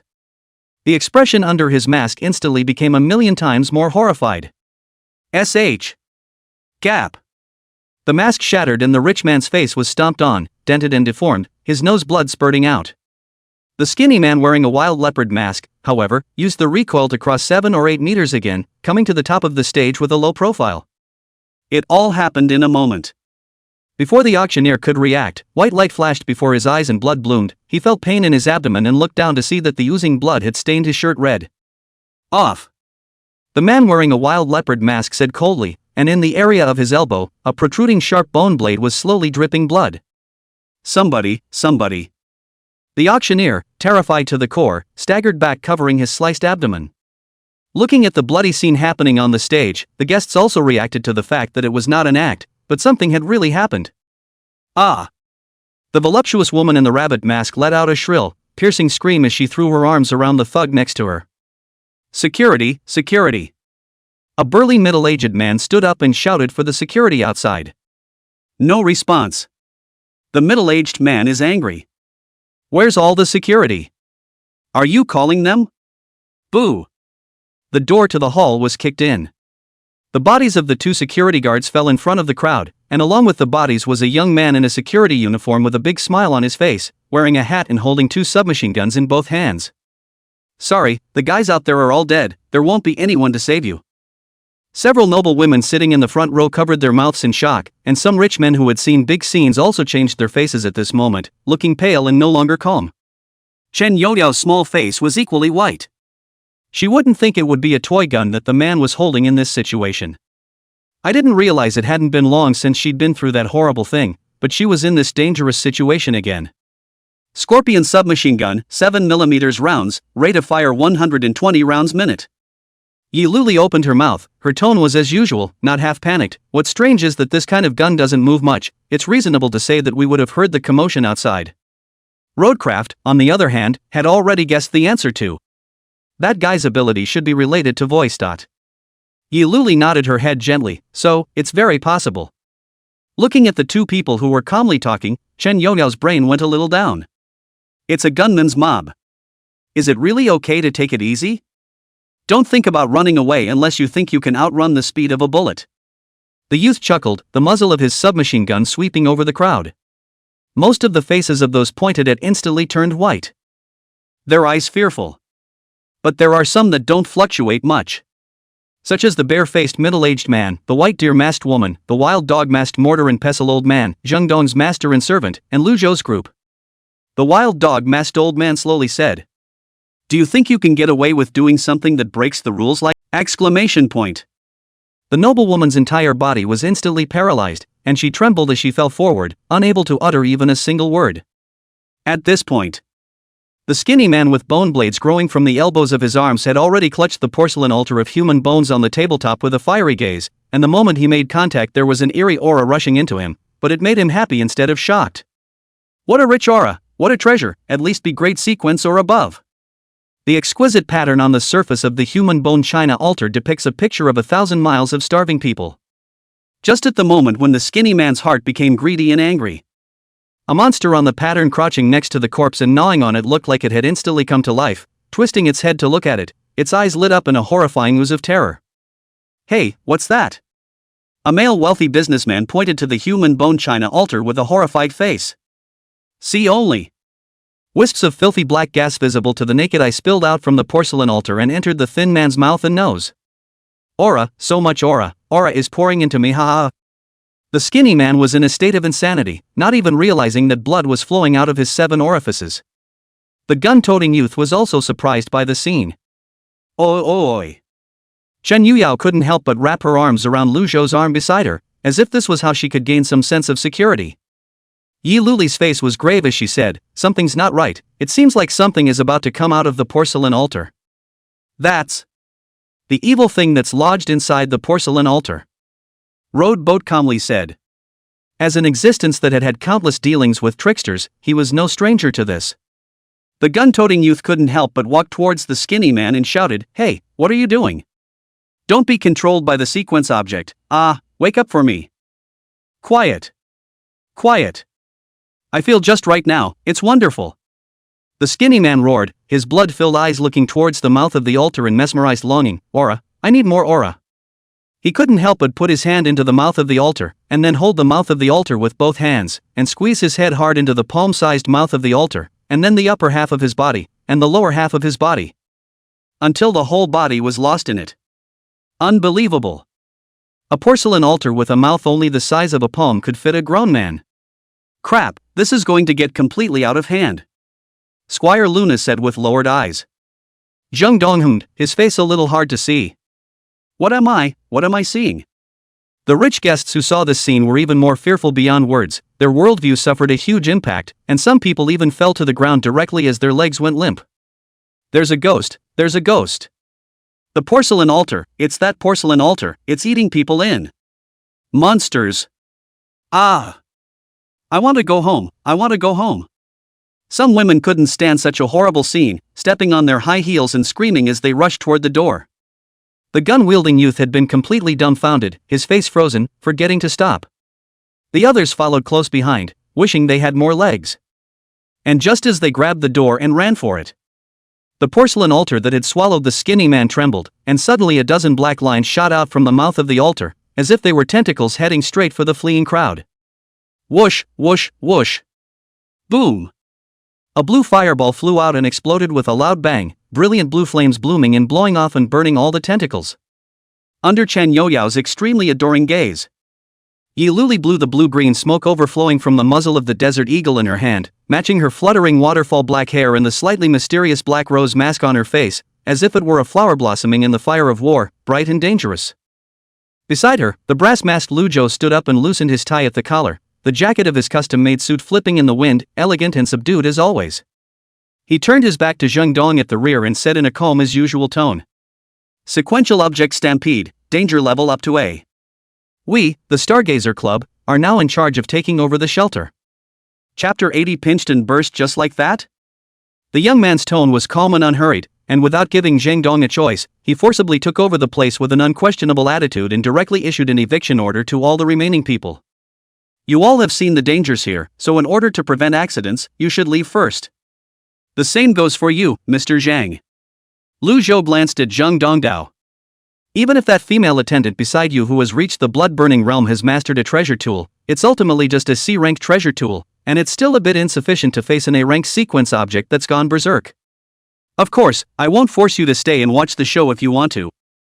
Zheng Dong did not think that his details have long been clear understanding of this person, inner vibration, but for a time some at a loss. The dog-faced old man was similarly filled with surprise.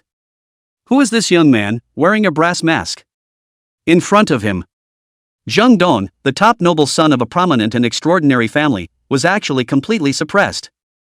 Hangzhou's Stargazer Society members he had contacted a few, but and this person's aura gap is as big as the difference between clouds and mud, in the end, when out of such a character? By the looks of him, he didn't even seem to take it too seriously in the face of a rampaging A-rank sequential object, and isn't it generally true that the more people who can help, the better? There's only one explanation. He was fully certain of taking in this serial object. The old man's cloudy eyes flickered as he thought of a possibility. Could he have been transferred from Stargazer headquarters? If so, that would make sense as to why he has such a bottom line. The dog-faced old man thought secretly, and his gaze at Lu Zhou quietly changed, becoming both scornful and reverent. An ordinary Stargazer Society intake, he could still struggle to scheme for a while or two, But an enforcer from the Stargazer's headquarters represents something very different. The other party possessed a great deal of power of speech that could not be imagined by ordinary transcendents. Just like that Cho Hitomi. If necessary. The report she uploaded could even allow Stargazer to mobilize to launch a missile center located at a military base somewhere in the world, completely destroying a certain area. And this is still just the tip of the iceberg of the power possessed by a T1 level transcendent organization. What about the Stargazers? The woman wearing the white deer mask stood up, her body delicate and her voice seductive.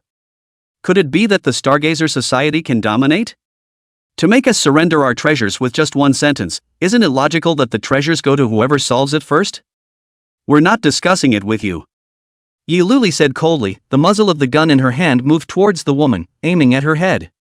Do Stargazers shoot at humans? The woman provoked. You can try. The first priority of the Stargazer society is to do everything possible to minimize the destruction of ordinary human society by magical creatures and rampaging serials. Now that I judge that your behavior may lead to the failure of the intake and involve more innocent people into dangerous situations, according to the rules of the Stargazer Society's intake, I can try to treat you as an enemy. Yi Luli opened the safety and put her finger on the trigger. This exclusive alchemy weapon, Dragonflame Roar, which she had spent a great deal of money to create, was able to condense her flames into special bullets by means of the alchemy spells inscribed on the body of the gun, and its power could be imagined. The woman's face sank slightly, her eyes staring at Yi Luli in death. She didn't believe Yi Luli would dare to shoot, but she didn't dare to gamble. The maximum effective distance of her ability, Paralyzing Sting, was 10 meters, and she could shoot invisible air needles to put other people into a state of full body paralysis, which had always been unbeatable. But unfortunately the one who ran into it was Yi Luli. Both the killing power and the distance of the attack were far above her. There's something crawling out of there. Chun Yoyao's fearful and trembling voice rang out. The crowd sniffed and turned their heads to look above the stage. More thick and filthy black gas flowed out from the mouth of the porcelain altar like mercury, accompanied by the stench of decay, and a withered and incomparably thin hand reached out from within and grabbed the outside altar body. As the crowd watched in horror. Kazz. The skinny man who had previously drilled into the porcelain altar once again crawled out of the altar, his figure shrinking by a circle, his eyeballs protruding, his features sunken, his body covered with black mucus, as if he had shed his skin as a snake, with an indescribably horrifying strangeness. Hey! The gun-toting youth realized something was wrong with him and was just about to open his mouth to call out. The skinny man's head suddenly twisted 180 degrees and locked eyes with him.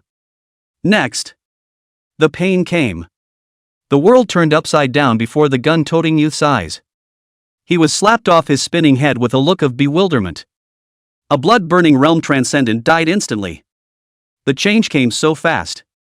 By the time the crowd responded, the mutated skinny man had already attacked towards the crowd once again. Swish, swish, swish, swish. Countless black mud poured out as if it were a raging storm, each drop having the penetrating power of a pistol bullet. The high-grade chairs in the hall were instantly destroyed, and the remaining transcendents were caught off guard and suffered some injuries, reacting before each of them used their skills to fend them off. Chen Yuyao closed her eyes and trembled in fear as she cowered behind Lu Zhou, her invisible spiritual power turning into a barrier blocking all the attacks of the black mud. The skinny man disappeared again and this time the target was the one it instinctively perceived as the greatest threat to itself. Ya Lu Lili. Hungry. I'm so hungry. Looking at the skinny man who suddenly appeared in front of him and reached out his hand towards himself to grab him. Boom! Yi Luli instinctively exerted her ability, the splendid and dreamy Qianlanli flame reappeared out of nowhere, turning into a blue flame tornado that flooded the skinny man. The temperature around him instantly increased, and the hall became as if it was a sauna, with heat waves churning and the air distorted. In front of the destructive flames that could even melt steel alloys, it seemed that the mutated skinny man Yi only had the possibility of turning into ashes. The hearts of the white deer masked woman and the other transcendents trembled, horrified at the strength of Yi Luli's abilities. Good, so powerful. Chen Yuyao murmured, looking at Yi Luli's gaze was even more incomparably worshipful, already transformed into a fangirl. Almost everyone present thought that the monster that had been born from the porcelain altar had already been dealt with, and it was impossible for it to have survived this level of flames. Except for one person. Swish! A withered arm wrapped in black gas suddenly sprang out of the blue tornado flames and headed straight for Yi Luli. Exclamation point. Yi Luli's heart was startled, and with the point of her foot, she retreated at great speed, wanting to distance herself from that weird arm. However, that withered arm was even faster, and the pitch-black bone blade that grew out from between the open palms zoomed in extremely fast in Yi Luli's pupils. Jeopardy! Whoosh! A black damask rushed out like a poisonous snake at an extremely astonishing speed, binding the withered arm on the pitch-black bone blade that was about to drill out. It ends here. The calm voice came, and the crowd instinctively followed it to the stage. The young man in the brass mask appeared there at some point. He reached out and grabbed the porcelain altar of human bones, from which he fished out an illusory and bizarre black ghostly figure, ignoring its struggles and resistance, and clenched his right hand into a fist and closed his palm. A bizarre resentful spirit that made everyone present feel tricky and difficult to deal with was just pinched and exploded. Chapter 81 Luzhou, everything is in the plan. Click. A crack appears on the human bone china altar. The thick and filthy black gas dispersed at once. The only remaining withered arm in front of Yi Luli also seemed to be molded in clay, turning into withered bones and ashes in an instant. Clunk! The pitch-black bone blade drilled out of his palm fell to the ground with a crisp crash. The crowd just woke up as if from a dream, each one of them staring at the Luzhou on the stage with a dull expression, as if seeing a monster. Chen Yuyao even blinked in a slightly droll manner. Is this the end of? Whoosh! The black damask retracted at great speed, and without waiting for Yi Luli's reaction it had already fled and disappeared from her field of vision. This object will be housed by us. Does anyone else have any comments? Luzhou picked up the human bone porcelain altar whose grievances were dull as if it was a mortal object and swept his gaze lightly over the crowd. No one spoke again. But just the next second, the crisp sound of crunching porcelain cracking suddenly rang out. Roadcraft looked down. The crack on the human bone porcelain altar spread and expanded rapidly, and finally in front of everyone, the whole thing shattered with a snap, and the fragments fell to the ground, and suddenly became countless pieces of powder. The old man in the wild dog mask sighed with his cane. It seems that the spirituality of this object is to rely on the internal grievances of the spirit of the support, the grievances of the spirit of the destruction, the spirit of the loss of all, reduced to waste has been. Cluck cluck cluck. The white deer masked woman let out a pleasant laugh and. In the end, no one gets the benefit, it's all a waste, so it's better. The bare-faced middle-aged man ignored the wounds on his body and said two words in a raw tone. Pity. What the three wanted had been destroyed, so naturally they no longer lingered. Before leaving, the white deer masked woman's eyes flirtatiously swept the stage Luzhou, her eyes rippling and seductive. The dog-faced old man still wanted to fish out the pitch-black bone blade that didn't look like a mortal object without God's knowledge, but he was stopped by the waitress Luna. I'm sorry, old Mr. Chow, this item can't really be taken away by you. Zheng Dong bent down to pick up the pitch-black bone blade that was cold and piercing in his hand and laughed. If it wasn't for that man, we'd still be facing a deadly battle, so this trophy should belong to the man on the stage, don't you think so? Isn't this justified? The old monument is also that I feel that this object is not ordinary. I am afraid that you young people accidentally neglected. Zhang Gongzi, although young, but this eyesight is really not bad, no wonder it can support. He envied the man's youth, hated himself over 70 years of age only by chance coincidental contact with the other side of the world, spent a huge price to become an awakened person, thought he could be transcendent from now on, did not expect to be just at the bottom, even if he poured out half of his family's wealth only allowed him to reach the blood from the first glimpse of the blood, even if he still has ambition, but also can feel the life and the exhaustion of life is not much left. It was clear that he had only just glimpsed the splendor of the transcendental world. How can one let it go? How can one stop there? I'm afraid this is all I can do in this life. Even if I die, I'll let another awaken come out of my family's descendants. Old Master Chow's 5 fingers snapped deeply into his flesh, his obsession deep. Inside the hall. I really let a few of you laugh today. I know that bone altar is weird and dangerous, and intentionally wanted to get rid of it, but I didn't expect this to happen. Zheng Dong took off and handed the pitch-black bone blade to Lu Zhou and said with a hint of apology in his tone. Lu Zhou didn't make himself polite and took the pitch-black bone blade. Yi Luli walked over and took a couple of glances and looked at Zheng Dong, sneering. That porcelain altar will instantly go berserk as long as someone with a bad heart is close by. I think you had planned this and deliberately sent out the message to attract the attention of the Stargazer Society just to get us to come and shelter it for disposal, right? I dare not. Zheng Dong laughed bitterly. But a discerning I can tell. That's what he's planning to do. Luna, the waitress, said with her eyes closed. No matter what, the matter is considered to have come to a successful conclusion. which is to be congratulated. The two Stargazer Society VIPs have done us a great favor this time. Count the young lord is owing you a favor. You're an escort character, don't just go out there owing me favors, okay? Zheng Dong spat. As he said that, he looked towards Lu Zhou and Yi Luli, with one hand in his pocket and a smile at the corner of his mouth. He resumed that air of a luxurious nobleman. But I do owe you guys this time, so if you need any help in the future, just ask. This is my personal phone number. He handed out a business card made of gold towards Lu Zhou, seemingly treating Lu Zhou as a talker. Lu Zhou took it and handed it to Yi Luli. Yi Luli threw him a satisfied look that the children could be taught. Zheng Dong's eyes, on the other hand, flashed a hint of surprise, expecting that he would look away. Yi Luli was actually the one who was really in charge among. Of course I too. The two men spoke in unison. You've only been awakened for a few days, right? And you dare to say you're better than me, the minister? Yi Luli laughed straight. Could you have gotten close to the porcelain altar if I hadn't attracted that monster's attention just now? Speak up. Tell me why. Lu Zhou, who was holding a scroll of ancient paintings in his hand, was silent and ignored it. At that moment he was just out of the confines of the estate mansion. Those human bone china altar fragments remaining on. Otherwise, how can I lose face as a minister? Besides, he would be mistaken if he thought that was all she had before. Do you really think that just because you have awakened 3 talents, you think that you, the titular S-class genius, is no better than that? The 3 came to the parking place. Thank you guys so much for today. If I hadn't met you, I don't know what would have happened. I didn't expect this to happen. It's true that the world of transcendence is more dangerous than I thought. Chen Yuyao stood beside his Porsche and spoke with some afterthought.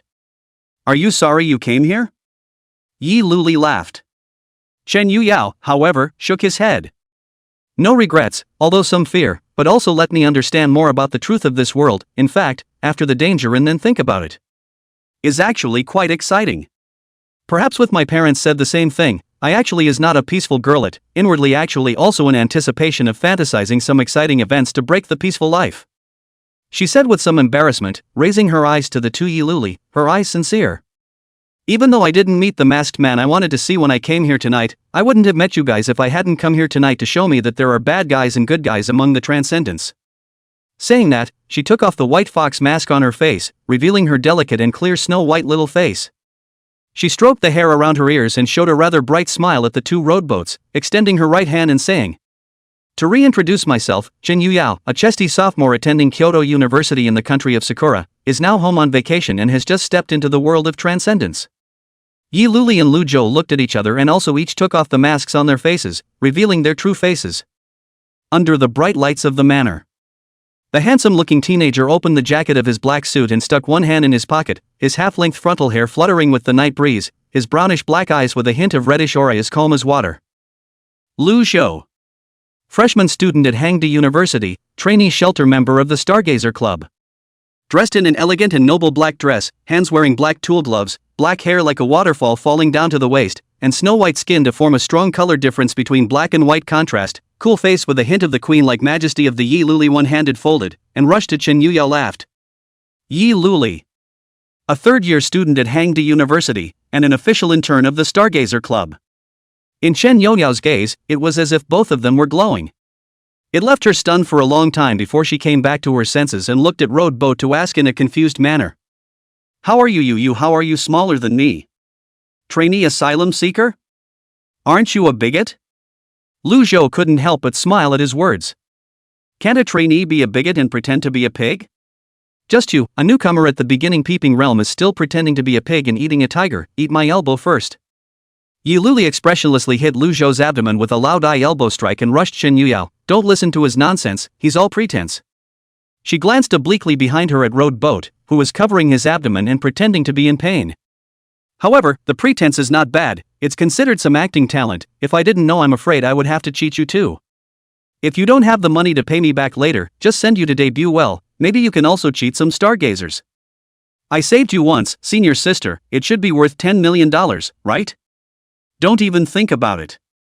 Shen Yuyao looked at the two people who were talking at the moment, before that kind of unattainable distance inexplicably disappeared, replaced by a sense of reality. It seems that this is their true face, rather than wearing a mask to disguise the kind of high and unattainable. Think about it. A sentence couldn't help but come out of Chen Youyao's mouth. That. May I join you and be your companion?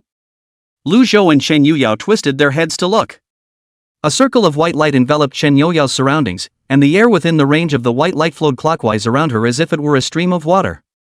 This is my ability. It seems that I can only control the air in a certain area. I don't know what use it is. Chen Youyao's voice trembled a little, like a graduate applying for a job in his favorite group showing his resume to the leader for fear of being rejected. Manipulating air, that's a lot of potential for that ability. Road Boat said with slight surprise. Yi Luoli even had an expression of digging up a treasure, her eyes lit up as she stared at Chen Youyao with a fiery gaze.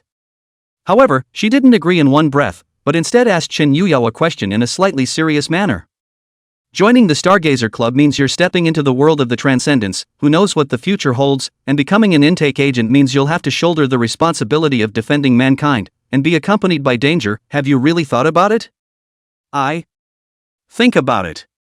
Yi Luoli, however, did not rush to agree, but looked deeply at Chen Youyao and said, "Don't be in a hurry to answer, you're not like the others, there's no life to worry about, rather your family's wealthy original life path would have been happy enough, and you don't seem to have a great belief in guarding humanity. If you choose to join the Stargazer Society as an intern simply to seek the companionship and excitement of the newness of your fellow transcendentalists and to change an otherwise wealthy and happy life, it might be a bad choice for you. Would be a bad choice. I'll give you one night to think about it, talk to your parents, and if you're still sure of your choice, you can come see me at Hangar tomorrow morning." Chen Youyao nodded after a few seconds of silence. "I see." The three of them exchanged contact information, and Chen Youyao once again bowed at the two of them to thank them for their help today before starting that Porsche to leave. "Well." Yi Luoli stretched and asked, "What time is it?" 1:19 a.m. "It's okay, let's go." Yi Luoli said, pulling open the back seat of the Maserati and sat in, with a subtext of "You drive." Chapter 83, Talent Awakening. Sequence S. Emperor of Ice. Disposable? But the killing power is far beyond the liberation of our ranked treasures. Lu Zhou nodded and said, "Say, you're finally awake, what's going on today?" "Great Master, are you worried about me?" The sophomoric tongue once again resumed its usual sycophantic tone. "In fact, I'm not too clear about the reason, I just feel inexplicable fear and dread from that ancient painting, probably because the breath on that painting is somewhat similar to the existence that once sealed the villain. In any case, Master must not think of probing this painting again. I am afraid that with my current ability I will not be able to help my master withstand the 3,000 sword chi remaining in the painting." Lu Zhou froze. 3,000 sword chi? Not one? Cunning Tongue explained. "Not a single one. Each stroke that outlines a character in this painting is a sword chi. You may have just touched one of them." Road Boat shook inwardly. Just a single sword chi could have the power to destroy his form and spirit. And there is not just one, but 3,000 channels in this picture. What kind of horrible killing power should it be if all of them were activated? From this painting the little man senses the traces of the same long ago years. Through the changes, the power may have long been 10. Cunning Tongue lamented. But even so, once this painting is fully energized, a city could be instantly annihilated by the sword chi. Even an oracle realm existence that has stepped into the 8th realm to obtain a mythic incarnation and can be called a demigod by the world would be hard to resist, right? What should I activate? I don't know, maybe it will never be activated and remain dormant until the sword energy runs out. But it could also be activated by a name, a word, an event that no one can predict. Cunning Tongue, he said with rare seriousness. The best option for the owner is to discard it, don't keep it around, and preferably use a state-of-the-art submarine to send it to the dark trench 10,000 meters below. Lu Zhou stared at the ancient picture within the scroll showing hesitation. He instinctively felt that this object had something to do with him and didn't want to part with it, but he couldn't think of any connection. Could it be related to the analog world? Tell me more. As Lu Zhou said, he hung the scroll of the ancient painting that made him all scared on the wall, and strictly forbade the female trickster life in the black and white donut from touching this object. Otherwise, just don't let them play with their cell phones. The words were effective. Female Guile and Black and White Donut, who had recently become more and more obsessed with electronics, immediately withdrew their curiosity from the ancient paintings, not daring to take another look. Lu Zhou had a bit of a headache as he looked at the wide array of tabletops. A spell-killing bone blade, a clay box, a B-rank sequence of blood-etching turbid knives, C-rank wood-carved exorcism, a loaded Beretta 92F pistol, a suitcase containing the uniforms of members of the Stargazer Society, a few remaining spirit stones, a black card, a business card, a blood jade from the blood-worshipping cult, and a black and red gelatinous substance unripened blood Ganoderma lucidum in a test tube vial. If all these things were taken out and carried on his back, I'm afraid the enemy would see them and think he was moving. System, can't you learn from the golden fingers of those internet novels and add a system warehouse function? Roadboat spat. Except for the dead burial coffin, which was a trick weapon that could be taken into his body, even the B-rank sequence object, cursed black iam, that had become his contracted object couldn't be taken into his body unless he turned it into his own treasure. However, according to what Yi Luli had said, the number of treasures an awakened person could possess was limited, and they had to choose the most suitable transcendent for themselves so that they could maximize their effect. The system's voice rang in Lu Zhou's ears. Back to the host, the life simulation system only provides the host with a wider variety of life choices, and does not provide this service, so please deal with it on your own. Believe it or not, I'll give you a bad review? Ha ha. Did you just sneer? No, you misheard me. The current spiritual substance meets the conditions, the cooldown time can be shortened for the third round of life simulation. Will the simulation begin? Digressing, aren't we? No simulations for now, just awaken my talent first. Lu Zhou was really curious about the S-rank talent he possessed and desperately wanted to awaken to see it. Awakening S-rank talent requires 1000 points of spiritual substance, is it okay? Okay. Ding dong. It was as if the sound of a bank card debit was ringing in Lu Zhou's ears. Spiritual substance 1000, remaining spiritual substance, 783. Gift awakening complete. Congratulations to the host for obtaining the S-class talent Emperor of Ice. Surprisingly, it's an ice ability? Lu Zhou was surprised to look at the palm of his hand. Blinding white light lit up, and the terrifying pale cold spread in all directions, and wherever it passed everything was frozen, and sharp, hard ice spikes grew. In the blink of an eye, his room was transformed into a land of extreme ice. The black and white donut and the fat orange sleeping on the bed were not spared, and were turned into icy heaps. Gongzi? The female guile in her soul state was fine, just full of shock. Don't worry, I'll let everything recover now. A red aura flashed underneath Lu Zhou's eyes, and a large portion of his spiritual power disappeared out of thin air. The sound of a death knell beating in the void then rang out. Clang. Time rewinds, the cold shrinks, the freeze melts, and everything goes back 5 seconds. This time, Roadboat suppressed the power surging within his body. This is my natural ability. Lu Zhou clenched his right fist, his heart rarely surging with some excitement. If we strictly follow the modern transcendental system of this world. He had never been an awakened who had truly reached the first stage of awakening, the primordial realm, until now. Ability, S rank. Cunning tongue, huh? Did something just happen? Roadboat didn't move. No, I don't think so. Then it may be that the little man feels wrong. Lu Zhou sat at the table, stunned. The test he had just performed had taught him 2 things about his abilities. 1. His ice ability is a domain class with a large range and destructive power. 2. The ice he created was not ordinary ice, the temperature was so low that only a special flame could melt it. By the way, do you know of any methods through which you can better absorb the spiritual substances in these spirit stones and enhance your own abilities? Lu Zhou picked up a spirit stone and asked at the sly tongue. Master is asking about this world's transcendent system cultivation method? Aha! There are 3 methods known to my humble servant.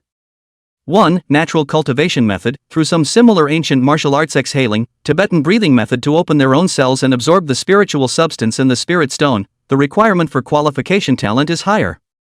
The absorption effect is good, but the speed is slow and there are no side effects.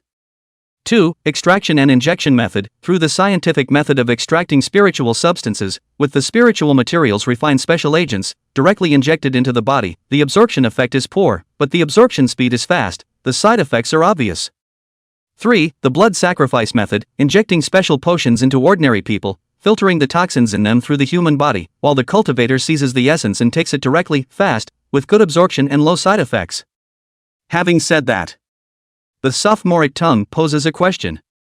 Master, do you guess which method has been used the most in this long history of the transcendence? Roadboat was silent for a few seconds and said, It can't be the third one, can it? Cunning tongue hemmed and hawed, and instead of answering, said something meaningful. On the oppression of the weak by the strong. It's really the same no matter which world. Chapter 84, After this night, you will be reborn. The blood sacrifice method has existed in this world's transcendental system for hundreds of years, and only gradually tightened up in recent times due to the advanced means of information, and a considerable portion of transcendental powerhouses have used this method to break through to the second stage of transcendentalists, and step by step, they have become the powerhouses of huge transcendental organizations. The truth of the legendary part of the blood-sucking incident is that the transcendentalists are using the blood sacrifice method. In this method, the sacrificed ordinary people are called were, and the essence of the spiritual substance is called holy blood. This kind of extremely pure spiritual essence can not only be directly absorbed by the human body without side effects, but can also be used to improve the quality of the treasures. This kind of extremely pure spiritual essence can not only be directly absorbed by the human body without side effects, but also can be used to enhance the quality of treasures. The largest blood sacrifice in history can be traced back to the World War II period. A certain race of people almost became extinct because of the blood sacrifice. Stop. Stop it. Lu Zhou interrupted the sophomoric tongues, gushing. I'm very sorry, my great master. My little man was just trying to make you more aware of the truth of this world, of the transcendents that stand at the top. The vast majority of them control the power and force in their hands, and are capable of doing any kind of thing for their own ends. I know you're trying to warn me to be careful, but I'm still just a trainee intern, so I won't be able to get into their good graces for a while, right? Roadboat didn't talk to it much on this issue. The blood sacrifice method is exempt. I'm not heartless to that extent. Is there a natural cultivation method suitable for me to cultivate now? Of course. My humble self has already picked out a suitable spitting method for my master, which was once all the rage in the immortal cultivation world, and can be cultivated even by miscellaneous spirit roots. The clay box in which the tongue of sophistry resides shoots out beams of light onto the wall, revealing a long, glowing practice. Roadboat fixed his eyes. Its name, the Meals on Wheels Act. The sun and the air, the snow and the frost. Cunning tongue, the voice fawned. Master, do you need a little explanation from me? In fact, this method is not difficult. The most crucial thing is to enter a state of mental silence. No need. Mindfulness is not hard for me. Lu Zhou said and slowly closed his eyes. Mindfulness. Isn't that meditation? Building a spiritual world for over a decade in the first round of simulation worlds had long since made him accustomed to meditation. In an instant. Lu Zhou then had already entered a state of deep meditation. His mind was as quiet as water, and that relaxed and calm atmosphere was even able to affect the surrounding area. The cunning tongue let out a deep sigh of emotion after being surprised, worthy of being the master. Even those top-tier prides of the immortal cultivation world at one time, their enlightenment is just like this, right? Buzz. Powerful and invisible spiritual power emanated from Lu Zhou, crushing several pieces of desktop spirit stones and forcibly confining the spiritual substances in them, allowing them to linger outside of Lu Zhou's circumference, with light blue points of light crystal clear as if it were a dreamy Milky Way.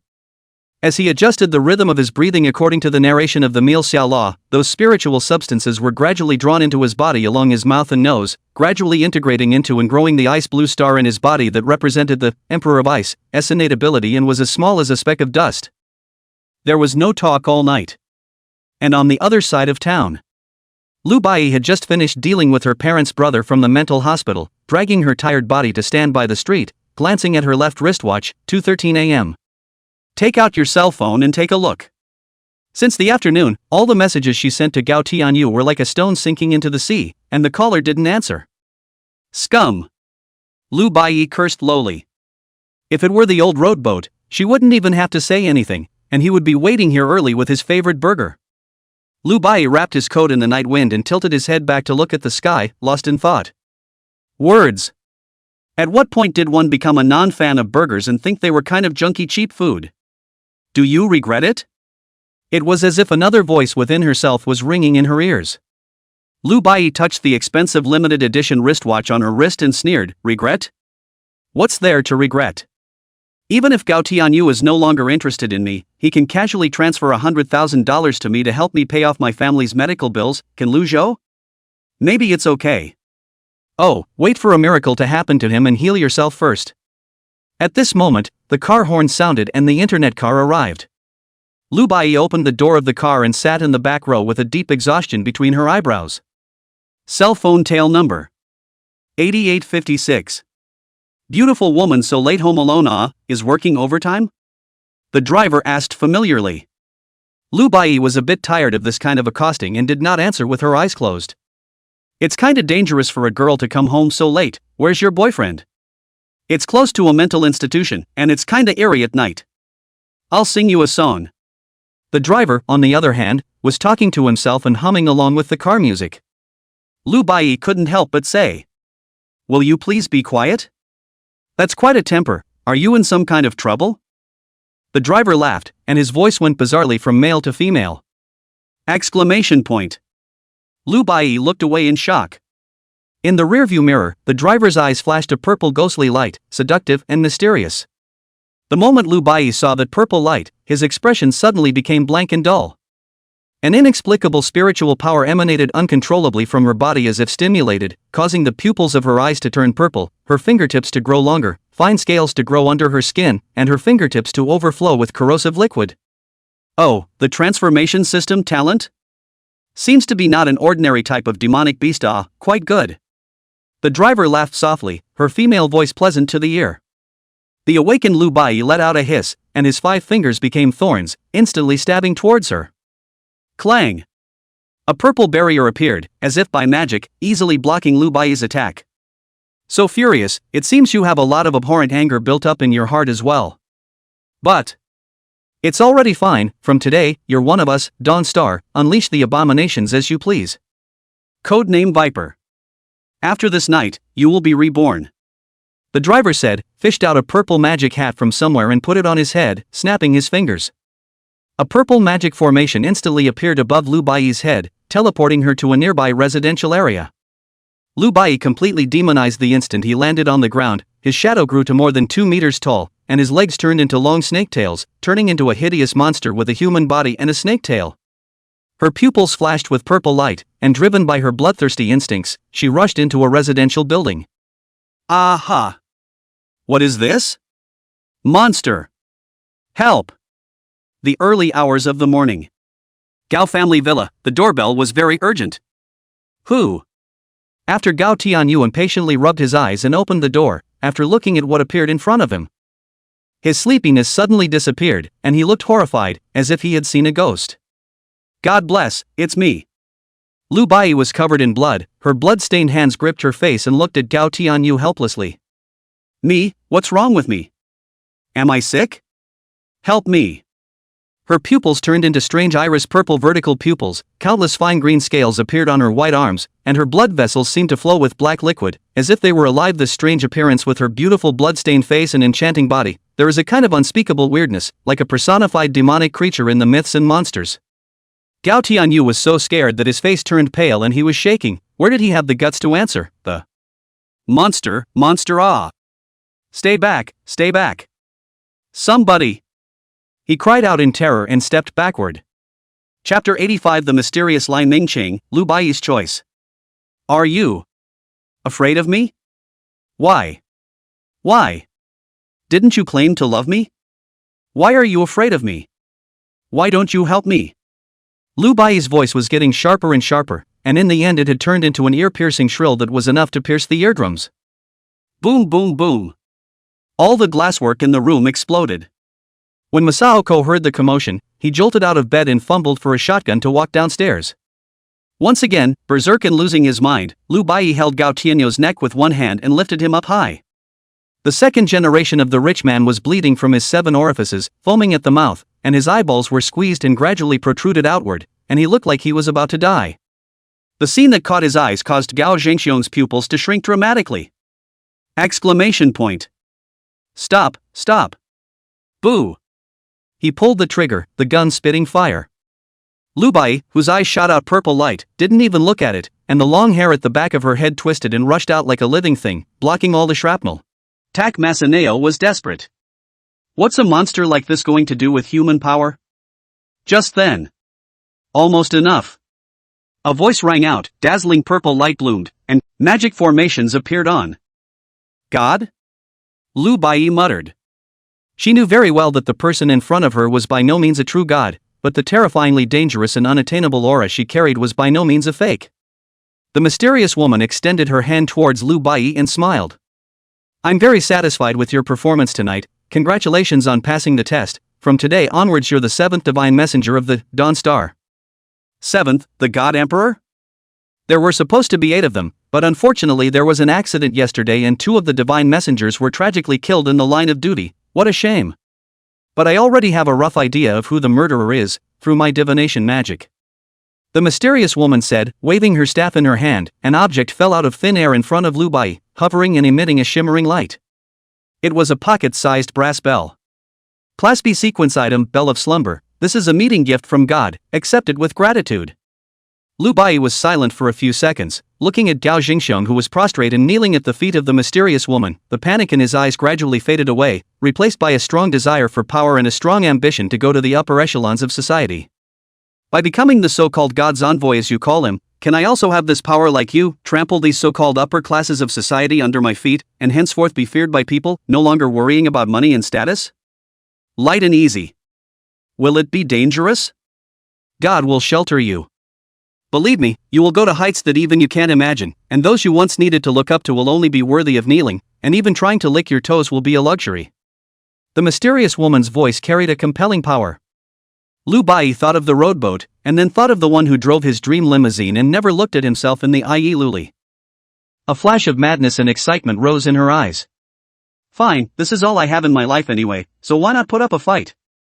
It doesn't matter if you're a god or a demon, as long as you can make me a human being that everyone fears and worships, this life is for you. Lu Bai frantically said, holding the pocket-sized copper bell in front of her as soon as she could, also representing her choice to join Dawn Star and become the 7th divine messenger. The corners of the mysterious woman's mouth lifted slightly. Nice answer. As a reward, this slave is yours, the money and antiques and luxury cars and mansions in his name, take them if you want. Lu Bai froze, her expression dumbfounded, with a trance-like feeling of happiness coming too fast and being smashed.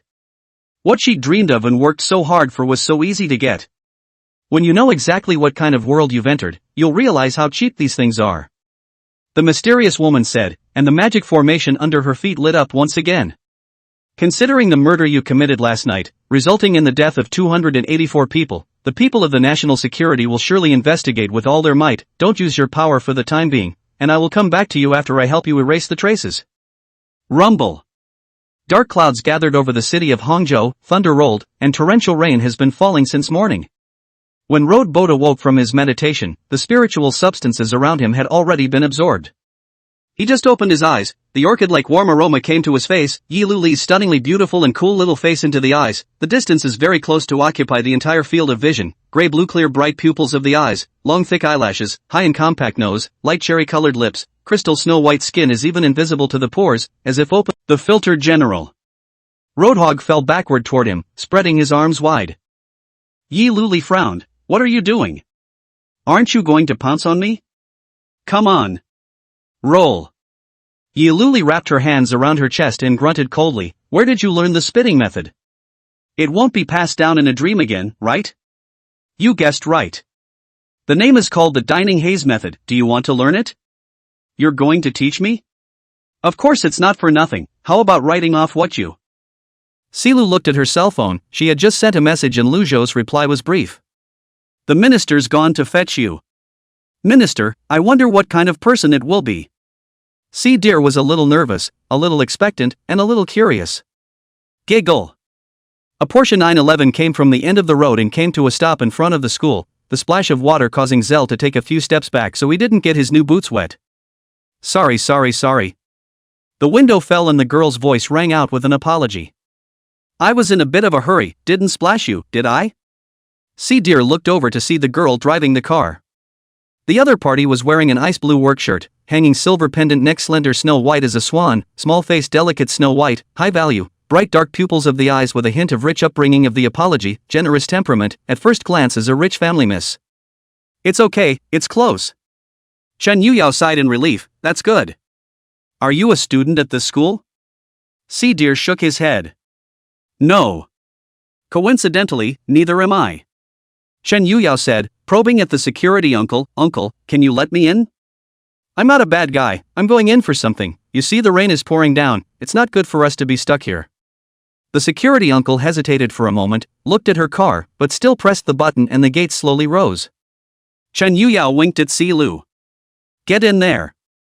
Sea Deer was wide-eyed. Turns out the rules aren't dead either.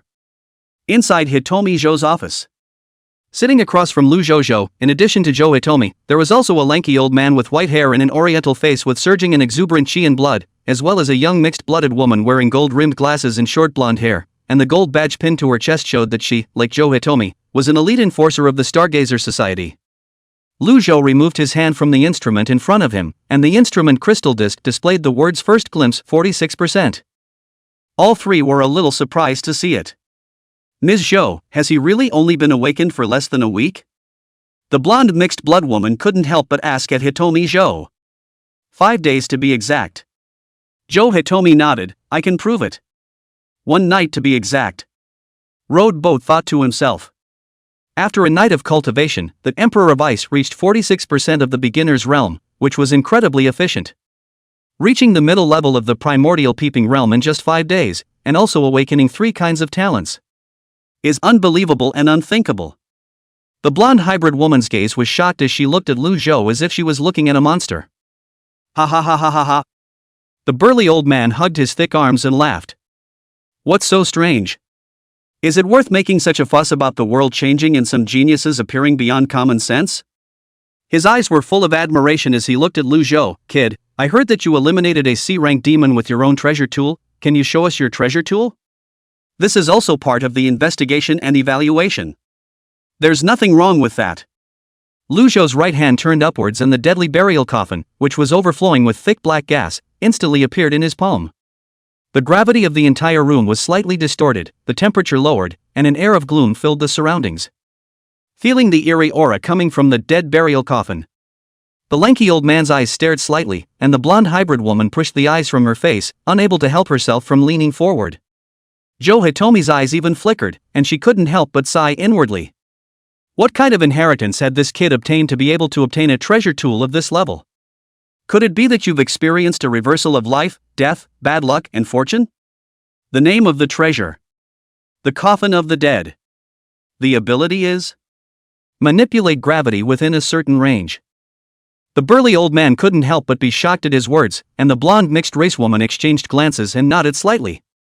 After the blonde mixed-race woman wrote down words such as no abnormality, manipulating gravity, and a plus on the tablet in her hand, her slender legs under her short suit skirt folded over each other as she looked at Lu Zhou in front of her and smiled said, Student Lu Zhou, after our judgment, this treasure tool of yours can reach the rank of A+, and it's completely possible to destroy C-rank demons with this treasure tool. For your courageous and fearless performance in destroying the demonic creature in the mission yesterday and saving others with your own ability, I give you full recognition. Considering your newly awakened talent in the bloodline system, after a comprehensive evaluation, we have decided to raise your rank to S rank. Lu Zhou nodded gently. A plus would be quite generous, not sure what an S rating would achieve. Zhou Hitomi spoke. In addition, the headquarters has decided to give you a commendation in light of your outstanding qualification potential, coupled with your excellent performance in completing the 2 missions. The reward is finally coming. Road Boat had some expectations. What is it? A spirit stone? You could also go with a spirit stone, but trust me, that's not a good choice. The blonde hybrid woman smiled and clicked on the tablet in her hand, which shot out a blue glow. Virtual images and detailed descriptions of the 3 sequential objects appeared in front of Road Boat. 1. Morphing wings, grade C sequence item, mobility class transcendent item. When activated, mechanical wings can appear behind the back, which can consume psychic energy for flight and high-speed movement. 2. Wall of chalk, B rank sequence item, defense type. When activated, it can form a holy light shield wall to ward off attacks. 3. Purple poison spider silk, C+ grade serial item, all-purpose type, can release a spider silk with poison when activated, can bind, attack, and spider silk defense to enemies, requires strong mental power to manipulate. A normal newcomer can only qualify to master a sequence item once after reaching the silver rank, and they are all of average quality. These 3 sequence items can be said to be what most transcendents can only dream of, and this is one of the privileges you get as an S rank. The blonde hybrid woman laughed. You can choose any one of these 3 sequences. I suggest you choose the purple poisonous spider silk. For you with spiritual thoughts and perception, the sequence is undoubtedly the best choice for both offense and defense. Thanks for the advice, but I'll go with wall of chalk. Road Boat smiled. The blonde hybrid woman sniffed. Why? Road Boat didn't explain anything. No reason. It's because of the high level, you get more spiritual substances when you recharge. Joe Hitomi, who was standing by the side, extinguished the cigarette in his hand. Have you thought it over? Think about it and go with that. Hearing his firm words, the blonde hybrid woman couldn't say anything else and touched the tablet in her hand. The void in the air consisting of blue data fluctuated violently, and the white chalk wall changed from a virtual state to reality and landed in front of Roadboat. Lu Zhou reached out and caught it, and a system alert sounded in his head with it. B-level sequence item wall of chalk, 416 points of spiritual substance can be obtained after recharging. The spiritual substance needed for the third life simulation came together. Whoosh! A bad wind was blowing. Lu Zhou's head tilted slightly as the wind of a searingly sharp fist sliced across his cheek, leaving deep fist marks on the thick door made of mahogany at the back. Good hiding. The burly old man laughed and withdrew his swung fist, his eyes filled with admiration as he looked at Lu Zhou. Facing the old man's fists without even the slightest fear or panic, either he has experienced 1,000 battles or his body's instincts are that of a born warrior. It's a pity that your talent isn't suitable for martial arts, or else the old man would have taken you as his disciple. Hey kid, do you want to go on a mission with me to the northwest? It's a bit dangerous, but if you can come back alive, you're guaranteed to make a fortune. How? The blonde mixed-race woman was also a bit intrigued. The two of them were going to the northwest next to carry out a mission that was quite difficult, and bringing a primordial realm would most likely be a death sentence, but if it was an S-rank super newcomer who was in charge of an A+ rank treasure tool, it might actually be a good help. Chapter 87 The Growing Stargazing Department. Yamakun, Lisa, you two are almost done. I'm already short of people here. Where else am I going to find people to do the quest if you guys poach them? Joe Hitomi said as she wrapped her arms around herself. The blonde mixed-race woman known as Lisa stood up and smiled. Don't pretend, Ms. Zhou, you are the queen of arms with a mission completion rate of 87%. With your ability, how many other missions in this Hang City can be difficult for you? But it can't be me on every task, can it? The old man thinks that you have to ask the parties involved for their opinions on such matters, don't you? The burly old man, Long Shanjun, looked at Roadboat and said, geniuses and demons don't rise to prominence in a peaceful environment. The excitement of danger can only stimulate potential even more, and perhaps he himself would like to participate in a higher level mission. Roadboat expressed some interest, but not much. I can't say anything if he wants to, but there's something I feel the need to remind you of.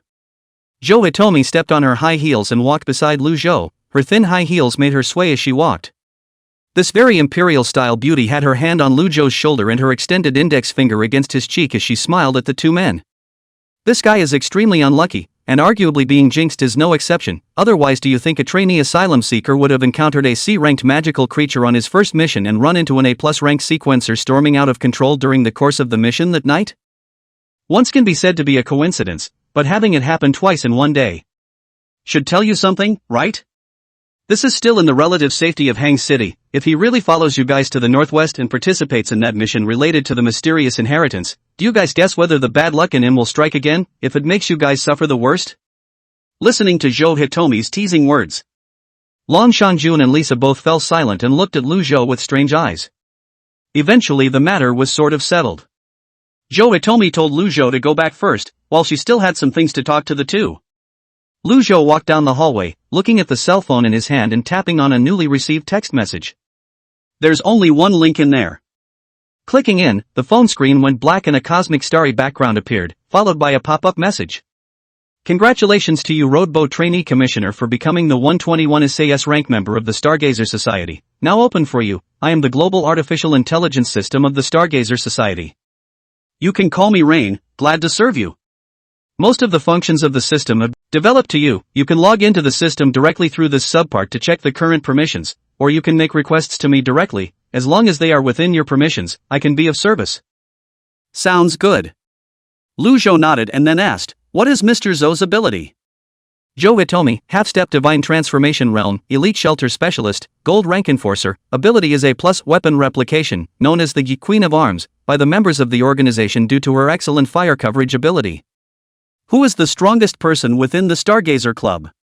I'm sorry, but this question is beyond your current authority to ask. Can you ask a different question? By the time Roadboat walked to the Stargazer department's activity room, the scene in front of him made him stare. The room was always cold and spacious, but now the heat was rising, filled with the aroma of coffee. 3 young girls of different styles sat at the table, sipping the mellow coffee in front of them with a leisurely face, as the rainstorm poured down outside, and the house was quiet for years. This scene even made Lu Zhou somewhat suspect for a moment that he had walked into the wrong classroom.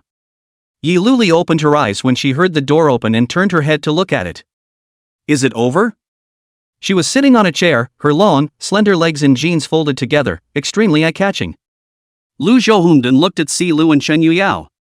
They're both in the ministry? Yi Luli nodded. Si Lu stood up and bowed towards Lu Zhou in a serious manner. New department member Si Lu, meet Vice Minister. Vice Minister's kindness of knowing me will not be forgotten for the rest of my life. Zhang Chang. The corner of road boat's eye twitched. Is this guy so abstract? Yi Luli couldn't help it. Ha ha ha ha ha ha ha. Chen Yuyao was even more amused by Si Lu's expression of saluting loyalty and laughed so hard that tears were coming out of her eyes. You, where did you learn that? Why is it so funny? Ah. Ha ha ha ha ha. Jitterbug above. Ah, I think it's kind of funny. Si Lu scratched his cheeks, embarrassed. Ha ha ha, convinced. New ministry member Chen Yuyao, thank you for your care. Here's the coffee I brought. Would the vice minister like to join us for a cup? After Yi Luli tested the two of them with that instrument that she had previously given to Lu Zhou to test their abilities, the results of the assessment of the two men's abilities were soon available. See Deer, Auxiliary Class, Purifying Shimmer, rated A. Chen Yuyao, All-Around Category, Dustless Fields, rated B+. Such a result surprised Yi Luli greatly. Ability awakenings above B rank were not rare, and she was able to harvest 2 of them so quickly. In a short period of time, the Stargazer department she wanted to create had already taken rough shape. What is the vice minister's ability? Ah. Chen Yuyao was curious. After all, Lu Zhou's outburst at the previous auction still gave her quite a shock. See Deer snaps. I know, it's harnessing the night trick. Yi Luli was uncertain. Chen Yuyao also cocked his head. It's not right, is it? He's in a special situation, with 3 abilities including numinous manipulation, spiritual perception, and body repair. Yi Luli explained. The 2 women immediately showed a shocked expression and looked at Lu Zhou like a pervert. Chen Yuyao marveled. One person can still have multiple abilities? Or 3? Silhouette nodded vigorously. Yeah, so rascal, like cheating. You're a bit greedy, Vice Minister, aren't you? That said, can you share one with me? It's okay, I'll gouge out my eyes and give them to you. Do you want them? Lu Zhou smiled. The young girl wimped out and shrunk her head. Undersecretaries are so good. Chen Yuyao looked at Yi Luli and asked curiously, Minister, you shouldn't have multiple abilities as well, right? No, I only have one ability. Yi Luli did not hide anything and introduced her ability to the 2 of them, the S-ranked Flame Nature Department, Dry Blue Departure Flame. And this time, in order to tell the 2 of them in detail about the relationship between transcendence and sequential objects and treasure tools. It was also the first time she had shown her own sequence objects and treasure gear in front of Roadboat. Chapter 88, Sudden Incident, Demonic Creature appears on campus. With several people watching. Class B sequence item, Rising Sun Wheel. Yi Luli's left hand was upward, and a wheel of light emitting radiant light was suspended in her palm, as if she was holding up a miniature sun. It belongs to the domain type serial item that suppresses negative elements that are not favorable to me, forces the environment in which it is located to be rewritten into a field of the rising sun suitable for flame-based activities, restores the user's injuries, and drastically enhances the lethality of flame-based abilities. Among other things, Yi Luli slowly stretched out her white hand, and a wisp of fantastic blue light flame rotated and twisted along her arm, turning into a blue flame vortex in the air.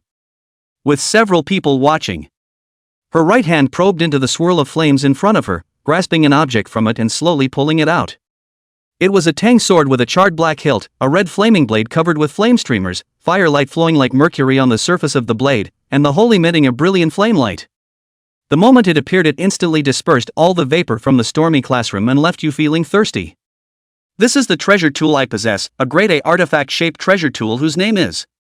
Yi Luli held the hilt of the sword and said softly as she crossed the sword to her body. The Robbing Fire Karma Blade has no special abilities, only the purest destructive power. Most of the things that are cut by this blade will be reduced to robbed ash. Feeling the terrifying aura coming from that blade, the black damask on Lu Zhou's wrist tightened slightly. Lu Zhou remembered his newly awakened talent Ice Emperor. Just in terms of attribute quality, I wonder who's actually a bit stronger, my ice or her fire? Or is it just a matter of mutual bitterness and suppression? Awesome! Slughorn gulped and muttered. Chen Yuyao looked at Yi Luoli with increasing longing, with a hint of admiration. After recounting common sense about serial objects and treasures, Yi Luoli retrieved the sequence object and treasure. The treasure-robbing fire karma blade was integrated into her body, while the sun will shrank to become a bracelet adorning her sleeve. Chen Yuyao said with some envy, "That's so nice." Sequences are relatively rare, and the ones that suit you are even rarer, and require enough luck. Until then you will learn how to use normal weapons and practice developing your abilities. There will definitely be a chance when it gets stronger, Yi Luoli said in relief. But how is it going to be developed? Si Deer asked, looking a little dopey. Yi Luoli was momentarily speechless. As a rare S-rank genius of the Stargazer Club, it only took her a few short days from awakening her ability to mastering it. How in the world do you teach someone when you're relying on instinct yourself? The afterglow caught a glimpse of Roadboat at the table. She said immediately with a flash of inspiration. The undersecretary will teach you. Lu Zhou just picked up his coffee and took a sip, not expecting to be queued up with a questioning face. Me? Haven't you only been awakened for a short time before you managed to skillfully utilize your abilities? There must be some sense and know-how. Yi Luoli encouraged, her eyes full of trust in him. Facing the glittering eyes of Si Lu and Chen Yuyao, two beautiful maidens who were eagerly looking forward to it. Well, sense and know-how, let's see. Lu Zhou put down his coffee cup and thought seriously before opening his eyes in a serious manner. Fantasy. Big question marks rose above the two women's heads. Both little faces were confused in unison. Fantasy? Lu Zhou nodded and said seriously, yes, it's fantasy. People are creatures manipulated by desires, the floating world of 3000, the desire is hard to fill, such as me. When I want to take an item but the distance is very far, do not want to walk over, I will fantasize about coalescing my thoughts into a long rope and controlling the item from afar, to satisfy my desire to be lazy. Now that you have the power that ordinary people do not have, you can freely imagine and fantasize about doing anything with your own power, and the desire that originates from your heart will drive you to stimulate the potential in your body and gradually master your own power. Hearing his teaching, Yi Luoli felt a bit strange, but felt a bit reasonable. The two women, on the other hand, thoughtfully and without the slightest doubt began to try out the fantasy method, as he called it. Slughorn gripped her coffee cup, the purifying glow emerging from her palm causing the brown coffee to ripple. The air around Chen Yuyao flowed, gradually converging on the soles of her feet and under her armpits to lift her up, but it quickly dissipated again. Not bad, just take your time. Roadboat said leisurely as he sipped his coffee. Suddenly, an extremely blinding and flashing light of thunder flashed through the window without the slightest delay, and a deafening and terrifying thunderclap followed. Boom! The two women were awakened by the sound of thunder. Yi Luoli was also a bit surprised. What's with the sudden thunder? Instead of speaking, Lu Zhou got up and walked to the window, looking at the tall buildings across the street, his eyes narrowing slightly. Ka-ching! Another lightning flash. Lightning shines through. Roadboat saw a tall, skinny, charred, black humanoid creature slowly rise up from the sunken pit. The humanoid creature was about 2 meters tall, with beetle-like horns on its head and an upright figure, standing on the top of the tall building across the street, its body arcs of electricity stirring and its charred black shell gradually falling off. Yi Luoli walked to Lu Zhou's side and followed his line of sight. Looking at this scene was also a slight change in expression. Is that magic? Aha! Lu Zhou said softly. And not just any demon. Speaking. The humanoid demonic creature stomped its feet on the edge of the building and tilted its head back to let out a piercing roar, and a thick thunderbolt instantly fell and struck the horns on top of its head. Kazz. Shasta. Thunder split into hundreds of long whips of lightning with him at the center, smashing down randomly in various parts of the campus. Bang, bang, bang, bang, bang.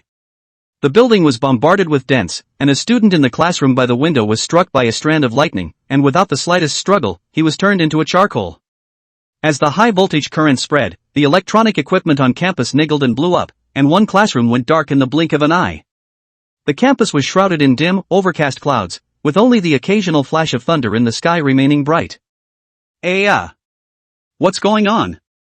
The college students who couldn't figure out what was going on let out gasps of surprise and rushed out of the classroom.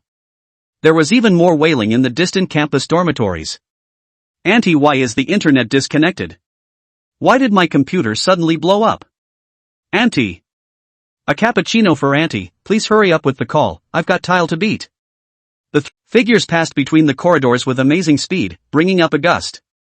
Ah! The shockwave rushed wildly into the classroom, toppling tables and chairs. A crowd of college students screamed and got down, shivering. Chapter 89. Can lightning be faster than time? Whoosh! Arcs of electricity intertwined in the midst of the raging storm. Yi Luli looked at the two silhouettes that rushed out in a hurry. One of the blonde mixed-race women was holding an umbrella, her figure seeming to float in the wind like a willow, holding the odd gun in her hand and pulling the trigger towards the demon on the roof of the building. Buzz! The wave spread, and the rooftop demon was instantly bound to its body by the odd ring. Another lanky figure rushed from the corridor into the rainstorm rains with amazing speed. His body seemed to roll as if it was a branding iron, instantly evaporating the rainwater into rolling white vapor. He landed heavily, his feet stomped hard, the ground bricks instantly exploded, sinking a deep pit. The lanky figure in the reaction force as fast as a shooting star, like sticking to the teaching building towards the roof of the building, shot out, brought up the wind, will be close to the windows of the teaching building. Want to see what happened in the end of the students and teachers are all lifted over on the ground. What was that? People? The few students who fell to the ground were filled with stupefaction and disbelief. Boom! Jumping to the roof of the building, Long Shanha's eyes emitted a ghastly white light, his right hand clenched his fist to store up his strength, waves of chi entwined, and behind him it was as if a giant fierce tiger's silhouette had appeared. A punch is thrown. Boom! With a deafening thud. The shockwave spread in a round ball, instantly clearing the surrounding rain screen. The humanoid demonic creature's chest dented and shattered, and its body flew out uncontrollably backwards, flying straight out of the roof of the building. Long Shanha once again caught up, his figure leaped up high, in his hand there was an extra wolf toothstick entwined with rich blood fury breath, his hands gripped tightly, from top to bottom towards the humanoid demonic creature below in midair and slammed it down. Boom! A hit! The humanoid demonic creature fell to the ground like a meteor. Immediately another rocket filled in. Boom! Good, great! Chen Yuyao, who witnessed the scene, froze. Yi Luli looked at the exploding flames in the open space below and also let out a soft sigh of relief. Luckily, 2 elite asylum seekers came to the school today in addition to Mr. Zhou. Otherwise I'm afraid the situation won't be easy to control. After all, a B-class demonic creature had a minimum battle power of the divine transformation realm, and the highest was even able to reach the domain realm. Once it is allowed to appear in a crowded area, the consequences are unimaginable. Road Boat stared down without speaking. In his perception, there was something wrong with the state of that demonic creature, it seemed to be injured. The clay box in his pocket flicked, and the lowered voice of the sophomoric tongue rang in his ear. Master, this demonic creature is a B-class thunderbolt demon, and it looks like it was chased and descended here by chance. Although this is only a small guess, it is possible that this is the doom that you, Master, will encounter today. Roadcraft frowned slightly. It is indeed possible. This ability to invoke calamity in him was simply evolving in tandem with his strength. Yesterday it was just facing a terrorist attack by a C-rank demon and a mysterious organization. Escalate to the sudden descent of B-class demons today. Will there be greater calamities and troubles to come tomorrow? Regardless, a third round of simulation is imminent. Click click click click. Dazzling thunderbolts lit up from the exploding flames. Whoosh whoosh whoosh. Several lightning chopping strikes whistled out, simultaneously chopping at Zhou Hitomi, Long Shanha and Lisa, who were located in different directions. Next. The scorched black part of the humanoid lightning demon's back shattered, sprouting insect-like thunder wings that vibrated and hummed as its figure instantly disappeared from its original spot. Exclamation point. Where did it go? Yi Luli said in shock, completely failing to see the other party's trajectory of action. The other party had already disappeared from his field of vision. Can your perception? People? She twisted her head to look, only to find that Road Boat had already disappeared. Si Lu and Shen Yuyao also looked at each other in disbelief, completely not paying attention to when Lu Zhou disappeared into thin air. Inside one of the literature department's staircase classrooms on the first floor of the academic building. Thunder and lightning swam around, and all the students who hadn't had time to escape from the classroom were all paralyzed by the electricity and paralyzed to the ground. What is this? Can't move. The disappearing lightning demon appeared in the dimly lit classroom along with the lightning, and long and sharp mouthparts appeared in its mouth, directly piercing through the skull of a student and instantly sucking him dry, turning him into a piece of human skin. Where had a group of college students ever seen such a horrible monster and such a terrifying scene? A few of the literary girls who couldn't move pissed themselves on the spot. Don't come over. The thunderbolt demon, who had regained some strength, dropped the human skin in his hand, and the rate at which the scorched black substance fell off from his body accelerated, as if he was changing his skin and regenerating. Goo-coo. It looked at the pile of humans in front of it that could replenish its power, its eyes bloodthirsty and greedy. In the midst of the stormy thunderclouds, a silver-colored lance pierced through the thunder and fell in a straight line towards this place. Feel the man's breath. The lightning demon grew more and more anxious, and his figure appeared in front of one of the students along with a flash of lightning. Whoosh! Countless black threads shot through the door and wrapped around the students inside, yanking them all out of each other's lightning fields. The thunderbolt demon was instantly furious. Goo! Its whole body's violent thunder made a great deal of noise, recklessly lashing the four directions, destroying the classroom destruction and going straight after those black silk threads. Buzz! A transparent wall of nimbus blocked all the lightning. Lightning isolating clods of earth rose from the ground and wrapped the thunder demon in them. Ka-chi! There was a flash of lightning. The dirt instantly crumbled. The thunderbolt demon's figure shot outward explosively, overflowing lightning wrapped around his entire body, making it seem as if it had transformed into a purple thunderlance that ran through everything. Boom! The entire wall burst into pieces under this blow. Joe Hitomi and the others also turned their heads this way when they heard the commotion. Clang! The death knell sounded in the void. The time clock dial was set and the hands were fixed on the moment. Flying dust, broken walls, water droplets in the sky, raging purple thunder, electric currents spreading along the water on the ground, students full of fear, terrifying magical creatures. Everything is all still. Thunderbolts are no faster than ants trapped in time, mosquitoes in amber. Only one footstep came out from the shadows of the corridor, and the eyes that glowed with a demonic red aura were like two scarlet candles burning in the dead of night. In the realm of static time, a crystal filled with black lightning was brought out of the thunder demon's body by Ice Spike and suspended in midair in front of Lu Zhou. The terrifying lightning energy emanating from it made it somewhat difficult for Lu Zhou's spiritual barrier to withstand it. High-grade transcendental materials, good stuff. The eyes in Lu Zhou's scarlet pupils flashed. With the rapid depletion of mental energy, he didn't linger much longer, and immediately harnessed the four elements of earth, fire, water, and earth with his spiritual power to create a simple isolation artifact with alchemy, taking in the crystalline body emitting black lightning in front of him. With his departure, the realm of time collapsed with it. Heavy rain pours down again, electric current rages and speeds away, horrible white cold spreads, waterlogged ground freezes instantly. Ah! Save! The faces of a group of students still held an expression of desperate fear. But the next second, that incomparably terrifying and powerful lightning demonic creature in their eyes had just rushed out of the classroom when countless white ice spikes suddenly rushed out from its body, causing it to suffer a heavy blow. Long ice spikes pierced through the ground and walls, fixing it dead in place, and the dazzling thunder light on the demonic creature inexplicably disappeared, and its body was frozen under the erosion of the terrifying cold air at a speed visible to the naked eye, and it eventually exploded with a snap into countless ice shards. It's completely gone. Got saved? The surviving students looked dazed and somewhat incredulous. What the hell is going on here? I'm not dreaming, am I? The three Joe pupils arrived quickly. Long Shan has said in annoyance. That demonic creature disappeared again? It ran away really fast. Joe Hitomi, however, detected a hint of abnormality. It's a bit strange, how can there be such a strong cold air here? Zhou, Mr. Zhou? A boy asked with a trembling voice, hearing a voice he was somewhat familiar with. It's me, are you? Yang Qi, I've sat in on your archaeology class. What is that monster just now? The classmates were all sucked dry by it. It's too scary, teacher, did you save us? Are you a supernatural person? Yang Qi asked in a somewhat excited tone.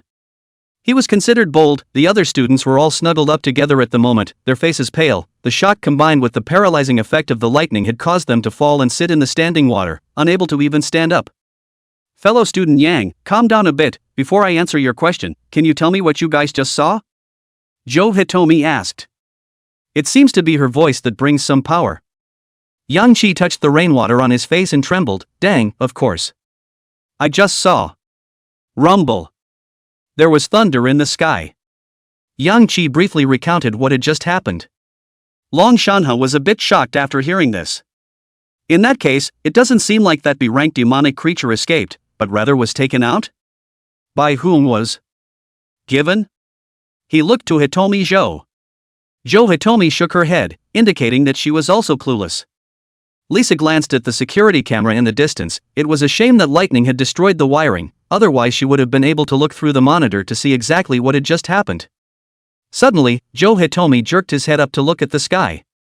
Whoosh! A silver-white meteor lit up the dim sky and fell to the ground in a straight line. Boo! The powerful shockwave shattered the outer walls of the teaching buildings on both sides, causing the trees to shake violently, and a group of surviving students were also directly stunned. It was a long silver-white spear, slanted in the middle of a pit in the ground, with electric arcs swirling around it. The aura emanating from it caused both Josiah and Lisa to change color a bit. Has the demon's thunder aura disappeared? Did you execute it? A cold voice came from the lance. What man? Long Shanha's eyebrows were turned upside down, his breath was majestic as he took a step forward, an luridly shaped wolf tooth stick appeared in his hand. The silver-white lance's silver light was dazzling and piercing. A figure emerged from the light. Joe Hitomi fixed his eyes on it. A tall, lanky, headless rider clad in silver and white battle armor appeared, riding a giant warhorse clad in heavy armor, holding his own head in one hand while the other hand reached out to draw a lance from the ground. The head was the face of a rather handsome and cold young man with curly silver hair and closed eyes. Who am I? An awakened person from China, don't you even recognize me? The man's tone was cold, and he spoke Chinese skillfully. The silver gun in his hand is just a casual wave, the surrounding wind and rain along with the water on the ground will all be blown away, and the violent air waves forced the three Zhou pupils to take half a step back. My name is Hill. Morgan. Lisa, the blonde mixed-race woman, was shocked at the words and a cold sweat broke out on her forehead as she recognized the identity of the visitor. Hill. Morgan? The headless silver knight of the Golden Secret Party, a realm powerhouse. Why is he here? When these words came out, Long Shanha couldn't help but have his pupils shrink. Surprisingly, he was an awakened who had reached the fifth realm. And it was still from that extremely mysterious T0 level transcendental organization, Golden Secret Party.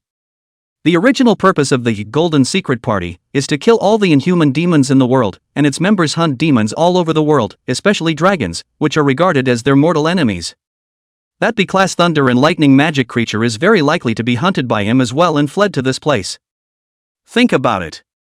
Joe Hitomi pushed the lenses of the glasses on the bridge of his nose, and the eyes under the lenses said coldly. I remember that Bureau 749 doesn't seem to have any cooperation. Oh yeah? Realm? When did Hang City get a guy like this? Interesting, it's good to go and see. The guitar in the guitarist's hand suddenly disappeared, and out of thin air he took out a purple magic hat from the air and put it on his head, instantly transforming from a ragged and wretched male vagabond into a beautiful-looking female magician with fine-tipped high heels. Countless purple rays of light manifested in front of his body, forming a magic portal. She reached out and pushed it away, disappearing in an instant. The end of the dimly lit hallway. Lu Shou, who had completely released his sensory abilities, opened his eyes, which were as scarlet as a flickering candle flame. A system alert sounded in his ears. Grade B sequence item wall of chalk, recharge completed, 416 points of spiritual substance gained, current remaining spiritual substance, 1199. A realm of a top-tier transcendental organization, and a mysterious guy who was attracted to his appearance. The situation has developed somewhat unexpectedly. In that case, third life simulation, activated for me. Chapter 91 bursting with colorful words. The Lost World of Immortal Cultivation. Spiritual Substance 1000. Remaining, 199 points. Third life simulation starts. Life simulator is starting up. Extraction of civilization. Extraction complete, civilization locked. Lost World of Immortality. The eyes of Lu Zhou, who had reappeared in the consciousness world, flashed with a flash of surprise. This time it turned out to be the world of cultivation. World analysis complete. Extracting talent fate. Drawing completed, the third round of talent destinies are as follows. Life is thinner than paper, white, you were born with good qualifications, but your heart is higher than the sky and your life is thinner than paper. Averting fortune and evil, blue, you are born with an unusually sharp intuition of danger, and are capable of avoiding misfortune and good fortune. Body of Yuan magnetism, purple, you were born with the ability to master magnetism, and have a great talent for harnessing things. Avenue Pro Water, gold, you were born with an Avenue Pro Water, and your cultivation of water-based feats has grown by leaps and bounds in a single day. 5 elemental spiritual roots, gold, the 5 elements are balanced and unending. When you step into the path of cultivation, you are able to possess 5 times the thick spiritual energy of others. Immortal spirit body, color, you are born with the body of an immortal spirit, possessing cultivation qualifications beyond the heavenly spiritual root. There is not the slightest bottleneck to speak of on the road to cultivating immortality, and any technique can be learned in one go, with an exceptionally high level of enlightenment, destined to ascend to immortality in the future. But the immortal spirit in your body will easily attract covetousness and cause trouble for you. Karma fire red lotus, gold, you were born with a top-level companion spirit fire that can burn out demons and protect yourself. When you follow the way of heaven and do good deeds to eliminate demons, you can increase the power of your karma fire and feed your own cultivation, but if you go against the way of heaven you will suffer from the backlash of karma fire and will never be able to return to your life. Please choose any 3 of the above 7 talent patterns. Note, since body of Yuan magnetism, spiritual roots of 5 elements, and body of immortal spirit are physical talent phrases, it is difficult for them to coexist, so you can only choose any one of them. I can't believe the colored words are out? Roadboat was both surprised and delighted, and made his choice with little thought. I'll go with, tend to good fortune and avoid bad fortune, body of immortal spirit, and red lotus of karma fire. Compared to the immortal spirit body, other qualification type phrases such as the great Tao of hydrophilicity, body of Yuan magnetism, and 5 elemental spiritual roots were significantly less impressive. Attack and defense can also assist the cultivation of the karma fire red lotus, can ensure the early development. And tend to good fortune and avoid bad fortune is even more essential to save your life. The immortal cultivation world never lacks geniuses. What's missing is geniuses that can survive. As long as they can live, how can they become big brothers? Fate is finalized. Third life simulation begins. Countdown 3 seconds. 3, 2, 1. 003 simulation officially begins. The familiar feeling of vertigo returned. Lu Zhou felt as if he was being shoved into a flush toilet and kept spinning until he completely lost consciousness. When you wake up again, you realize you're still on campus, and just when you're wondering and doubting, an RPG rocket crashes through the glass and comes at you without warning. Boo! Accompanied by the flames of the exploding rocket, your entire body is blown away and disappears in mid-air. You've crossed over again. When you open your eyes again, you find yourself in a dark, damp underground palace, lying on a bed, with your hands and feet bound in chains. Some memories of the world flood your brain. This is the immortal cultivation realm where sects of immortals abound. Your name is Lu Zhou, a young woodcutter from a mortal village. While chopping wood a few days ago you were captured by a black wind and brought to this place. This is the Earth Fury sect, a devilish sect with a Jindan realm cultivator sitting in the town, and you, whose Yuan Yang has not been broken, were taken captive here by a devilish female cultivator practicing dual cultivation method within the sect as her spare practice cauldron. Holy! Once you're here, you're a furnace? Roadboat was taken aback. Something seems off about this start. 39, what the hell are you moving? Chain sound noisy old man sleep all. A voice came from the side. Lu Zhou struggled to twist his head to look and realized that there was not just one bed and couch in this underground palace, but dozens of beds and couches, and each of them had a person lying on it, both young and old. Most of them were young men. Some of the empty beds were left with only traces of human form, obviously used up by the harvesting, with only a few remnants of human skin left. I'm the 39th? How many more are ahead of you? Roadboat couldn't help but ask. Your bed number is 39, and hell knows how many more are ahead of you. What? Getting impatient? The man hemmed and hawed and laughed. I understand. Anyway, it's death anyway, early death, life, peony flowers under the death of ghosts. A wisp of immortal spirit is born in your body and you step into the first level of the chi cultivation stage. Your body begins to change a little, your appearance gradually becomes handsome, and your temperament becomes... The man next to him asked, in a lowered voice. You couldn't have really refined that immortal technique, could you? Lu Zhou came back to his senses and said, do you believe me when I say that I've refined and have become a famous chi refining stage cultivator? Unbelievable. That's not it. Hey homie, do you think someone will come to save us? Save us? Who will come to save us, we country villagers with no background and no backing? What about the right way?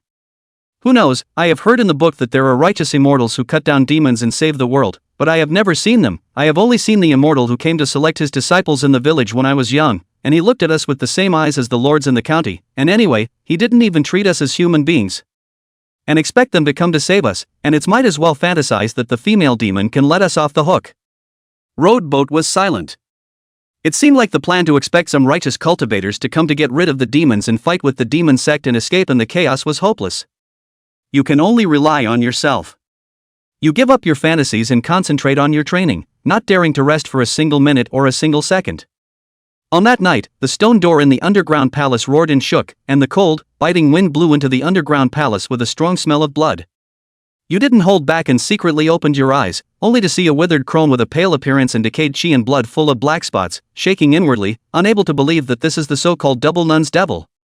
Just a giant python that hasn't yet transformed into a scaly dragon has this kind of strength. I really don't know how terrifying those scaly dragons really are.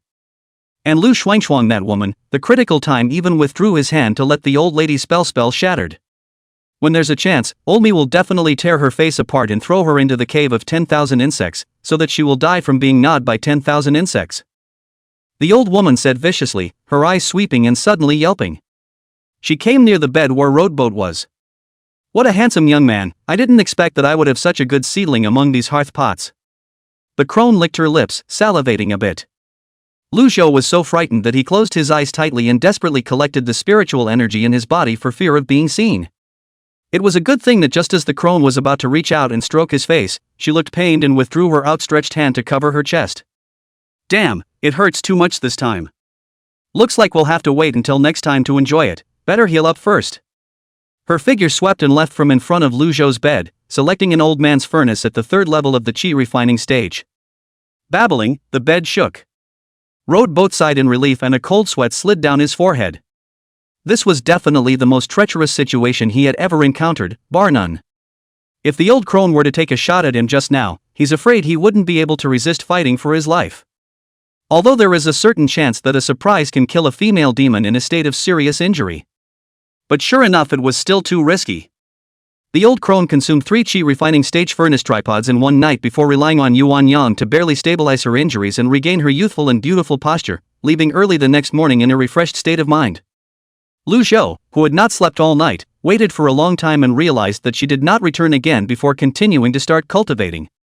Thankfully, for 3 days after that, the demoness didn't show up.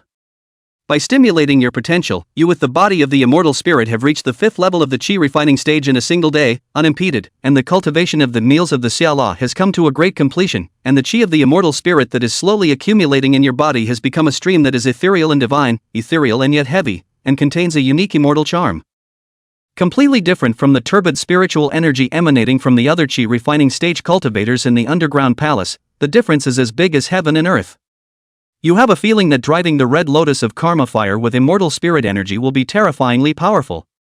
With a certain level of cultivation, you have some confidence and the ability to defend yourself, but you don't know the strength of the demoness. Just in case, you started practicing the refining Yang Gong, thinking that you could put it off in case your cultivation was exposed. The degree of compatibility between the Yang refining technique and you exceeded your expectations, and it only took half a day for you to cultivate it to a small degree of completion, and your realm came to the 6th level of the Qi practicing stage.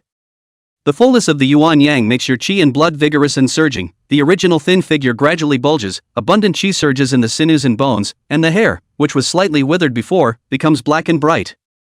On this day, the stone door of the underground palace was opened again, but this time it was not a female demon who came in, but a young mortal woman with a collar around her neck and a numb look on her face. She cleaned up the filth on the bed of all the stoves with no expression, leaving enough 5 graindan for 10 days, and some people spoke with her as if she was oblivious to them, as if she were a walking corpse.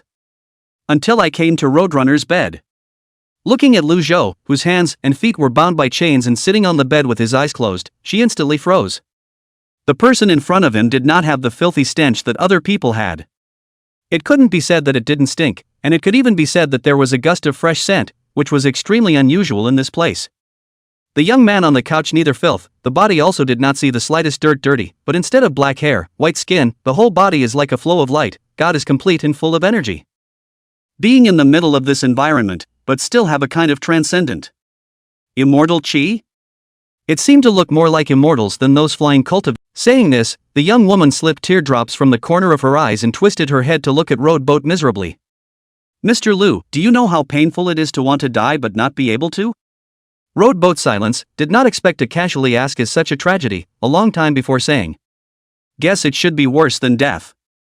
The young woman wiped away the tears in the corner of her eyes, once again regaining her previous numbness, and calmly said. All I ask now is for the old heavens to open their eyes and allow me to be freed early and go to the yellow springs of the underworld to be reunited with my husband and children. Lu Zhou rested his hands on his knees and spoke in a calm tone. How many sorrows and sufferings on earth? This God, if open eyes, the world will not have this kind of tragedy. Throughout the 5 domains of the Red Dust Thousand I only see a word kill. Only kill to stop killing, kill a clear sky, kill all the dirty things on earth. As soon as these words came out, the temperature of the entire underground palace plummeted, and everyone felt a piercing chill. The young woman also looked surprised. I didn't expect the exiled young man in front of me to have such killing intent, as if his men had slaughtered 10,000 people. I don't know that at this moment, Lu Zhou's anger is boiling, and the red lotus of karmic flame in his body is burning, and he is ready to move. Does Miss Feng know what realm that female demon is in?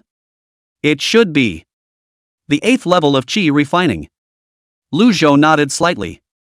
Don't wait for the old heavens to open their eyes if there is a chance. I can help you free yourself from the sea of suffering and send you to your death. Feng Shui's eyes flashed with a hint of surprise, but she didn't really believe it, and after giving a million blessings to Lu Zhou, she turned around and left. Roadboat closed his eyes and muttered to himself. But before I do that, I'll slaughter that ugly old woman. You originally wanted to find out the realm of the demoness from the young woman, but you never expected to hear of such a tragedy. The anger in your heart boiled like a frying pan, and the spirit fire in your body responded to your anger. You forcefully suppressed the killing intent in your heart, put all your mind on the cultivation of refining Yanggong, and quietly wait for the arrival of the female devil. The red lotus of karma fire has accelerated the speed of your cultivation, and it wasn't long before you cultivated the refining Yanggong to its grand completion, reaching the 7th level of the Qi practicing stage, and mastering a beginner's art, the inflammatory bomb technique. You did not alarm everyone, just a wisp of hot airflow in the underground palace, some mortal hearth body are beginning to sweat, but they did not notice the abnormalities, but rather think it is their own cultivation of the refining Yanggong has seen the effect of the waiting for the next morning. The stone door rumbles open, the sound of crisp and familiar heels comes in, and a female demonic cultivator with a black dress and a gorgeous posture walks into the underground palace. She had already recuperated from her injuries, twisting her plump body and licking the corners of her mouth as she took a step toward the bed where Lu Zhou was. Finally, I'm letting my old lady nurse her wounds. Those old things have good genjutsu, it's the people who are too old for the experience. As a celebration of healing. My youngest son, let me enjoy it. The female demonic cultivator licked the corner of her mouth and came to Lu Zhou's bed, looking at Lu Zhou on the bed, her eyes instantly shone, as if she saw a perfect immortal weapon. She couldn't move her eyes. Last time I did not see the real thing, this kid was born. So handsome. Extreme. Excellent. How could an old lady be so blessed with lust? This is much more handsome than that Yuan Yang body furnace cauldron that master teacher possesses, thanks to the fact that she wouldn't give it to me even though I begged for it from her earlier. She was flushed with excitement, her cheeks flushed with almost overwhelming emotion. A few of the bedraggled hearers next to her were a little creeped out by the frenzy in her voice, unable to believe what was going to happen to 39. Probably play right into the hands of this lustful she-devil. Just at the moment when the colorful female devil cultivator couldn't help but climb onto the bed and couch. Sitting on the bed, Lu Zhou opened his eyes. The demoness also sensed the difference at first. Spiritual energy? What a rich and fiery Yuan Yang aura. He's gotten started in the refined Yang technique? The demon was a demonic cultivator of the 8th level of Qi refining, dead.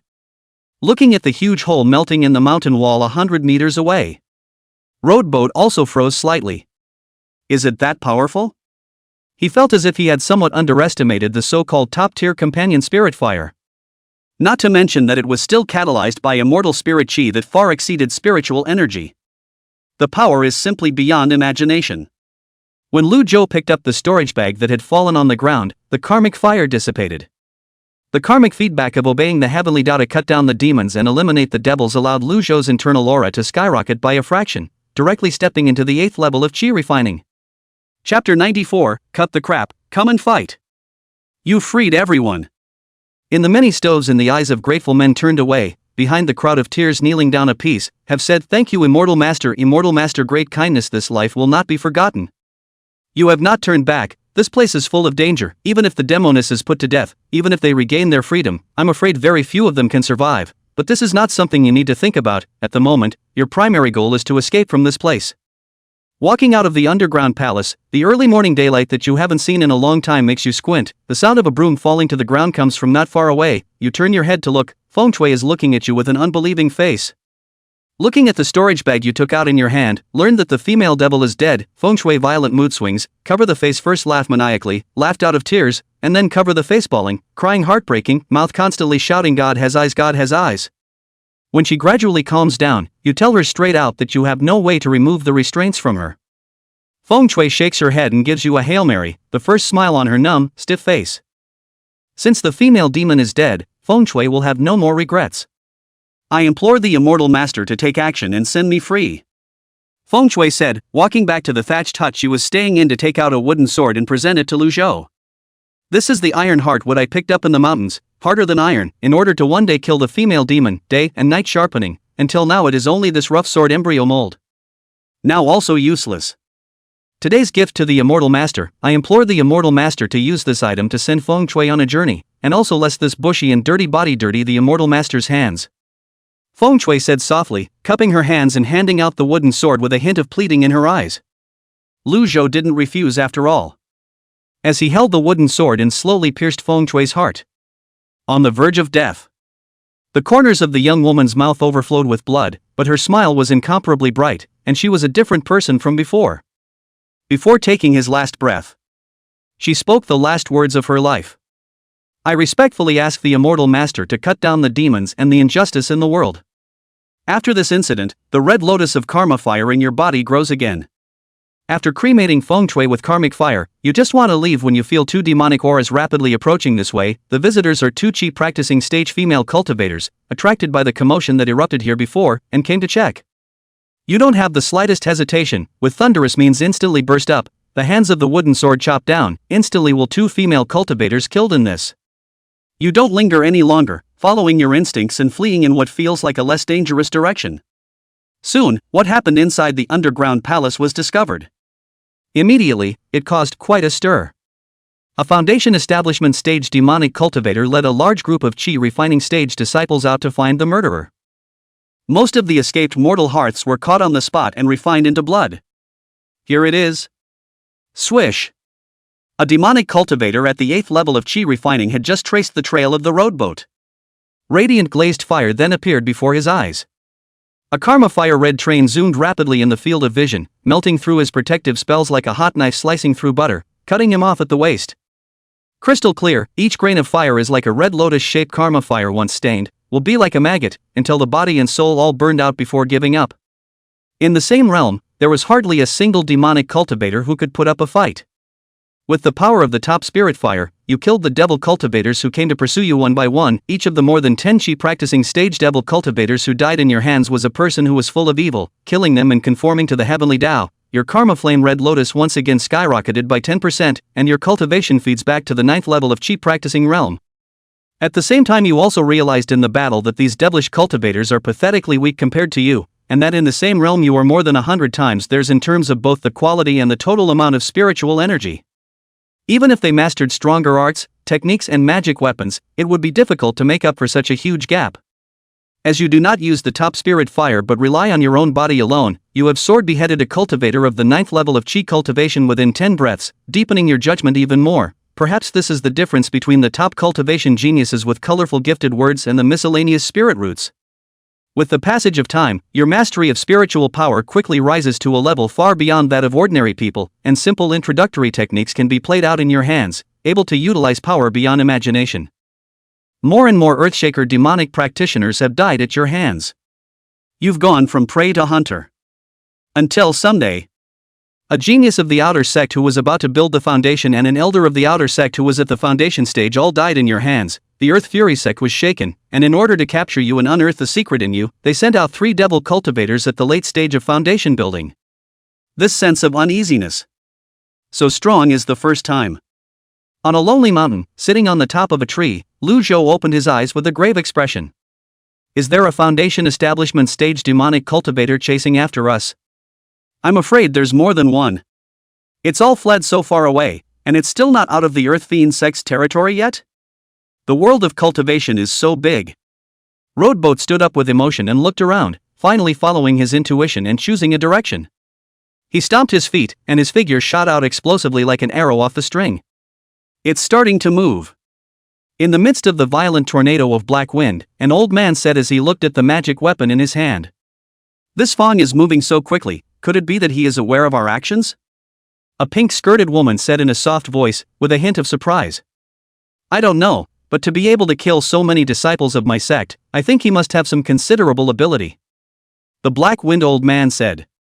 There is no need to worry, this is the hinterland of my Earth Fiend sect. Nearby is either the Poison Zheng secret realm or the Ghost Cry killing formation. Prohibitions are everywhere. Without my sect's token it is difficult to move an inch. The only way to live is the direction we are in, but it has also been blocked by us. There is no place to escape. Another yellow-robed teenager coldly asked. Let me see, the direction that person fled toward is the left front, over there is. The evil scaly abyss? What? The yellow-robed teenager was shocked at his words, his brows furrowed. The only thing is that that side is not under the control of my Earth Fury sect. How could it escape over there? The pink-skirted woman said anxiously, what words are still wasted, hurry up and chase after him. The clan and that evil scaly dragon have a blood covenant not to interfere with each other. When he escapes to that evil scaly dragon's territory, we won't be able to make a good move. The Black Wind Elder no longer hesitated and immediately increased his speed. You traveled all the way in a hurry, but you still couldn't be faster than the speed of the flying magic weapon, and you were finally surrounded by 3 Devil's Way Foundation cultivators in front of a large river with a lot of song waves. You're the one who killed 21 disciple elders of my sect. The yellow-robed teenager stared at the rowboat on the riverbank, his eyes cold. What a handsome groom, gird your loins, and my sister will let you taste the ultimate pleasure of this earth. To be able to step into the half-step foundation establishment stage in such a short period of time, this son must have a great secret on him. Make a quick move to take him down. Even though you are in deep danger, you still have no fear, and with a cold snort you pull out the iron heart wooden sword in your hand. Cut the crap and come fight. The guts are not bad, but know that the difference in realms is like a chasm. As the Black Wind old man said, he pinched his knuckles with one hand and a magic spell was struck out. The black wind in the sky whistled and mixed with black sand that was enough to corrode the flesh, transforming into a giant palm of black wind that crushed the sky and earth towards Lu Zhou. That's it? Lu Zhou's entire body was cut with blood marks, his shawl of black hair fluttered in the wind, and his clothes were even more ragged and tattered. A handsome face was filled with coldness and solemnity, his eyes were like cold stars, cold and sharp, staring at the 3 people in mid-air without the slightest bit of fear. Wisps of immortal spirit chi diffused from his body, as if sparkling crystal blue starlight lingered around him, resisting the other party's art erosion, but also more and more set off the young man untainted by dust, transcendent. This kid. Old me has never seen such pure spiritual energy. Even the legendary heavenly spiritual roots are just like this, right? Could this kid be some sort of special immortal body? Chapter 95 Roadboat on the Brink of Death, is this the end? He's mine. Don't even try to take it from me. The 3 Lay Foundation establishment stage demonic cultivators were shocked at the quality of the teenager's aura, and what followed was infinite salivation and greed. The pink-skirted woman even screamed and shook back the 2 people beside her, and swooped towards the rowboat at great speed. They see you as a fish on a chopping block. Unaware that a true genius is always beyond reason. You take one step, and your breath skyrockets without warning from the half-step foundation stage, instantly stepping into the foundation stage. Blazing radiant karmic fire erupted on the wooden sword. In the pink-skirted female cultivator's wide-open horrified gaze, you swung out your sword. The blazing sword chi cracked open the earth and broke through the sky, drowning her in the blazing karmic fire. Even a trace of a screaming struggle is not available. A late-stage foundation establishment demonic cultivator, instantly put to death. The yellow-robed teenager and the old man with the black wind all failed to react. They simply did not expect that someone in this world would be able to step into the foundation establishment stage directly in the middle of a battle without taking foundation establishment dawn or going into seclusion. This completely surpassed their cognition. While the 2 were shocked, you continued to swing your sword and chop down. the karma fire transformed into a huge fire snake flew out, erupting far beyond the foundation stage's terrifying combat power, making the too late foundation stage demonic cultivators can only flee in a sorry state. The fire snake exploded in the air, countless sparks of red lotus drifting down. A man and a Jiao are fighting together. The water is torrential, the karma fire is hot, water and fire are competing with each other, and even the whole river is sinking a few meters for it. The battlefield has been moved from its original location to an unknown area of water by the current because you were swept into the bottom of the river by the evil scout during that time. The battle lasted 3 days and 3 nights. The blood of the evil scaly dragon stains the water red. Along with the last mournful low roar, the huge body of the evil scaly dragon smashed heavily on the water surface, splashing a huge water splash, completely dead and disappeared. Winning. It's me who won. On the red-dyed water, the blood-soaked Lu Zhou's eyes were soaked with blood, almost unable to open, his body's aura was close to depletion, a bloody hole on his body was shocking, his blood was almost drying up as well, and his wooden sword only had the hilt left. The evil Jiao had thick skin and flesh, Jindan realm cultivation coupled with strong lightning aptitude, and also held a water magic treasure with amazing power. Roadboat could be said to have put up all the fight and squeezed out all the potential. But the good thing is, it was he who stood to the end. Still, can't fall down yet, have to hurry into the silence to absorb the spirit. Roadboat consciousness just thought of here, weak to the extreme figure cannot help but sway, can no longer support, straight towards the back of the face fell down in the black. So deep. Doesn't this water hole have a bottom? Not good, at this rate, you'll die. Wait. Die? It's just a simulation, what does it matter if you die? I did my best anyway, just bad luck, it can't be helped. Gradually, there was no more light around the rowboat, sinking too deep into the water, not even light could shine in, it was dark and cold. The powerful water pressure squeezed on him, the bones shattered worse and worse, and the only remaining blood was squeezed out of the wounds, floating in wisps under the water. Suddenly, a suction force came from somewhere under the water, sucking in the blood that had a wisp of immortal spirit chi left in it. Something underneath the sludge emitted a faint shimmering light before shattering with a loud bang. In the middle of Roadboat's last realization, he felt as if there was a giant thing swimming below him stirring up the churning of the water, and braced himself to open his eyes a thin slit to see 2 groups of mauve-colored bright lights appearing in the midst of the darkness, like 2 giant lanterns. Demons? After mumbling one last sentence, Lu Zhou completely lost consciousness and fainted. The lavender glow approached and came to him. It was a pair of huge vertical pupils that flashed with innocent curiosity, as if they were glassy and crystalline without any impurities, with a hint of humanization. If Lu Zhou was able to stay awake at this moment, he would see a huge snake-like black shadow swimming around him with curious eyes, and from time to time, he would use his head to push against Lu Zhou's body. After noticing that he was unresponsive and that his life breath was getting weaker and weaker, the black shadow cocked its huge head, thought seriously, opened its big mouth and spat out an aura bubble that enveloped Lu Zhou's entire body, and then like a naughty child topping a leather ball, it cheerfully swam towards the top with its head on the bubble. Chapter 96 I'm mentally deficient. Dragon? I don't know how long it's been.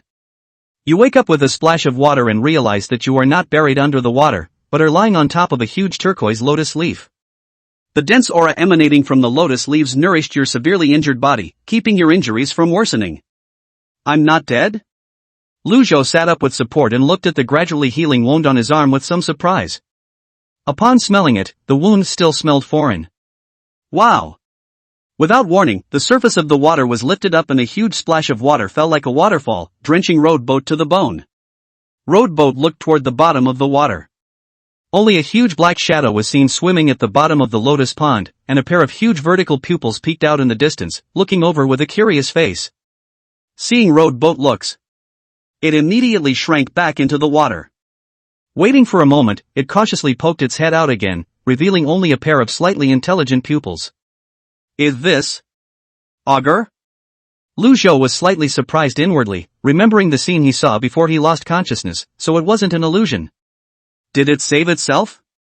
A dragon would do such a thing? Lu Zhou did not move and sat down cross-legged on the lotus leaf, intending to recover some cultivation first. And seeing that he didn't respond, like he was asleep again. That underwater augur once again sneaked closer, opened its bloody mouth, and then sprayed a bunch of saliva toward the Roadboat. Pust. It was just a small sip for it, but it was a sea of water for Lu Zhou, drenching him once again, with a hint of a strange fragrance in the water. Lu Zhou was drenched, water dripping down his hair continuously, and he understood the source of the strange fragrance at the wound at this moment. Turns out it's its saliva. Although it is a happy thing to be able to repair the injury, being bathed in saliva is really a little physical diaphragm. The dragon spat and ran away happily. Seeing that rowboat still didn't react much, after a while it swam over again. Leaning in, the next few days pass. The pink young dragon still didn't leave you, but instead stood by your side. It seems to have sensed that you are not in danger, and has gradually grown bolder, occasionally using its head to push against the lotus leaf where you are while you are practicing, so that you can watch it spit out the biggest bubbles so far. It's too late to think much about it. He immediately swallowed the 2 milky white spirit fruits stained with dragon's saliva into his stomach and leapt to the top of the pink young dragon's head. What are people doing? What are you doing, Run? Waiting to be eaten? The pink hatchling cocked its head, still not quite sure why it was running. No way. You couldn't help but strike, and with just one blow you decapitated the huge head of the 2-headed poisonous scow, leaving it dead in the river. Looking at you who saved the day, the pink dragon's eyes sparkle with adoration. People are awesome. You're the one who's weak, aren't you?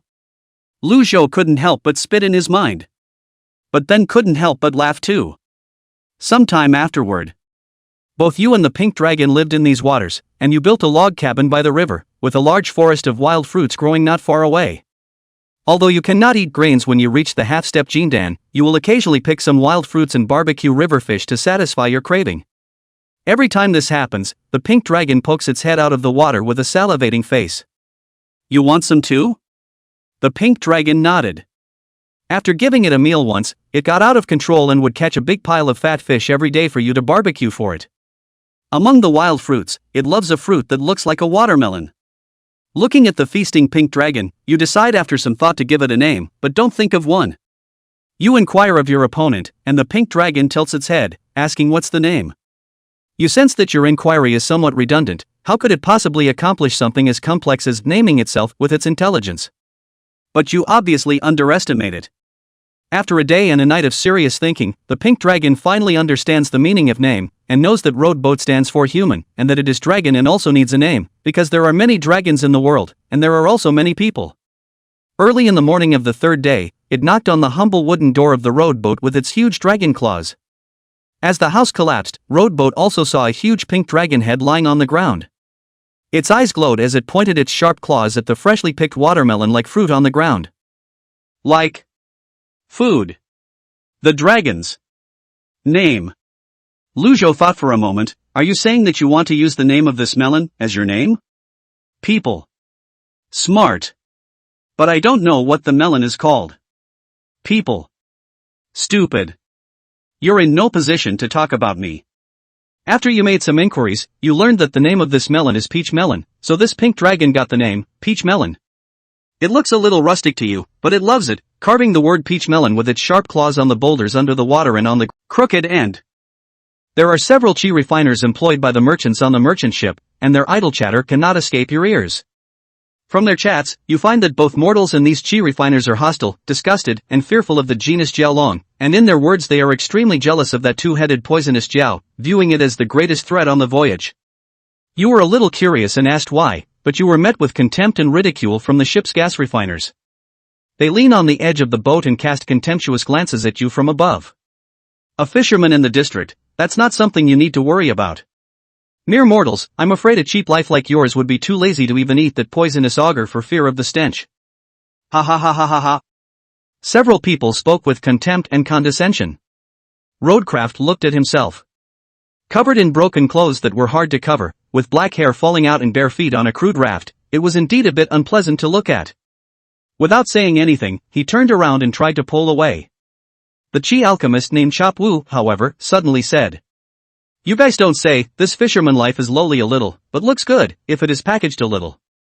Maybe there is also a real chance to get into the eyes of the wine sister." With that said he stood up, and with a teasing and playful color under his eyes he ordered to rowboat, "Fisherman, stand still. This immortal master has an existing immortal fortune to bestow upon you. As long as you strip naked now, kowtow 3 times to us, you will have a chance to step into the mortal and foolish." He grabbed the cup on the table and spilled the wine in it towards Lu Zhou, and the water droplets instantly transformed into a sharp spike that broke towards Lu Zhou's back. Just the moment the water spikes touched the rowboat, it suddenly stopped. Lu Zhou's eyes slanted. Things don't happen in threes. In an instant, the cultivator named Wu Chop was pierced through his body by the water spikes that shot backward and died with a face full of unbelief. The remaining few several chi refining stage cultivators stared with wide eyes, shocked and stunned. This fisherman is actually a cultivator too?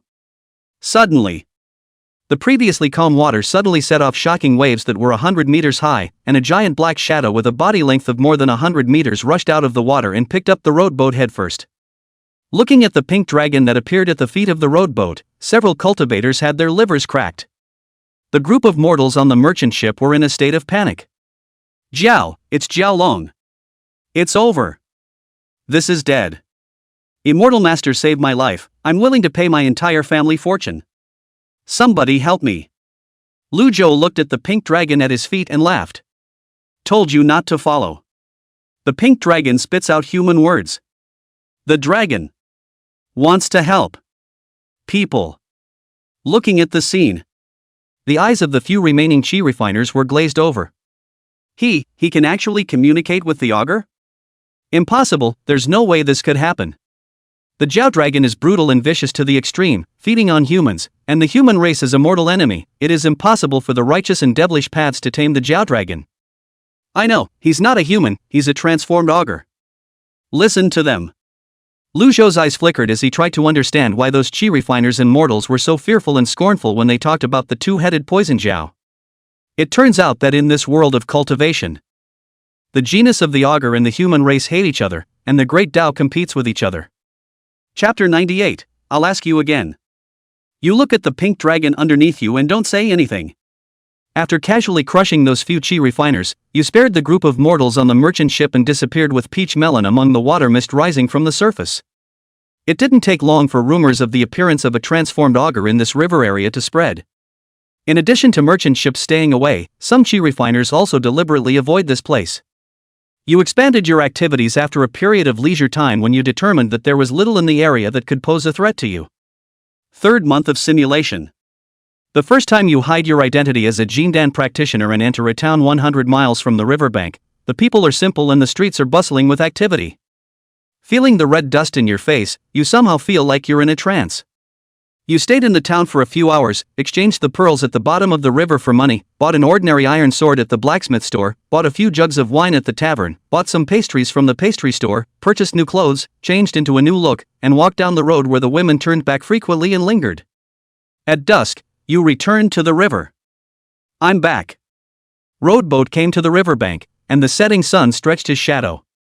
The calm surface of the river rippled with his words, the water splashes exploded, and a Norse head emerged from the surface of the water, the dragon's whiskers flying, its horns resembling deer antlers, held high, clearly a majestic and domineering appearance. With its innocent and flawless clear dragon eyes, it appeared to be a bit dull and naive. Man! You're back. Now.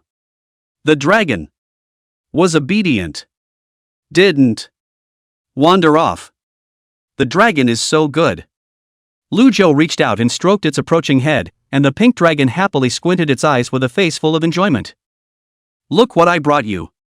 Lu Zhou took out pastries from the cloth bag. The pink dragon's eyes widened in curiosity. Open your mouth. Rowboat said. The pink dragon obediently tilted its head and opened its mouth wide, like a dark cave. Ah!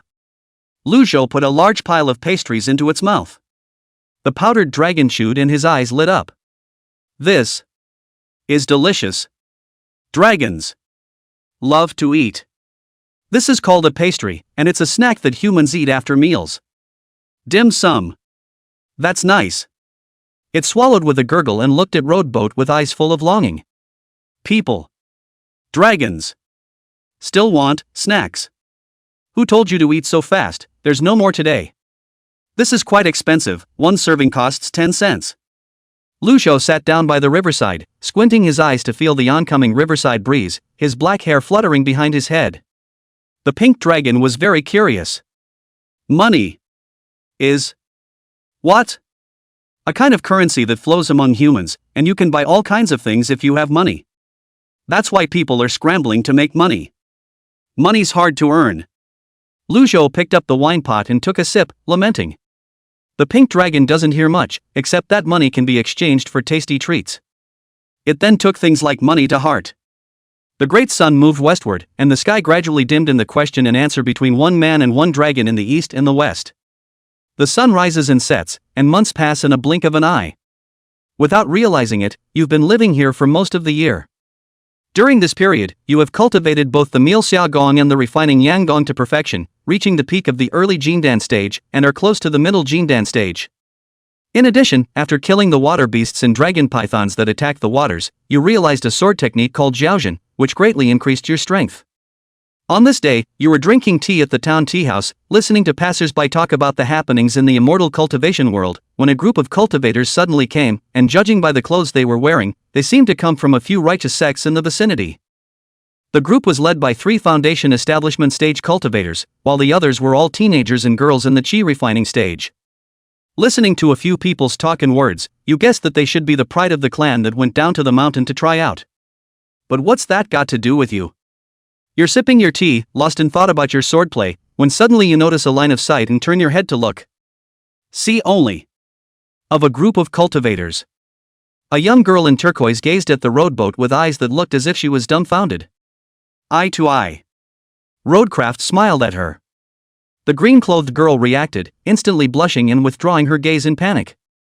You are the most outstanding of my Kanglan sect, Shan Shui Cave, and 100 Herb sect. This trial down the mountain is a test for you, and you are bound to show my righteous style. Senior uncle, I've heard that the descendants of the dragon are extremely ferocious. Can we really do it alone? Rubbish thing, cowardly before battle. What did your master teach you? The turquoise-clothed girl didn't listen to their words at all, and couldn't help but look towards the rowboat. Sister. The white-clothed woman with the highest realm among the young disciples who had reached the peak of the chi refining stage saw the abnormality of the blue-clothed senior sister beside her and followed her gaze. This look. She couldn't help but be stunned as well, her eyes radiating brilliance. What is senior sister looking at? The mute teenager who had a crush on the white-clothed woman noticed the scene and, with a puzzled expression on his face, turned his head to look and happened to look at the black-clothed man sitting by the window picking up a pile of pastries on the side of the table and standing up. Breeze blowing. The young man had black clothes and black hair, his posture was handsome, and he stood long and transcendent. It's as if you're in a painting. The mute teenager was lost in thought and stagnation for a moment, ashamed of himself. Just as Lu Zhou was about to leave the tea house. By the way, senior uncle, where is Senior Li? A disciple asked. Without a moment's hesitation, the rowboat immediately erupted into extreme speed toward the riverbank. The entire roof of the tea house was lifted off by his erupting breath, and a black light streaked across the sky above the town at great speed, accompanied by gusts of wind and thunder, bringing up fierce winds below, and many of the vendors' stores were blown down. The cultivators inside the tea house were stunned. Senior uncle, just now that person. Not. That's senior. Jindan realm, it must be a Jindan realm cultivator without a doubt.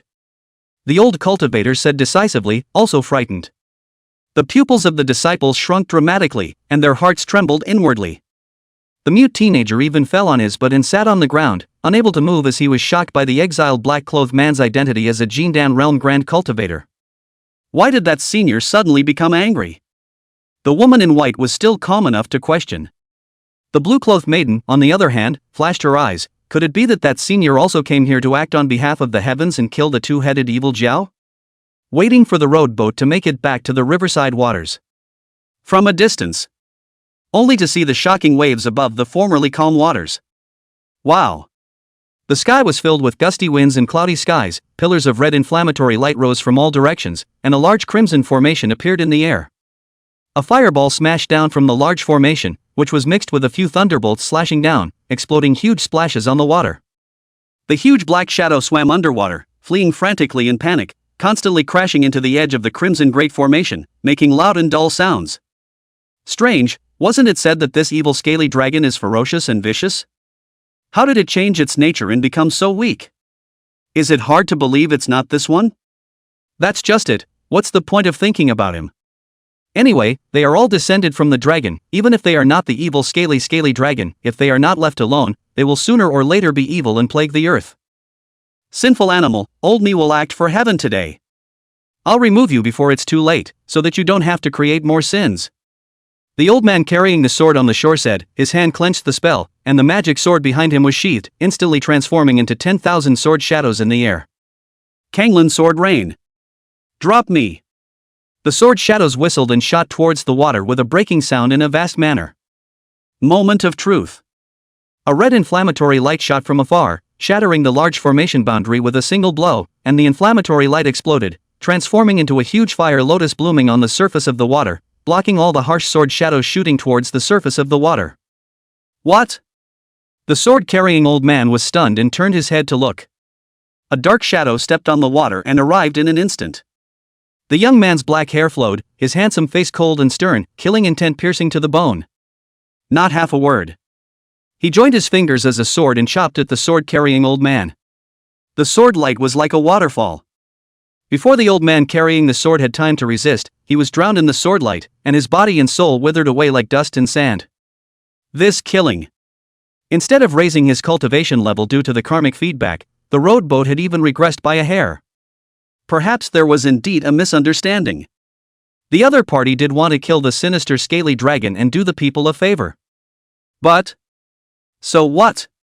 I'm not familiar with the world, except for dragons. Even if it's a misunderstanding, but you hurt my dragon, you're a mortal enemy. It's okay. Road boat said softly. The pink dragon heard his voice, which then cautiously poked its head out from underwater. Is it okay? Yet? It's okay. Scared. Dragons. To death. It's not too peaceful here anymore, we should move. Moving. Home. Luzhou collected the sword-carrying old man's magic sword in storage bag and left the waters with the dragon on this day. For a period of not too long and not too short years thereafter. He and the dragon went to all sides and stayed in many waters.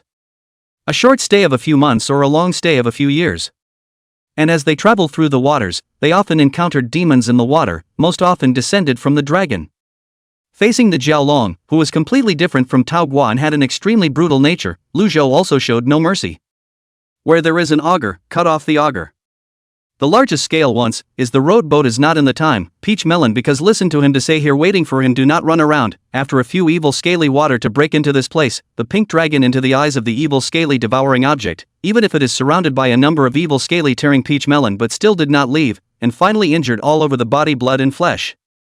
When Luzhou arrived, he felt both guilt and remorse, and in the end, they were all turned into anger, and he stepped into the Yuaning realm in one day.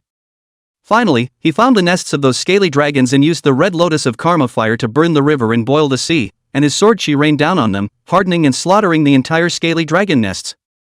His realm was rapidly rising due to the karma backlash from slaying the karma-burdened augur. Sword skills also improved by leaps and bounds. The dragon-slaying sword Dao that he had comprehended from constantly beheading the Jiaolong water descendants was even more amazingly powerful. And he appeared in the various waters, randomly sword beheading by the world, and the refiners regarded as a flood beast dare not mess with the genus of the black-clothed figure was also witnessed by the monks around the deeds were spread, gradually more and more a beheading Jiaoman title. In today's situation where the human race and the descendants of the Jiao dragon were mortal enemies of each other, as a casual cultivator, there was no doubt that he was worshipped and admired by thousands of chi refiners. Similarly, it was also regarded as a thorn in the flesh by the dragon's descendants. What the world doesn't know is this. The rumored transformed augur that followed a pink dragon like a shadow was in fact the highly respected augur chopper of them all. In the 5th year of the simulation, you became a mid-Yuaning cultivator with extraordinary battle prowess. And the pink dragon didn't change much except for its gradually growing size, making you feel more and more the difference between it and an ordinary augur dragon. This day, deep in the depths of a rare and uninhabited great swamp, the aura was like a mist. Luzhou sat cross-legged on a stone pillar and meditated, comprehending a newly acquired secret art. Peach Melon blinked its huge eyes and gazed at Roadboat, spitting out human words. Man. Have you gotten a little smaller? It's you who's grown up. Dragons. Grow up? The pink dragon cocked its head, no wonder they. Dragon has been not getting enough to eat lately. So it's grown up. It tilted its head, seeming to feel something, and stared blankly at the sky. In the reflection of the pupils of its gigantic dragon eyes, the dark clouds in the sky rapidly converged and formed a huge vortex. The moment Lu Zhou noticed the abnormality and opened his eyes to look up. KAZZ. A red lightning bolt fell without warning from the middle of the black cloud vortex and struck the pink dragon, so fast that even Lujo didn't react. Boo!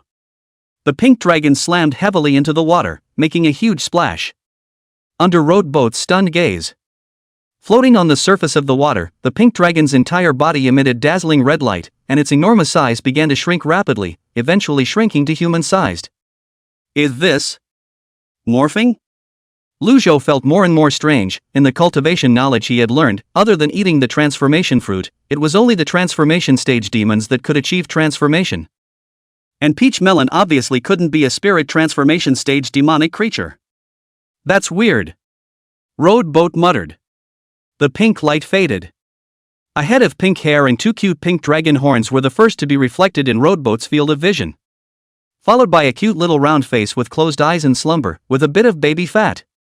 A pink-robed dragoness who looked like the human equivalent of a 15 or 16-year-old girl and was petite lay in the center of the water, her form curled up and biting her thumb. Chapter 100, Waiting for You to Come Back. The Green Grass River, the aura is dense. Rode Boat sat here on a plate and kept watch for 7 days and 7 nights. It was only gradually that the dragoness, who was transformed into a pink dragon, awoke. She rubbed her eyes, confused as if she hadn't woken up, snorted and blinked a few times, her lavender pupils as pure as a piece of white paper, confused about the world. Where is this? Who are you? Seeing her words flow, she looked at herself with blank eyes. Rode Boat's heart shook. You don't remember me? Question mark. The dragoness with long pink hair cascading over her shoulders cocked her head in question. As if to say, who are you? Do I know you? Peach Melon? Rode Boat called out tentatively. The dragoness looked around with a puzzled look on her face.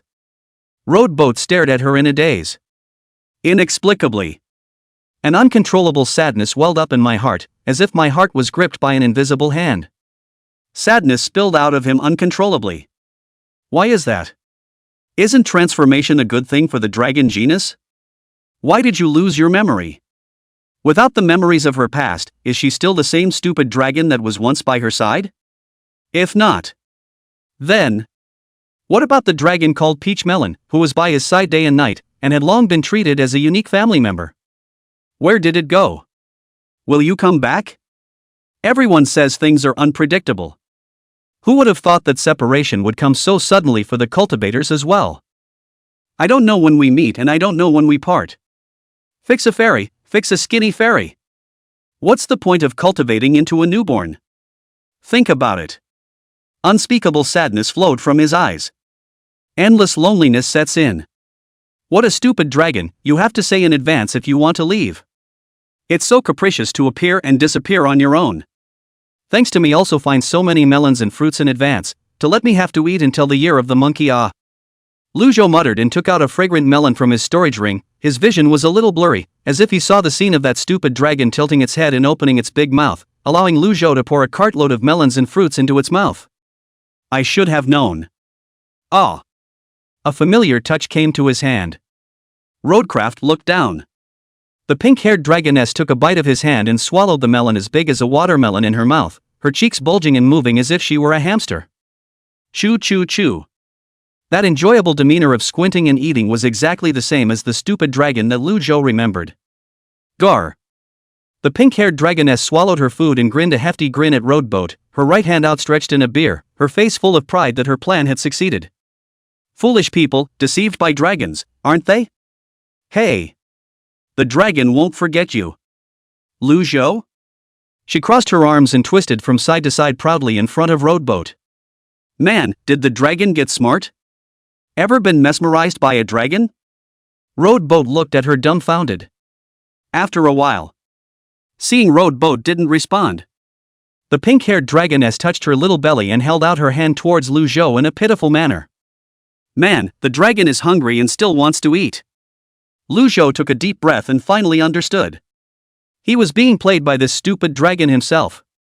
And eat farts. You stupid dragon. With a flash of golden light in his hand, a magic treasure binding dragon rope made from hundreds of auger tendons appeared. Ha hey? The pink-haired dragoness realized that something was wrong, and her face stiffened with a goofy smile and sweat. Man! What are you doing to the dragon? With a flick of Lu Zhou's wrist, the dragon binding rope's precious light made a big splash and manifested a huge golden dragon tail, sending the pink-haired dragoness flying out with a tail whip. The pink-haired dragoness accompanied her as she flew up in a smooth parabola and smashed into the lake. Halfway through the day, she was soaked to the skin and appeared in front of Roadboat carrying a large fish that was bigger than her torso, showing her teeth and giggling. People, here you go. Don't get mad. She didn't know what she did wrong, she only knew that she had made Roadhog angry, so she had to apologize to someone. Looking at her silly but timid look, Lu Zhou was soft-hearted after all. No more of that next time. Hear that? The pink-haired dragoness's eyes lit up and she nodded vigorously. After this, you realize that your demon is the fear of separation. Without realizing it, you've long been accustomed to her company, to the joy she brings you, and she's like an anchor that holds you to the world. It turns out that long ago it wasn't that she couldn't leave you, but that you didn't want her to leave. After figuring this out, you're more and more afraid to face your demons. For those who cultivate immortals, a smooth mind is of great significance, and because you don't dare to face up to the demons in your mind, it has led to a gap in the heart of the Tao, and the realm has begun to stagnate. In the 6th year of the simulation, you are still stuck in the middle stage of yuaning, without the slightest sign of growth in your realm. You come up with a way to try to intentionally separate yourself from Manhwa as a way to face your demons head-on. This day, you didn't tell Manhwa and disappeared for 10 days without warning. When you come back again, I find the pink-haired dragon lady sleeping quietly by the boulder where you usually meditate. Finds out you're back. The pink-haired dragon lady didn't get angry, as always, showing her teeth and hee-hee giggling, "Welcome back. Man, you're back." The pink-haired dragon lady twisted her head to look surprised. Why do people apologize? Suddenly, as if she thought of something, she hurriedly checked her pastries and was relieved to find no reduction. Roadboat continued as if he didn't see it. I should have talked to you before I left. Perhaps the realm's previous ascension was too fast, making me too impatient, and I forgot to care about your feelings in order to break my heart's demons. Question mark. The pink-haired dragoness cocked her head, and although she didn't quite understand what it meant, nor did she understand heart demon, she heard the guilt in Lu Zhou's words. People are smarter than dragons, and there must be a reason for everything they do. Dragons don't blame people. Also, the human brought the dragon a tasty snack, so the dragon forgave the human. She picked up a piece of green-colored pastry that she couldn't afford to eat, divided it into 2 pieces, and handed one half of it to Lu Zhou. Eat together.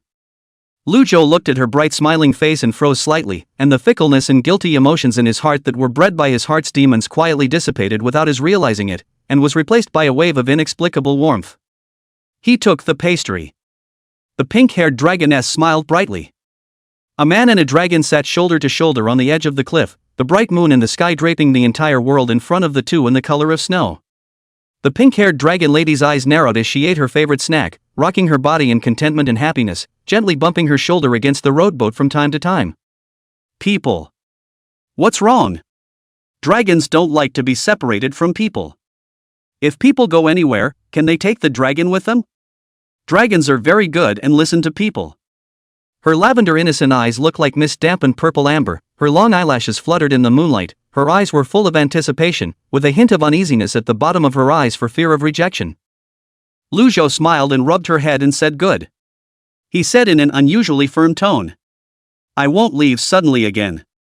Wherever one goes from now on. The immortal cultivation world was shaken, realizing that the conflict between the human race and the Jiaolong race is irreconcilable and has become an unshakable vendetta, and only one of the two sides can survive, and the winner will be able to hold the right to speak in this world.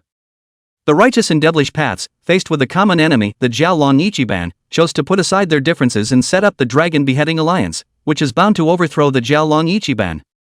The war between human cultivators and augur dragons started without warning from a certain day. Simulation of the 7th year. Your realm remains unchanged, but the dragon chopper sword technique is advancing. One day, inspired by a Taoist book, he understood that cultivators need to go through the red dust and refinement of the heart before crossing the threshold, and that the red dust and refinement of the heart can remove the shackles of the realm brought about by the demons of the heart. So you decided to take the pink-haired dragon lady with you out of the waters where you've been staying for years. Hearing the news of moving, the pink-haired dragon lady is very excited, and packs all the treasures she has collected these days into bags, and bounces to you. She didn't ask where she was going. Anywhere is home if you take her with you. You're out of here. Having traveled through mountains and rivers, seen all kinds of rare and exotic beasts, and also encountered mischievous casual cultivators, I finally came to a human town located in the middle of the region Winter Mirage City, which is rumored to be a mirage dragon that failed to pass through the hijacking of the dragon, with its lingering dragon energy, and a breathtaking view when the snow falls in the winter. You use a secret method to hide the pink-haired dragon lady's dragon horn, hide your identity as a Yuaning cultivator and a Jiao chopper, and live in seclusion in this Winter Mirage City, making a living by fishing and selling fish every day. Winter Mirage City is the kingdom's capital. She kept disappearing and reappearing like a gopher, dodging one smashing snowball after another. When the boys got a little tired, she popped her head back up from the short wall and heckled. Immediately another round of attacks came. Week after week, it's fun to play. Lu Zhou, who was standing at the other end of the alleyway, took the scene in, his eyes gentle and his Taoist heart serene.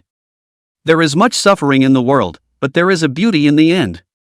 Chapter 102, We'll always be together, right? Che, not playing with her. That's just it, adults don't act like adults. Let's go. Some boy made a face before he left. A few of the girls were also soft-voiced. Sister Peach Melon, we're going home for dinner too, see you tomorrow. The pink-haired dragoness poked her head out from behind the earthen wall and waved at the men. Next. Boo! A snowball hit her in the face. Turns out there was a boy who suddenly turned around and sneaked up on me. Aha, smashed. Run! The boys laughed and ran away, and the girls couldn't help but look at the pink-haired dragoness eating her words. The snow on the pink-haired dragon lady's face slowly slid off. She licked the ice shavings from the corner of her mouth. It was cold, just not very flavorful. Crunch! The door to the small courtyard was pushed open. The pink-haired dragon lady's eyes lit up when she looked at Lu Zhou, who walked in. Man, you're back.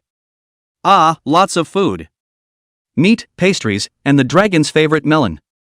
She ran to Lu Zhou, her eyes fixed on the food in Lu Zhou's hand, and unidentified crystals flowed from the corners of her mouth. NK-haired dragoness came over attentively and took what Lu Zhou was holding. Dragons come to help carry people. The two of them walked into the slightly simple house. The candle flame was lit, and the weak light illuminated the house, showing a hint of human life. Did you have fun today? Lu Zhou took off the bucket hat on top of his head and shook the snow on it. Happy, everyone is nice and playing with the dragon.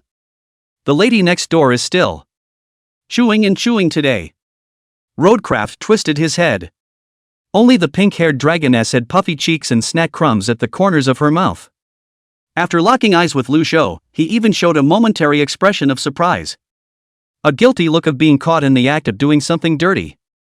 Lu Zhou said, I said the snacks should be eaten after the meal, right? I said, but the dragon was hungry and couldn't hold back. She quickly swallowed what was in her mouth and looked at Lu Zhou with a wide grin, intending to muddle through with this mo. You ate it all? Well. Roadcraft sighed. That's your snack for days behind you, eat it all at once today, and don't you be clamoring for me to buy it for days behind you. Pink-haired dragon lady. Sigma. No snacks for a few days behind. Dragons. That kind of thing. Don't She fell to her knees, her hands propped up on the ground, her whole body shrouded in bleak, low emotion. Lu Zhou came to the stove, lit the firewood, and began to build a fire to cook. It can't be helped, the family's money has been pretty much eaten up by you. It's winter again and you can't catch too many silver trout with the lake frozen over, so bear with it for a while. As if she suddenly remembered something, the pink-haired dragoness had a flash of insight and looked up. All it takes is money, right? But did you?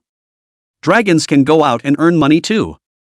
The pink-haired dragoness said earnestly, if you have money, you can buy more treats than you can eat. Forget it, with your IQ I don't think you'd know if you were being sold. Pink-haired dragon lady, People bully dragons. Dragon is not stupid. 3. Roadcraft swept his gaze over her and twisted his head.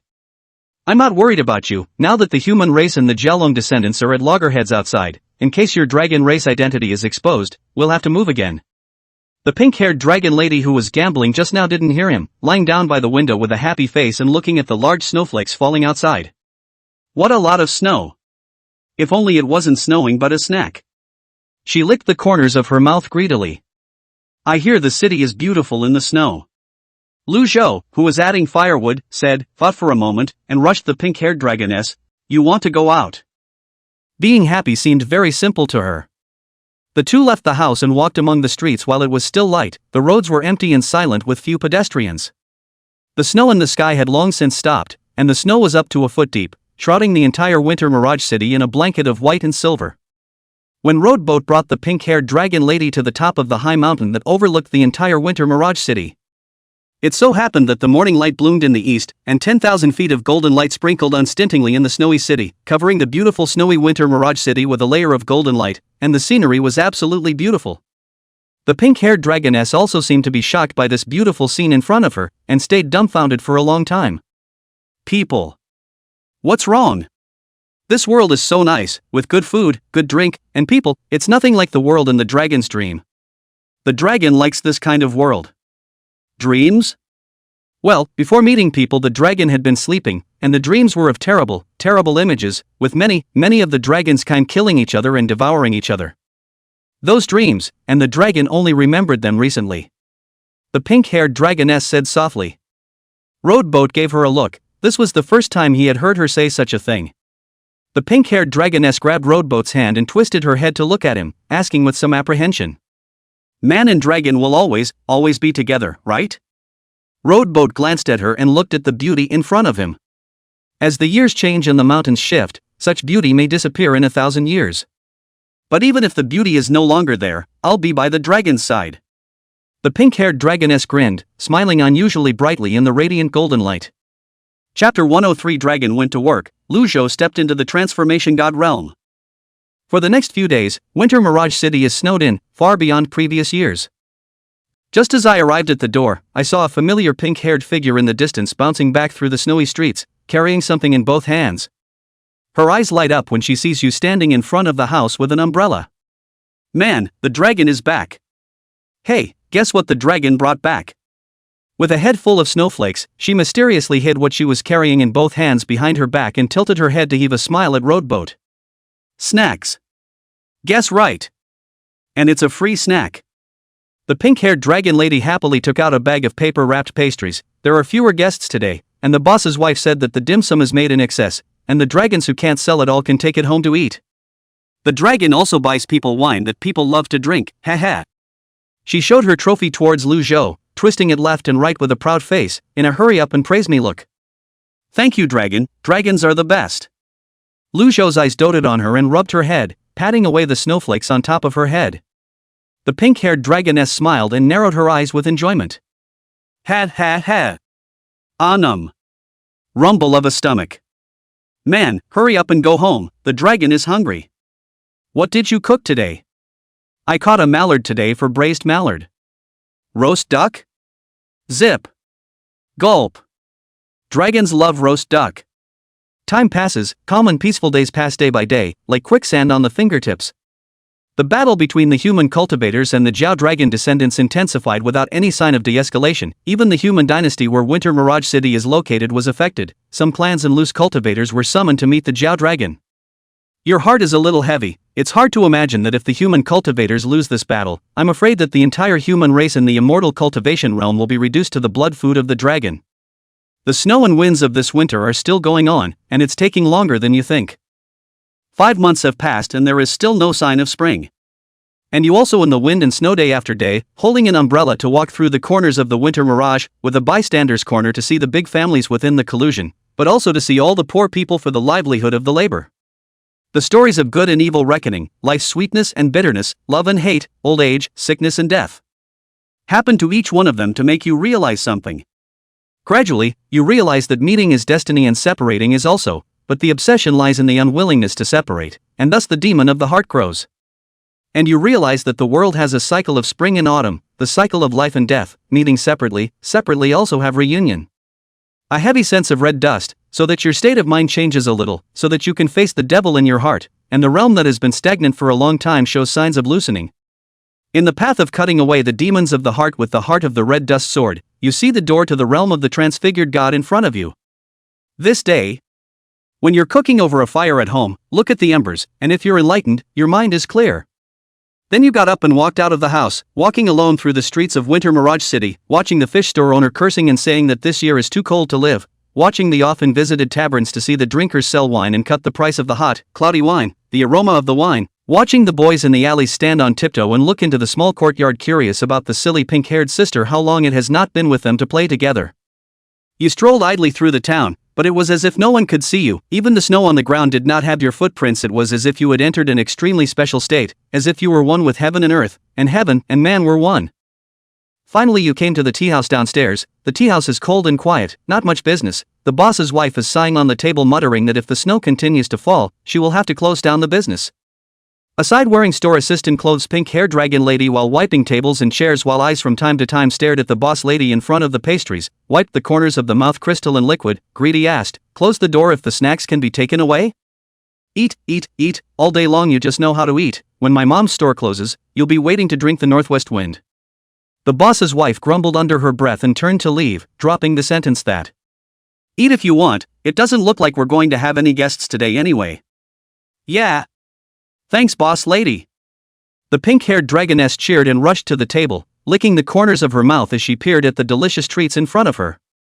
The only time he could see it was when he was in the Wonder Realm, and in the sky above the entire Winter Mirage City, there was a gigantic and incomparable Mirage Dragon silhouette coiled up, and I was afraid that it was the once rumored Mirage Dragon old ancestor who had failed to cross the threshold of the tribulation. Lu Zhou merged his fingers as a sword and chopped the Mirage Dragon's shadow with a single stroke, and countless misty dragon chi fell to the earth like rain. Most of the dragon chi drilled uncontrollably into the pink-haired dragon lady inside the tea house, who was full of enjoyment in savoring the pastries, causing her to raise her head in confusion. Question mark. With this sword, Lu Zhou broke the seal in his body on his own and formally stepped into the realm of the transformation god. Chapter 10 for the first fairy of the immortal cultivation world.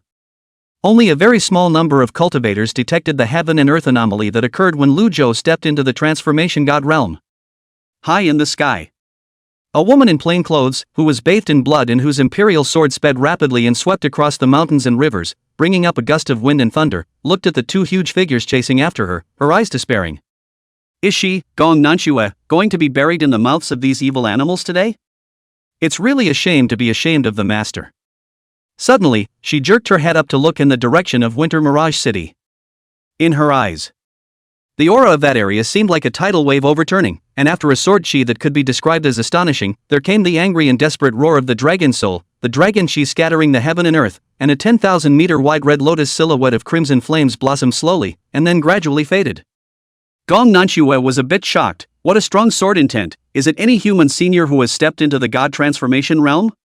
Who? The two late-stage Yuaning augurs behind them were getting closer and closer. Gong Nanchua gritted her teeth. A dead horse is a dead horse. She turned her sword around and headed towards Winter Mirage City. The outskirts of Winter Mirage City. With the Mirage Dragon's dragon soul being chopped. The sky changes, the winter snows subside, and the flowers bloom in spring. Lu Zhou stood on the thick ice, his eyes closed as he the changes of stepping into the transformation. Roadcraft's eyes twinkled. The name Gong Nanchua was one he had heard before. The number one fairy in the cultivation world, and the clan that she belongs to, the Fu Shua sect, is also a premier Middle-earth immortal sect, rumored to have loose immortals sitting in its ranks. But so what? Lu Zhou also did not give the fairy in front of him half a face, coldly said, since you are the upper sect cultivator, you should know that the trouble is not as bad as the mortals. Don't you know that there is a mortal city in front of you? You also lured the two augur dragons here. Is it that you want to divert the evil water to the east, and use 100,000 mortals' lives to save you, the heavenly pride of the upper sect? Gong Nanchua, sniffing face white, did not expect their own move to ask for help was regarded as a hidden disaster. Water east, hastily explain, no, not like this, I do not want to. The words were not finished. Lu Zhou had already joined his fingers as a sword and chopped in the air. Swish! Two horrifyingly brilliant cyan sword lights slashed across Gong Nanchua's side, dragging out a long 10,000 meters of sword chi. Transformation? How is it possible? There's even a god transformation cultivator here? This sword intent that overwhelms my clan is him. It's that Jiao Chopper. How dare he hide here? The roar of a terrified and desperate augur came from the thunderclouds. But it was too late. The terrifying dragon's slashing sword chi vastly broke through the canopy and split the thunderclouds. In just one strike, two Yuaning realm scaly dragons with a body length of 1,000 meters were chopped off their bodies and fell to mortal dust, their dragon's blood filling the sky. Gong Nanchua looked at the young man in front of her in black clothes, handsome as an immortal. Elder is the rumored Jiao Chopper? Roadboat refused to refute or admit it, and just dropped a sentence. Leave quickly. Looking at his back as he left with sword light on his feet. Gong Nanchua's eyes were infatuated. Upon returning home, you cook a large table of rare dishes and wait for the pink-haired dragon lady to return. Waiting until the evening, the pink-haired dragon lady came home to see a large table, both surprised and joyful, learned that you have broken the heart of the devil into the realm of the god of transformation. She is even more happy for you. Happy jumped up. She takes out her stash of working money and gives it all to you, saying she's going to celebrate and buy a jug of the best wine for someone. You're a little touched and smile and hug her, only to realize that a white scale has grown on her back at some point. You are a bit uneasy, and after asking out loud, the pink-haired dragon lady is also confused and baffled. Just grow a piece of scales. The dragon used to have all scales on its body. People really like to make a fuss. Hurry up and eat, it's all delicious. The dragon has been craved. Choo choo choo. You're already eating up alright. The next few days, the pink-haired dragon lady doesn't seem to have any problems, as lively and cheerful as ever, silly, only thinking about playing, eating, and working to earn money to buy you a drink. You didn't take the scales seriously. As the winter snow melts and the lake thaws, you come to the lake and continue to fish as before. After all this time of refining your heart in the red dust, you've grown to love living like a mortal in this town. Or maybe the pink-haired dragon lady likes it, and you love it. But unlike before, there is now an additional first fairy of the cultivation world who was born with a sword heart next to you fishing. Gong Nanchua did not leave, but with the injury is not well to return to the clan on the grounds of a long way for fear of change, temporarily live in the lake. And you didn't say much, just laid down 2 rules. Every day after that, whenever you went fishing, she would stand not far away and quietly watch, with her beautiful eyes looking straight at you. You thought at first that she was trying to steal your chopper sword technique, but later realized that she wasn't. She seems to be salivating over your body. Chapter 105 Problems on the Pink-Haired Dragon Lady. This is not love, after all. You've only known each other for a few days, and this cool-headed sword fairy doesn't know about love. Rather than craving your body, she sensed something special about you out of instinct, and as a cultivation heavenly pride with the posture of a sword immortal, was attracted by the ethereal and refreshing aura of immortality emanating from you. But she also did have a great fondness for you, the god of transformation senior who saved her life, especially after learning that you are the mysterious loose cultivator who was said to be the one who chopped off the jiao, but even more curious and admiring. For a period of time thereafter, she saw it with her own eyes. Whether it's a Taoist monk or a demonic monk passing by, they will be warned away by you, and once the dragon descendants get close, they will be killed by you on the spot. In the eyes of Gong Nanchua, the reason why you did not participate in the war between human cultivators and the Jialong clan is to hide your identity to secretly shelter the people of this city from the attacks of the Jialong, and you are becoming more and more revered. The days pass in peace and quiet, and winter turns to spring. Several scattered immortals among the human cultivators united together and launched a large-scale attack on the Jialong clan. An aged human scattered immortal and the scattered immortal realm of the old dragon fell together. That day the whole earth was cloudy and rainy, and a bloody wind and blood rain blew in all directions, just like a.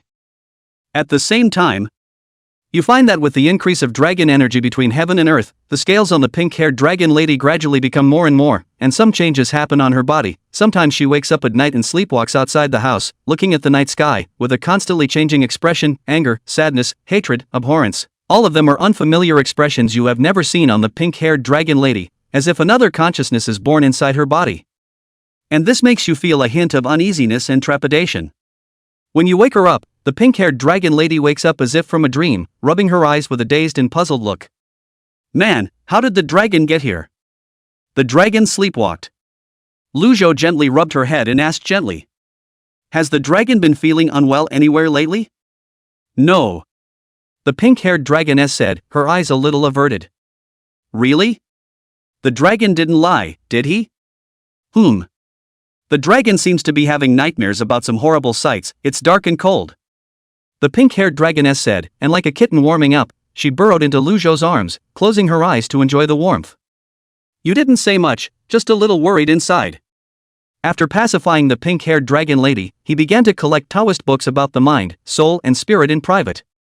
But most of them are about immortal cultivators subduing heart demons, fighting against heavenly devils, and so on, and there are very few records about the descendants of the dragon.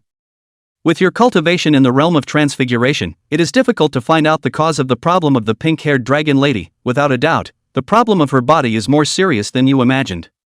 in order to better investigate the truth.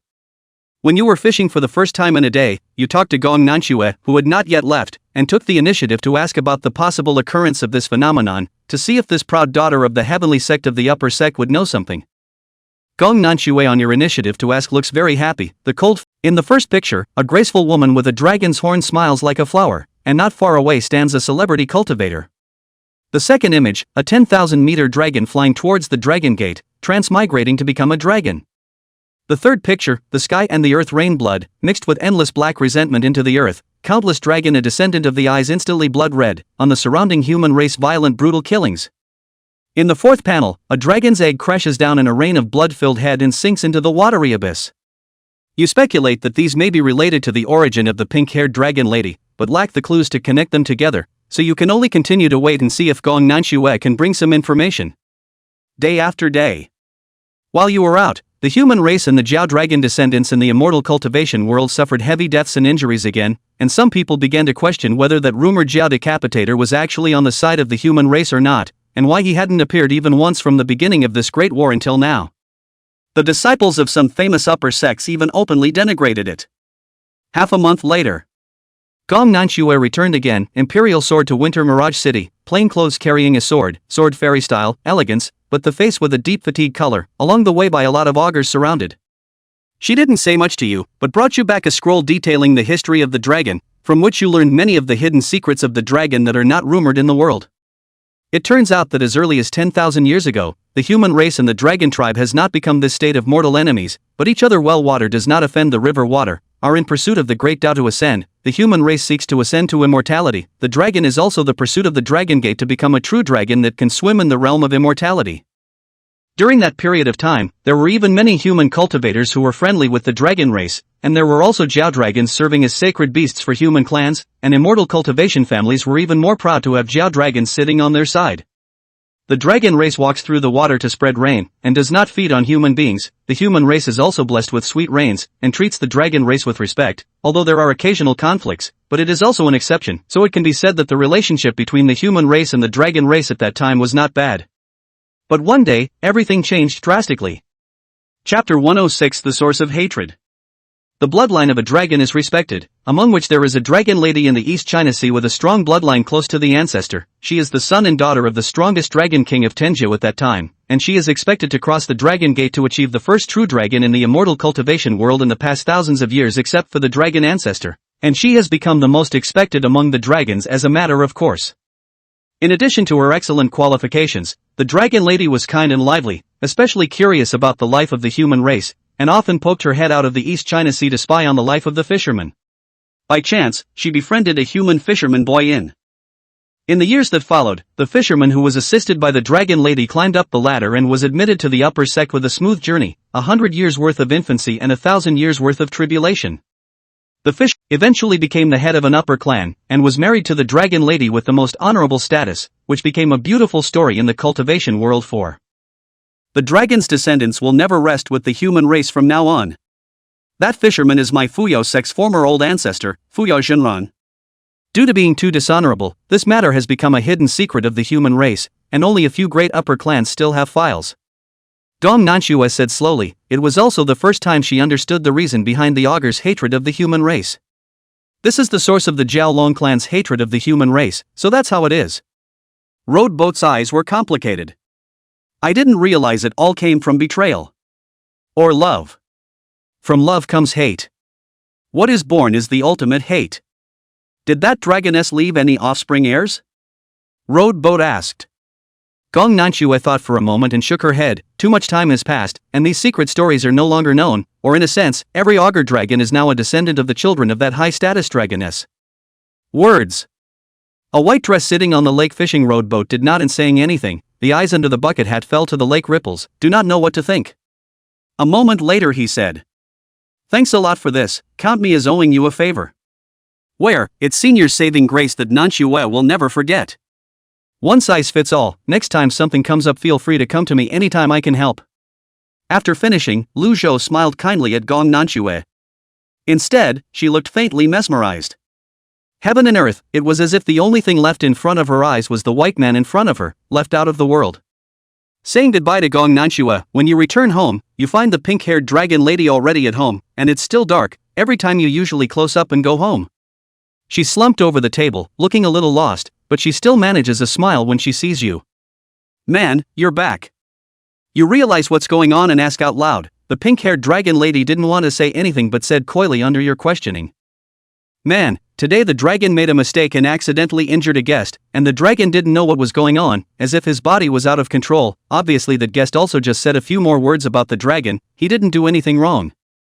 Although the boss's wife didn't say anything, only letting the dragon go home first for the day, the dragon felt as if he had become the bad guy. Man, can't dragons work for money anymore? Then you can't buy people drinks anymore. Looking at the pink-haired dragoness who flattened the corners of her mouth, crystallized tears appearing in the corners of her eyes. Lu Zhou smiled and rubbed her head. It's okay, now people can earn money, even if the dragon does not work to earn money, it does not matter, the dragon just need to be happy every day. Thank you people are so nice, dragons love people. But dragons kinda like to work. Well, look what I brought you. Lu Zhou changed a large watermelon like a magic trick. Whoa! It's a watermelon! The two sat on the threshold of the courtyard on a late spring early summer day, eating sweet watermelon together as if summer had already arrived. In the days that followed, you searched for clues and became convinced that what happened to the pink-haired dragon lady must have something to do with the dragon lady who failed to cross the dragon gate 10,000 years ago. The pink-haired dragoness has more and more dragon scales on her body, and they occasionally appear during the day. One night, pink-haired dragon lady sleepwalks again. Unlike before, the pink-haired dragon lady's former clear and stupid face is now full of indifference and majesty. Her lavender eyes are now emitting a colorful rainbow light without any emotional fluctuations, surrounded by various colors of dragon chi, like the Lord of 10,000 Dragons. You're in a bit of a trance. Is this the usual goofy pink-furred stupid dragon? You reach out to wake her up, but you're bounced off by a strong, tyrannical spiritual force. Off! She spoke, her voice emotionless. The air fluctuated as the seven-colored dragon chi took shape and the dragon's shadow appeared, roaring and shaking the void. Roar! Lu Zhou was unprepared, but he suffered a heavy blow and blood spilled from the corner of his mouth. But it also made him more sure of what had been his own suspicions all along. Pink-haired dragon lady. Most likely the direct descendants of the betrayed dragoness who survived to carry on her cursed legacy. It was only after 10,000 years of dormancy after that change that it awoke in response to the calamity. Because of the connection with the chi of the Jialong clan, it was able to absorb the dragon's chi, and all sorts of mutations occurred due to the decrease in the number of Jialongs in heaven and earth. She was the most likely being in the prophetic curse to become that last true dragon. Whatever becomes of the dragon. Lu Zhou's eyes were gentle, allowing the dragon chi to cut his body and bring out thousands of blood marks, forcing his way through the dragon chi barrier, and reaching out to embrace her in his arms. People will always be there for you. Chapter 107, Choice, Destiny. You forcefully suppressed the growing dragon energy in the pink-haired dragoness with your god of transformation cultivation. But this is clearly not the way to do it. After that night, not only her back, but also her hands and feet grew fine white dragon scales, which would ripple with colorful light under the moonlight. After much deliberation, you decided to let her stay at home. This day. From today on, you have to wear this dress, you can't take it off, and you can't just go out. Lu Zhou put a snow-white vestment on the pink-furred dragoness and put on a hood. The whole time the pink-furred dragoness was docile and opened her arms to be manipulated by him, and after wearing it she looked like she was wearing a white raincoat with a hood, making her look tiny and a little cute. Can't the dragon work at the tea house? Not for a while. The pink-haired dragoness raised her cute little face and asked with clear eyes, "Man, is the dragon sick?" The boss's wife said that if you were sick and go to the 100 Herb Hall to grab some medicine, you can be cured, the dragon has money. Well, I will help the dragon find the medicine for his illness, until then Peach Melon will stay at home. I'll help you out on the tea house owner's side. Got it.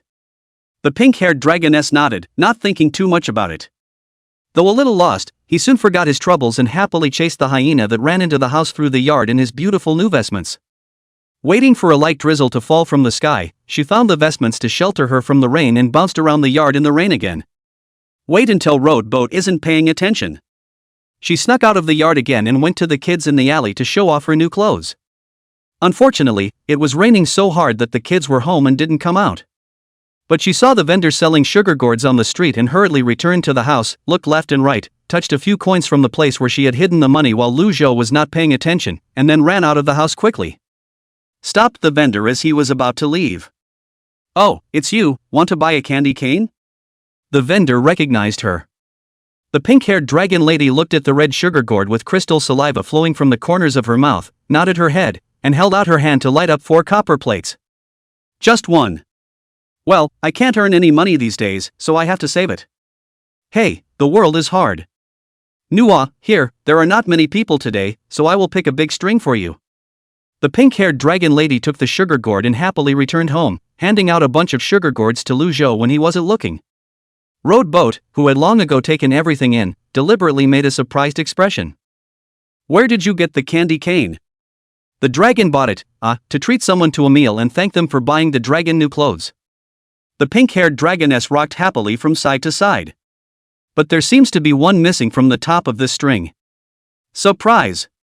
"Oh, probably got it off somewhere, wait for the dragon to go look for it." The pink-haired dragoness, who still had a bit of trace left at the corner of her mouth, said in a panic. Lu Zhou didn't poke at it, but took a bite and. "Sweet and sour, nice flavor. Dragons eat with us." The two sat on the threshold of one person a bite, feeling the taste of sugar gourds in the mouth. The early summer wind gently blew, the alley smoke curls, full of fireworks. "Sugar plums are so delicious, just too few," the pink-haired dragoness said sadly.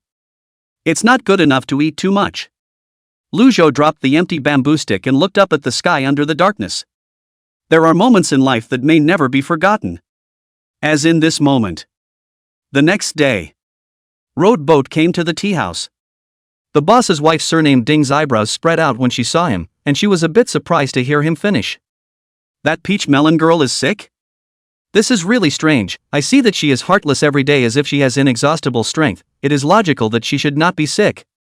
No wonder I was a bit distracted when I happened to work a while ago, like a different person.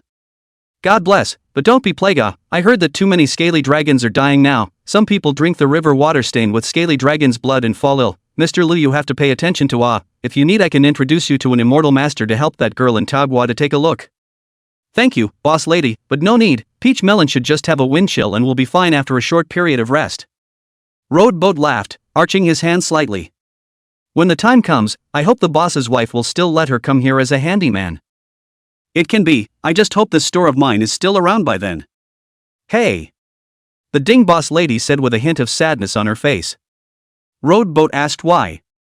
Boss Lady Ding didn't hide it and said bluntly. "Mr. Lu doesn't know yet, the Nanzan city in the west was attacked by the evil Jiao, and there are already 10 of them left, with heavy deaths and injuries, and I'm afraid that Winter Mirage City will be in danger before too long." Speaking of which, she rubbed her eyes nostalgically over the desktop in front of her and. "The world is a cool place. Several cultivator lords I know have also urged me to leave as soon as possible, but I grew up here and have guarded this tea house run by this and my family's family until now. He died 10 years ago, and I've lasted this long on my own, with my life and family here. Where else can I go? The big deal is to die." Saying that, she propped her elbows on the tabletop and laughed at Lu Zhou. Mr. Lu was born handsome, standing there like a painting. "I candy, but go to live longer. It would be a pity if he was eaten by those sinful animals." Lu Zhou smiled and said, "Both the boss's wife and us are going to live longer. There's no such thing as a good person not living a long life. Who doesn't want to live? But unfortunately the world is like this, there's no way out." The boss's wife let out a long sigh.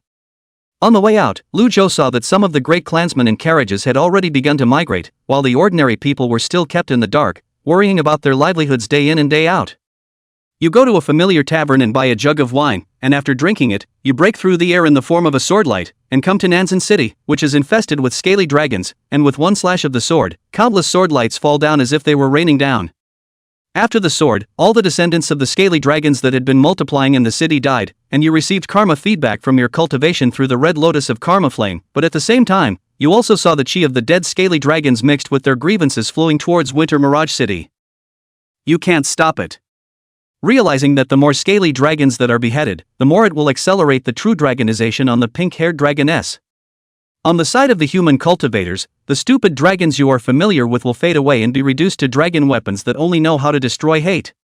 Standing on the side of the dragon means betraying the identity of human cultivators, making enemies of all human cultivators, and countless mortals like the boss's wife will fall into the dragon's mouth to eat blood. You are silent, and for the first time you feel that the long sword in your hand weighs 10,000 pounds, and you are in the predicament of not being able to get out of the sword. Upon returning home, you look at the pink-haired dragon lady with a hoe who is turning over the soil in the corner of the yard, and you can't help but be curious and ask, "What are you doing? People, you come back, where have you been? The dragon has been looking for you for a long time." The dragon is planting trees. The neighbor gave the fruit tree seedling, said it can grow a lot of sweet and sour fruits. After planting, even if you don't earn money, the dragon and the people will have endless fruits to eat. Looking at the pink-haired dragon lady who's happily turning over the soil, you thought of taking her and running away, giving up, thinking, not going to the battle of the dragons. But even so, there was no escaping the heavy burden of her destiny. Chapter 108, What decision has been made? Elder, are you injured? By the lake, Gong Nanchua couldn't help but ask. The rowboat fishing on the bank didn't retort and calmly said, "It's just a small injury." Minor injuries? To be able to make himself, an early Yuaning cultivator, feel an abnormal aura, it shouldn't just be a minor injury, right? Gong Nanchua was shocked at what exactly had happened to cause this transformation god realm Jiaobi Header Sr. to suffer such heavy injuries. A few days ago I seemed to feel a momentary fluctuation of dragon chi during the night. It came from within the city. Could it be that there is a transformed augur dragon hidden within this city, which heavily injured Senior? She couldn't help it in her mind. Rowboat suddenly spoke. "Fellow Daoist, to you righteous cultivators, what is cultivation for? Feathered and soaring, the way ascends to the top." Gong Nanchua said without thinking. For her sword Dao ascension, on the other hand, was a lifelong pursuit. If the life and death of all beings and the ascension of the great Dao were before you, how would you choose? This. Gong Nanchua hesitated for a moment at his words, but was quick to give an answer. For me, it must be all beings. The day I stepped into the immortal path, the master has warned me, cultivation ascends to become a monk, but also cannot forget the way to come. Become a strong man, must do something for the world, for the weak out of the sword, cut down all the demons and monsters in the world. This is my sword way. Cut down all the demons and monsters in the world? Similar words seem to have been said to me, wishing me to cut down all the injustice in the world. But, Rowboat muttered. The fishing rod in his hand vibration, the water surface ripples layer by layer, water vapor evaporates into white mist, the fish in the lake like a catastrophe, crazy swimming. Gong Nanchua looked at him for a moment and spoke. Elder, is it possible that you have encountered some difficult problem that has troubled and confused Elder? If Nanchua can't help, perhaps the elders in the sect will have a solution. Lu Zhou didn't say anything, just shook his head. After a long silence, he slashed his eyebrow with his finger, and an illusory sword chi stained with blood flew in front of Gong Nanchua. Gong Nanchua was stunned. Elder, this is... Lu Zhou's breath became more and more disheveled and weakened, and with a slightly tired smile, he said, "I am trapped by my obsession, and my sword shall not come out. This is the Zhan Longsword Dao that I have comprehended so far, and I am gifting it to you today in the hope that you will ascend to the heights of the Sword Dao and contribute more to the earth." After saying that, he didn't wait. The entire city of Winter Mirage, the battlefield is further expanding. Rumble. The city shook and the wind howled. Lu Zhou stood under the eaves of the house with his hands folded in a white Dharma robe, his eyes looking deeply at the cultivators flying overhead and a dragon coiled high in the sky in the distance, wrapped in a sky full of karma. The pink-haired dragoness was lulled to sleep early by him, in the middle of the spell boundary. But as the human cultivators and the scaly dragon engaged in battle, both sides fell on each other, and blood aura filled the heavens and earth. A look of pain appeared on the pink-haired dragoness's lovely face, radiating wisps of doom and grudge. Lu Zhou's mind enveloped the entire battlefield. Saw familiar streets crumble in the aftermath of battle, saw some familiar people die one by one, saw children displaced and crying in pain, saw the boss's wife sitting in a rickety tea house cursing God. Aren't you going to do something about it? A female voice rang out in a powerful, icy voice. Without looking back, Rowboat said, "What do you want me to do?" The pink-haired dragoness woke up at some point, her open eyes exuding seven-colored rainbow light, her breath tyrannical and cold. A purple and black crown that had yet to take shape vaguely appeared on top of her head, and around her the imaginary thunder flickered and tiny dragon shadows intertwined. As a human cultivator, aren't you going to save those human races? Aren't your hands already stained with the blood of many augur dragons? Continuing to behead my clan, saving the living, isn't this something that is heavenly and rightful for your so-called righteous path? She said, a hint of sarcasm in her tone. Although it still had the appearance of a pink-haired dragon lady, it revealed a gracefulness.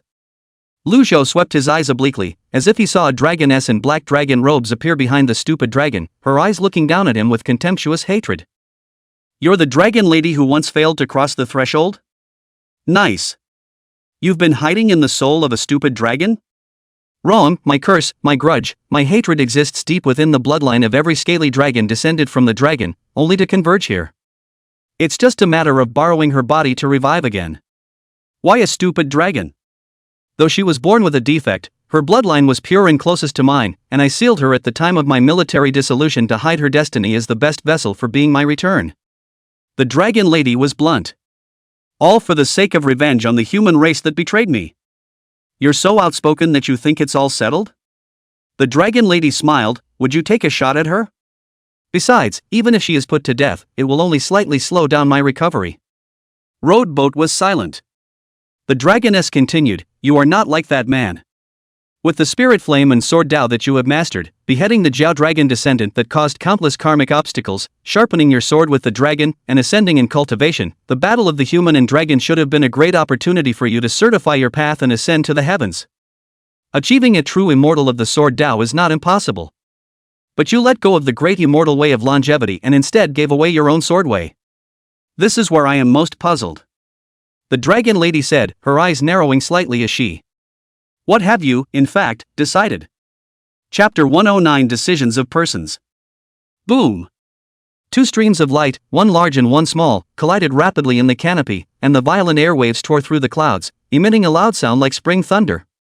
Crisscrossing snow-white sword lights, missiles condensed from black and red demonic flames, colliding magic weapons, and a variety of magic spells counterattacked each other, erupting in colorful light over Winter Mirage City as if it were the Aurora Borealis.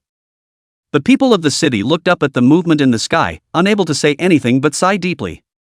The human cultivator and the dragon descendant went to war, and the winner ruled the immortal cultivation world. And they, the mortals, say they are human beings, but they are just a bunch of ants who are at the mercy of heaven. Swish! Gong Nanchua chopped out an amazingly powerful sword, shattering the late Yuaning stage old Zhao's original life magic treasure. The old augur was both shocked and angry. Other than that Zhao chopper, there's actually someone else who uses a sword Tao that can overwhelm my clan. She can't be allowed to live. At the old augur's command, hundreds of augur descendants at the foundation establishment stage and half-step Jindan used secret techniques to kill themselves, and their blood sacrifices of true blood were incorporated into the old augur's body, allowing it to once again regain its peak. It manifested its true form. A purple poisonous augur with a body length of over 1,000 meters and no horns on its head, more like a snake. It was overflowing with purple venom, and the thick purple poisonous gas gradually spread. Gong Nanchua was fearless and killed in front of her with her sword. However, the old poison Jiao was not the least bit flustered. Even though you have amazing sword skills and can cut down the likes of us, what about those mortals? Professing to be righteous, are you going to put them at risk? Gong Nanchua violently twisted her head to look at Winter Mirage City below. The venom fell into the city like rain, corroding everything, and the purple poisonous gas mixed with karmic obstacles permeated the city, and all the people who touched it were immediately robbed of their vitality and turned into white bones. The former beautiful Winter Mirage City was turned into a poisonous area in an instant. Goo goo goo goo. Watching the human race howl in sorrow and die a horrible death, the scenery is really beautiful, never get tired of seeing it. The old augur let out a wanton sardonic laugh. Sinner! Gong Nanchua was extremely angry, the stunningly beautiful and cool little face killing intent piercing the bones, brutalizing the people. Heaven's justice is not to be tolerated, I will behead you today. It's true that I'm no match for you, but don't forget that the Jiaolong descent and the human race came to this point today, all because of your human race's betrayal in the first place. Even greater karma is the result of your human race cultivators. The old augur spat out human words, his tone vicious and cold, his gaze cruel and hideous. Just because you human race are the protagonists of this heaven and earth and are blessed with heaven and earth, why can't I, a descendant of the Jiaolong, be the master of this immortal cultivation world? What is this talk about heavenly justice? This heavenly way is inherently unjust. Even if I am beheaded by you, this grudge that has been accumulated for 10,000 years will never dissipate, either you die or I die. After the old Jiao finished speaking, he erupted in even stronger poisonous qi, charging towards Gong Nanchua with a brutal and tyrannical stance that bordered on dying together. Suddenly, both sides that were about to fight again felt something and suddenly stopped their movements. An indescribable wave of heat came from below.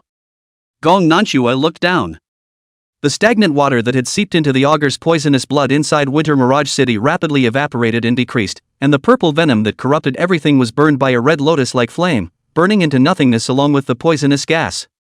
Heaven and earth seemed to have turned into a furnace in an instant. Stay in it.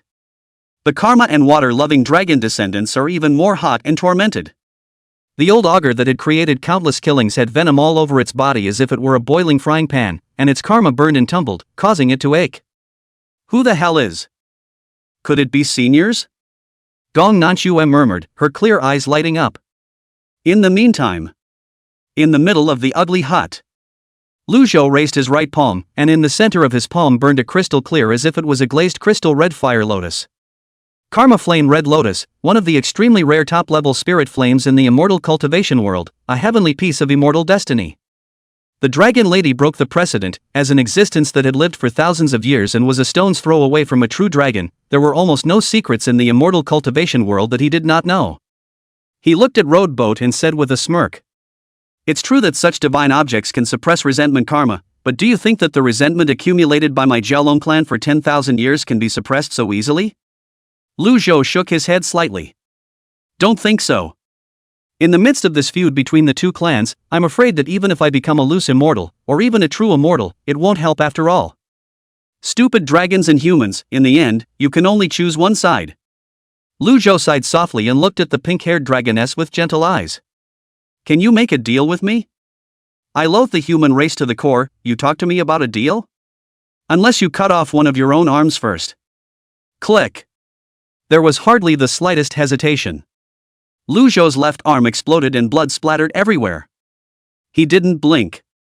The Dragon Lady stared at him for a few seconds and sneered. "Deceit is something hidden in the bones of your people, and I have not trusted anyone since 10,000 years ago. But it wouldn't hurt to hear you talk about it." Roadboat spoke slowly. After listening to him, the Dragon Lady's eyes flickered. "Are you serious?" The white-clothed Lu Zhou's eyes were lowered, and he couldn't see his expression. "It's the only way the stupid dragon will have a chance of survival. I promised her I'd be with her for a long, long time." "Then show me your sincerity. Just start with this city." The Dragon Lady void disappeared. Boom! The red lotus of karma fire disappeared into the middle of Lu Zhou's empty left sleeve, and the flames condensed, forming a magma-flowing crimson crystalline arm that was covered with subtle red lotus patterns. Lu Zhou then took out his own magic treasure from his storage ring. Chopper sword. He took one last look at the pink-haired dragoness sleeping soundly on the bed, and his lips moved lightly as he spoke.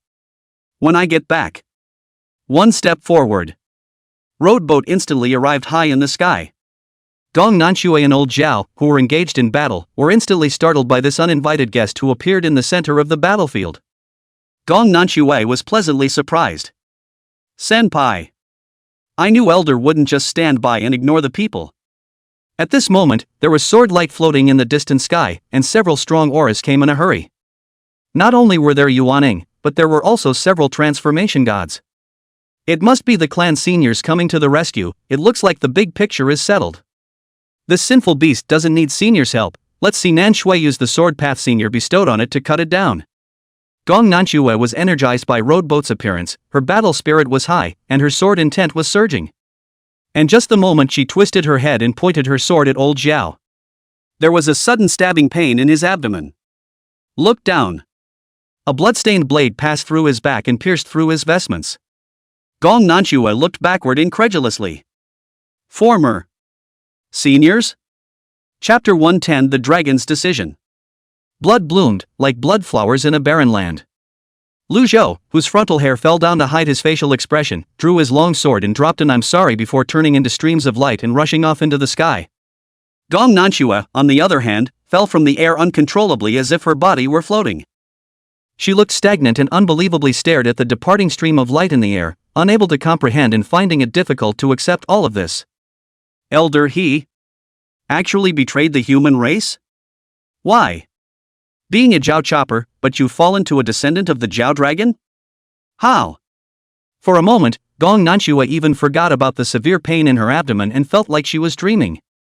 However, the image of the Fuyao sex elder's roar coming from far away in the sky, the sword aura raging, and the berserk red lotus karma flame coloring the sky blood red drew her back to reality. Tell her brutally. It's all true. The senior she admired, wondered at, worshipped, and was like an exiled immortal descending from the earth, had really rebelled against the human race. Shedding the righteous path. Abandonment of all beings. The huge fluctuation of the Tao heart inspired injuries, causing her to cough up blood and disorganize her spiritual energy, but fortunately, the life-preserving magic artifact on her body protected her, transforming into a willow leaf to carry her body. A cultivator transmitted a voice, telling her to leave the battlefield immediately. But Gong Nanchua was unwilling. Either way, she was going to go and see for herself and ask for it herself. Why? Ignoring her injuries, Gong Nanchua flew towards the battlefield in the distant sky with her willow leaf mage. And the battlefield situation was equally beyond her expectations. Lu Zhou harnessed the karma fire, and the power of the spells brought about by the immortal spirit Qi was astounding, simply destroying the heavens and destroying the earth. He had actually completely suppressed several harmonized God realm cultivators with his own strength, and even when a group of Yuaning realm sword cultivators unleashed the incredibly powerful slaughtering Jedi killing formation, it was similarly shattered by him with a single blow. Even though the road boat was boiling with murderous anger, it was not hidden. However, a few spirit transformation realm cultivators still couldn't help but speak out. It's at the time when the evil beasts of the Gelong are ravaging the earth and maiming living beings, and when the human cultivators are sharing the same hatred, even though both the righteous and the demonic paths have discarded their former grudges, why would you, a fellow Taoist, who is of the human race, want to do such a thing? Same human race, have you lost your mind, fellow Taoist? Don't mistake yourself, turn back. Shut up. Lu Zhou roared lowly and erupted with even stronger karmic firepower. A Devil's Way transformation god cultivator was enraged. Stubborn, fight with this human traitor. Perhaps the road boat was too weak, or perhaps the Taoist heart was uncertain and unable to maximize its battle power. For a while, he fought the four long-established spirit transformation cultivators.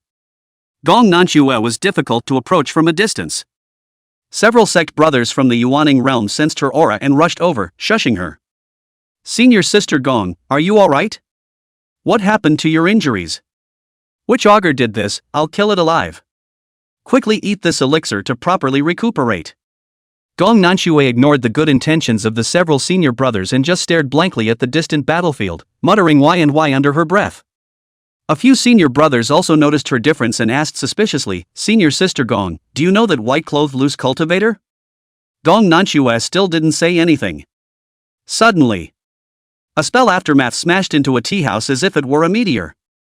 Gong Nanchua's eyebrows throbbed, seemingly sensing something, and fiercely looked toward somewhere in the winter mirage below. A seven-colored glow lit up from within the ugly alley hut. Invisible ripples rippled and spread wherever they passed. Everything is still. The jutsu that was about to destroy the tea house was framed in the air. It was as if the world had turned a grayish color. The only exception was Gong Nanchua. Is this? Gong Nanchua muttered. As if she had heard the call, she flew over the ugly alley of Winter Mirage City on her magic weapon and arrived in the small courtyard. She felt a strong senior aura here, as well as a hint of the Supreme Dragon aura, mixed with a shocking amount of resentment. Just as Gong Nanchua was puzzling over it all. Crunch!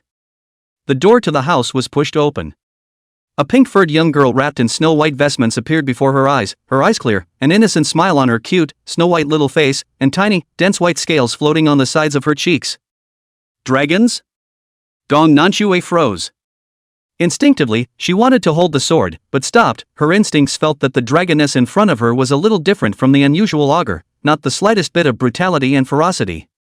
Did you make this? Gong Nanchua asked. The pink-haired dragoness nodded her head and crossed her arms with a look of proud pride. The dragon can see a big river, and as soon as the dragon swims into it, everything around it stops, just like it is now. She popped out of the house, saying as she did so, the dragon has only recently found out about this, and people don't even know about the pinch. Person? Could it be that you mean seniors? You have the scent of a human being on you too, all you must be good too. The dragon's name is Peach Melon. Pretty sister, what's your name? My Anuki. The pink-haired dragoness glanced at the distant sky and smiled at Gong Nanchua with her hands behind her back and her head tilted. Sister Miyagi, would you like to know the story of the dragon and the man? Gong Nanchua hesitated for a few seconds before gently nodding her head. The pink-haired dragoness sat down at the threshold and patted her side, signaling Gong Nanchua to sit over. After Gong Nanchua sat down, the pink-haired dragoness cupped her cheeks with both hands, and with a wistful face, she began to recount the story, which was neither too short nor too long. The first time the dragon saw a human, it was in a deep, dark pool of... With that said, her pupils suddenly shrank as a possibility occurred to her. Could it be that Senior intends to stop killing with killing and kill all the human race to fulfill the long-cherished wish of vengeance for that dragoness, thus freeing you from the destiny of carrying the resentment of the Jiaolong clan? She felt unimaginable just by voicing this speculation, not to mention the transformation god realm. Even the Lucy mortals were afraid that it would be difficult to do so. But it is not expected. The pink-haired dragoness nodded and... People are stupid, aren't they? Gong Nanchua looked dumbfounded. The pink-haired dragoness rose from the threshold, patted the dust from her ass end. People can die doing that, and as much as dragons don't want to be separated from people, they want them to die even less. Dragons want people to live all the time, happily, even if they're not together, as long as they remember the dragon once in a while. Gong Nanchua blurted out, "What do you want to do?" The pink-haired dragoness didn't say anything, but just bounced over to the newly planted fruit tree in the corner of the yard and picked up a watering can to water the tree. Chapter 111 Meeting People, the dragon is very happy. After watering, the pink-haired dragoness squatted in front of the fruit tree and said with some longing, "I wonder what kind of fruit will bloom. I think it's supposed to be an orange tree." Gong Nanchua said uncertainly. "Orange?" The pink-haired dragoness cocked her head and... "Is it good? What flavor is it?" "Tart, sweet, lots of moisture, orange fruit, delicious." Gong Nanchua smiled. Although she lived most of the time in the clan, when she was still a mortal girl, she also lived with her parents in the village, and her life was so poor that it was a joy to eat oranges once in a while. Sweet and sour. The pink-haired dragoness, with crystalline liquid flowing from the corner of her mouth, came up to sniff the leaves of the tiny fruit tree in front of her, and there was a fresh scent. That's the scent of oranges. It smells so good. When the coming year comes, one will be able to eat sweet and sour oranges. That's nice. Immediately, as Gong Nanchua watched, she grabbed the broom leaning against the corner and cleaned the leaves from the yard before running into the house and diligently cleaning it, and the pink-haired dragon lady's voice brought Gong Nanchua back to her senses. In front of her eyes, the cute-looking, pink-haired dragon lady who was a head shorter than her was standing in front of her, handing out a copper plate in her hand, her eyes shining with a hint of hope and expectation. "Can you take care of people for the dragon if he's gone? As great as a man is, he always forgets to love himself and has few friends, and he would certainly feel lonely if he had no one to talk to. Dragons sleep in dark pools of water for a long, long time and know exactly what it's like to be alone. Dragons don't want people to be too lonely." Gong Nanchua sighed softly in her heart and reached out to take the copper plate she handed her. "Good." The pink-haired dragoness smiled happily. "It's like finishing the last thing you have to do." Finally, she looked at every part of the courtyard with unwillingness and longing, and before her eyes, she seemed to see a scene from the time she spent with Lu Zhou in the small courtyard, with cozy daily routines, happy playfulness, and... "Man, does the dragon look good today? Why are you smeared with a big white face? And your mouth is as red as a spirit monkey's ass, and what's on top of your eyelashes?" The dragon listened to the sisters by the tea house. They said the dragon would look good when dressed up. How was it? Did people fall for the dragon? The pink-haired dragoness blinked, her long eyelashes fluttering. "Man, the dragon is hungry. Is there no food today? You're the one who broke the stove by saying you were going to cook it yourself. There's nothing to eat today. Don't. The dragon is so hungry, he needs to eat. Hey, convinced, let's go out for a meal today." "Yeah. People are the best. People. Look what the dragon caught and brought back. That's the stinky-tailed fox, let it go." "Pust. It stinks, man. The dragon is going to stink. And it's all your fault. Stupid dragon. Boo. Oh, man, today the boss's wife said that the dragon is clumsy, his brain doesn't work, and he's slow in doing things. Isn't the dragon really stupid? Dragons aren't stupid, don't listen to boss lady Ding. So if a dragon does something wrong, will people forgive the dragon? Of course. People are the best. In fact, it was the dragon who accidentally fell on his way back and broke all the wine he bought for people. People, don't spend money recklessly. Just treat the dragon to some sugar plums once in a while. Man, look, isn't the dragon handsome? No going around the house with a sheet on. Dragon, what do you see here? What a beautiful hairband. A gift for the dragon, oh. Good, hey. Crystalline tears welled up in the pink-haired dragoness's eyes, blurring her vision and sliding down her bulbous cheeks. Instead, she had a happy smile on her face. Dragons don't even realize that there are so many fun and happy things in the world until they meet with someone.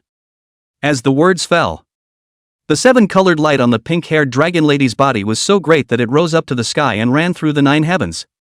The snow-white vestment that had cost Lu Zhou a great deal of effort fell off her body and floated into midair.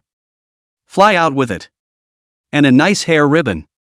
The whole body grows white scales of pink hair, dragon lady eyes closed, cherry blossom pink long hair fluttering, tears hanging from the corner of the eyes, skin snow white crystal, scales swirled with 7-colored halo, as if the goddess descended to the world. Boom! The black gas mixed with infinite grievances rushed out from the colored dragon scales and transformed into the figure of a dragoness with a purple and black crown on her head and wearing a black dragon robe. He looked stunned, with a strong sense of disbelief. What are you doing? You are Qi, what are you doing? Answer me. He hissed and screamed, his expression wildly distorted. Are you crazy? Stop it for me. No way. The young girl's round cheeks puffed out in exasperation. The dragon isn't called Earl Qi, the dragon is called Peach Melon, a name given to the dragon by man. Next, some of the landscapes that were eroded by the dragon clan's grievances were bathed in colored light as if they had been purified, the grievances subsided, and heaven and earth returned to the clear spirit. Time passed again, and the heavens and earth were once again filled with color. Bosting's wife and the others were all surprised when they perceived that their injuries were healed. Gong Nanchua had a complex expression and mixed feelings. Suddenly her ears seemed to ring with the sound of the pink-haired dragoness salivating nervously again. I wish I could taste what an orange tastes like. Gong Nanchua violently twisted her head to look, and a pink-colored shadow squatting in front of the orange tree sapling dissipated with the wind, like a dream bubble. Chapter 112, The Empty House. With that divine colorful light filled with pure goodness filling heaven and earth, the killing and grudges brought about by the dragon clan were alleviated quite a bit. All the cultivators present above the Yuaning realm detected the abnormality. The 4 spirit transformation cultivators hadn't reacted yet. Suddenly located in the 4 people surrounded by the young man in white erupted several times before the horror of mana, in a strong posture that cannot be resisted directly shocked the 4 people, the body shaped toward the bottom of the explosive shooting. His was actually not his full strength just now? Terrifying as this, what exactly is this person's origin? Why is he suddenly acting like a madman? Can't it be that the commotion just now had something to do with him? Whoosh! Bang! A figure landed like a meteor and smashed heavily into the small courtyard. Gong Nanchua was nearly lifted off the ground by the airwave, and instinctively urged her spiritual power to protect the orange tree sapling in the corner. She looked at the white-clad figure that emerged from the smoke. Seniors! Lu Zhou ignored it and walked past her with empty eyes, walked to the door of the hut and slowly reached out his hand, pushing open the door with a hint of trembling. He never thought he'd want to hear that being bitched so badly at the moment. Man, you're back. Longing to see that petite, nerdy, pink-haired, stupid dragon sitting on the bed stealing food. Expect her to flap her hair in anger and hit at herself when she realized she hadn't brought her back tasty treats and spirit fruits. But nothing sounds. The pink-haired stupid dragon didn't steal the snack. There was no flinging of hair to hit either. The house was cleaned and neatly organized without the previous clutter. And no pink-haired dragon lady either. The emptiness made Roadboat's heart flutter. Wisps of black aura mixed with calamitous curses converged from all directions, coalescing in the small courtyard to form the ethereal figure of the dragon lady, a black dragon robe, with pitch-black eyes and a distorted expression, as if she had incorporated all the hatred and anger in the world. Air Qi! How dare you! How dare you! I gave you the name of Doom so that you would bring calamity to this world. To fulfill my long-cherished wish for revenge. To lead the Jiao dragon descendants to tyrannize the human race. But you disregarded your mission. You disbanded on your own. Hearing the words self-militarized. It's as if the worst fears have turned out to be true. Roadboat's solidly flawless Tao heart cracked through a gap. When the mind is in turmoil, all kinds of diseases arise, and the devil is in the mind. Fear and loneliness come in like a tidal wave. At this moment Lu Zhou was no longer a high and mighty god transformation cultivator, but had turned into a mortal. Boom! Incredibly violent karma flames rushed out from Road Boat's body. The dark dragoness made of resentment was struck through and her form dissipated in the karmic fire. Hate. I hate. Don't think it's over just like that. The fire of vengeance of the Jiaolong clan will never be extinguished once it is lit. Wait. I will return. The black gas dispersed, and the gloomy aura in the small courtyard dissipated. Lu Zhou walked over to the orange tree sapling, squatted down to right the sapling, and softly said with his back to Gong Nanchua. You've seen her? Aha! What did she say? Gong Nanchua didn't hide anything and told all the things one by one. When she finished, the battle outside Winter Mirage City had also come to an end, with the scaly dragon destroyed and the cultivator's side winning a great victory. The dark clouds that had shrouded Winter Mirage City overhead dispersed, and the sunlight pierced through the clouds like a beam of golden light, spilling down onto the earth. Road Boat stood in front of the orange tree sapling for a long time before speaking slowly. So, Gong Nanchua, Sr. Go on back and leave me alone for a while. Good. Gong Nanchua looked at Lu Zhou's back before leaving. He seems to have gone through a lot of vicissitudes all of a sudden. Think of the pink-haired dragon lady who is no longer in the world. Gong, I slightly drooped, looked at the copper coins in her palm, and her stunningly beautiful and cool face rarely showed a touch. Without that stupid dragon, does it turn out this house will be so quiet? So lonely. Road Boat's eyes were hollow as he muttered. Whether it's the real world or a few rounds of simulation, it seems like the first time I've ever felt so alone and empty in my heart. It's obviously just a simulated world. Obviously I promised I wouldn't separate from you. Why did you do such a thing? When exactly did you hide such a powerful ability from me? Hurry back and answer me. Where no one could see, Lu Zhou looked at the wooden door of the small courtyard and tears came out of his eyes. How he wished now that the wooden door would be kicked open.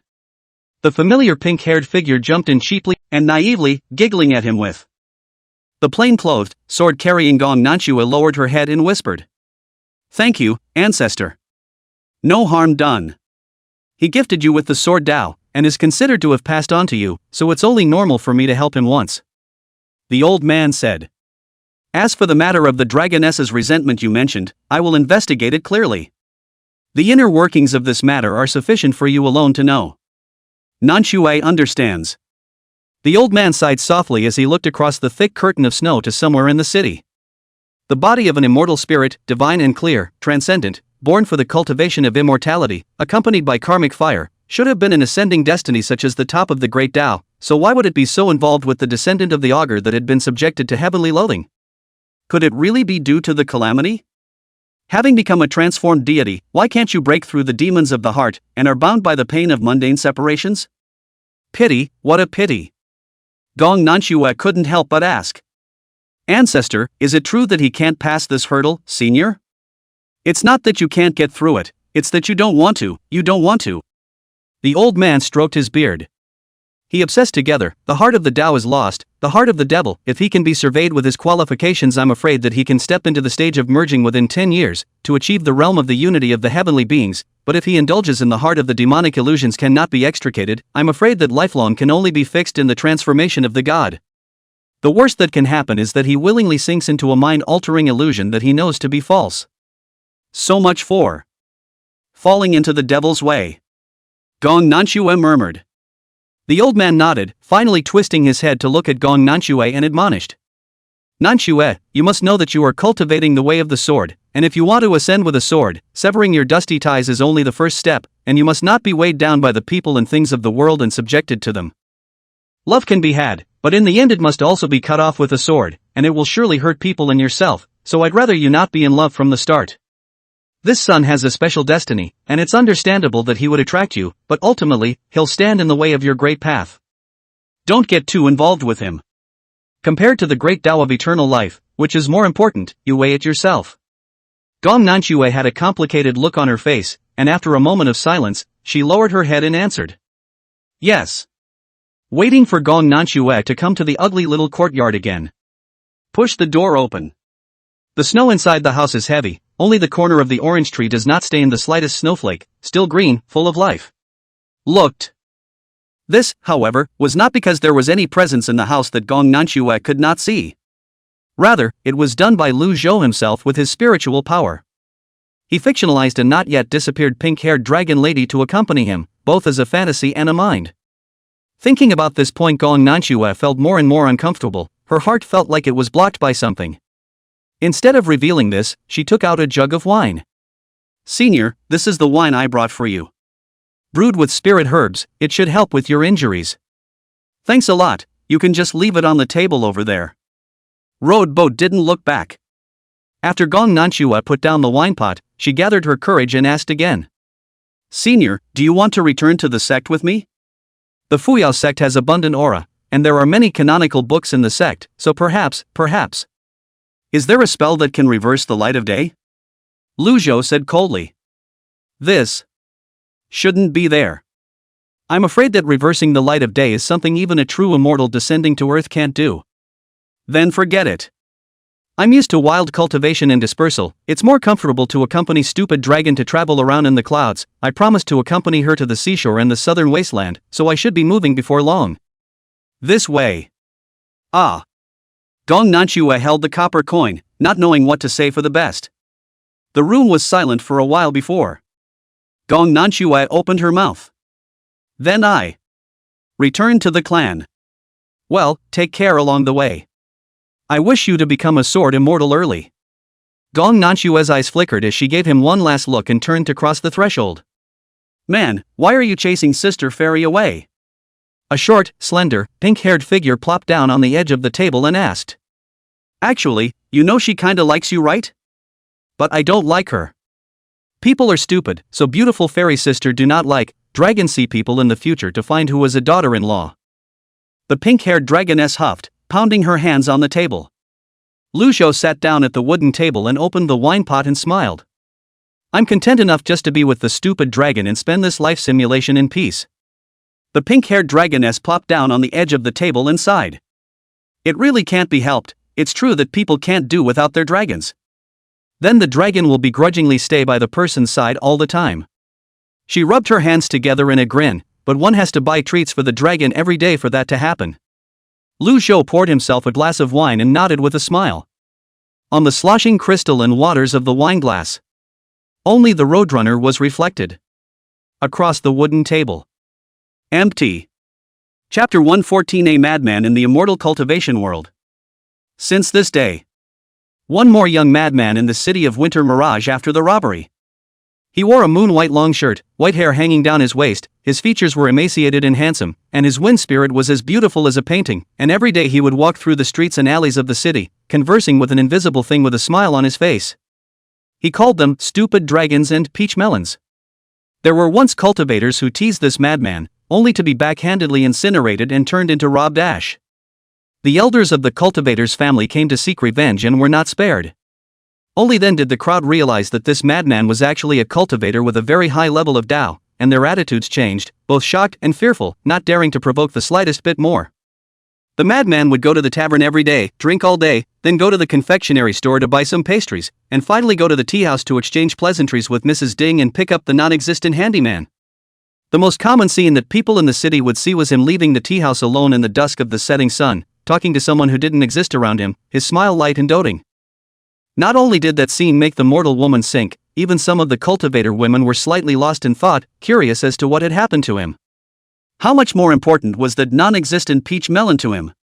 But every time someone inquires about Mrs. Ding, she also just sighed softly and never made words. For a long time, the people of the city seemed to get used to it. Might as well say that with the presence of the madman, neither did any cultivator dare to mess around in the city, and some of the scaly dragons and evil pythons didn't dare to approach this place. After all, once they got close, an exceptionally terrifying fire technique would smash down on them head-on, turning them into dust. Gradual rumors emerged claiming that the madman was that legendary Jiao Chopper.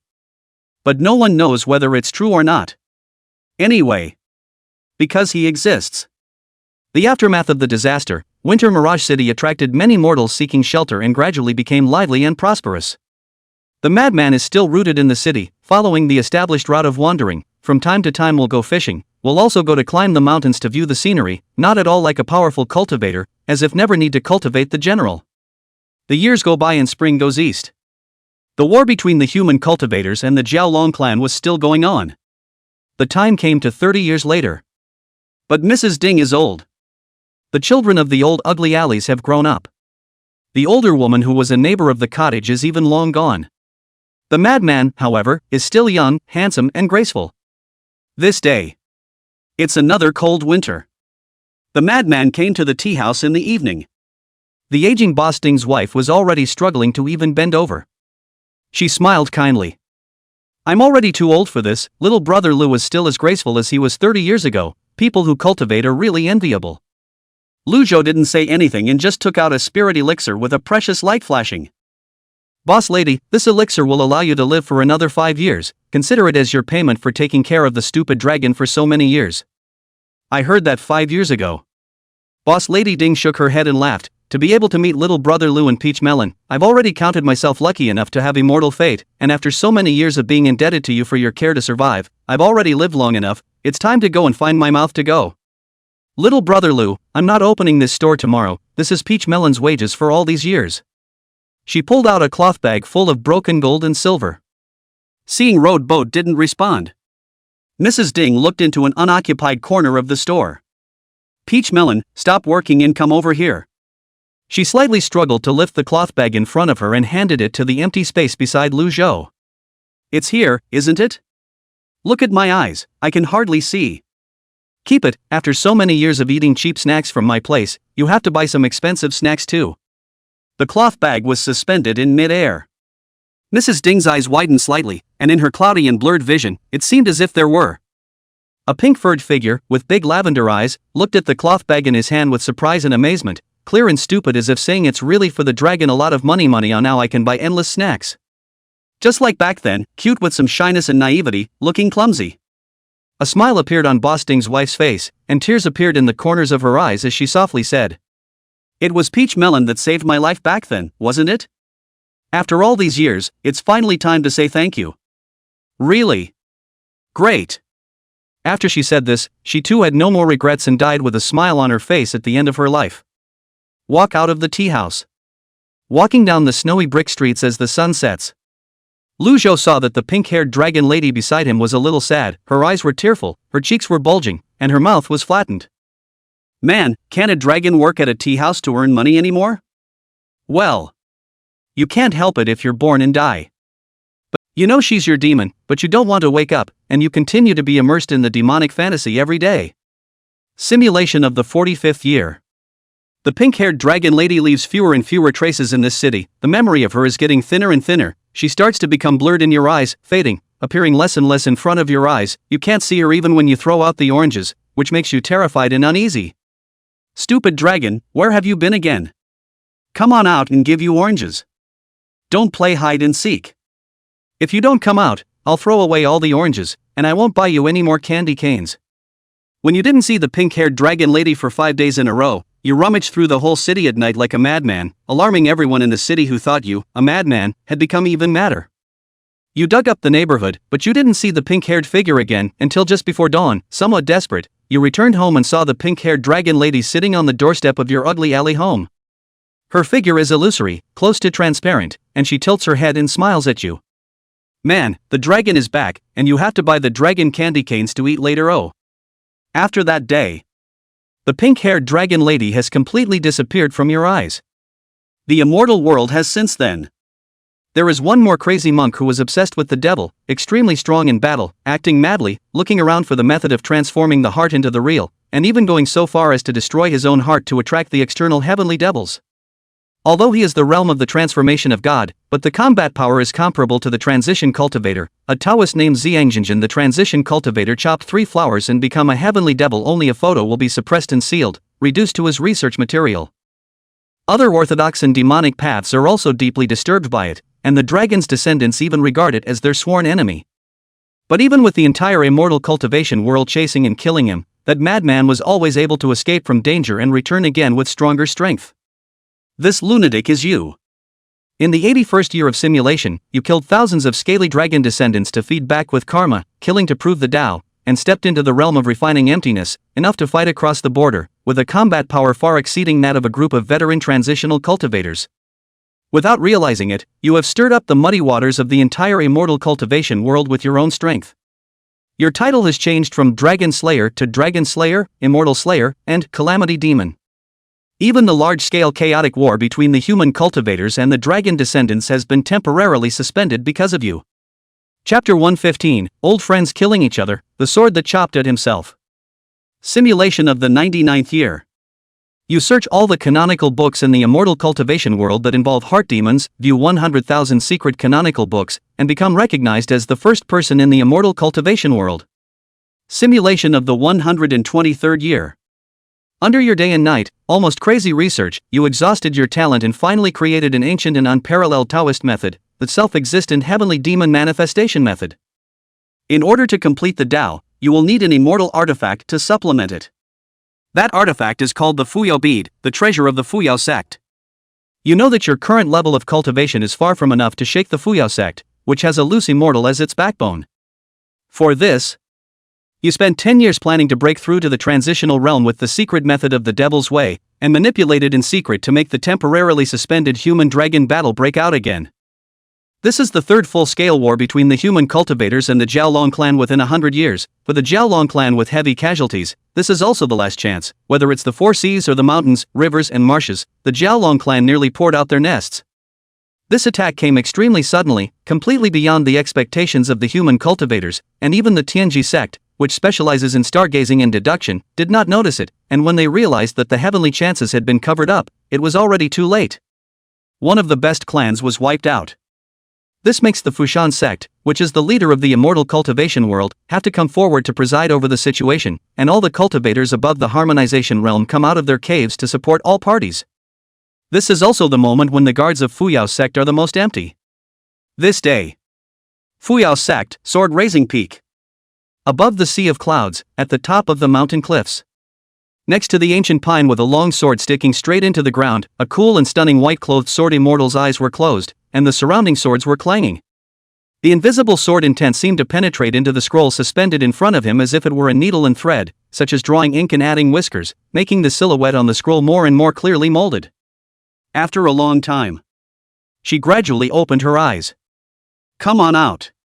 A girl in green poked her head out from behind an ancient pine and grinned. He, I really can't hide it from Master." She walked over to the white-clad sword immortal with her hands behind her back, covering her eyes with her hands to avoid being hurt by the sword intent on the painting, but she couldn't help but look through the cracks in her fingers. "Is Master's painting finally going to be finished?" "Almost," the white-clothed sword immortal said, reaching out to help her block a sword light. This also allowed the green-clothed girl to get a glimpse of the scroll in its entirety, after seeing the figure above like an exiled immortal. She couldn't help but breathe, her mind dulled and her eyes dazed. "Master, who is the person on your painting? It's so beautiful. Is it any of the clan's senior uncles?" Gong Nanchua gently shook her head, a trace of nostalgia flashed in her eyes as she raised her eyes to the distant sky. "He was a senior that I longed for when I was young. Is it someone Master likes?" Gong Nanchua was non-committal and smiled, sort of, "But he doesn't like me." "What?" "There are still men in this world who would not like Master. He can't be blind, right?" "No bull." Suddenly, Gong Nanchua's expression froze as she turned her head toward the distance. "Just see." The sea of clouds in the distance became crimson and bright as blood. Terrifying heat waves spread out between heaven and earth, the air twisted, trees spontaneously combusted, and the ground turned into molten lava sending out rolling black smoke. The rich and clear spiritual chi of heaven and earth within the territory of Fuyao sect seemed to be ignited by flames at this moment, turning into countless winding streams of fire in the sky and earth, converging towards a certain area in the distance. The green-clothed girl had some difficulty breathing and spoke with difficulty under the shelter of Gong Nanchua. "Master, is there an enemy attacking?" No response. The green-clothed girl looked up, but she only saw that in her eyes like a heavenly maiden descending to earth, the sword fairy reincarnated white fairy at the moment rare lost in thought. Her expression went from surprise, to shock, to doubt, to disbelief, and finally to complexity. Gong Nanchua muttered as she looked into the distance. "I thought someone would take this opportunity to attack the clan, but I didn't think it would be you. How come it's you?" In the shocked and appalled gazes of all the cultivators of the Fuyao sect, The figure that appeared in the distant sky had a river of blood as its clothing, its white hair fluttering, countless heavenly devil phantoms in the void around it, and its feet stepping on the black and red flaming lotus flower. Wherever he passes, the territory of the Fuyao sect below is turned into lava-scorched earth, and those whose realm is below the level of the transformation spirit will lose their Tao heart and have their heart devils grow just by seeing him. He's Calamity Demon Roadboat. A transformation god realm cultivator recognized him, his tone tinged with incredulity. The others were even more horrified by what they heard. That dragon beheader? If he doesn't go to behead the dragon, why would he come to our Fuyang sect? Miserable, who the hell messed with this lunatic? In the absence of the old ancestor, who can block this killing embryo? Boom! A fire technique with destructive power landed on the Fuyao sect's grand formation, turning the entire sky into a sea of fire. Hand over the Fuyao pearl, or else, exterminate the clan. Lu Zhou coldly said. Right at this moment, an incomparably bright snow-white sword light lit up from the sword-raising peak. Gong Nanchua appeared in front of him with a sword. Senior, do you still remember Nanchua? She looked across the table at her late friend with complicated eyes and said. The other party's former handsome as immortal face has been covered by a dense pattern of demonic lines, the eyes that used to be as bright as a star river are now devoid of emotional fluctuations, and the pupils are permeated with a burning obsession that makes people shudder, and the past dusty and unearthly immortal aura has been replaced by a monstrous demonic flame. Hand over the Fuyu bead, or else, die. Lu Zhou still had the same words, and his expression was cold, without the slightest change. Nearly 100 years of time, a snap of the fingers, Nanchua heard of many deeds of seniors, but did not expect seniors now become this kind of appearance. Gong Nanchua spoke softly, her clear eyes like mirrors, reflecting the white-haired slayer immortal across from her. Her palm spread out, revealing a copper coin inside. Back then, Miss Peach Melon entrusted me to take care of Senior when she was on her way out, but I didn't do my duty. Perhaps it would have been better to ask the old ancestor to forcefully bring Senior back to the clan that day, but it's too late to say. But... no. You can't die yet. At least not now. The pink figure that emerges from the depths of your heart makes you burn with obsession again, extracting spiritual energy from your bones, unwilling to fall down. You've been fighting this battle for a day and a night, and it's been a shocking battle, with mountains and rivers shattered. In the end, it's no longer about the depth of the Taoist power, but the strength of the will.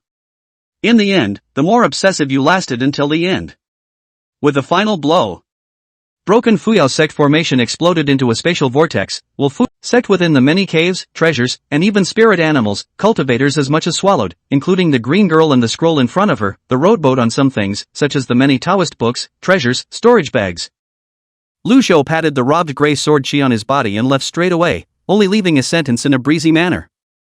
There is no value, only willingness. The old man is happy to. When the ancestor of the Fuyao sect returned, you had already left, leaving only a mess. The ancestor of the Fuyao sect was enraged, and began searching the world for you. It's a good thing that the Augurai descendants' attack distracted them and bought you some time. When you got the Fuyao pearl, you didn't wait to recover from your injuries and immediately started your own plan, found a hidden cave and started to close the door to complete your self-existent heavenly devil manifestation technique. After 3 months, you finally made it. You have reversed the boundary between truth and falsehood with the Fuyao jewel, and have allowed your demon to manifest itself with the self-existing heavenly demon manifestation technique, which has successfully defied the heavenly Tao, allowing the demon to detach from its original body and possess an independent self.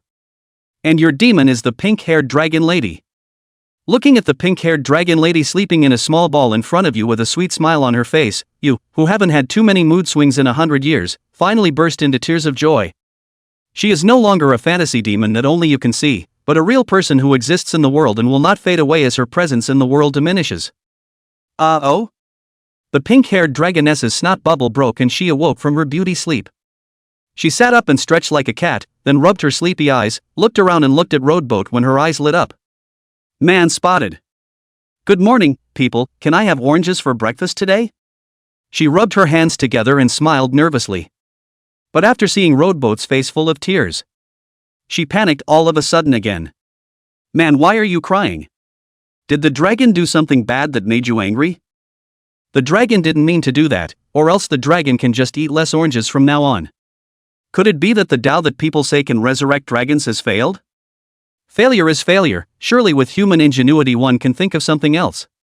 The big deal is that the dragon will always live in the person's memory, the dragon will do anything as long as he can always be by the person's side. Since she is your demon, she also has all the memories of living in your fantasies for all these years, remembering all your self-talk for all these years, remembering all the landscapes you have seen when you traveled the world for all these years, whether it is a blessed land or a trap in the realm of life and death, and she will be happy for you to obtain the opportunity to get the treasures and will be on the side of the enemy when you meet them. Shouting and waving the flag. All the time, she has accompanied you with another kind of existence, as if she had never left you in these 100 years. People you don't cry, see you cry, dragon also sad wanna cry. Lu Zhou's white hair was streaked with tears, but his face was full of smiles. He hugged the pink-haired dragoness in front of him with her mouth flattened and her eyes zinging with tears. Stupid dragon, I finally got you back. Retrieve? But the dragon has always been with you.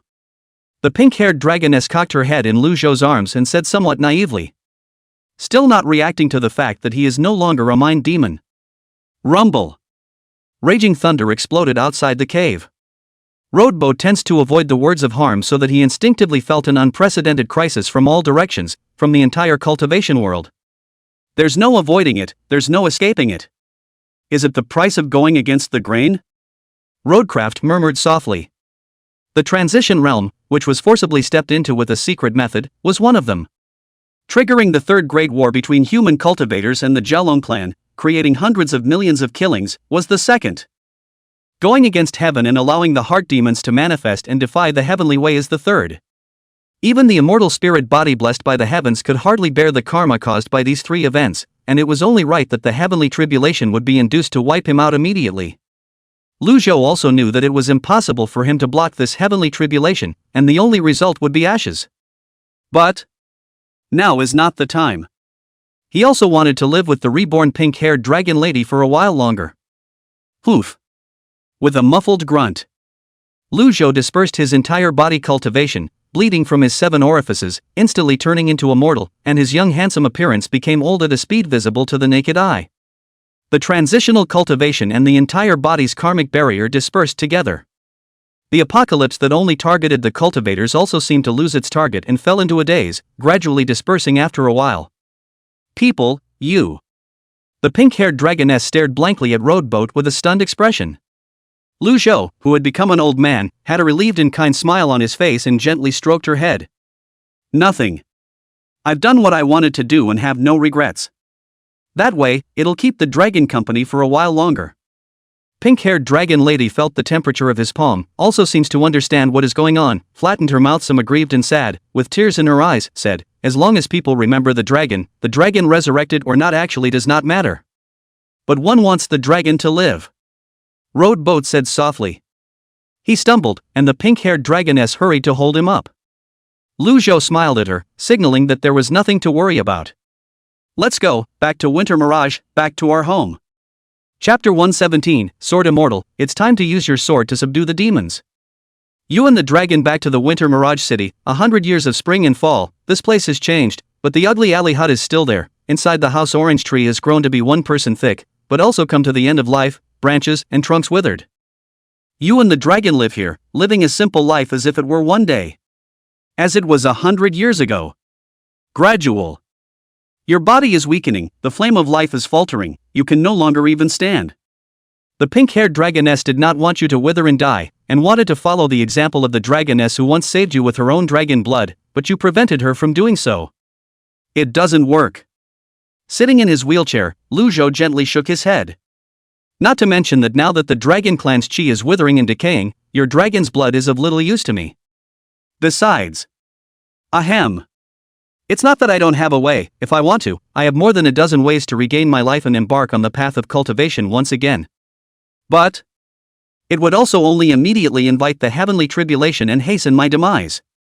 Heaven doesn't want me to live, even true immortals can't reverse the will of heaven.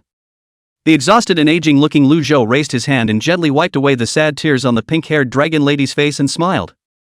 Don't be sad, all things must come to an end. But. The pink-haired dragon lady's eyes were red and she wanted to say something else, but her tone was choked.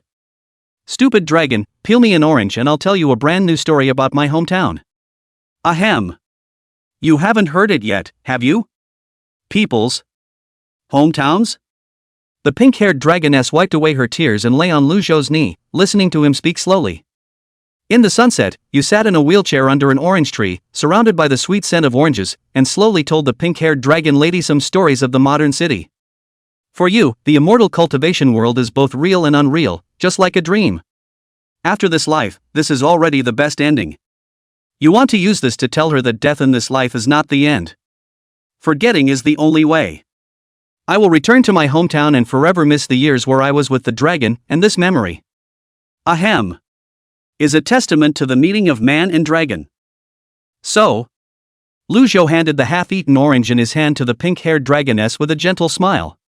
One hopes that Ryuya won't forget me and take this memory with him and always. Always. Live well. Maybe someday.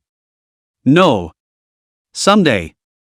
Dragon, after returning from the snow, you were completely incapacitated, blind, and could only lie on your bed. A day on the eve of the new year. You've dismissed the pink-haired dragon lady on the pretext of wanting to eat date paste cake. Subsequently, Gong Nanchua appeared in your house with complicated eyes.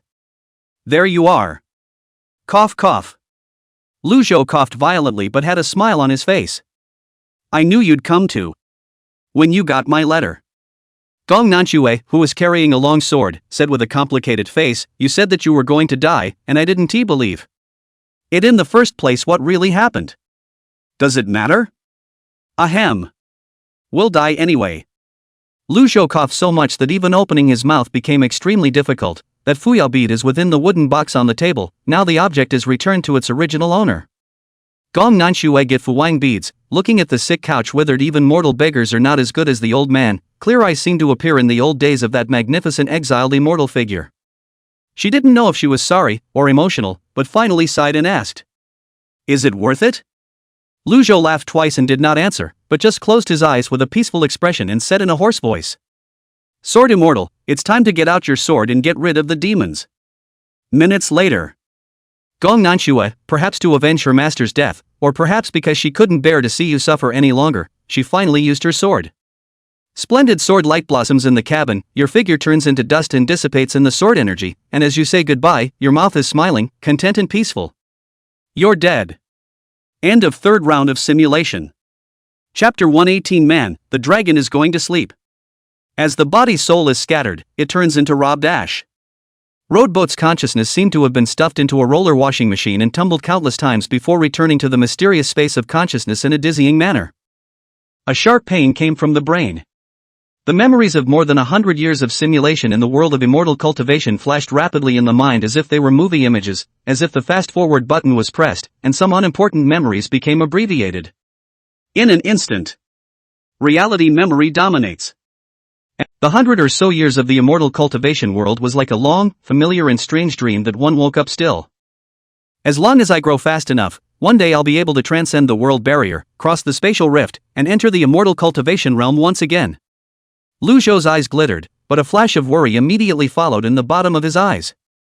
It's just a different world, and I'm afraid it's at a different point in time.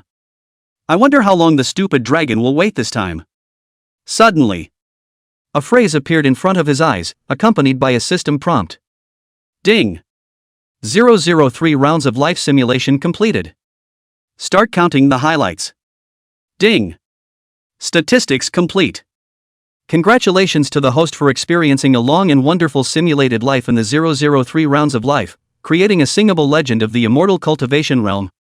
You stick to your heart in the world of immortal cultivation where everyone aspires to immortality, find the treasure that is most important to you, and for this reason, you are willing to fight against the way of heaven and gain the achievement against the heavenly berserker. You have created, through your own efforts, a counterintuitive Tao that is not allowed by the heavenly Tao, earning the achievement talent unrivaled. What you did in the immortal cultivation world caused the deaths of millions of dragon descendants because of you, and the decline of the dragon race because of you. Gain the achievement Dragon Slayer.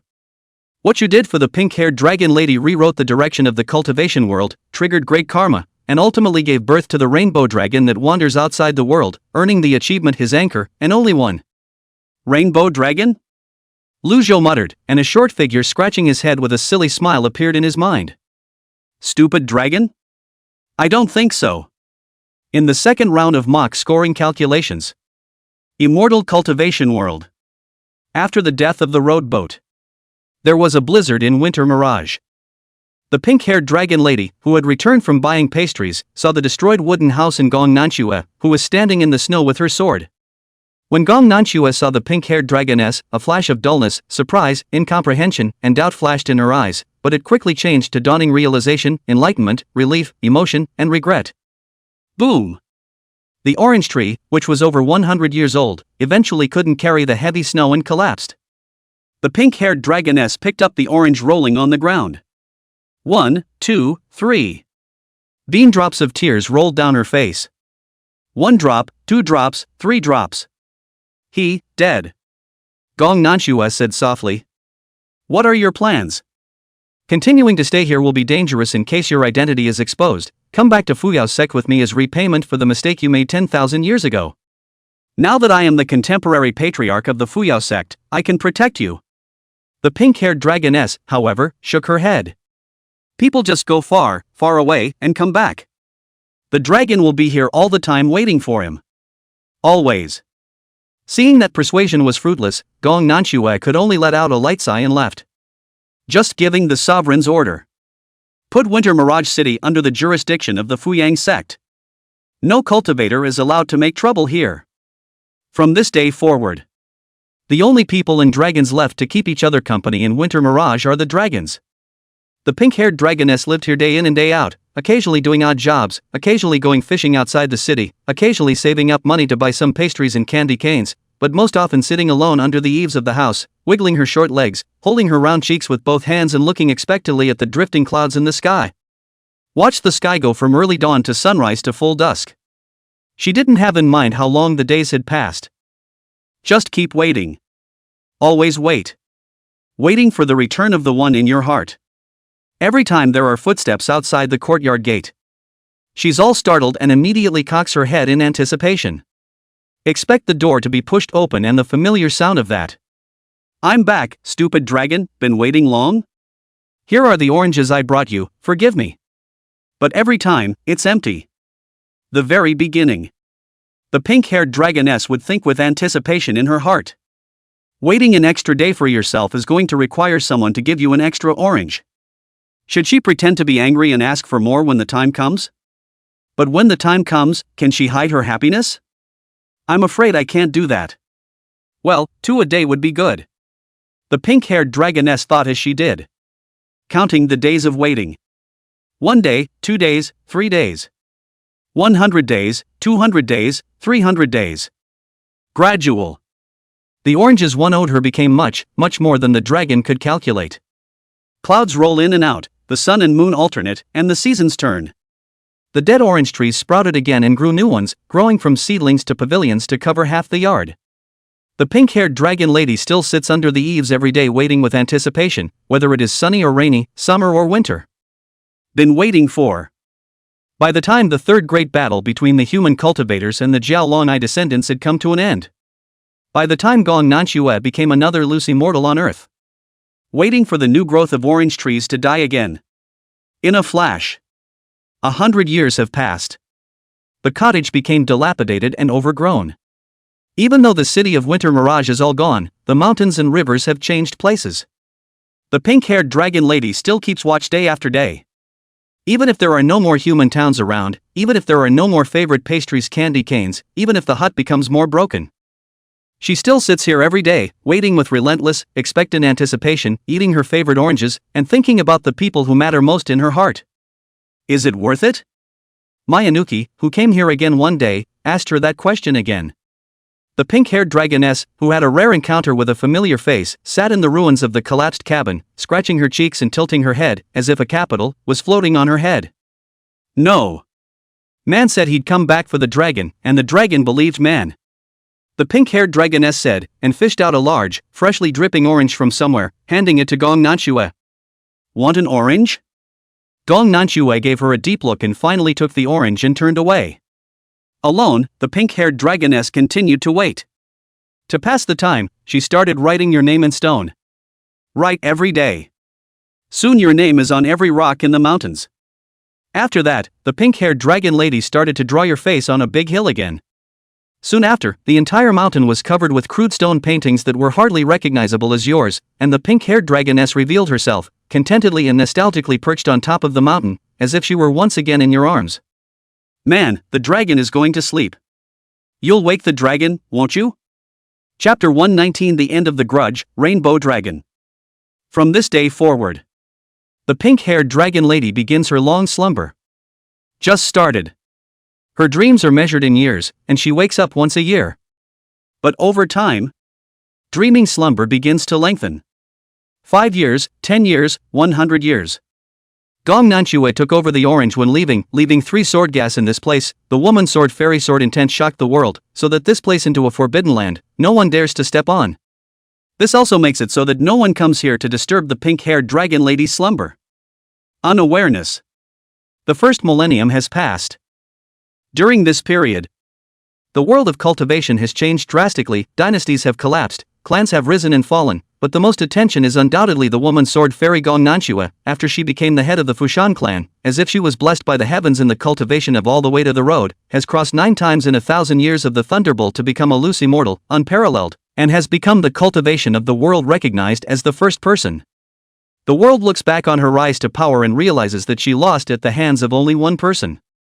And that once stirred the entire cultivation world of madman, has long been unknown at what time to disappeared without a trace, in the history did not leave half a trace.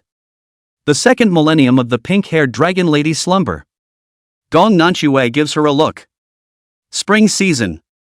In the middle of a sea of flowers in the mountains, a short figure leaned against a cherry blossom tree as if taking a nap.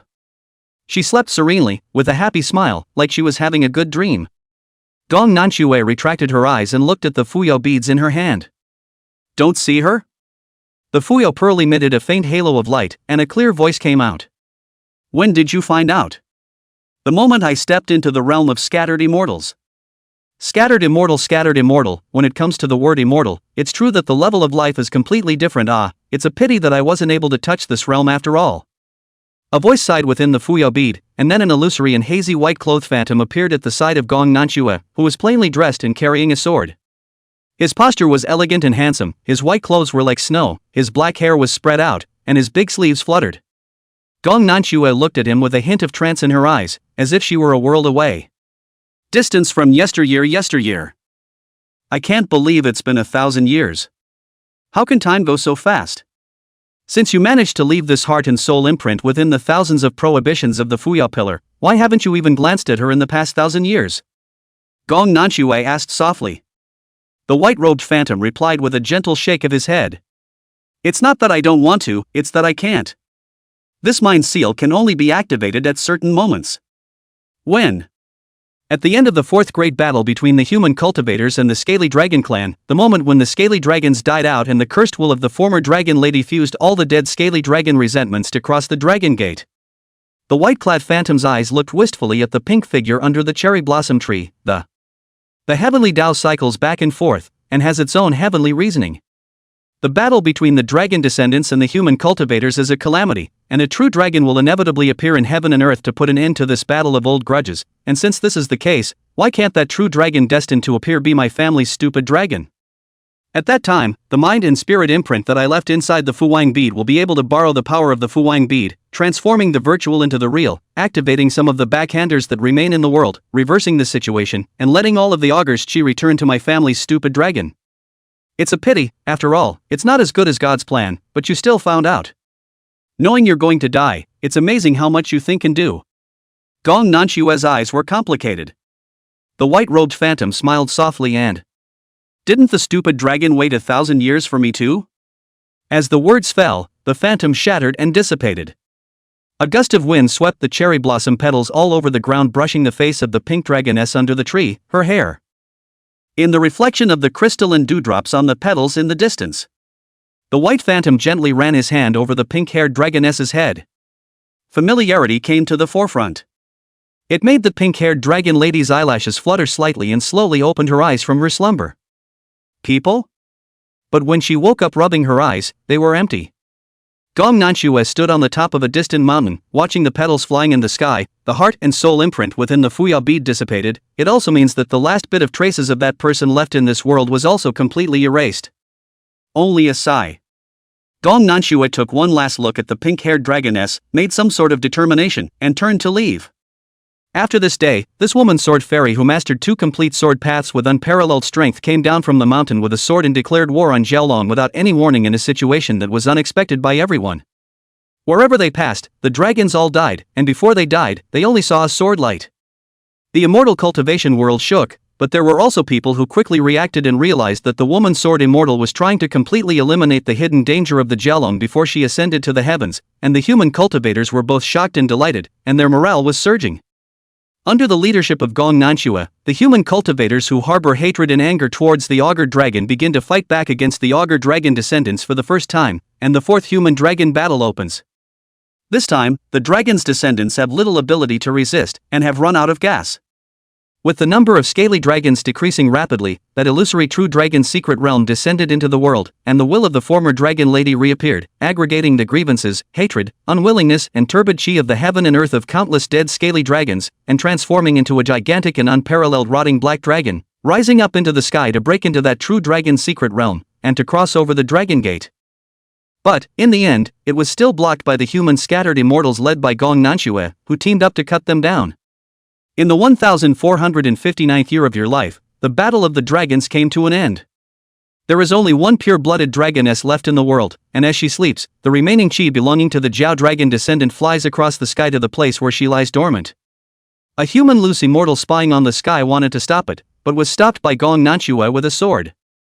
On that day, a pillar of 7-colored light ran through the sky and the earth, and the entire immortal cultivation world, both monks and mortals, saw this spectacular spectacle. The dragon gate descended on its own, and the last pure-blooded dragon descendant in heaven and earth unconsciously crossed the dragon gate, fulfilling the long-standing grudge of the Xiaolong clan to become another uninhibited true dragon in the world. As the rainbow dragon transformed by the pink-haired dragoness roams the world, the peaceful breath of the pure spirit spreads between heaven and earth, dispersing all the obsessions and grudges of the dragon's descendants that remained in the world when they died angrily and unwillingly, bringing an end to a feud that has lasted 12,000 years. Gong Nanchua also rely on this merit, in this day, the sword ascension. Gong Nanchua, in the midst of the soaring pillar of light, looked at the rainbow dragon roaming in the distance with a light smile on her face and softly said, "There should be nothing in this world that you are attached to. Go get him. You should be able to do that now." Chapter 120 Finding People Outside the World, 3rd round of simulation rewards. As he soared, Gong Nanchua broke through the void with a sword, cutting through space. Find people. The dragon is going to find someone. As if the rainbow dragon understood her words, its eyes emitted a dazzling light, and without the slightest hesitation, it plunged into the pitch-black spatial crack, without noticing a black-gray particle falling on her. Gong Nanchua watched as her huge body disappeared into the spatial rift, gently raising her head, her clear eyes carrying infinite emotions. In the bright immortal light of the ascension, she seemed to see the white-clothed figure that had amazed her throughout her youthful years and made her love and hate it again, and the past was like smoke curling up in her heart until this moment when it gradually dissipated. I didn't let you down, did I? Seniors. Miyagi Nansetsu ascended to immortality. And the pink-haired dragoness who transformed into a rainbow dragon managed to break through the violent and terrifying space storm by relying on her true dragon's body and her special talent of being able to swim in time. With the obsession of wanting to see you, she broke out of the wall of the world where the world of immortality is located. What appeared in front of the pink dragoness was an infinite cosmic sea. Space takes on an emerald-colored liquid form here, and the vapid river of time flows slowly, with worlds floating and sinking on each wave. The rainbow dragon, 10,000 meters long, is as small as 1,000 grains of dust. People, where? The rainbow dragon's eyes were confused, roaming aimlessly beyond this world. She remembers what you said to her and wants to find the world with you in it, but she doesn't know any magical powers of finding people except for remembering your scent, so she can only try one by one in the most stupid way. So she desperately squeezes through the world barriers every time she passes by, poking her head in, sniffing and looking hard like a puppy. Bang! Bang! Ah! Is this the end? How could there be such a terrifying existence? Some worlds with insufficient bits were directly crashed through by her and completely annihilated. Some worlds in general were shaken by her, and countless beings regarded her coming as a god, both terrified and in awe, and worshipped her as a legend. Great Dragon God. The rainbow dragon that wanders beyond the world. Lord of destruction and creation. Please purge this world of evil. Often every now and then. The pink-haired dragonesses would all sigh and not again. Then draw the huge head away from those worlds and go away with it, leaving behind a vain legend. Occasionally she encounters worlds that are very high in bits and bumps her head, and occasionally she is attacked by powerful beings from those worlds as intruders. Off. This is our world. Rainbow Dragon, are you provoking? Report your honorable name. Those who violate my world will never be spared, even by the gods.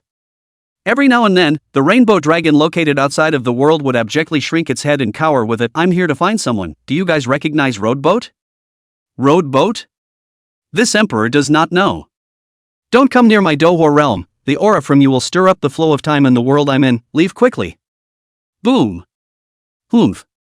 Don't say it, just don't say it. Hit the dragon to do what? When the dragon find people, surely will come back to teach you a lesson. The rainbow dragon fled while showing its teeth in defiance, dropping a few harsh words. Though the journey has been rough and tumble. But she didn't give up and continued her journey to find someone. I don't know how long it's been. So long that she can't even remember some of it, and the true dragon body is depleted and decaying, extremely weakened. But she still hasn't found the man she's looking for. Like an abandoned pup, drifting alone beyond the world, unable to find a way back, unable to find a place to go. Where is the dragon going now? There are more worlds than sands here, which is the world where people are. What if a person comes home and realizes the dragon isn't there? Can a man still find a dragon? Woohoo! The more the weak and helpless pink-haired dragoness thought about it, the more she was afraid, and she couldn't help but bawl out, her real body taking human form, a short one, a tiny ball hugging her knees and curling up outside the world. The immortal cultivation world still has landscapes she's seen with people, traces of her life with people, but there's nothing here. She's never been more alone. So much so that particle of black ash made of the dragon lady's remaining curse drilled into her body to steal her power is also unaware of it, or doesn't matter. Gradual. The dragon ladies will revive within her, transforming into a young girl with black hair and black dress but the same appearance, gently hugging her and whispering compelling words in her ear. Very tired, aren't you? What a poor boy, get some rest. Give me the power and I'll find someone for you. Who are you? That's you, I'm the only one in this world who will always be there for you. Slumber. Ding, the third round of analog scoring is calculated. The system prompt sounded in Roadboat's ears. Third round of simulation scores calculated, overall score, SS+. The third round of simulated rewards has been produced, do you want to receive it? Pick up. Roadboat said, with some anticipation. Please select any 6 of the 7 choices below. 1. Averting evil blue word. 2. Immortal spirit body colored words. 3. Red lotus of karma gold color word. 4. A rainbow dragon scale that carries his obsession and is the anchor that leads him. 5. The way of the dragon sword complete. 6. Yuanying realm cultivation. 7. Excellent storage ring 1. This time the rewards were not to be described as generous, and Roadboat quickly made a choice. I'll take 6 except 1. Are you sure? Okay. Reward issued. Just the moment Roadboat finished collecting all the rewards and his mind returned to his body. The rainbow dragon scale from the reward on his body emitted a halo of light, like a fish breathing with its mouth open or calling out. Outside the world. The pink-furred dragoness, who was about to fall into a complete slumber, suddenly awoke with a start and stared blankly into the distance. She saw a world in the center of the world vortex, not large, but very special, like an emerald-colored crystalline bead, lying quietly on the leaves of a huge world tree. It was as if the world around it was being tugged, converging towards it, and a part of it had fused together.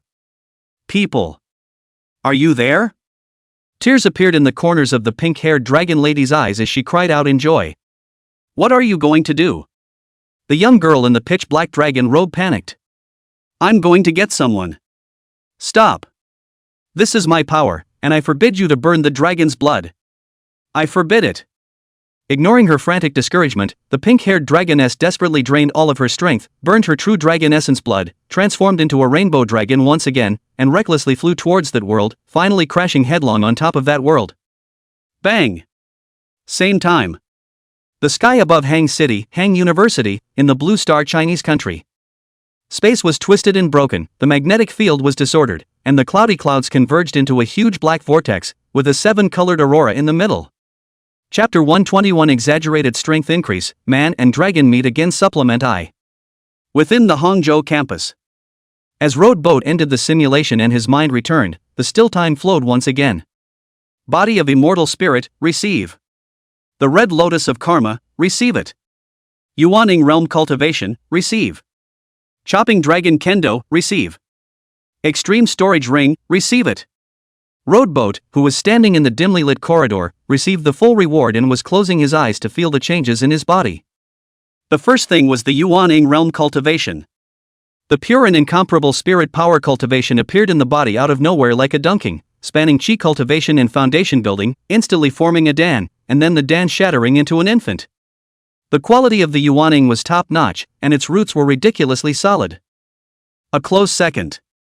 It was a nearly transparent 3-foot sword chi that appeared in the Yuaning Dan room, surrounded by a wisp of dragon-shaped power chi, like a candle dragon holding fire.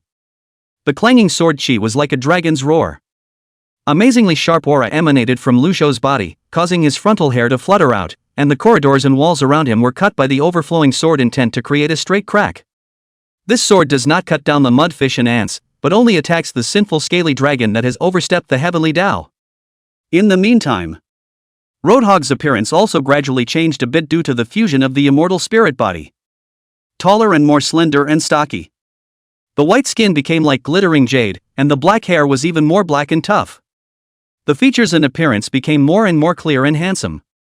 The body is more and more untainted by the turbid dust of the ethereal temperament. If we say that before Road Boat Light's charisma value on appearance was 80, there were some eye-catching little handsome. Then it is now above 90, with an immortal air that is hard to put into words. It takes 50,000 points of spiritual substance to reach the fourth simulation, please try harder. Phew. All of a sudden went up 50 times, system you are really dark. Lu Zhou gently exhaled a mouthful of turbid air, slowly opened his eyes, calm like water, boarding time Gui's left eye scarlet as blood, such as the clock hand slowly turning. At this moment, Lu Zhou experienced the surging spiritual energy in his body and had only one feeling. That's strong. 100 times stronger than before the third simulation. The power brought by the Yuaning realm cultivation was all-encompassing. Becoming a Yuaning cultivator, whether it was the physical body, spiritual power, or divine soul, all reached a new level, and even the lifespan increased substantially. There is not a single shortcoming or notable deficiency. This is the greatest advantage of the immortal cultivation civilization. Next. When Lu Zhou's mind moved, the surrounding area of 10,000 meters appeared clearly and unparalleled in his eyes, and any corner could be seen clearly in all directions without any dead angle. The perception ability that was integrated into the divine sense evolved again and became more and more amazing. It was as if the roadboat soul penetrated the body and flew in midair, observing whoever he wanted to observe and how he wanted to see. When he saw the female magician who had appeared on a nearby rooftop, as well as the headless silver knight who had suppressed Joe Hitomi and the others with his own aura hill. Morgan. One moment. Both of them changed color at the same time and looked up sharply, sensing an unspeakable aura of danger and the feeling of being spied on. What was even more disturbing to the two was that they couldn't even detect where the other was. The calm voice of the unknown one sounded in the minds of the two men. A domain realm dragon slayer, a half-step apocalypse realm magician, recklessly exerting their power, disregarding order to interfere with ordinary life. Each and every one of them thinks they are invincible, right? Leave quickly. That voice carried a strong pressure, mixed with a spiritual impact, causing both of them to feel their brains shaken a bit to the point of dizziness. No one has ever dared to order me to do anything yet. Who are you? Hill. Morgan gripped the silver spear entwined with lightning arcs and shouted angrily up to the sky. Question mark. Joe Hitomi and Long Shanha and the others were all a bit puzzled. The purple-hatted female magician on the roof also calmed down quickly after her surprise, holding the magical hat on top of her head, the corner of her mouth lightly raised. Playing God, if it wasn't for the fact that I had long ago used divination magic to divine that there was no apocalypse realm existence in this city that could threaten me, I'm afraid I would have really been fooled by you. Let me see who you really are. She raised her magic staff in her hand, and the magic stone at the top of the staff emitted a brilliant light. Okay, that's awesome, Lisa the blonde said with a dumbfounded look on her face. Which big shot is this? Long Shanha gulped. The power of this palm is simply terrifying. If it falls on him, I'm afraid it can shoot his 1,000-hammered martial arts body into pieces. A headless silver knight that completely crushes the realm. At the very least it's the apocalypse realm, Could it be that Hang City is still hiding an unknown apocalypse realm transcendent? Zhou Hitomi was stunned and muttered. The three girls in the activity room, Yi Luli, were also surprised by this scene, their mouths wide open, unable to return to their senses for a long time. But what happened immediately afterward? More than that, they were surprised and dumbfounded and skeptical. Just see. Bang! A deafening loud bang suddenly came from the sky, followed by a violent tremor in space, and the intense tremor caused the entire city to start shaking. Earthquake? No way, there's never been an earthquake in Hang City. Run to the clearing. Citizens were horrified, like ants in a frying pan. Rumble. Countless thick thunderbolts densely intertwined above the canopy. Brilliant and dazzling blue-purple thunderbolts illuminated the dome of the sky. The huge black cloud that enveloped the entire Hang City turned into a vortex, like a black hole of a giant beast that wanted to devour the city, horrifyingly horrifying. The center of the vortex was even shining with 7-colored aurora borealis, and the space was layered as if countless layers of glass were pieced together, exuding a mysterious and dangerous feeling in its beauty. What's going on? This sky is so strange. The transcendents within Hang City also looked up at this moment and saw the vision overhead. Walking out of the corridor and standing under the school building, Lu Zhou stared blankly at the colorful aurora borealis in the sky, inexplicably feeling a trace of familiarity and nostalgia, and the colorful dragon scales in his arms burned and glowed. Stupid dragon! Road Boat muttered. Next. The sky once again experienced a strong spatial vibration. A meteor fell from the 7-colored aurora borealis, zooming rapidly in Lu Zhou's pupils, and it actually fell in a straight line in his direction. Bang! There was a loud bang. The road boat was hit by a meteor and a deep crater appeared in the ground. He lay at the bottom of the pit, while a short, delicate, pink-furred figure lay on top of him. Before road boat could react, the pink-haired figure had jumped up and clutched his head like a facehugger, bawling, tears pouring wildly. Oh wah wah wah wah wah. Man, the dragon has finally found you. Chapter 122 Extermination Level Calamity. Suspected mythical creatures appear. Supplement 2. Stupid dragon? Peach melon? Really you? Lu Zhou's brain was a bit down at the moment, and he froze for several seconds without reacting, unable to believe that this was reality. After all, in his opinion, he himself had only just retired from the demise of the immortal world, ending this round of life simulation just a few minutes in the past. And yet I don't know. To the pink-haired dragon lady. But it has been a very, very, very long time. It was clear that we had agreed to come to the dragon, and the dragon waited for the man for a long, long time, and the man didn't even come when the stash of oranges was finished. People are big liars. Whoa whoa whoa whoa. The pink figure hugged Lu Zhou's face and bawled, unwilling to let go of his hand. Instead, he even hugged him tighter. Hearing her words, realized that time may flow differently in the two worlds. Think of the price she had to pay for appearing here across the world's barriers. Lu Zhou couldn't help but feel a tug at his heart. It's hard to believe just how long and how much she suffered waiting for him all by herself, stupidly alone. His nose was sore, and a strong feeling of guilt washed over him. Stupid dragon. Sorry to keep you waiting, right? He hugged the other man gently. The pink-haired figure trembled slightly, and gradually loosened her grip as well, allowing him to hold herself off his face. It was only at this moment that Roadhog looked at her. Pink hair, round face snow-white pink with a hint of baby fat, lavender eyes with tears, at the moment the lips flattened, cheeks bulging, and a grieved expression, I see pity. Compared to the pink-haired dragon lady in her memories, she seemed to have gotten a lot smaller and younger again, like she had degenerated into a juvenile. Stupid dragon, why have you gotten smaller? The pink-haired dragoness got angry when she sniffed. It's not about finding someone. Originally, the dragon had become a true dragon and became very, very powerful. Stinky people, bad people. She waved her arms and legs, but it was difficult to touch the rowboat, but instead, it added a little bit of adorableness. A few simple moves later, she gasped with exhaustion and her stomach began to rumble. The dragon's power was used up trying to find someone. Man, the dragon is hungry. Lu Zhou was instantly heartbroken. Immediately, he exerted his perception ability to do some searching, and used his spiritual power to fetch a yet-to-be-eaten KFC takeout family bucket from a distant office in the school building. There are no oranges around, so have some of this first. The pink-haired dragoness poked her hand curiously at the... What's this? It's a burger. Roadcraft opened the bag for her. The pink-haired dragoness sniffed and her eyes lit up, immediately opening her mouth wide. Ah. Well. How-chi how-chi. Shui. Man, dragons love this. Shui. Love it, I'll buy it for you every day afterward. Lu Zhou looked at her sitting on the floor holding a burger and eating it and smiled as he rubbed her head. It was as if the enchantress and the headless silver knight had been left behind. Suddenly, a burning sensation came from the sage's stone pendant on Roadhog's chest.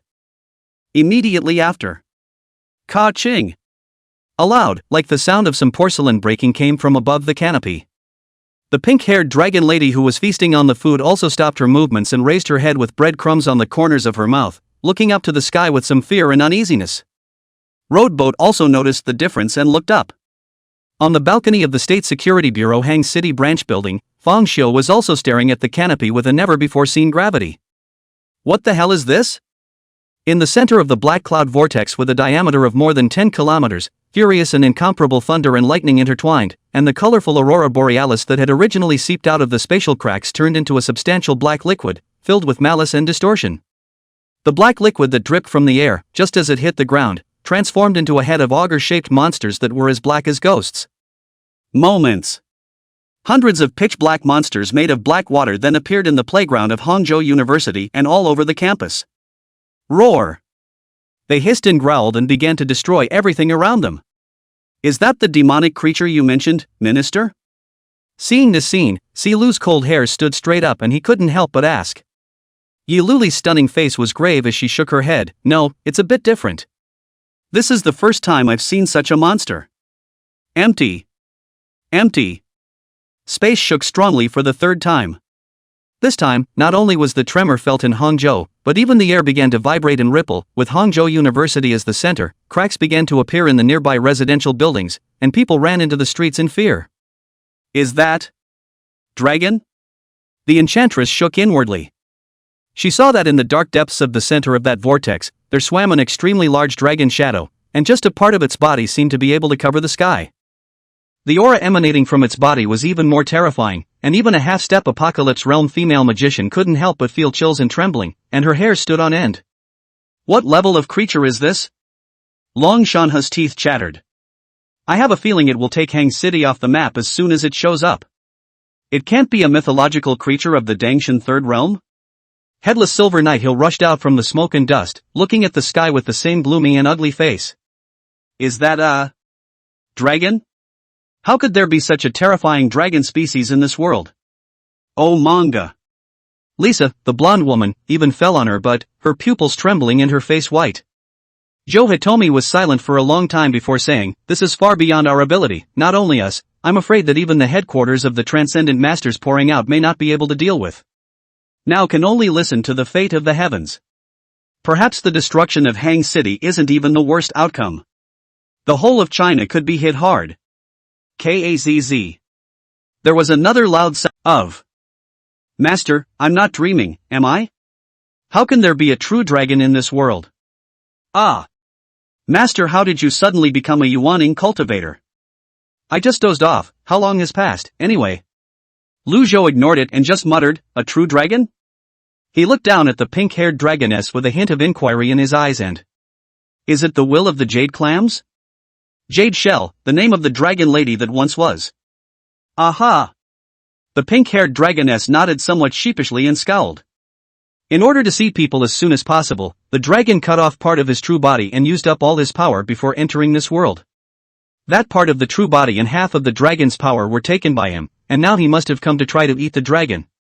Man, did the dragon do something bad? Will it even involve people? Look at her pitiful look. Although Lu Zhou was tempted to say that he wouldn't, he couldn't say it even though he looked at the dragon of darkness in the sky that was gradually extruding out of the spatial rift and felt the suffocatingly terrifying aura. It's a little stressful. So it's you.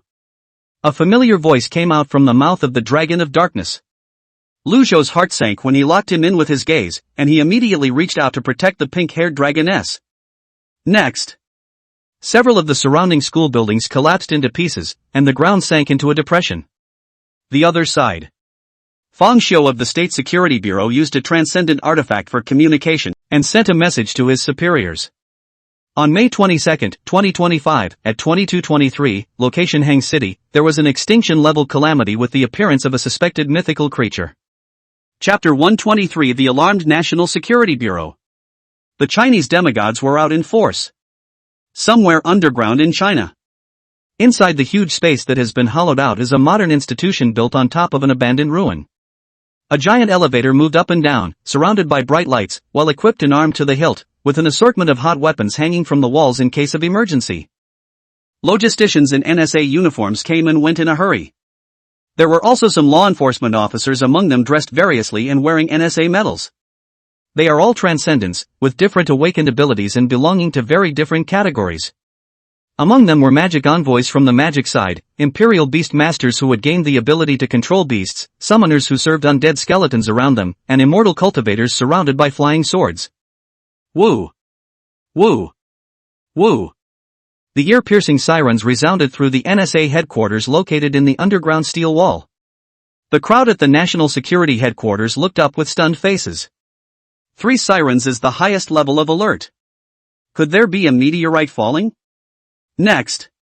The virtual image appeared out of thin air in front of everyone, displaying a satellite weather map that showed the Hang City area enveloped by a huge dynamic vortex, with energy in the midst of a.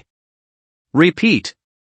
Transcendents above the realm who are currently in the headquarters are requested to go to 1109 to discuss a countermeasure. A divine transformation realm transcendent man carrying a large sword and wearing a mask muttered. From the establishment of the predecessor of the National Security Bureau, in human association, to the present day, it seems that in the history of hundreds of years or so, there have only been 2 calamities at the level of extinction within the territory of China. Teo Wenker drinking Erisher. The top heavenly pride of the National Security Bureau, S-Class Executive Commissioner, Apocalypse Realm Transcendent, belonged to a renowned We've also contacted the Stargazer Society's side, and they said they're trying to find a way to support Hang City. Drinking Erisher sniffed and nodded gently. If even they can't do anything about it, then Hang City is really finished. So it's important to discuss how to deal with the worst possible outcome. Xia Dingqiu calmly said. That is what you have been summoned here for. In the midst of the void of space, a flatboat travels across the world as if crossing a river. On the flatboat sat a white-haired old man in ordinary clothes, sighing. Ugh. Just know how to make my old bones all day long. And now you're going to make me fight some mythical creature. That brat Xia Dingqiu, doesn't he know that old me is almost 200 years old? Is that kind of stuff something I can fight against at my age? After all these years, I can't even find a decent successor. All this talk about a generation being stronger than the next, I think it's really wasted. He had a smoking gun in his mouth, and he was whining and gulping, cursing this and that at one time. However, the aura that slightly overflowed from his body was enough to shake the void and pressurize the mountains and rivers. Chapter 124 The Flame of Karmic Fire that Lights Up in the Darkness. Xiangui Cliffs. A famous Taoist mountain and tourist attraction within the southern part of China. Every holiday crowded, incense flourishing. There is a stargazing hall that is very popular on the internet, which is quiet and ancient, situated on the top of Xiangui, and contains a clear spring. It is rumored that some tourists have seen the wonders of stars blooming in the sky at the same time and the clear spring inside the hall. But again, it was just a rumor and there were never any concrete photos online. There are also rumors that the back of the Stargazers Hall leads to the Hall of Stargazers enshrines a huge wordless stone tablet. Inside the temple, there is an old gatekeeper who lives here all year round and smiles at visitors, feeding an old cat and a very spiritual one-armed white ape. There was a time when videos taken by tourists of old cats and white apes being too spiritual to be human were circulating on the internet, attracting many people and making. He is the head of the Stargazer Society and the first to guard humanity in the event of a great event. That guy Qin Shang is as thunderous as ever. But it doesn't look like there's any room for him to play this time. Even mythological creatures can be decapitated. That Elder Zui is still so fierce after all this time. He is really getting stronger and more powerful with age. Old Zhou, you learn from it. The old cat spoke while slapping the head of the old man guarding the door below with his cat paw. The white ape sitting on a plate not far away opened its eyes and coldly said, "Stupid cat, watch your words, you shall not be rude to that senior." "I won't, what can you do to me?" "Slightly." Whoosh! A white shadow flashed by, carrying a burst of air.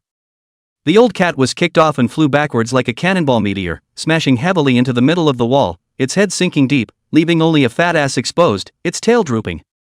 The white ape grunted coldly, the thing that owes a beating. The real identity is the only empty rank shelterer of the Stargazer Society, not recorded by the Stargazer Society, and very few members are aware of it. The old gatekeeper, whose real name is Joe Taishu, stroked his chin as he stood by the clear spring pool and murmured thoughtfully. It's true that the person in the first image is Zoltan Yang, but what are those two lights in the second image? Are they enemies or friends to humans? Why does it make me feel an uneasy chill? Anyway, the world is getting more and more crisis-ridden. All kinds of strong existences were reviving and descending. How long can the order of things be maintained today? The old man guarding the gate sighed inwardly. It's full of concern for the average person. Hanging. Rumble. Uncountable wild thunder exploded in the canopy, and the thunderous light illuminated the entire night sky as if it was a boundless sea of thunder. Who? Under the rapidly climbing space energy, for major natural disasters, namely hurricanes, thunderstorms, torrential rains, and earthquakes, occurred in Hangzhou at the same moment. 10 million people were in the city, as if they were within a lone boat in a storm, its hull swaying, ready to be swallowed up by the swirling eddies of the turbulent current. Fang Xiu and the other group of transcendents could only barely manage to defend themselves under such a heaven-destroying natural disaster. Where the Zhang family manor was located, a flash flood erupted and half of the manor was submerged. Zheng Dong also had to leave in a helicopter with his entourage of butlers and chambermaids. Looking at the raging thunder in the sky, and in the depths of the vortex intertwined with the raging thunder, the slender and huge black dragon shadow that loomed up. This knowledgeable noble gentleman couldn't help but suck in cool air, his bones were creeped out, his heart almost stopped beating, and a piercing chill ran straight from the bottom of his feet to the top of his head. In front of beings of this level, numbers meant nothing. Even tens of thousands of well-equipped modern mechanized armies, I'm afraid, would not be able to pose any effective threat to them. It's like doom incarnate. The waitress murmured softly. On the campus of Hangzhou University, torrential rain falls like a waterfall and washes over the land recklessly. Both the Enchantress and the Headless Silver Knight, Hill, were now drenched in the rain. Under the gaze of the terrifying existence in the sky that was casting its gaze towards this place, it didn't dare to move the slightest bit. So it's you. Terrifying dragon words exploded between heaven and earth, resounding like loud thunder in the depths of everyone's brains. Obviously, they were ancient words, but they were able to make all the living beings present understand their meaning. What was brought to Joe Pupil and the others was more like questions, incomprehension, bewilderment, and shock. You? Who is this you? Is there such a thing as a person known to mythological beings in this world? Rumble. Space is further fragmented. That Aragon in the depths of. It gave off a reassuring red flaming light that enveloped the bodies of several people. All evils are inviolate, and they make their own pure land. Chapter 125, You're the Sinner. Those monsters made of black water hissed and attacked the unconscious teacher and student, but they were stopped by the flaming barrier made of flames.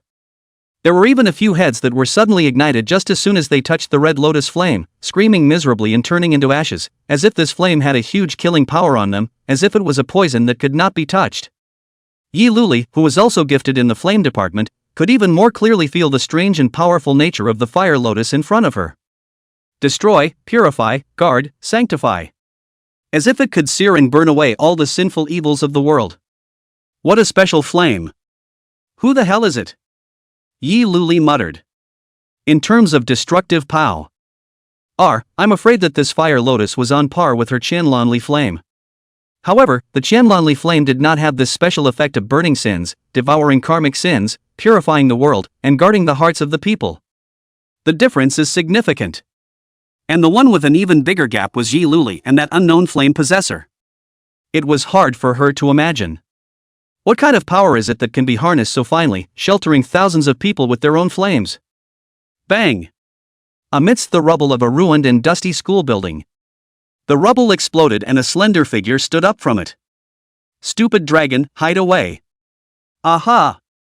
The pink-haired figure nodded obediently and took quick steps on its short legs to hide behind a stone pillar, but still poked its head out. Roadboat was still uneasy. Leaving the sly tongue and black eye in his arms, he instructed the two to guard her. Both the sly tongue and the female trickster order boarded in, Black Aya, had long been so stunned by the change in Roadboat's body that they lost the ability to think and just gave up thinking and chose to follow his orders. This disgusting karma fire, it really is you. Chopper. The natural-born elder dragon let out a voice filled with abhorrent hatred as its bone claws slashed down, tearing through the air and forming countless giant wind blades up to 100 meters long, whistling and chopping towards the Han University campus. This single action alone enveloped the entire campus along with the nearby neighborhoods, enough to chop the strip to pieces.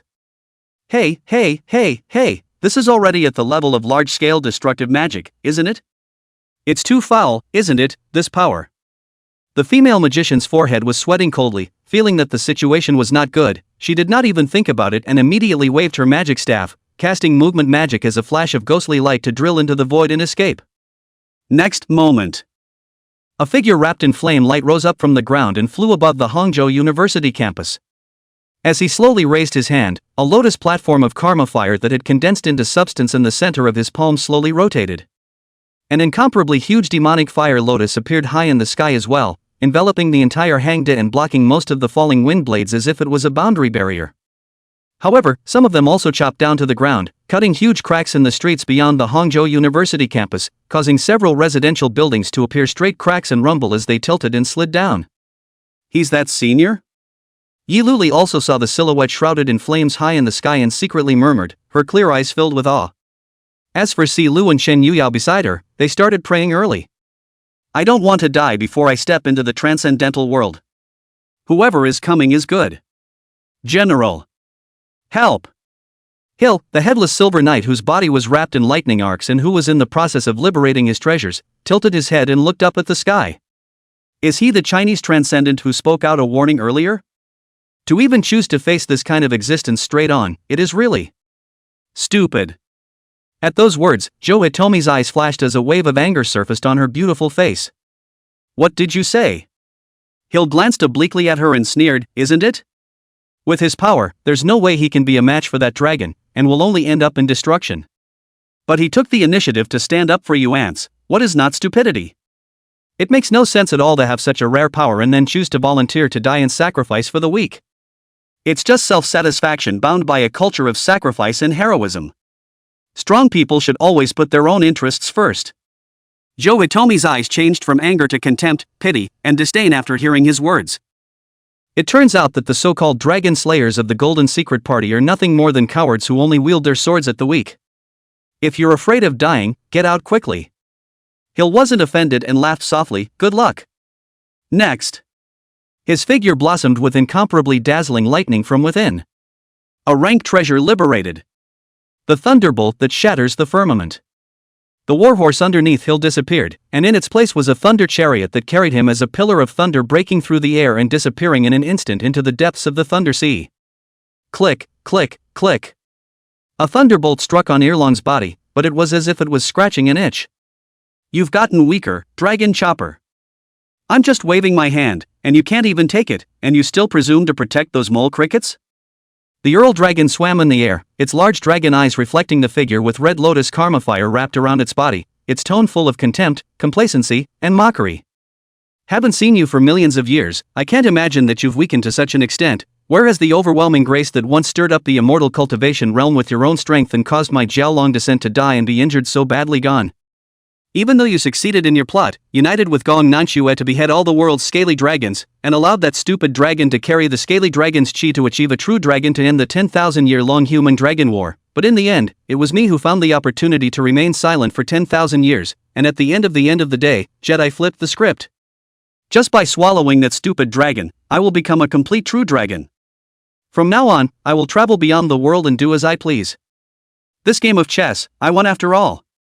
You won? Lu Zhou stepped into the air, carrying a long sword made of karmic fire in his hand, and tilted his head. Not necessarily? You think you can still stop me? The elder dragon poked down its massive head with a mere flash of the dragon's eyes. Terrifying power descended. Lu Zhou's spiritual power shield and mental power barrier instantly shattered, and his Yuaning stage tough body crumbled apart, splattering blood. Weak, really too weak, the current you doesn't even have the qualifications to be killed by me. You're on side. Tick-tock. Lu Zhou's face was covered in blood, one eye couldn't even open, and the golden pointer in the scarlet eyeball inside the other eye socket was rapidly reversing. Time rewind. He instantly had his blood pouring out, his wounds healing and returning to his peak. A stunned look appeared in Erlong's dragon eyes. Is this the power of time? You actually mastered the power of time? His eyes were filled with salivation and greed. Lu Zhou didn't say anything, he just waved his sword to chop up a smashing thunder and coldly said, "Nothing more than a thief who relies on stealing his own daughter's power. I would rather ask, how on earth did that dragon lady Jade Shell of the past, who was honored by human cultivators and augurs in unison and whose nobility was beyond words, turn into this ugly and pathetic appearance nowadays?" Hearing the name Jade Shell, Erlong instantly showed tyranny in his eyes. "And it's all your fault. It was you humans who betrayed me. Even though the human race was at fault first, it is an irrevocable fact that you dragged the entire Jialong clan into the abyssal quagmire for your own selfishness, causing billions of killings. Sacrificing your children, stealing and devouring their bloodline, and now you still want to achieve true dragon?" Lu Zhou snorted, "Idiot. Jade Shell, you're the biggest sinner of the Jialong clan." Chapter 126 Standing before 10 million people. Hearing Road Boat's words, Jade Clan's indelible curse hate fusion half of the real dragon transformed by the Erlong as if being poked to the painanoid, completely into rage. "Shut up! Ka-chi! Ka-chi!" Hundreds of thunder snakes as thick as water tanks sinuously twisted through the sky, like a heavenly tribulation smashing into the roadboat in a brain, to completely crush him and turn him into pieces. Boom! This strike was like a natural disaster, powerful enough to easily destroy a county-level city. The Karma Fire Lotus platform floating above Lu Zhou's head only resisted for a second before it was blasted through, and his Yuaning flesh body that was fused with the demon god body was split to pieces and exploded, with blood raining down, and even his Yuaning suffered some damage. Dang! The death knell is ringing again, and I don't know for whom. Time goes back again. Roadboat's shattered body instantly reorganized and recovered as if a miracle had come. Without the power of yesteryear, but this difficult and annoying energy is exactly the same as you once were. How many more times can you use that power to manipulate time? Euron said contemptuously. Long snake-shaped body-coiled canopy, slowly swimming in the sea of thunder, can destroy the roadboat in an instant of the thunderbolt to it is just scratching. His huge body between the real and the imaginary is entangled in rolling black gas, and countless dead souls of the Jialong clan appear vaguely in the black gas, as if it were a god of the underworld leading a sea of millions of dead souls and returning from the underworld to take revenge on the world. Duke! On the ground, female Guile, Fate tilted her head and watched, her eyes filled with worry. The pink-haired dragoness held her half-eaten hamburger in both hands, her eyes teary and her cheeks bulging with guilt and remorse. Blame it on the dragon. The dragon was so stupid, the person clearly told the dragon to be careful and watch out for her, but the dragon was still fooled. It's all the dragons.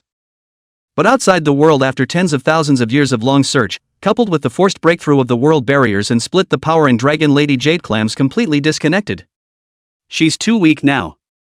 So weak that she was no different than a human girl except for her incredibly tough flesh. Sly Tongue, also, after a long period of downtime, finally gradually came back to his senses, comprehending the current situation in extreme shock. Master, he is the dragon beheader who once reigned over the immortal cultivation world and killed countless scaly dragons? The first person in the immortal cultivation world in the Heart Demon Dao. This devil was actually the one sealed by his master back then? Cunning Tongue, discovering the truth, jaws dropped. But this is not the moment for him to be shocked. And this calamity dragon in front of him was the curse of that once immortal cultivation realm dragoness fused with the power of a true dragon, which somehow broke through the world barrier and descended to this realm. Look at this level of power that can trigger a natural disaster just by breathing. It was practically comparable to a great power of transition within the immortal cultivation realm. Corresponding to this world's 8th realm oracle realm transcendence, and even the 9th realm ruin realm. And it's not even a full body. If he were to get his wish and devour this short pink-furred creature beside him that emitted a faint dragon aura, I'm afraid that he could really become a genuine true dragon, transcending above the laws of the world. I wonder if you will be able to come back to life in my belly after I devour you. He hung down his gigantic head, opened his incomparably sharp teeth, and a terrifying suction force came from the depths of his throat, as if it were a bottomless black hole. That depends on whether you can swallow it. Lu Zhou's eyes were scarlet, and his eyes were like torches. Clenching his hand, he used his heart's essence blood as a guide to perform a secret technique of the devil's path that had not been passed down in the immortal cultivation world. The 5 kalpas and the 5 phases, the devil's heart is forever fallen. The only way to perform this forbidden magic skill is to reach the Yuaning realm or above, and it requires blowing up the Yuaning and attracting the heart demon into the body, so if you are not careful, you will be at risk of being replaced by the heart demon. But for today's road boat, the moment the pink-haired dragon lady was resurrected, he would have been free of his demons. Granted, he didn't want to use this method if it wasn't a desperate situation. Today's crisis in Hang City, which has put the city's innocence in jeopardy, is all due to my own selfishness. It's a responsibility I can't escape. Naturally, I'll take the blame. Lu Zhou closed his eyes as the crystal-clear jade baby inside his body exploded. It's time to take it on. He can't run away, and he won't. Even if it ends in death. Shasta. An incomparably violent wave of chi erupted from Lu Zhou's body. Boom! A pillar of karmic fire ran through the heavens and earth, and an immense and incomparable lotus. He stood above the city, his back to the millions of people, looking up at the dragon of calamity overhead. Stand in front of millions of people. Chapter 127 Sinner Dragon, come forward and receive the sword. People. The pink-haired dragoness looked at the sky with tears in her eyes, sensing Roadboat's realization. It was a kind of determination that there was no way to retreat behind it, no one to rely on, and the only thing to do was to out everything, throw everything at it, and fight to the death even if he knew he was not going to. Clang! Lu Zhou was in the middle of the sun, his fingers crossed the sword of karma fire, and the sharp flaming sword body erupted into billions of sparks. His body flowed like water, to be precise, it was the surrounding countless karma fire like 10,000 rivers returning to the sea was absorbed by him into his body, and vastly flowed down his arm into the 3-foot fire sword in his hand. This was also the first time that Lu Zhou used the karma fire Red Lotus, a top-level spirit fire, as a sword weapon in his hand to execute the peak consummation of the dragon-cutting sword Dao. The moment. His eyes were like stars and his voice was clear. Fiery fire burns the scales of sin, and Red Lotus shines on the dragon's abyss. Cut off the sins of the past, and then split the causes of the next life. Sinner dragon, come forward and receive the sword. The pink-haired dragoness was full of adoration. Man is so handsome. The female trickster's mind swayed and her expression swooned. This kind of sharp look, is he still his own son? Ancient beauties all look back, and thousands of sword cultivators all adore them. This is... The sophomoric tongue, on the other hand, is emotive and full of remembrance in tone.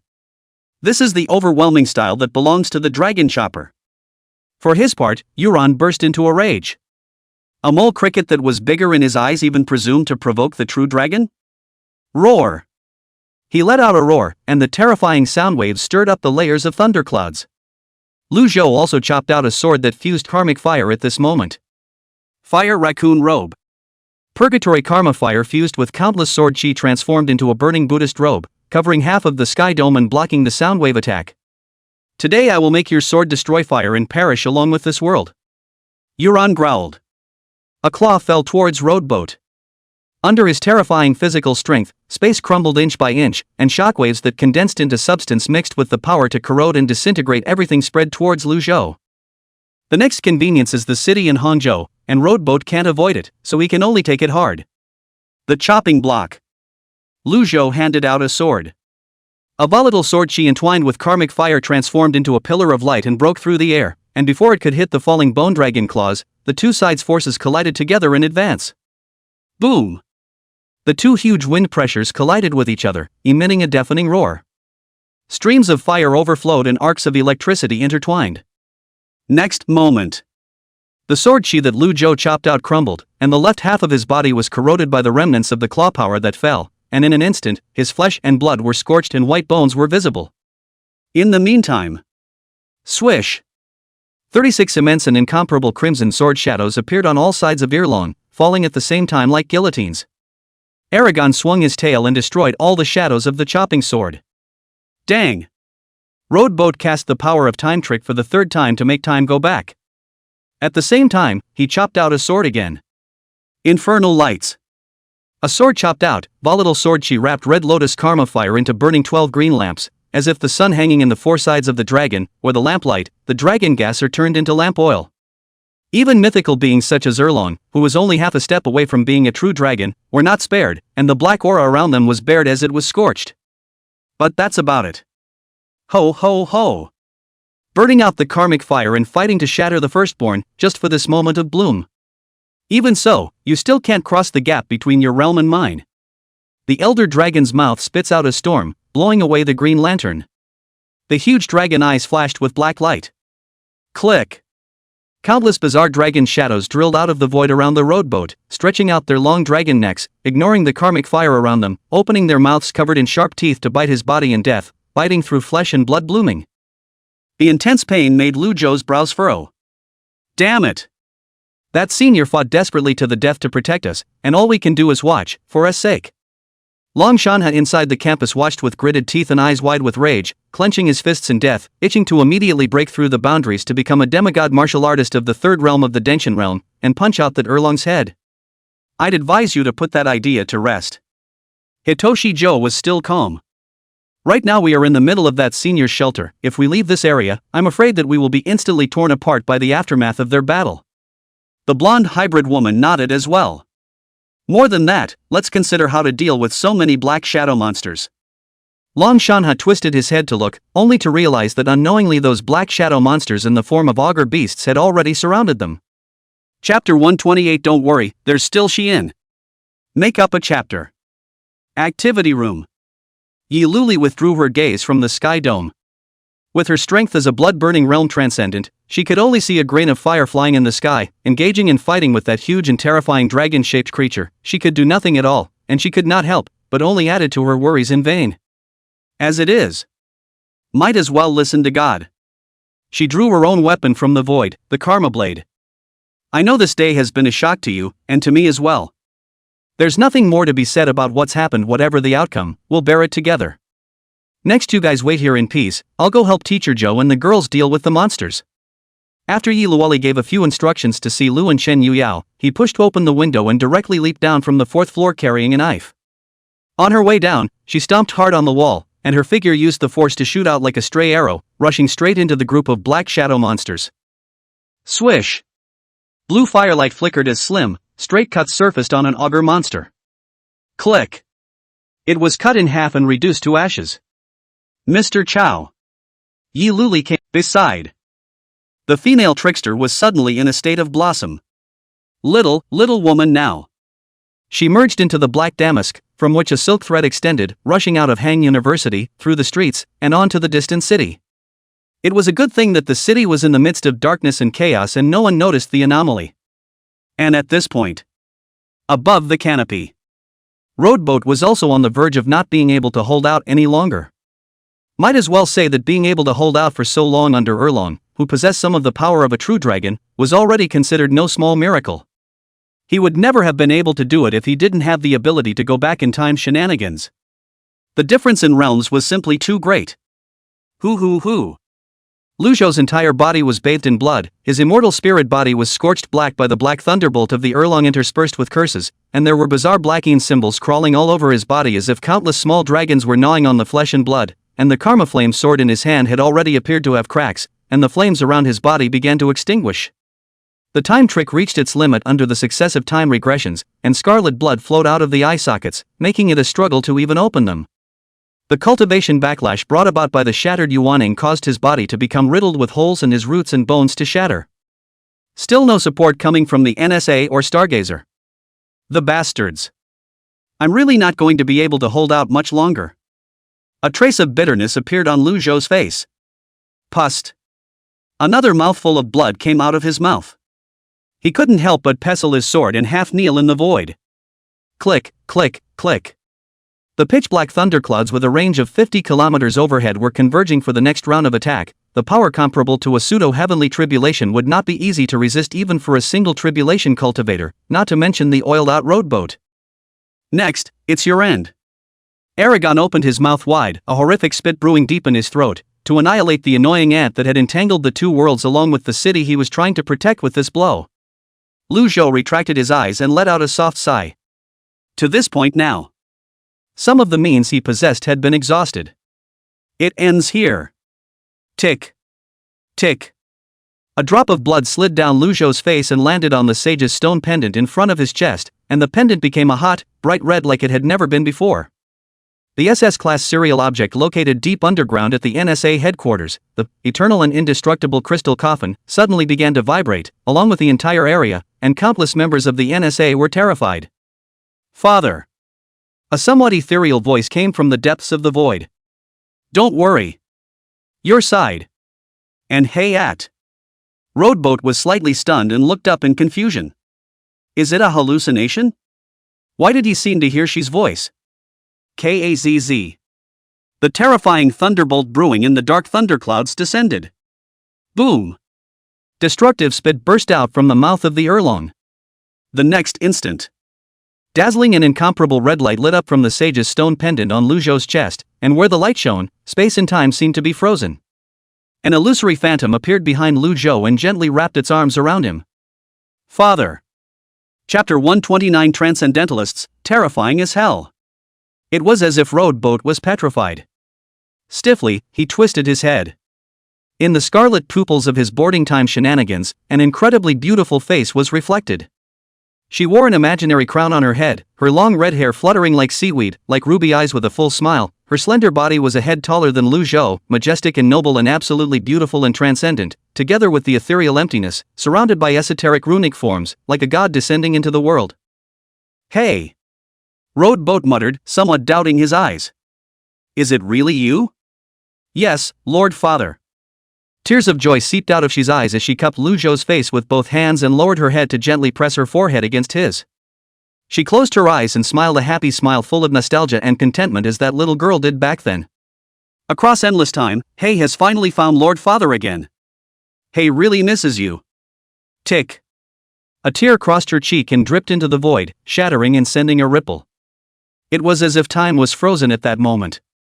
Lu Zhou felt the familiar and nostalgic warmth of the atmosphere. A long time cannot return to focus. Even as thoughts gradually drifted away, the past surfaced in front of the eyes. You've grown so big already, huh? I'm not dreaming, am I? He couldn't help but reach forward and try to brush the tears from her face. But it probed. Roadboat was stunned. He could be sure that what was in front of him was not an illusion, but he could not touch it, as if the other person was in another time and space. More peculiarly, the other party seems to be able to feel and touch him. Is it the reason for the difference in the realms? Hei said softly, Lord Father, this is just a phantom of Hei's mind, reflected in this side of the world, well, that is lodged in this pendant, and Hei's real body is still sleeping somewhere. As much as I would like to be reunited with Father Sama soon, I can't do it right now. Just a will. Roadboat instantly froze at his words and looked at the nearly frozen spacetime around him and asked in a somewhat dumbfounded manner. Can do this kind of thing? Wait. You said across endless time. Just how long have you been waiting for me? Hey. Exactly what realm have you reached now? If it wasn't for that change, she should have already arrived at the fifth realm of the spiritual path left behind by Lord Father, becoming a star realm wanderer who was able to travel beyond the world with his will, pretty much equivalent to this side of the world being located above the transcendent 9 realms, transcendence. She said softly, it's all thanks to the immortality pill that my father Sama gave me, otherwise I definitely wouldn't have been able to survive that turn of events, and I wouldn't have been able to meet up with my father Sama again across such a long period of years. Including the ability of the spirit kingdom to flourish in the spirit world. Everything is the work of Lord Father. Roadboat was already dumbfounded by what he heard. Sure enough, her talent was far above her own. And when the system said that the transcendent he had cultivated was really referring to she.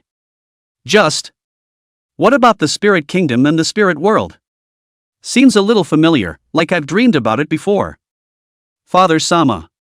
Ha? Roadboat came back to his senses. Father Sama has become even more young and handsome than before. She was full of smiles. Having said that, not waiting for Roadboat to react. Buzz. The unusually bright and brilliant red light gradually converged. The slender figure of she standing in the void, hazy but exceptionally beautiful, was revealed. Her long red hair was cascading, and she wore a cumbersome layered black classical dress, surrounded by runes that shook the void to form little ripples, and the crown on top of her head was dotted with stars, as if she was sitting on an entire river of stars. Even if it's just a mind, a will. But it is divine and sublime, with a greatness that transcends the human will. Never! A red light flashed in her ruby eyes. Boom! The dark thundercloud with a diameter of 50 kilometers seemed to be grabbed by a large invisible hand and instantly kneaded. The destructive spit from the mouth of the Earl Dragon was even absorbed by a transparent gate that suddenly appeared, and then the other end of the gate appeared above the Earl Dragon, and the destructive spit descended from the sky without any warning, wrapped in a huge power that was enough to penetrate the Earth's layers and hit its body, almost blasting him through the waist. Roar! The Aragon hissed in pain, his huge body falling rapidly.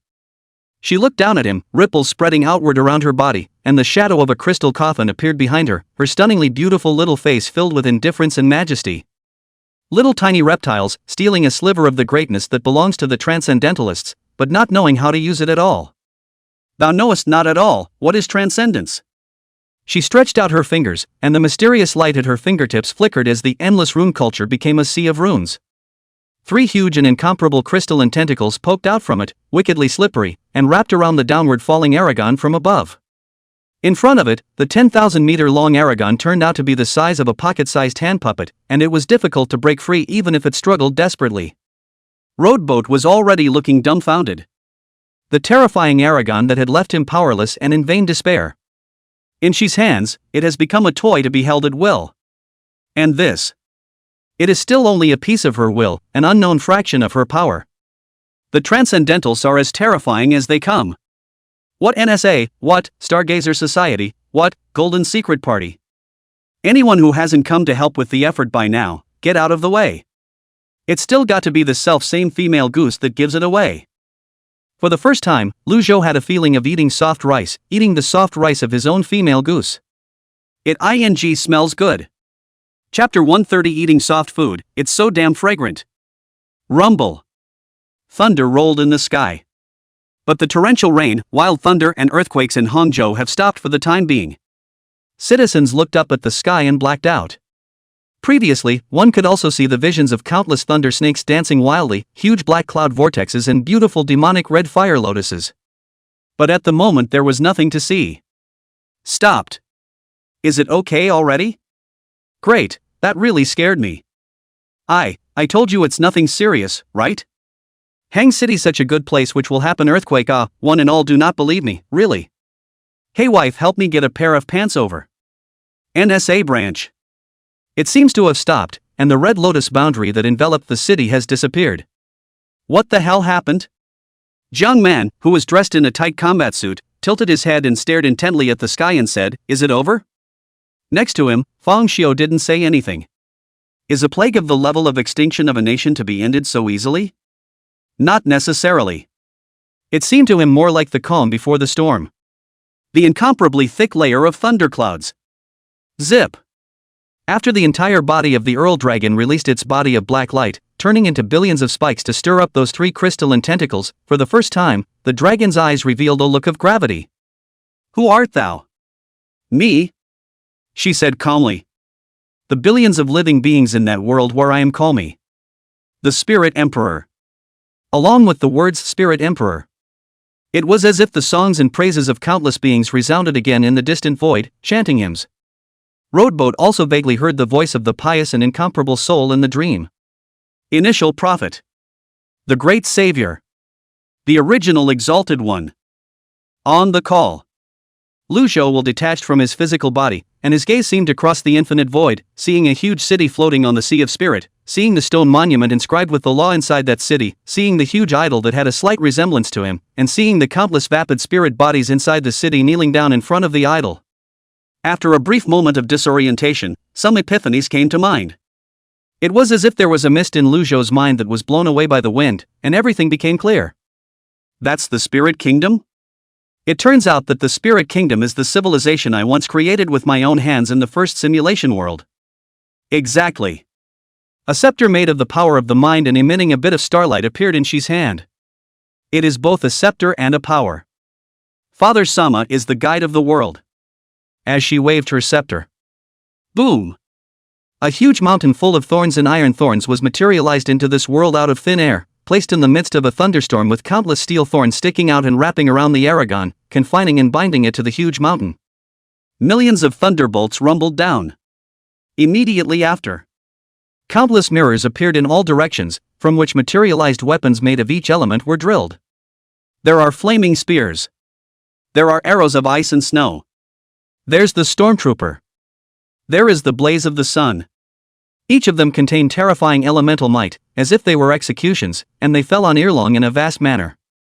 Even he, who possessed part of a true dragon's body and strength, could hardly withstand such torture and let out a roar and hiss that shook the heavens and the earth.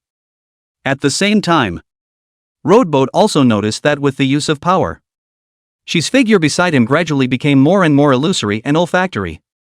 Hey! You! It's just a temporary parting of the ways. She smiled serenely, calmly, yet with a hint of satisfaction, as if to say it's great to be able to do something for Father Sama. With this slumber, I'm sure it won't be long before I awaken. Hey can feel the richness and fun of this world, and with Father Sama and the donut, there's no better world than this one. Wait until the next meeting. Roar! Space collapsed and giant mountains collapsed. The scaly Aragon once again broke free from its bonds and swung its huge tail full of hideous bone spikes, carrying 10,000 pounds of thunder and millions of ghosts. Snap! But this furious strike. But it was cut off by a faint blood light. Erlong's huge dark and hideous dragon tail turned into withered bones, and the withered bones turned into grayish ashes that drifted away. It all happened so suddenly. Hay raised his eyes to see that the canopy had cracked open at some point, and oozing blood flowed from it. An unspeakable, disturbing and frighteningly ominous aura spread silently, and deep darkness was rendered from the depths of the thunderclouds, as if dripping ink into the water. Fear spreads like a plague. It makes one instinctively feel warily uneasy. Even Euron is no exception. What is this? Jade Shell was horrified. She didn't realize that this world, which was not in her sights, would have so many unusually odd existences that could threaten him who had stolen the power of the true dragon, and two of them at once. It's simply too unreasonable. Brother! The rich bloodlight emanating from the blood constructed into a slender and hazy void figure, muttering under his breath, his empty eyes looking towards where the rowboat was. Brother! She frowned as he sensed the dangerous aura from the other party. And hearing some familiar calls. Lu Zhou froze for a split second, the look on his face shifting from wariness to stupefaction, lost in thought for a few seconds, and said in disbelief. Yes. Ya. Hearing the name Ya coming out of his mouth. The blood-colored figure's empty eyes looked like they lit up all of a sudden. He appeared in front of Roadboat out of nowhere as if he had instantly moved. Trembling and timid, he stretched out his hand, hesitating, and like a dirty kitten abandoned by its owner, it was afraid that it would be disliked and loathed by its owner. But eventually the cravings could not be resisted. She grabbed the corner of Roadboat's coat. Same as when I was a kid. In the bloodlight, a black-haired, black-skirted, slender, barefoot girl with porcelain white skin like jade vaguely appeared. From a terrifyingly hideous blood-colored ghostly figure to a stunningly beautiful young woman in a flash. A sense of contrast. It's really a brother. Ya's wish came true, Ya finally found you. The black-haired, black-skirted, barefoot beauty sobbed and Lu Zhou, on the other hand, had his jaw dropped and was already confused about the current situation. How is it that even you have run away to this world? Hearing his familiar voice and looking at his familiar face, Lua, the fearful witch who destroyed the spirit world, couldn't hold back any longer, and tears came out of her eyes and slid across her clear, stunningly beautiful face. With a little bit of her feet, she flew into Lu Zhou's arms and hugged him tightly, sobbing uncontrollably. Sorry. It's all Ya's fault. Sorry. She gave everything, and bizarrely killing and devouring, just so that she could one day meet up with Lu Zhou again, and personally say I'm sorry to him, to make up for the guilt and regret in her heart. Fool, what kind of person says sorry the moment they meet? As Lu Zhou spoke, he couldn't help but lament, what day is today? Am I lucky or unfortunate? It's really completely confusing. On the side, Hay puffed out her cheeks, a little tasteless, with a hint of hostility in her eyes. Where did this guy come from? Father Sama obviously didn't even hug me. Father Sama's sister? Just as confused about the current situation as Roadboat was the will of the Jade Clams. What the hell? One after another pops up. Never mind, let's eat that stupid dragon first. The Earl Dragon decided to let go of the Roadboat for the time being, and his 10,000-foot body lashed downwards, piercing through the thunderclouds and rushing towards the Hang City below. In the lavender pupils of the pink-haired dragon lady looking up at the Hangzhou University campus, the horrifying figure of him drilling out of the clouds was reflected, and her little face suddenly turned white, revealing a look of horror and fear.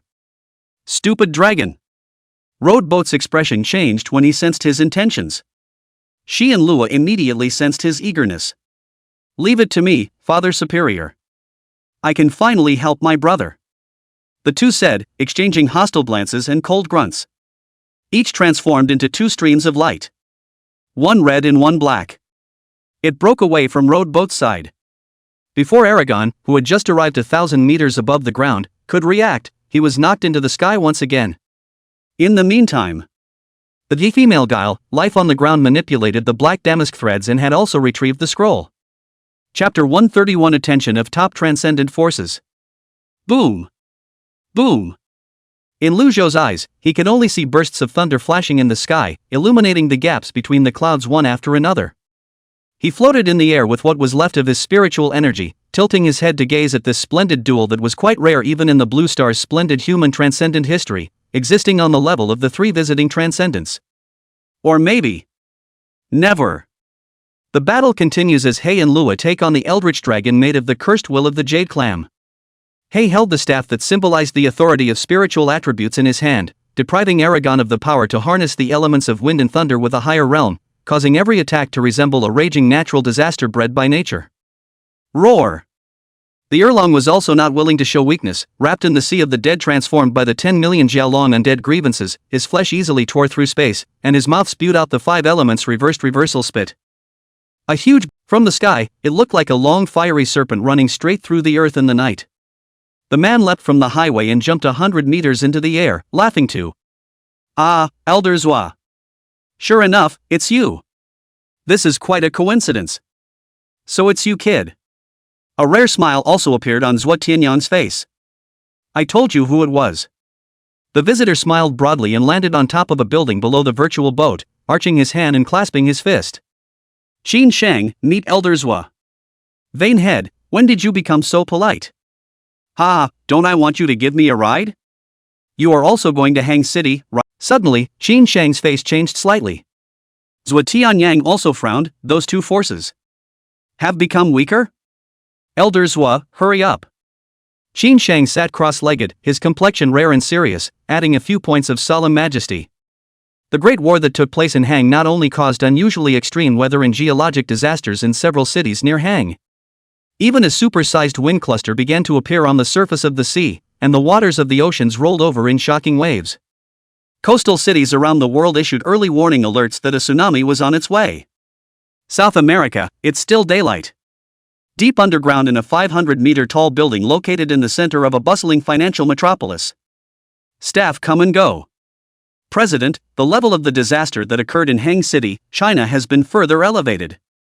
The current space energy has reached LV-12, with a sum of energy equal to the total heat released by thousands of megaton nuclear bombs. A young man sitting in front of a computer bowed his head and reported, "Please see, this is a picture taken by satellite." The old man with white hair, dressed in an expensive tailored suit but with a straight posture, like a financial tycoon, his eyes shining like a torch, stood with his cane and looked at the satellite pictures on the super-large screen. Photographed from outer space, a reddish-black mega-energy vortex appeared at the location of Hang City, with various energy indices still rising around it. Civilization Foundation, President Danny Myers. I just want to know if allowing this disaster to continue to spread will have an impact on our country? Myers said. If this vortex continues to expand, I'm afraid that the whole world will be affected, and all kinds of mega-natural disasters will descend in droves. Miles frowned and said after a long time, what about the Transcendent Organization over in China? Has a request for assistance been sent? Not yet. Could it be that they have a solution to this level of calamity? This is not clear. The western continent of the Blue Star, the land of northern Europe. Inside a church that sits atop a desolate ice field. The aged, red-robed priest sat up and slowly opened his eyes. I hear the call of the spirit world, Vico, what is happening in the Far East? A black cloak, cannot see the face, folded together 10 slender fingers wearing shiny gemstone rings, can only see the slender body and snow-white chin but inexplicably let a person feel mysterious and beautiful, graceful, and noble woman softly said. There, a great catastrophe is taking place. What is the source of the disaster? mythical creatures suspected to be dragons. Dragon? That's awesome. The red-robed priest, the bishop of the Church of Life, Cross. Russell said with heartfelt emotion. Think it must be a life of immense sublimity, mystery, beauty, and greatness. Chapter 132. The person in the ancient scroll, it turned out to be me. The battle that took place in Hang City triggered elemental disorders all over the world, attracting the attention of a group of top-tier transcendent organizations at the same time. Moscow Airport, Woolly Bear Country. It's snowing heavily outside. A cool young man wrapped in an overcoat and carrying a suitcase walked up to the ticket counter. I want a plane ticket to China. I'm sorry, sir, due to the weather, today's flight will not be able to arrive in China. The cold youth frowned at his words. The beautiful ticket agent immediately felt a sharp sensation that pierced her bones, and the hairs of sweat on her body couldn't help but stand up. Or you can choose to fly to Seoul and Tokyo for connecting flights. No, I'll think of something else. The cool young man said in familiar Russian. He collected his passport, which bore his name. Leaf fall dust. The NSA's underground steel wall. The strange earthquakes that had been occurring earlier had stopped, and after tracing them, it was discovered that the root cause came from the deepest holding chamber. From that SS-rated, extremely dangerous shelter SS-03, Indestructible female corpse in crystal coffin. After listening to the report, the highest person in charge of the National Security Bureau, or rather Bureau 749, the official transcendent organization of China, Xia Dingqiu, looked at the giant screen in front of him with deep eyes. Is it by chance? This is not clear. Xia Guiyun, a woman officer who was a lieutenant colonel in the Chinese Navy and deputy commander of the 749th Bureau, said softly. Elder Xia, the army side is asking if they want to send out fighter jets for support. They have already prepared a total of 35 J-55 fighters loaded with ammunition and Thunder Vector explosive armor missiles, ready to be deployed at any time. Wait a little longer. Xia Dingqiu muttered. Wait a little longer. Over the city of Hang. Inside the thundercloud layer, which reaches a thickness of 15 kilometers, an immense circular hollow zone appears. The surrounding thunderclouds took on the shape of a tornado, with a streak of thunder flickering and stirring, releasing dazzling thunder light. Hei's form was faintly close to disappearing. The blood chi that supported Lua had also become incredibly thin. The Aragon had also been stripped of most of its power during the battle, and the sea of undead that it had suddenly wrapped around it completely dissipated, its body falling apart, leaving only a broken skeleton. I am immortal. A vicious and brutal black flame burned within his white bone-like skull and eyes, the materialization of cursed hatred. Even if you can destroy me, you will never be able to obliterate me. I am the ultimate winner. He roared and hissed. Countless black lights transformed into billions of cursed arrows, tainted with demonic flames, and exploded from his body in an overwhelming manner. Whoosh, whoosh, whoosh, whoosh. What a shame. If it's at full strength, it obviously doesn't have to be this much effort. Lua sighed with some regret and turned her head to look at Lu Zhou, a smile appearing on her clear face. It looks like we're going to be separated from my brother for a while again. Yeah, what do you want to do? To be able to see you again with your brother Xiaoya is already very satisfied, and the distance to the next meeting must not be very far away. She finished the sentence with a wide smile and released the last of her blood energy, using the power of the existence guile that Roadboat was still familiar with. It's not possible to make Aragon's presence disappear outright, though. But it is possible to erase the existence of this attack from the world. Shasta. Billions of cursed arrows disappeared into thin air, as if they had never appeared. In one of the shrines in the Sakura country, a book of blood-colored human skin stopped trembling. Yeah. Lu Zhou's outstretched hand stopped in midair with a despondent expression. She, who was also close to disappearing, came in front of Lu Zhou and said softly and gently, Father Sama. Are you going to disappear too? Roadboat said. She nodded gently, somewhat regretfully. It should fall into a period of slumber, but it's also temporary. It's hard to leave, but it's for the next reunion. She reached out and took Roadboat into her arms, closing her eyes and saying, As for this reptile, it is deeply involved with Father Sama, and it is true that in the end, Father Sama will have to be the one to decapitate it. Hei can feel that Father Sama's body has the same power as it does. No, I should say that it has a power that can suppress him. To him, Father Senior is the nemesis natural enemy like existence. Me? Lu Zhou showed a bitter smile on his face. You seem to think a little too highly of me, even if he became weak, but I'm just the same, it's hard for me to even stand, what can I do now? Suddenly, as if he heard something, he turned his head toward the ground. Man! That familiar cry came from the stupid dragon. Lu Zhou's gaze pierced through the clouds and saw a scene on Hangzhou University's campus, causing him to tremble slightly inside.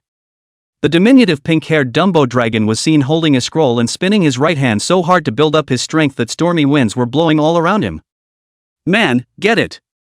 The stupid dragon shouted, and with a heave-ho, threw the scroll in his hand violently toward the sky. Whoosh! The scroll transformed into a stream of light, rising straight up from the Hangzhou University campus and passing through layers of thunderclouds. The moment he was finally struck by a thunderbolt. Outside of the package broken, the ancient scroll unfolded, revealing the white-clothed silhouette inside like an immortal. The horrible sword intent overflowed from it, stirring up the four directions of thunder. This sword intent is... The Earl Dragon actually felt a chill, his power was suppressed, and his dragon's eyes revealed a heartfelt look of fear. Lu Zhou was also looking at the person in the painting in a daze. There's no face, but isn't the person in this painting yourself? So it is. No wonder he felt an inexplicable sense of familiarity when he first saw the painting. It turned out that the painting was actually of himself who had fused the body of an immortal spirit and was known as the Dragon Beheader in the immortal cultivation world. It's a painting of Miyagi Nanchua. She used the two sword paths of Dragon Beheading, Flying Immortal, as a guide, and used 3,000 sword chi as a pen to create this painting. Lu Zhou couldn't help but extend his hand, as if sensing the familiar scent of him. The terrifying sword chi above the ancient painting raged and boiled. The blank face of that exiled man was copied with great rapidity by the description, and in a moment became lifelike.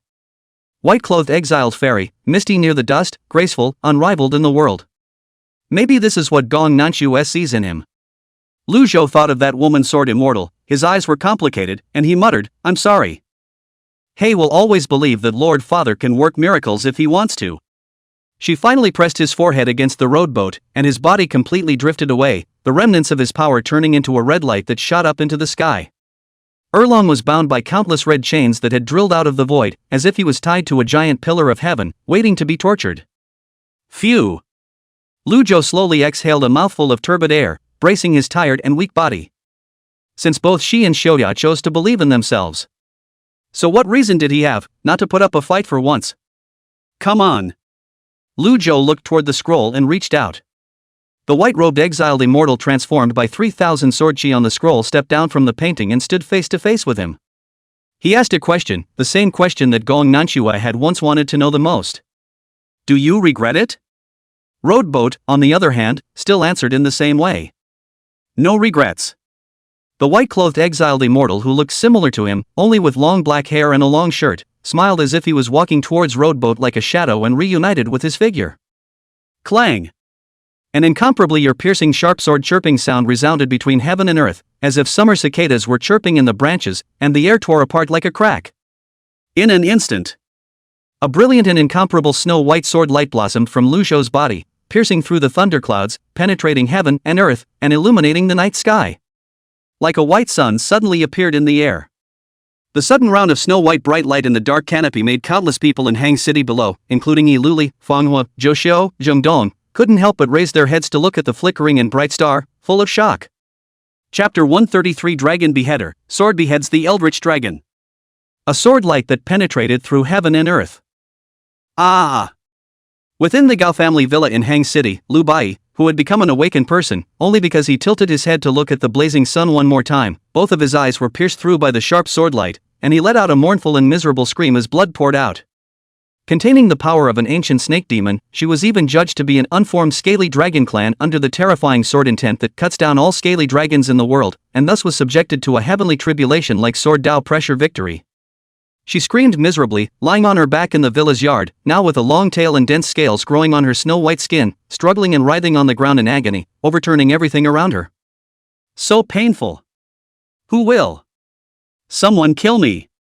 The female magician who had fled to the outskirts of the city stopped in her tracks and looked up, looking at the vision over Hang City in the distance inwardly vibrating, her complexion full of shock and amazement. She held a hand in front of her eyes and narrowed her demonic violet eyes as if it was the only way to keep them from being pierced. Is this somewhat familiar sharp aura? The one from before? He actually has this level of power? The female magician who called herself Don Xing was both shocked and terrified. She felt the power contained in the snow-white sun in the sky, and just a ray of sword light was enough to threaten and obliterate her existence. The thought that such a terrible existence was hidden in this city where she had run amok, but had always turned a blind eye to what she had done, and had not stepped in to stop her until today. She then felt a chill of trepidation and fear in the back of her mind. There is a sense of unease that everything you do is being watched from on high and that you are not in control of what is going on. Neither good nor evil. Isn't this 100% a chaotic neutral position, acting only with order and personal thoughts, unpredictable and uninterfering, Lone Ranger? In his eyes. Will he or she be just an actor who sells out and sings on the stage? This female magician, whose real name was Zhang Yunxian, who was once just an internet singer, and whose singer's name was Yun Shangqing, who had hundreds of thousands of fans on the internet, felt awe and trepidation for the first time since obtaining the complete inheritance of the magical world 3 years ago. Whoosh whoosh whoosh whoosh. Yi Luli, Joshi, and the others around the augur black shadow monster that put them in a tricky predicament was illuminated by the snowy white light in the sky, instantly melting like mud and snow, disappearing without a trace in an instant. Wow! Silu let out a heartfelt exclamation of surprise and stood with Chen Yuyao by the window of the activity room looking up at the sky. Tonight, for the first time, it was so bright. Bright as day. So beautiful. Chen Yuyao muttered. In their eyes. The bright, snow-white, incomparable mass of light gradually closed in towards the center, and the sword light that ran through heaven and earth gradually merged into a single line. The night sky of Hang City was once again replaced by darkness. Just above the darkness, deep within the thick thunderclouds, ahead of the red chain Aragon, there appeared a grain of white light that was as small as a grain of rice compared to the huge size of the Aragon, but it was exceptionally bright. To be precise, it was a slender silhouette that radiated snow-white sword light from the inside out. He was covered in snow-white, white clothes, and white hair, even his pupils seemed to have turned into pure white, his body and surroundings were glittering with stars of brilliant sword light, so bright and sparkling that it was impossible to see his face, the only thing that could be seen was a pair of cool and calm eyes. He didn't have a sword in his hand, yet it was as if he had countless swords, or was himself the embodiment of the Tao of the sword. Man! The pink-haired dragoness Peach Melon, who was on the ground like a short winter melon, seemed to have seen this scene, and her expression became freckled as she jumped up in excitement. Cunning Tongue felt the sword aura that was both strange and familiar, and couldn't help but lament. The dragon chopper, after 1,000 years, is going to chop the dragon again tonight. How did you? An incredulous growl escaped from Aragon's mouth. Your yuaning has been shattered, how can you step into the transitional succession stage? You're scared. Lu Zhou calmly said, the pupils of his eyes reflecting the trembling year-long jade clams. Compared to when he first descended into this realm, his power had weakened to only 1/100%, and the remnants of his dragon chi were completely suppressed by the dragon-slaying sword Tao that filled heaven and earth. Lu Zhou, on the other hand, borrowed the 3,000 sword chi remaining from the ancient painting and briefly stepped into the transitional stage. This goes away while the other grows. In terms of realm power, the two were at the same level today. Fear? I would be afraid of you? District of a human. Ear-long jade clam struggled frantically. So what if you've gotten a little stronger? What I have is the power that belongs to a true dragon. I am immortal. Part of the true dragon body may be indestructible and immortal, but what about your will? Lu Zhou reached out and clenched his hand in vain, a beam of light transformed into the shape of a long sword in his hand. A sword chopped out. The sword, light flashed, and one horn of the Aragon snapped with a sound, and the broken horn turned into a meteor and fell to road. Boat. Aragon roared. Lu Zhou's feet stepped on the sword light as if he was stepping on top of a snow-white starry river, as if he was an immortal. The Civilization Foundation's shelter staff relying on satellites to look at Blue Star from outer space suddenly saw a straight sword light rushing out of a swirling energy body towards outer space. Next. The sword light fell. In front of this sword, the year-long whose body was in pieces also looked extremely small. This sword cut through the mega thundercloud that enveloped Hang City, cutting through the darkness and slicing through Erlong's gigantic body, drowning him in the radiant and dense sword light and completely annihilating him. Over the city of Hang, the night sky seemed to suddenly clear. The darkness cleared, revealing a clear starry sky and a bright moon that had never been seen before. Chapter 134, Finally the End, Rowed Boats Losses and Gains. A few borders not far from Hang. Rip. With the distant sky being illuminated through The top Chinese transcendents who had come to support them also saw the dazzling and incomparable, as if it was a pillar of swords through the sky, possessing the power to destroy everything, striking to the extreme huge sword light. All of them were inwardly shaken and shocked. Master Bitter Turbidity, who was wearing a golden robe and carrying a S09 sequence item, demon-suppressing stupa, looked up. This Dharma Realm senior monk muttered, "This is a sword immortal in the dust?" The other sighed. A Mr. Ming ghost with wild beard and hair, sitting cross-legged on a flying ghost with a wine gourd, swimming above the clouds, was even more startled by the huge sword light that suddenly rushed out from the sky in front of him, and almost didn't fall off the ghost's back. I'm going. He rubbed his eyes hard before realizing that he hadn't been mistaken. When he realized that the terrifying sword light was chopping down from top to bottom, the direction of the chopping down was exactly here. Time seems to have stood still for a moment. Hiss.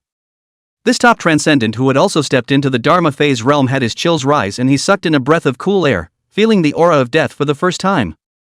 He used all his means and his hands were busy before he managed to escape and avoid being chopped down by the waves of sword light. Wait for this sword to pass. He then looked from the sky to the sooty earth. The plains and mountains below had disappeared from the map, and in their place was an oversized rift valley tens of kilometers long. First time I felt. There is also a gap between the top transcendents. Zhou Tianyang and Qin Shang, who were on top of the virtual boat, also saw the sword light that cut through heaven and earth the moment they had just arrived at the outskirts of Hang City. The two of them even saw the blurry image of the suspected Myth Realm's eldritch dragon being chopped in half and annihilated in the sword light due to their closer proximity. Zoltan Yang's hand holding the bong gave a start for it. Qin Shang's eyes widened. They've only just arrived, and it's been less than half an hour since the start of the extermination level calamity, right? A suspected mythical creature's existence was just decapitated? On the canopy, the figure that was located in the center of the battlefield, with its entire body covered in snow white, twisted its head and glanced this way. Qin Shang's complexion was terrified as he felt a terrifying sharpness descend, as if the slightest carelessness could chop him into countless pieces. I'm afraid that the other party can really kill with their gaze from 10,000 meters away. Zhou Tianyang also did not act rashly for fear of disturbing the other party. It was a good thing that the other party didn't make the next move, looking at the two of them before withdrawing his gaze. Roadcraft looked up. A grain of pitch black ash floated out of the void, coming together to form the blurred figure of a woman, as well as a hideous and terrifying ghostly face. It is a collection of the cursed will of the jade clams, the source of all evil. After cursing Road Boat countless times, the cursed body rushed towards the remaining chaotic energy in the sky, trying to regain its body by way of parasitic energy. A 100-footed insect dies but never falls down. But no matter how many thousands of feet you have, today is also the end. Road Boat said, reaching out for a handshake. The cursed will was trapped by the cage formed by the Karma Fire Sword Chi, and the dragon slashing sword Chi fused with the Karma Fire Red Lotus crisscrossed through it, cutting it into pieces and burning it into nothingness. Lu Zhou was still uneasy and offered the guile weapon, Death Burial Coffin, to completely suppress it. It wasn't until after the weird chi in the Dead Burial Coffin suddenly skyrocketed dozens of times due to the burial of dead souls. It was only then that Road Boat was completely relieved, believing that it had been completely erased from the world. It's finally over. Road Boat softly lamented. The city won't be destroyed and the stupid dragon won't be eaten. He could finally let go. At the same time, a wave of extreme exhaustion and weakness followed. His body had also reached its limit at this moment, carrying 3,000 sword chi caused his flesh to tear and tingle, and every moment was as if he was enduring extreme punishment. Time shenanigans consumed to the extreme. The Red Lotus of Karma Fire had also completely turned into a spark due to overactivation, and could not be used again for a short period of time. Can't fall now, the power is still there for another sword. Lu Zhou braced himself and raised his head to look at the colorful aurora above the canopy. There were drifting energy clusters and circles of energy vortexes. Those were the elemental energies generated by the battle between Lua and Erlong, in a state of chaos and disorder, and if left unchecked it could easily form a terrifying natural catastrophe, even to the point of erupting into an elemental tidal wave of disaster. Swish! Lu Zhou, whose entire body's white light gradually faded, used his last strength to slash out a sword towards the sky. Buzz! A circle of snow-white ripples of sword light swirled in the canopy, stirring up a mass of energy bodies that had gathered together. Looking towards Hang City from the satellite, one could see that the mega energy vortex over Hang City was rapidly becoming smaller, and the various space energy values were dropping rapidly. The dragon chi, ghost chi, grievances, and curses remaining in the sky above Hang City were all dissipated under the sword chi, transforming into the purest spiritual substance, and falling like countless infinitesimal dust and stardust in the moonlight. The power that Lu Zhou had temporarily gained from the ancient painting also completely dissipated. Blood seeped out of his pores, instantly turning him into a bloody man. The realm had also fallen from Yuaning to Jindan. But it's not without its rewards. For one, the power of the artifact, Deadly Burial Coffin, had increased by dozens of times. Secondly, wrapped in the extremely dense spiritual substance around him, his immortal spirit body seemed like a whirlpool that swallowed everything, absorbing the spiritual substance wantonly, allowing the innate ability Emperor of Ice, which was at the primordial realm, to cross over the primordial and blood-burning realms and reach the spiritual foundation realm. I can't hold out. Roadboat stumbled, his spiritual energy no longer able to maintain flight. And just a second before he fell backward, his figure plummeting toward the ground, his consciousness about to dissipate. Whoosh! A dark shadow zoomed in front of his eyes. Lu Zhou instinctively reached out and caught a piece of black debris that fell from the sky. True Dragon Indestructible Bone, fragment, containing 4,000 spiritual substance, rechargeable. The sound of the system echoed in his ears. The roadboat crashed to the ground. And right now, Long Shanha and the others on the ground were still immersed in the shock caused by the terrifying sword light that opened up the sky and the earth. Is that? Zhou Hitomi saw what appeared to be a silhouette falling in the sky and was about to fix her eyes on it. The figure disappeared again. So much so that it made her suspect that she was seeing a hallucination. Unbeknownst to him, it was a strip of black satin that caught him early and brought him smoothly to the ground. Man! The pink-haired dragoness cried into tears and sobbed as she jumped onto the blood-soaked Lu Zhou, sobbing uncontrollably. People! Don't die! You said you'd treat the dragon to an orange.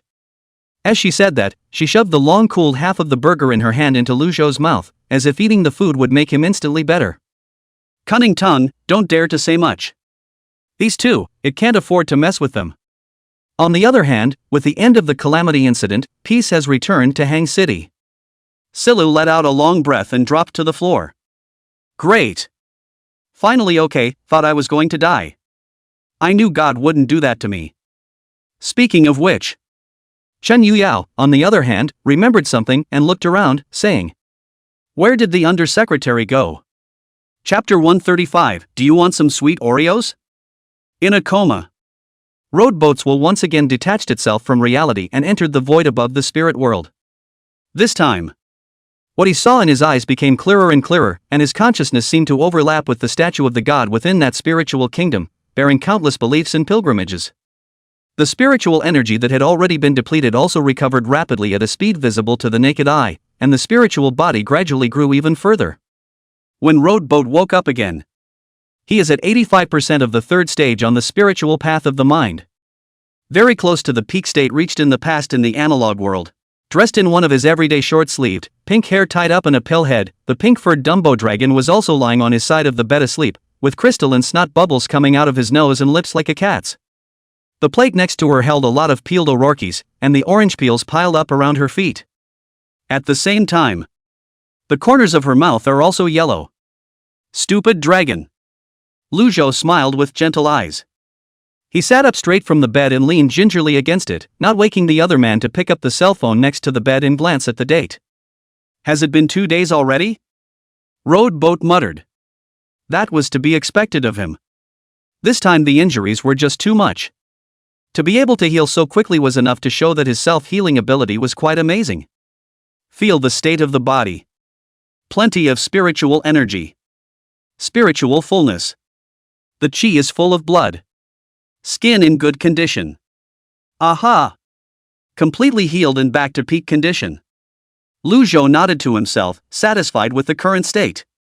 With a thought, the perception ability that was integrated into his spiritual sense instantly swept across a radius of 10,000 meters. 7:23 a.m., weekday, the city is operating normally, weather conditions are good, elemental capabilities are stable. There is quite a bit of information on the internet talking about unusual weather. Have the key points been squashed by officials? Underground natural pipeline explodes. Well.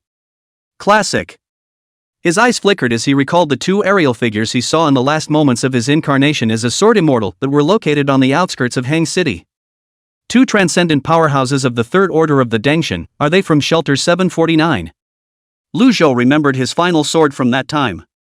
Not only did it stir up countless energy vortexes, but it also cleared all remaining traces, and even if it was investigated with transcendent objects that could retrace the images of time and space, nothing could be traced. It's also for insurance purposes. After all, without the Yuaning realm cultivation, after using up the 3000, you possess rich combat experience and a wide variety of immortal cultivation techniques, capable of harnessing various elements with your spiritual power, with a powerful sword Dao chopping strike, and a relatively weak physical defense, but strong enough to withstand a strike from a modern missile. The S-rank talents you possess and several bug rank abilities, including control of time, are enough to make you invincible against opponents from higher realms. Comprehensive battle summary. Nowadays, you can pose a death threat to a Dharma realm transcendent, provided the opponent doesn't hold a powerful treasure. Your current strength is far beyond the Apocalypse realm. Transcendentals in the Apocalypse realm would have difficulty posing a threat to you even if they were holding powerful treasures and shelters. Without realizing it, you have become an existence extremely close to the top layer of the pyramid of the transcendent world. After reading it, rowed boat scat out. Near the top of the pyramid of the blue star transcendental world. So I'd become this strong without realizing it. Today he is, as far as strength is concerned. The party is worthy of the name, Pale Plague, Dragon Slayer. Well. The pink-haired dragoness raised her head sleepily, rubbing her dazed eyes, her big head bobbing, looking like she hadn't slept well yet. People? You're awake. Would you like some orange? Chapter 136, Global Attention, it's a game. Oh, you've finally woken up, my little girl was so worried. Womanguile, life in an ancient palace dress, floating in the air teary-eyed and said. Roadboat relieved her a few times with a smile on his face. On the side of the table inside the clay box, sophistry tongue, is sticking out a long tongue tone drumming said, I said it's fine, the master is destined to achieve the sword immortal of the heavenly wizards, this kind of injury can't help the master, you're just a long hair short-sighted, empty worry. It's just a pity that master's yuaning is broken, it's not easy to cultivate an extreme yuaning of that rank again. If it's gone, just fix it again. Lu Zhou sat on the edge of the bed and opened his mouth to eat the orange that the pink-haired dragon lady next to him handed to his mouth. In front of him crouched the half-human tall black and white donut, and the fat cat woke up and lay by his legs. Being in the midst of these family-like beings, Lu Zhou's heart was. Cunning tongue, the nature of the words comes out, like a fool. And then what?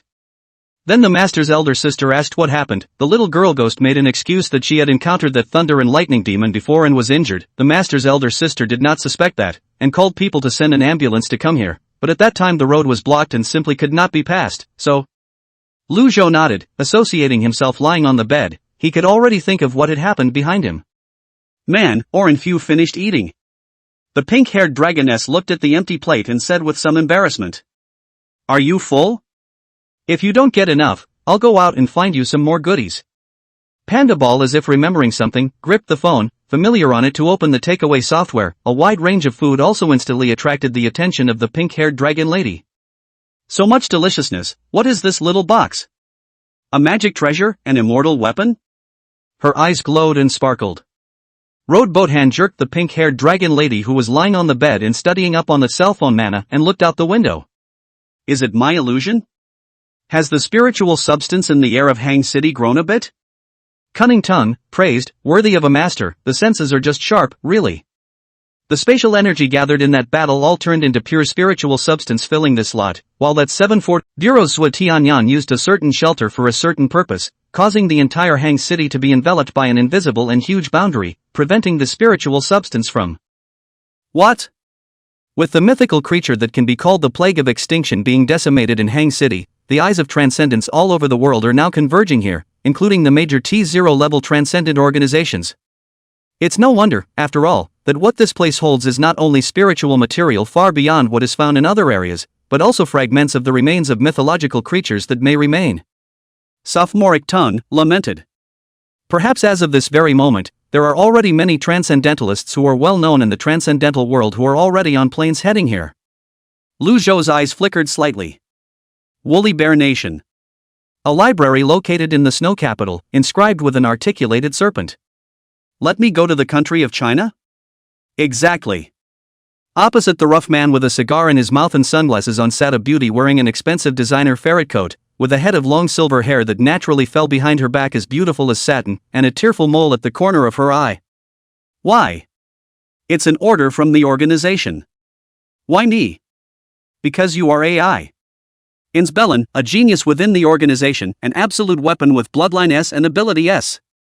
Hearing this, the silver-haired beauty's eyes flickered and finally said, well, although I really don't want to enter that mysterious country, but since it is the organization's arrangement, I accept it. What is my mission this time? Who do I have to kill? The pupils of her beautiful eyes hid a deep darkness, like a serpent that chooses to kill. The serpent of the atrium, whose main business is assassination, and the silver and white witch, who has mastered the power of the spirit of speech AI. Indestructible. Domain realm transcendent. This time you're targeting the geniuses of other transcendent organizations. The rugged big man stubbed out his cigar and spoke in a calm tone. Kill them and live, that's your mission. It's not just woolly bear country. Pretty country, by a beautiful coast, a group of Civilization Foundation members in suits came to a blonde freckled man who was applying sunscreen to a blonde beauty, wearing beach pants, and was fawning and salivating all over the blonde with a beggarly aura that almost overflowed the screen. Mr. Reddick, it's been a long time. Under the blonde beauty's surprised and stunned gaze, the eyes of the blonde freckled man who had originally made her disdain him narrowed slightly, and he instantly looked like a different person. Dangerous, ghastly, towering. Didn't I say? Don't bother me while I'm enjoying a nice vacation? He reached out and wiped his bangs to the back of his head, his sharp gaze glancing obliquely at several people. If you don't give me an explanation, I'm not going to let you guys off the hook. Oh. Hiss. The man in the suit and the others were all chilled to the bone, as if they were being stared at by the Grim Reaper. This is the Civilization Foundation's talented transcendentalist and gold-level intake officer. Death Eagle, Will. Reddick. Pickle Country. A tall, lanky, handsome man in a suit with a double-door figure had his hands in his pockets, sunglasses, and was carrying a strange shoulder bag. In the eyes of a group of stewardesses lingering in the air, embarking on a flight to the country of China. He took off his sunglasses by the window, revealing his slender eyes, and looked out the window with his cheeks resting on his head, his smile tinged with a hint of evil. Wah-ha! Don't let me down too much. Cherry Blossom Country. The group travels to a high school and finds a mediocre-looking high school teacher. Shelter 749, deep in the underground steel wall. The female officer, Xie Guiyun, was full of doubts and incomprehension. Why? Why are we allowing those dangerous people into Hang City? Little Xie, you're still too young to see the nature of this world. The order of this world was set by several T0 level transcendent organizations, from which balance and stability were born. We can't transcend this rule yet. Xia Dingxiu's eyes are deep. Hang City is currently a place of treasure that all T0 level transcendent forces are salivating over and an unknown place they want to explore. We can't stop it. In that case, this time, we'll be the ones to set the rules of the game. Game? Yes, it's a game. Chapter 137 Rules, Exchange, Life's Regrets. What? Hang City, the highest floor of the 79th Bureau of National Security branch building. The floor-to-ceiling windows are large enough to overlook the entire city at night. Smoke billowed around the huge sandalwood conference table. In the main seat sits the head of the Hangzhou 749 Bureau branch by Hong Yi, a one-eyed old man with a scar on his face. His temperament is cold and austere. To use Hang City as a gladiatorial arena? I disagree. Bai Hongye snapped. On the left and right sides of his main seat sat Zhua Tianyang, Qin Shang, Master Bitter Turbidity and Mr. Minghost, four of the country's top transcendentalists who were above him in both strength and status. To him, a transcendent who was only at the divine transformation realm, each one of them was a bigot that he couldn't look directly at and needed to look up to in awe. But at the moment. Instead, he couldn't be bothered with compliance and decorum and questioned the decision to go against several people. It was only because the conditions and demands they made were really unacceptable to him. Phew. Qin Shang bit into a cigarette, smoke curling up. He said in relief. Calm down, Minister White, calm down. Have a talk. How can I calm down? From the moment the branch was established, my subordinate members have risked their lives to maintain the shaky social order today and deal with those vicious awakened ones. And now with a single word from you, you're going to make us suspend our activities and also let those extremely dangerous international awakened enter Hang City. Though I'm not sure exactly what happened the other day. But by doing it, you are putting the lives of the people and the social order at risk. Seniors, do you know the consequences of this? Bai Hongya's blood churned as he spoke, veins bulging as his fingers pressed dead center into the sandalwood table. Amit Ba. Master Bitter Turbidity sang a Buddhist chant, and the clear and tranquil spiritual energy rippled out before he gradually calmed down. Zhuo Tianyang held a smoking gun in his mouth, swallowed clouds, and coldly said, "Are you finished?" Bai Hongyi was swept away by the old man's eyes and instantly paled, reacting to how wantonly he had acted in front of this national security demigod, with the title of butcher. "Humph, I have not even opened my mouth yet, you are here barking, why don't you call it Xiadingqiu? If it weren't for the fact that you were genuinely looking out for the people, according to the old man's youthful temper, I would have beaten you up a long time ago." "Not much skill, not much temper," Zhuo Tianyang said in a cold voice, and first taught Bai Hongyi a lesson, and then tapped the desktop with the smoking gun. The surrounding spatial scene changed instantly. Several people were clearly still sitting unchanged, but the walls and buildings around them were breaking and withering like sand, revealing steam-style architecture from the last century. "Is this?" Bai Hongya's face was stunned. S plus shelter, S39, realm of floating light. Master Ming Ghost took a sip from his wine gourd and explained. The effect is that it can cover and shroud an entire area, screen the target population, and from time to time drag and drop the designated target person into the world. It creates the floating light realm. Which is where we are at the moment. Seeing that Bai Hongyi was still a bit confused and puzzled, Qin Shang patted his shoulder and explained. "Ever seen the Silent Hill movie made by the geezers? It's just like that one. The general public lives in the surface world, and we use this item to make rules so that once a transcendent uses their super specialized abilities or starts a battle, destroying as well as killing, they will be immediately transported to the middle of the in-world, thus reducing the damage to the city and the population will be less harmed." "Oh who?" Only then did Bai Hongya understand and came to a sudden realization, uttering an exclamation of emotion. It was me who thought too superficially, or the leaders who thought it through. "In that case I am relieved. It's just, there's something else I can't figure out.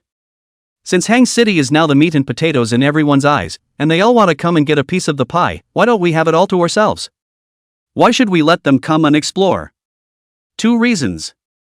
Zhuo Tianyang inhaled his smoking gun and said, 1. Because we are not strong enough, rejecting the major transcendent forces would potentially allow them to unite against us, and the current Huaxia is still far from being able to do this.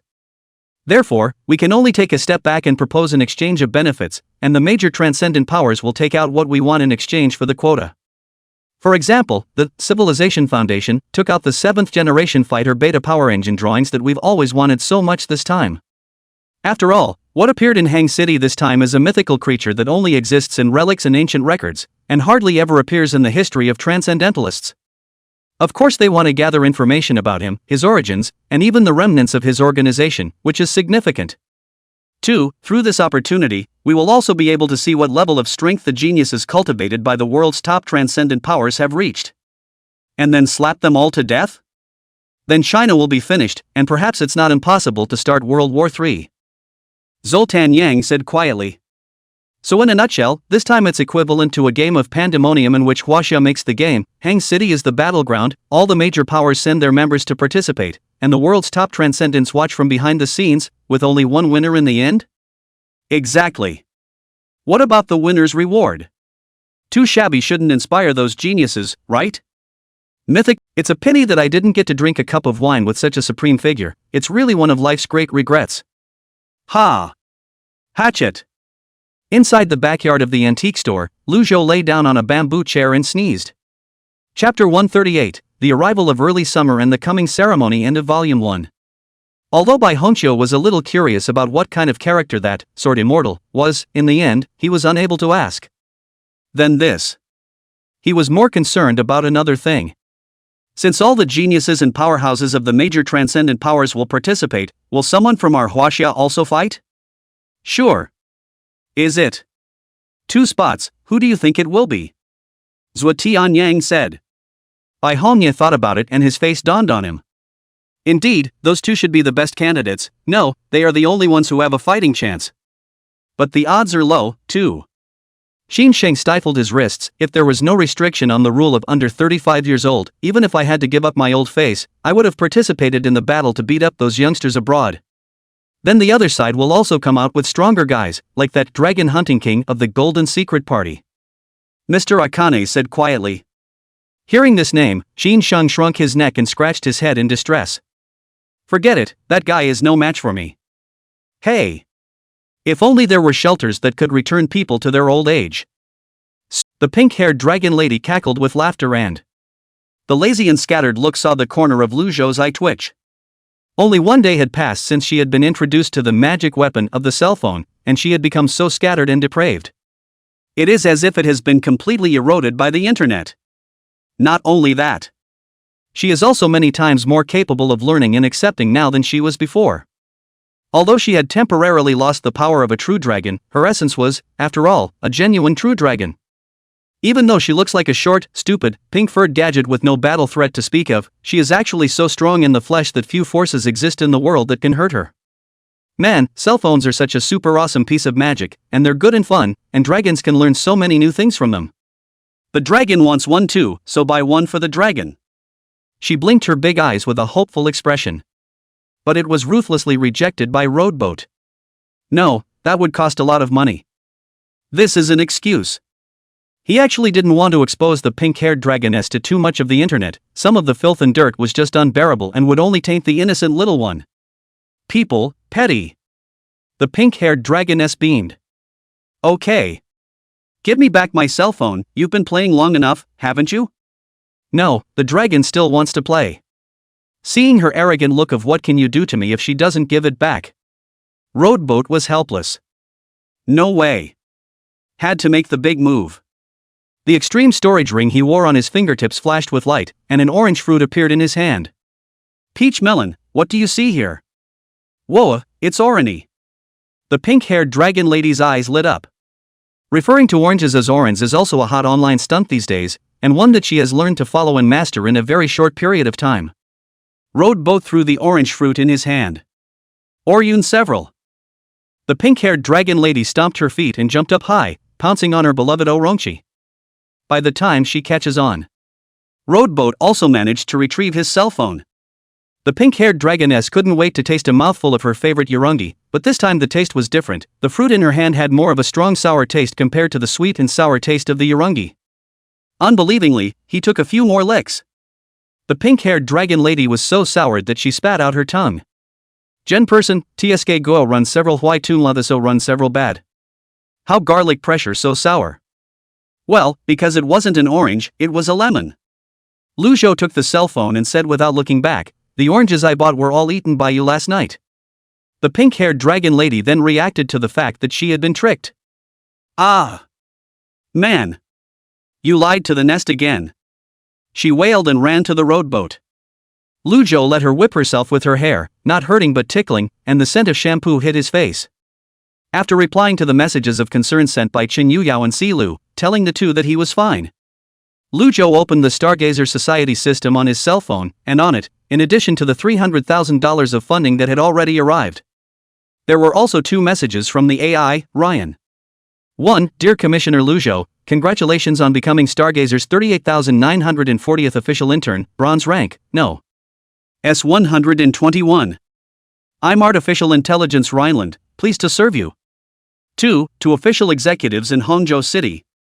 Lu Zhou's eyes flickered as he clicked on the second message. Attention, commissioners, this is a special announcement. Due to the recent unusual events in Hangzhou Red Confidential, there will be transcendentalists from major international transcendental organizations arriving in Hangzhou in the near future. Therefore, headquarters has decided to suspend all mission activities of the branch for the next period of time. In addition, the command of the Hangzhou City executives and logistics personnel was transferred from Commissioner Zhou Hitomi to the S-Class elite asylum seeker Commissioner Yi Luchuan, who was about to arrive in Hangzhou City. Rhine. Transcendents from major international organizations are coming to Hang City? Roadboat froze. Associated with some of what, Cunning Tongue, said, randomly reacting and trying to understand something. The two transcendental organizations, the National Security and the Stargazer Society, were really planning something. He muttered, it seems that the next Hang City is going to be lively. The spring thunder has passed and early summer is approaching, just in time for the grand bloom of the festival fireworks. Roadboat. Outside came Yi Luli's shouts. With a pink-haired dragon lady lying on top of her head and the upper half of her body wearing a white shirt, Lu Zhou heard the shouts and came to the window and pushed it open to see a Maserati sports car parked on the side of the road, and three beautiful girls with very different clothing and temperament, but the same radiant beauty, were standing beside the car. "Why are you all here?" Roadboat was surprised. "Vice Minister. Isn't it a surprise?" "Very touched?" Si Deer waved hard and smiled brightly. Wearing a straw hat and a white dress, Chen Yuya sat on the front hood of the car and looked at Lu Zhou's completely healed appearance and secretly sighed in relief. Yi Luli, who was wearing neutral-style clothing, pushed the sunglasses on her face to the top of her forehead and tilted her head back to laugh. "You're in good shape, and you seem to have gotten a little more handsome, so you're recovering well." Her fingers picked at the keys to the sports car, extending an invitation. "So? Want to go out for a ride with the minister?" "Where to?" "The countryside, traveling, reunions, and fighting demons on the side." "Phew. Breeze blowing through. Beautiful girls with long hair and dancing skirts." The handsome young man in the white shirt's black hair danced wildly with it, as if dancing with the wind, looking more and more refreshingly valiant. He laughed. No go. Chapter 139. The 10 and the 11. The city of Hangzhou, where skyscrapers tower over the city, is scorched by the scorching sun in heat waves. This year's early summer temperatures are hotter than in previous years. Many pedestrians on the streets have changed into cool summer clothes. The city's trendy women are early to put up the parasol to protect the sun. Hitting the wall one after another also made him unable to resist getting frustrated. And the live stream pop-ups were mocking. "Nike, you are not at all outdoor material. Look at your sweaty appearance, not to mention beautiful women. Men also do not want to take care of you. Quickly to the live broadcast room to give us a live broadcast of the..." Don't tell me, it seems to be so wrong. I was also in Hangzhou, and that day was indeed a bit strange, the kind you can't tell. Believing in the anchor is kind of a thing in this life. But didn't the news break in the past few days about a number of cancer patients being strangely cured in Hang City? It's got nothing to do with it. So the anchor is thinking that a dragon-like creature descended on Hang City that day, and then someone stepped in to kill it and save Hang City? The classic fantasy of the middle child. I've never seen a dragon in all my life. I'd like to see one. But it's true that Hang City has been a bit different from usual lately, with a lot of foreigners appearing and official organizations being a lot more active. Just here to investigate the cause of the earthquake, I guess, nothing surprising. Seeing that none of the pop-ups believed their own words, Nabiki Koen became more and more determined in his thoughts. Must find proof that he's the one who's right. There must be supernaturals in this world. Think about it. He gathered his energy and continued his street interviews. Sorry to interrupt. This time the encounter was with a blonde, blue-eyed foreign man. He was dressed casually, with a subtle scruff on his chin and a coffee in his hand, and had the slack-jawed look of a tourist casually looking around. Stopped by Nike Koen, he paused with interest and said in his less than skillful Chinese, "Is there something wrong?" Although Nabiki Koen didn't have much hope in his heart for the foreigner in front of him, he still followed the fluency and inquired. And this person who claimed to be called Will. Reddick's pretty countryman, after listening to it, however, revealed a mysterious smile and uttered a sentence to the live camera in Nike Koen's hand. "Dragons, are real. In the meantime." On the roof of a securities company building not far away, a tall, lanky man in a black suit with his hands in his pockets looked out into the distance at the city in front of him, which was even more prosperous than Seoul. "Nice city, has value to be destroyed by me." Domain Realm Transcendent, elite member of the official organization of the Kimchi Kingdom, Destructive Ghost, Park Jong-woo said with the corners of his mouth slightly raised. The wind ruffled his forehead hair, and his slender eyes held an overflowing desire for destruction. "Isn't it going to start yet? I can't wait." He opened his arms, as if he had taken this place as his own territory as well as the battlefield for killing. Inside the largest public library in Hangzhou, a silver-haired beauty sitting in the corner attracted a lot of lingering obsessive gazes with her exquisitely beautiful exotic face, perfect body, and snow-white translucent skin. The silver witch from the assassination organization, Serpent of the Atrium, AI. Ins Bellin. She wore dark-rimmed glasses and looked at the laptop in front of her, tapping her 5 fingers. A name then appeared on the laptop screen. Death Eagle, Will Reddick. Reddick, a cornerstone-level shelterer of the Civilization Foundation, has completed the sheltering of S-rank shelters alone, decapitated Domain Realm Demons, Domain Realm Transcendence, Ability, S, suspected of mastering an S-rank treasure, Danger Level, S+. King of Shadows, Tatsuya Natsumi, assassin of the official organization of the Sakura country, Takatenkara, unknown battle record, unknown abilities, unknown treasures, suspected Domain Realm Transcendent, Danger Level, S. The Nordic goddess of life, Vico, a preacher of the Church of Life, wields an S-ranked treasure, the military flag to the underworld, Danger Level, S. Fist Ghost, Shah, a member of the Aes of Brahma, an international legendary Black Fist assassin, suspected member of the Realm, once used his fists to crush an enemy country's strategic grade warships in the territorial waters of the Aes, with a strong physical body, Danger Level, S. Holy Sword Star Envoy, Alice, a member of the Sunset Kingdom's royal family, Guardians, wields an S-rank Holy Sword treasure with great destructive power. Danger Level Hesitant Face. Evil Eye, Lo, the Order's ambassador of the pleasure cult, takes pleasure in creating chaos, likes to backstab others, no cooperation possible, Danger Level, A+. There's also the Headless Silver Knight, of the Golden Secret Party, a realm transcendent, with whom I've had dealings and could consider cooperation. AI. Insbellan cupped his chin and thought. Among other things. And 2 members from the country of China. Stargazer Club, S.E. Luchuan, Divine Transformation Realm Perfection, S-Class Ableist, Danger Level A+. As well as, Bureau 749, S.A.'s, Shepherd, Ling Xiao, with abilities suspected to be related to, manipulation, puppet. Plus me, that's a total of 10? The rest of the Transcendents don't even have the Divine Transformation Realm and are not qualified to participate. It looks like the winner of this game will be born among these 10 people. Gotta gather intel and strategize fast. AI. Insbellan murmured, reaching up and about to close the laptop the moment the highly intelligent and thoughtful woman suddenly stopped, an assumption popping into her head. What if there is an 11th man? Chapter 140. Peering behind the curtain and watching everything is. Early summer afternoon. Students are on vacation due to the maintenance of Hangu, and the Stargazer Club has suspended its activities for a number of reasons. This meant that Road Boat, the official enforcer, now had nothing to do and was entering his vacation. Your Majesty, no, Your Excellency, your watermelon is here. Road Boat nasal vocalization, sitting up from the bamboo chair, received the watermelon, suddenly felt the weight is not right, looked down and found that the red flesh of the watermelon is empty, only the white flowery rind remains. Twisting his head, Road Boat was enraged. Mamagwa. You did this, didn't you? Nest, no, not Nest. Standing off to the side, the diminutive mass of pink-haired dragonesses covered their mouths with both hands, their cheeks bulging as they chewed and mumbled their words. Want to see the watermelon juice coming out of the side of your mouth before you say anything? The pink-haired dragoness looked down and was shocked. Sigma.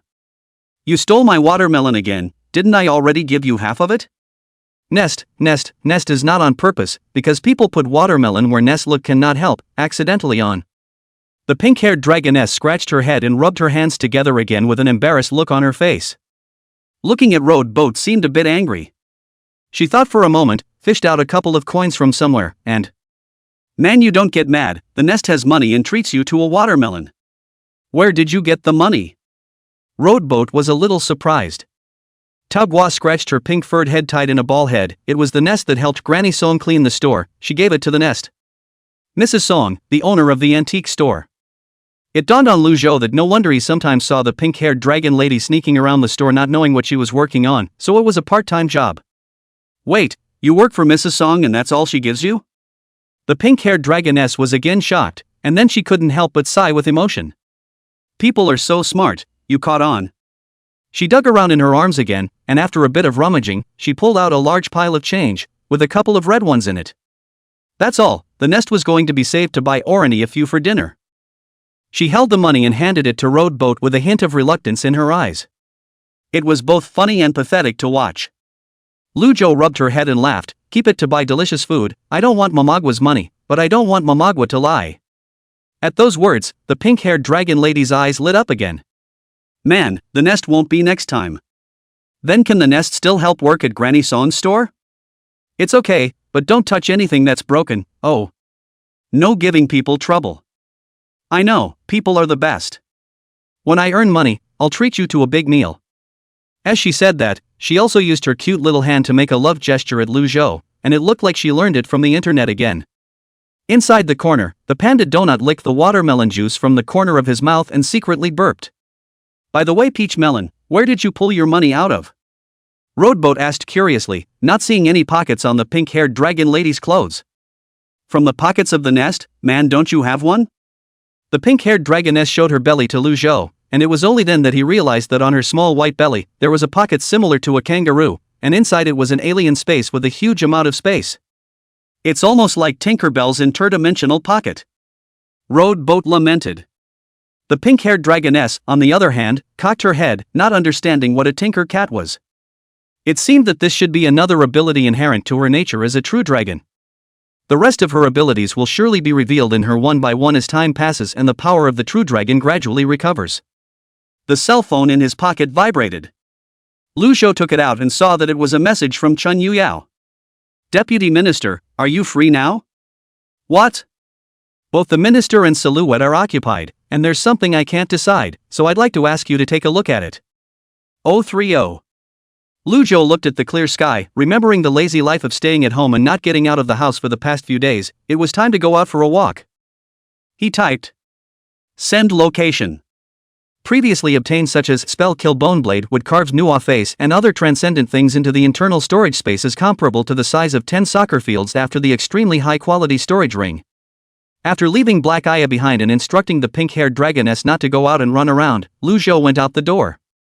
Era, Lu-chan, are you going out today? When the antique store's Song Ma was surprised to see him, she was also a bit surprised and said with a smile on her face. Lu Zhou was a bit embarrassed and wanted to leave after exchanging a few simple pleasantries. But he was not expected to be called. Granny Song opened the drawer and took out a car key with a three-forked starburst and handed it to Lu Zhou. What is the meaning of this, Mrs. Song? Miss, he ordered, said to give this to you when you want to go out. It's always more convenient to have a car, which is always parked on the side of the road. Hearing this, thinking of Yi Luli's cool and arrogant appearance, a slight warm current passed through Lu Zhou's heart. He took the car keys to the curb, and with them pressed. A Mercedes-Benz AMG GT63 limited edition Black Knight parked under the sycamore tree then lit up the lights, as if the sleeping BMW was awakened, ready to go to war. Senior sister's vision is as good as ever. Roadboat lamented. I don't know if I'm talking about the car or her good eye for people. Looking around and taking advantage of the fact that no one was paying attention, Lu Zhou snapped his fingers and the invisible wind blew away the sycamore leaves and dust that had accumulated on the car. This work of art like sports car was instantly as good as new and spotless. Lu Zhou opened the car door, sat in the car, and the engine started. Nice engine sound, far from worthy of its owner, but not bad. The sound of cunning tongue came from the cell phone in Lu Zhou's pocket. In the past few days under Lu Zhou's experimentation, with his superb attainments in the Tao of the Heart Demon, he managed to unseal it from the clay box, restoring the power of the Heavenly Demon, with a realm comparable to that of a Heavenly Enlightenment realm transcendent. And travel freely in the real world, the imaginary world, and even within others. It can therefore be lodged in any artifact. And the cell phone is the favored resting place for sophomoric tongue. According to its words, it can collect the most intelligence at the first time, and through the network it can see what is happening anywhere in the world. In fact, in Roadboat's opinion, it's more likely to want to spy on beautiful women. Master, do you want an exclusive top-of-the-line sports car as an action ride? I can help you steal the transcendent world's design drawings involving the technological side and design a fantasy concept machine, or refine it into a magic weapon. No need, I don't like to be that high profile, this one will suffice for transportation. Lu Zhou kicked the gas, the car roared into the middle of the road traffic and sped away. What about the things I asked you to look into? It's been checked. As we guessed before, Hang City has become an isolated island. A boundary-type shelter called the Boundary of Floating Light covers the entire Hang City, and the Boundary of Floating Light that he created should be the hidden battlefield that is not observable by the public. Cunning Tongue sent a picture into his cell phone. This is the list of geniuses sent to Hang City by the major top powers. Roadboat opened his cell phone and swept his eyes. The picture was of Insburn's opponent. Insbellen's opponent information based on the Serpent of the Atrium, intelligence network. Each and every name title is quite capable of bluffing, I just don't know how the real battle power is. Roadboat laughed softly. The treasures in these guys' hands should contain a lot of spiritual substances, right? Chapter 141 The Sacred Blood Game. The AMG sports car cuts through the traffic. From the mouth of the sophomoric tongue. Roadboat learn more about the 10 transcendents, including their abilities, battle records, and treasures. If we purely compare battle power, the headless silver knight that Master has encountered before should be considered in existence in the middle bracket.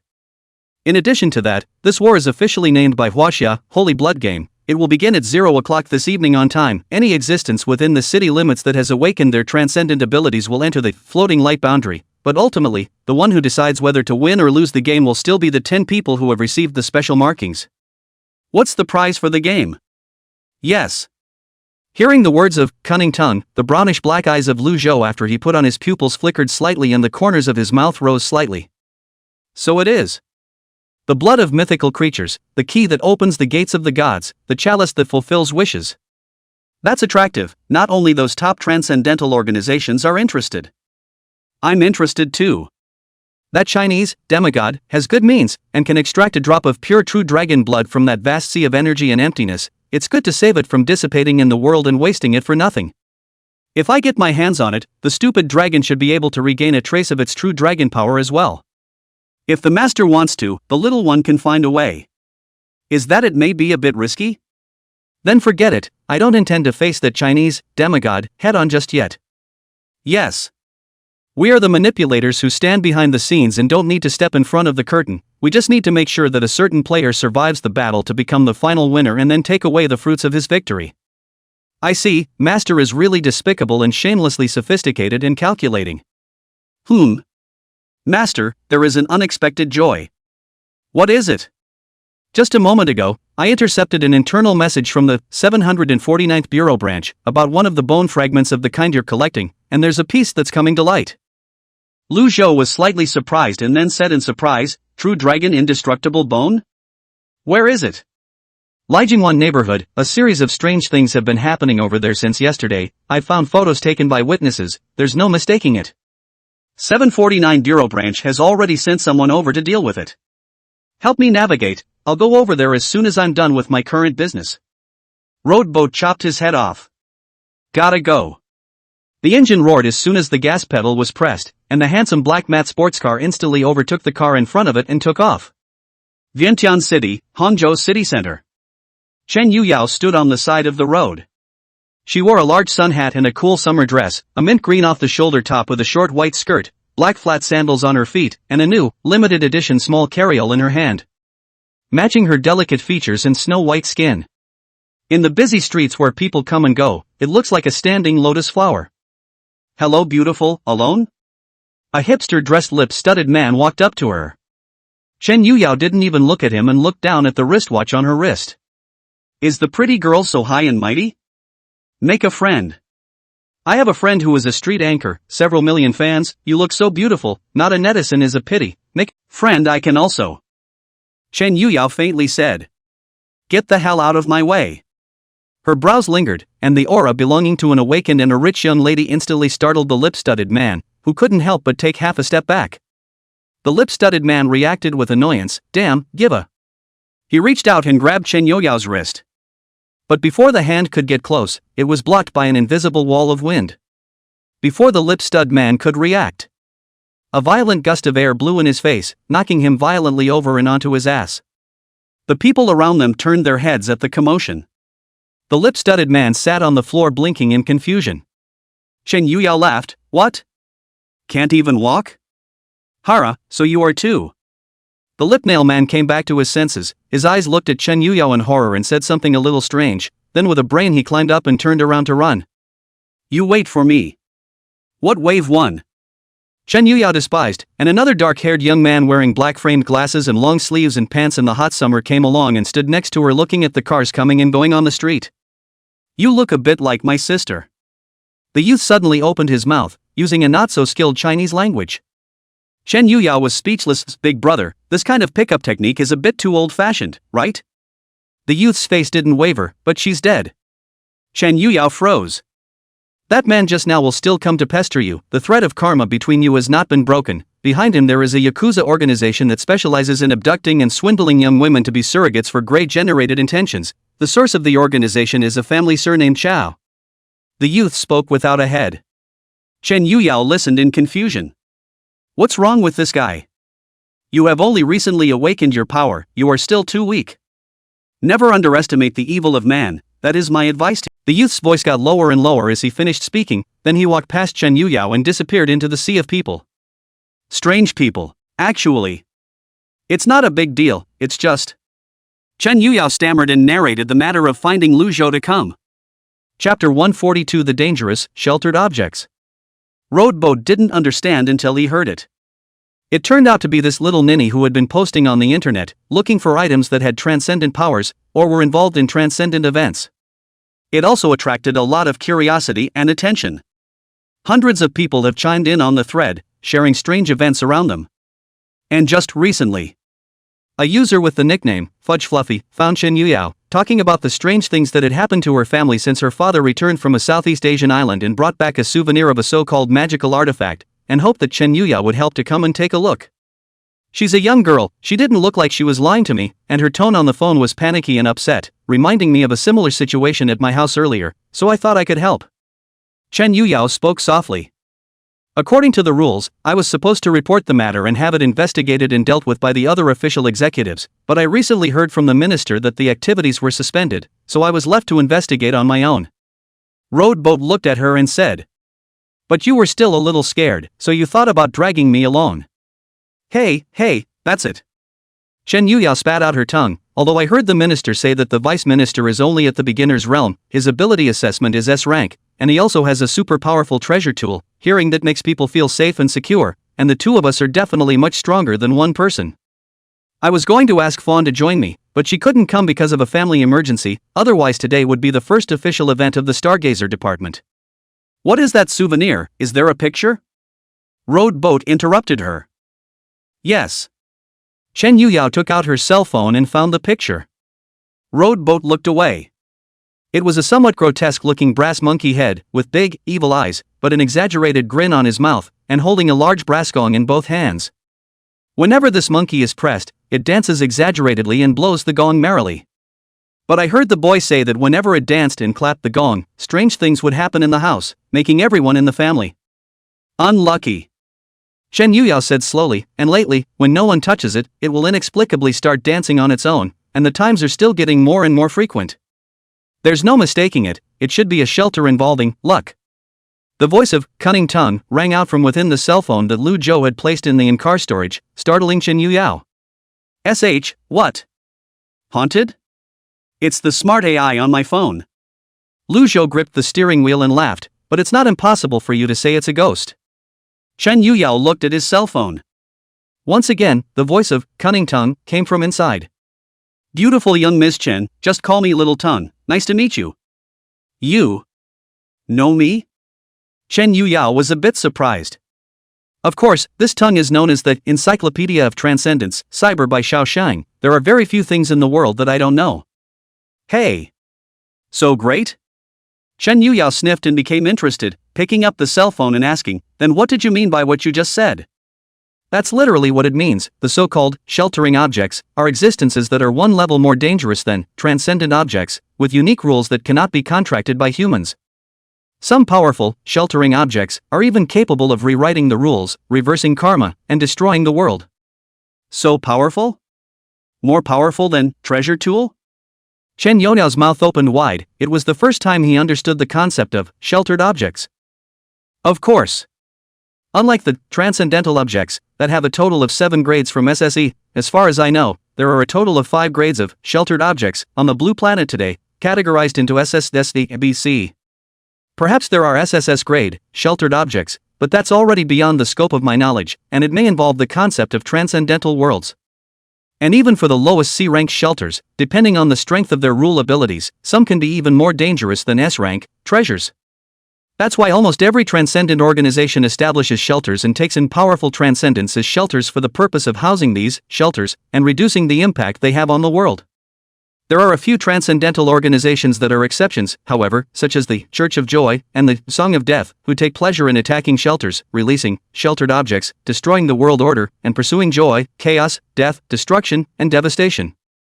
Well, This monkey toy, even if it's a shelter, I'm afraid it's still the lowest level C, otherwise that family would have finished dying under the doom a long time ago. After listening to Cunning Tongue, Chen Yoyao's open mouth did not close for a long time. Lu Zhou's eyes also narrowed slightly. Does it involve shipping? While this side road boat and Chen Yuyao were conducting the sheltered objects investigation. The other side. Yi Luli drove her beloved car to the private library owned by that one librarian, located in the outskirts of Hang City. Open the secret door inside the library with your Silver Order Shelterer ID badge. Push the door to enter. Inside is a site of algae well, sunlight shines in through the glass, surrounded by a variety of green vegetation, giving people a feeling of being at the bottom of the sea. Inside the room, besides Zhou Hitomi, Curator Wan, and Chen Shichu, whom Lu Zhou recognized, there were 7 or 8 other people who looked strange to him. Yi Luli was not too unfamiliar. All of them were Stargazer Society's official shelter members in Hangzhou City. Most of them were silver-ranked. Bronze-ranked shelter members were rarely qualified enough to attend today's meeting. And at this point, whether it was an egotistical silver-ranked asylum seeker like Chen Shichu, or a gold-ranked asylum seeker like Joshi, or one curator, all of them stood aside at the moment with their arms wrapped around them. In the center, there sat a cold young man with a big back comb. The gazes of the crowd moved from Yi Luli, who had entered the door, to the cold youth, whose appearance was very similar. Brother! Yi Luli shouted softly. Yi Luchuan put down his teacup, his stern and sharp eyes swept her a glance and coldly said, "Now I'm the head of the Hang City branch, call me Commissioner Yi. You've been allowed to live alone for so long, and you still haven't even learned that much common sense? Still staying in the blood-burning realm after all this time, just how much of a waste are you? You're worthy of being called a genius with S-rank abilities. S-rank treatment was given to you for nothing. What the hell have you been doing?" Yi Luli lightly bit her lower lip and was speechless. Although I expected that I might be scolded at the meeting, I didn't expect to be scolded so much. But she did get a little too comfortable with desertion. It's not like he hasn't done anything. Not long ago he unearthed talents with S-rank assessment results and stopped the rampage of ranked transcendental objects. Hitomi Zhou said helpfully. But he was swept away by a glance from Yi Luchuan. Those, aren't they pretty basic things? Chapter 143, Paralyzed Iceberg, Judge Yi Luchuan. Zhou Hitomi was speechless. The others were too silent to speak. Chen Shichu looked at the cold man sitting at the table in the arena, with a straight nose and clear facial lines, giving people the feeling as if he was a lone iceberg on a plateau, forever hard and cold. His eyes were filled with awe and sighs. Such an aura is worthy of being a genius within the Stargazer Society that is said to be hard to come across in 100 years. After joining the Stargazer Society, for just under 5 years, he has become a globally active gold-ranked asylum seeker. Number S94, S-ranked ability, Transcendent of the Fourth Order, the ace executive of the Stargazer Society, Judge Yi Luchuan. Chen Shichu had the unreal feeling of seeing a rumored character actually step out and appear in front of him. Others felt similarly. The man in front of him is a genius who cashes in on the talents of the Transcendents, participates in and completes countless difficult missions by himself, and is rumored to be a genius who won't show the slightest bit of cowardice no matter how terrifying the demonic creatures are or how desperate the predicament is, and who has a heart of steel and coldness, and who is regarded as the cornerstone of the future of Stargazer Club. And they're just regular asylum seekers. Even for the same Transcendent, there are gaps. If there really is a moment of destruction crisis coming, this man in front of you must be the main force carrying weapons standing in front to fight the monsters, and they can only be in the back to pass the shells. It's a little frustrating to think about. Chen Shichu thought to himself, and when he looked at the newly walked-in stunning girl again, his eyes did not have the usual appreciation for the pair of long and slender legs under her black pants, but instead, there was more than a hint of sympathy. It should be a lot of pressure to have a brother that stands out like that. Aren't you on a mission abroad? Why are you suddenly back? Yi Luli asked. The mission was completed ahead of schedule, and the reason for my return is not necessary to know with your authority. I can guess without you telling me that it's something to do with what happened a while ago, isn't it? Leaf falling dust didn't retort. And just then, buzz. An instrument on the tabletop emitted a blue light that shone not far away, presenting 2 bluish silhouettes. Yi Luli froze at the sight and recognized the identity of those two. One is Chen Liang, the head of the Hangzhou branch's logistics department, and the other is Gu Longquan, the head of the intelligence department, with awakened abilities related to data. Yo, Commissioner Yi, long time no see. Gu Longquan, a young girl, waved her hand at Yi Luchuan with a cheerful smile, looking like an old acquaintance. Yi Luchuan nodded to her as a greeting. Look around. Everyone's here, right? Wrapping her arms around herself and leaning against the wall, Hitomi Zhou nodded. Leaf Fall Dust stood up. Although it was early summer, he was wearing a long overcoat, and when he got up it was as if the crowd could still feel the bitter wind from Siberia under his trench coat. Gentlemen, I'm sure you're all surprised and wondering why I'm suddenly here to take Commissioner Zhou's place as the head of Hang City. The matter involves a classified mission that I don't think you need to know about, so allow me to keep it a secret. The above may think that having all of you to help will lighten my burden a bit, but in my opinion, the difference is not that big. I still prefer to be alone on my own, and it's enough to have Commissioner Gu and Commissioner Chen in the back. When he spoke, there was no semblance of emotional fluctuation in his tone, cold as cold iron. This is only temporary, and I will leave as soon as this task is completed. This last statement was said as if it was meant for Zhou Hitomi, indicating that it was not his wish to take away her authority as the person in charge. Zhou Hitomi was indifferent. As for the rest of them, after hearing this, although there was some annoyance in their hearts that they felt they were being looked down upon, but after all, in front of them was the ace executive who was several levels above them, and his strength was there, making it difficult for them to refute it as well. So we get a vacation for a while? Chen Shichu said smilingly. Yes, as long as you don't leave Hang City, you can move freely. Yi Fudan said, adding another sentence. Some unusual events may occur in Hang City next. Don't be surprised to find the surroundings changing, that's normal. Something to do with your mission, right? Yi Lioli said. You may think so. A word popped out of Zhou Hitomi, ribbon. She stared intently at Yi Luchuan and said. There's going to be some battles between transcendents in Hang City, and you're one of them, and it must not be on a small scale, or else you wouldn't have considered using props that can create Rikkai. The crowd all looked at Yi Luchuan. Yi Luchuan didn't retort, just glanced at Zhou Xie and said. The reasoning ability of the Arms Queen? It should be interesting if I have the chance to go on a mission with you in the future. But not until you step into the fourth realm. Having said that, Yi Luchuan walked up to Yi Luli, thin and tall and straight as a gun, a head taller than Yi Luli. Without a trace of emotion in his eyes, he looked down at the sister in front of him, whom he hadn't seen in 2 years, and faintly said. It's time for you to give up that unrealistic and naive fantasy. With your ability, you simply can't do it independently of your family, let alone create a transcendent power that can be compared to the Yi family. 6 months. If you can't step into the third rank in half a year, I'll stop all your resources and send you to a foreign battlefield. The Yi family never raises trash. Having said that, he brushed past Yi Luli and left. There was silence in the room for a moment. Only then did someone open their mouth and cut. Others let out a long breath. Someone lowered his voice and said, This is the rumored Judge Yi Luchuan. Ah, it's true that it's just as cold and overbearing as the legend, and unsympathetic. Stinky face paralyzer, and bullying Commissioner Yi, what kind of brother is that? A female asylum seeker grumbled in anger. Ka Chow. Bear. Zhou Hitomi lit a cigarette, looked at Yi Luli who stood by the door with her head down, thought for a moment, walked up to her and patted her shoulder. Don't take it to heart. 6 months is enough with your qualifications. I will also help. But unexpectedly Yi Luli raised her head. Mr. Zhou, don't worry, I'm fine. The pretty and cool little face, instead of not having half a point of frustration and disillusionment after being suppressed, on the contrary, the eyes were radiant, and the corners of the mouth sketched out a cold smile, as if the victory was assured. Of course I won't take it to heart. I know too well what kind of person this guy is, and he's mistaken if he thinks I'm still the little girl who cried when he said a few words to me as a child. He really is as arrogant and self-righteous as ever. It's truly worthy of being a family weapon created by that Yi family. I've already found all the materials, and stepping into the third stage spirit base realm will only be a matter of days. Just wait.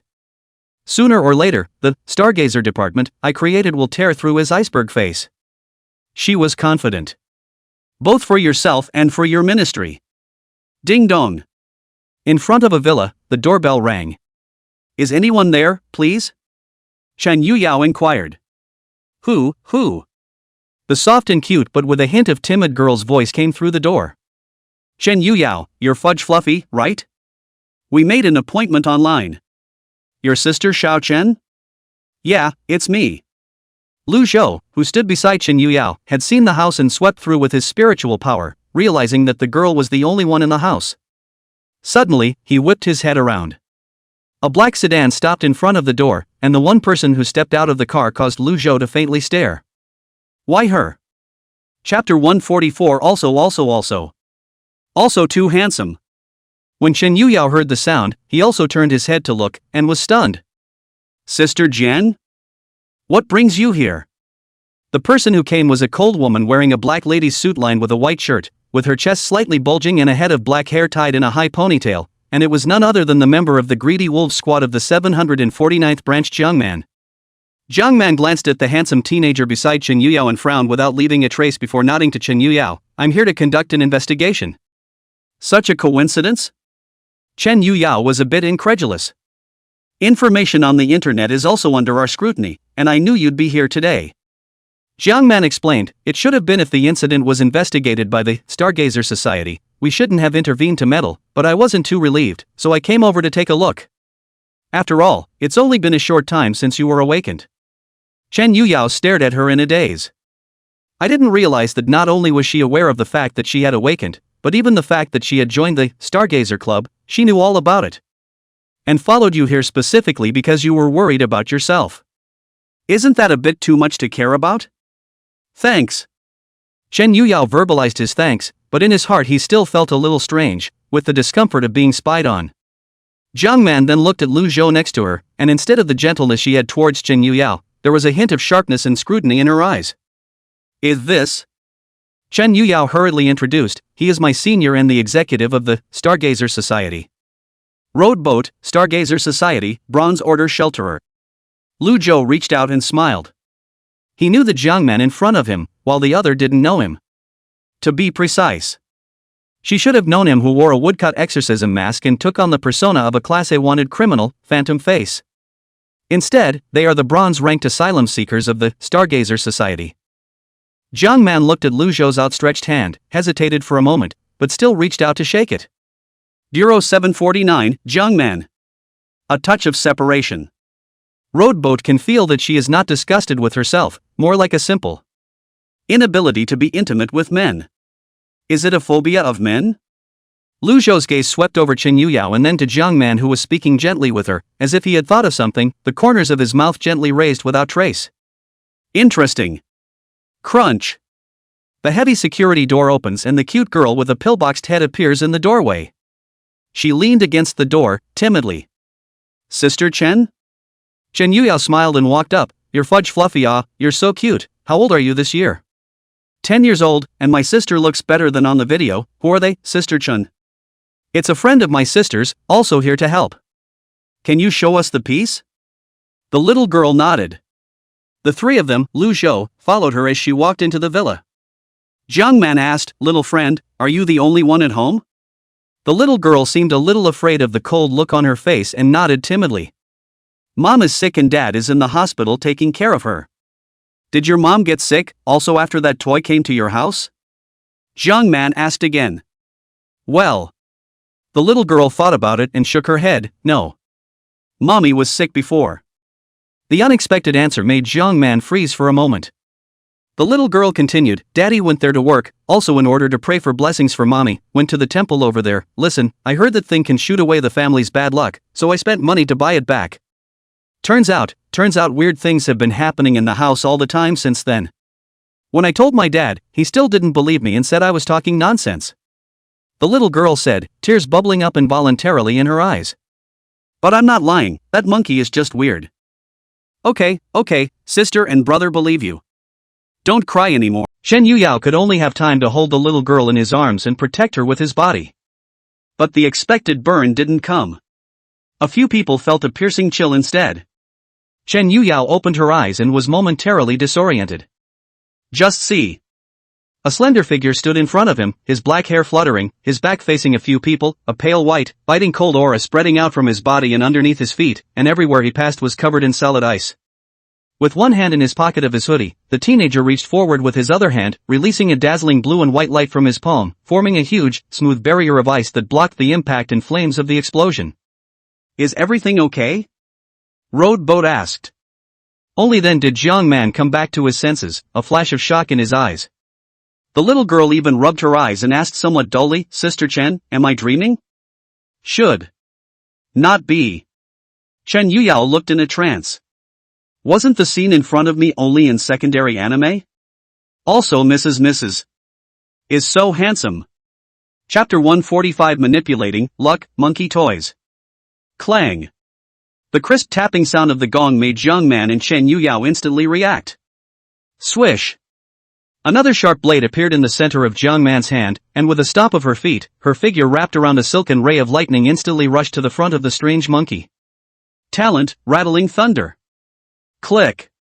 With a flash of lightning, the sharp blade severed the arm of the monstrous monkey. Clunk. The arms fell to the ground along with the gong. And the monkey toy who lost his arm is still laughing and dancing with joy in a frenzy. Nothing happened. Question mark. Jiang Man frowned. It wasn't what she expected. Chen Yuyao, who held the little girl in her arms, had also long since utilized his own talent, the dustless domain, with a stream of air encircling his body, transforming into a boundary that enveloped her and warded off any dangers that might arise. Seeing this scene, Chen Yuyao wondered, could it be that the explosion just now was not a ghost of it, but just hip hip hip hip? That's the laugh. The little girl fearfully buried her head in Chen Yuyao's arms, clutching the corner of her coat, her voice full of panic. Every time it smiles, something terrible happens. You're out of luck. You're out of luck. Stupid women, he. The monkey toy smiled with a playfulness that seemed a bit wicked. Lu Zhou's eyes flickered slightly. In the spiritual realm. He clearly saw some hazy and void chi being drawn out by the monkey toys along the silk threads, converging into a yellowish-gray fog, of which the part drawn out from him was the most massive. Hip hip hip hip. The yellow-gray fog twisted and changed, forming the appearance of a monkey toy, laughing strangely as it disappeared into Jiang Man's body. I think you're the one who's going to be unlucky, aren't you? Jiang Man didn't feel anything, instead he felt provoked, raised his eyebrows and stomped on the monkey toy's head. Junk toys that scare kids should be sent to the scrapyard. Crunchy. It was accompanied by a crunching sound as if the clockwork had stopped turning. The strange sounds of the monkey toy finally stopped, and the remaining lower half of his body stopped dancing as if he had lost his strength. Chen Yuyao couldn't help but ask. Sister Jiang, are you okay? Me? It's fine, don't feel anything out of the ordinary. Jiang Man said. It's just that it's bluffing. She withdrew the sharp blade from her hand and bent down to say at the little girl in as gentle a voice as she could muster, it's all right now. That broken toy has been broken by my sister and won't do bad things to scare you anymore. Really? The little girl looked up with a hint of surprise. Sure. Jiang Man nodded. And just as she rose to her feet, the collar of the white shirt strained. Snap. The collar buttons were shot out in a crash, revealing white skin. It was still facing the direction of the rowboat. The scene. It didn't just make rowboat froze for a moment. Chen Youyao's mouth was also wide open. It was as if time had stopped for 3 seconds in the room. It wasn't broken until the little girl voiced a question. Sister, what's wrong with you guys? Swish. Suspected of having a phobia of men, Jiang Man's face, which was described as cold and beautiful, turned red at a speed visible to the naked eye, and along with it, her skin also turned red, as if it was a boiled shrimp, with steam rising from the top of. Be careful, maybe this is just the beginning. He cautioned. I would advise you to stay here and not move. It would be better to notify a member of your department and have someone come and get you. Jiang Man is also not a little cute. The fact that she is experiencing this kind of bad luck in a row is not normal when you think about it, and it must have something to do with that monkey toy. What would happen if I just drove back now? Rowboat blew the muzzle of this Beretta 92F pistol in his hand and calmly said. Now that you've got bad luck on your side, you're just going to drive back, and I'm sure you're going to meet with unimaginable bad luck on the way and die a miserable death. Chapter 146 Terrible Doom, 2 Gamers. This statement was made. Not only did Jiang Man's face change, Chen Yuyao was also stunned. Is it that bad? Chen Yuyao couldn't help but ask. It's only going to be worse than imagined, and the worst case scenario would be to go into the downtown area and for the doom of killing you to erupt into the open, and who knows if it would cause a cataclysmic disaster of immense scope and wide-reaching consequences. At that point, more than one person will die. Rowboat made the pistol in his hand disappear like a magic trick. This gun he planned to turn back and find a chance to use alchemy to reformulate it, inscribing the spirit weapon spell formations of the immortal cultivation world, and then using the thunder core he obtained from killing that thunder demon on campus as a material to refine a special alchemy bullet. I'm sure the power should be very substantial. And what he said was in no way false, much less a bluff and an exaggeration. Before entering the third simulation world, the object of the calamity brought about by his bad luck was already a domain realm as well as a suspected apocalypse realm existence, which would not only put himself in danger, but also bring those around him into a crisis, yet he could vaguely feel it. It's not that the doom on him has lessened or disappeared. Rather, it was the matter of the encounter with Euron. In itself, it was a doom and gloom event that could put him to death. If it weren't for sheer, Luya's, appearance, and that scroll of sword energy that was lost in. A moment of silence. She spoke up and asked, "What should I do?" Lu Zhou didn't say anything, but wrapped his arms around himself and leaned against the wall for a while. Before he could speak, the little girl ran to the burning kitchen and looked around, scratching her face. "What am I going to tell Mom and Dad now?"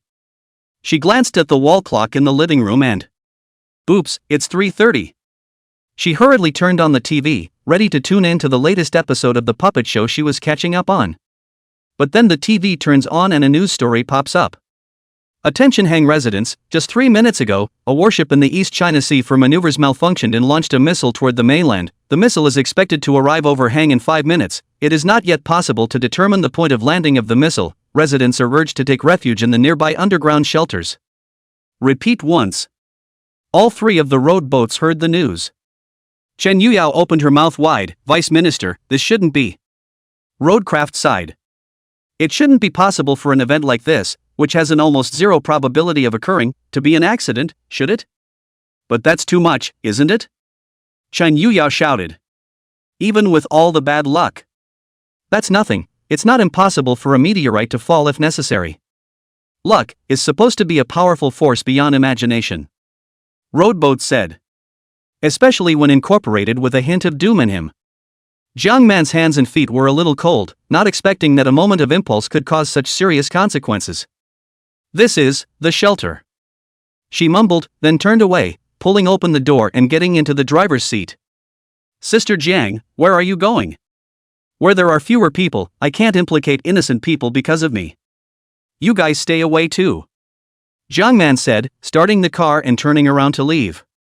Chen Yuyao murmured, "Sister Jiang. She would have died without help." Sly Tong's voice came from within the cell phone in Lu Zhou's arms. "Shall we do something, Master? It is a beautiful lady after all. Do what you want, it's none of my business. I don't have to save her either, after all, it won't do any good," Roadboat said casually. "Besides, even if we leave it unattended, nothing will necessarily happen to her. After all, there are several top transcendents existing in Hang City right now. Go." Roadboat finished and walked towards the Black Knight AMG. And just then, from the distant neighborhood, two extremely strong auras suddenly erupted, the alleyway exploded, and several punks were sent flying and rushing out by the waves of air. The moment Roadboat had something to notice. Dang! It was accompanied by the sound of a flood of bells ringing in the void. The environment around Lu Zhou and Chen Yuyao changed in an instant, from a quiet and elegant villa area to an abandoned ironworks, with ash falling from the sky in gray. Chen Yuyao blinked, a little dumbfounded, not yet reacting. Boom boom. Jiang Man, who had just left, was driving a car that was also dragged into the reboundary while traveling, and the surrounding vehicles and crowds instantly disappeared. What the hell happened? While Jiang Man was lost in thought, a wall appeared ahead. She slammed on the brakes in a hurry. Giggle.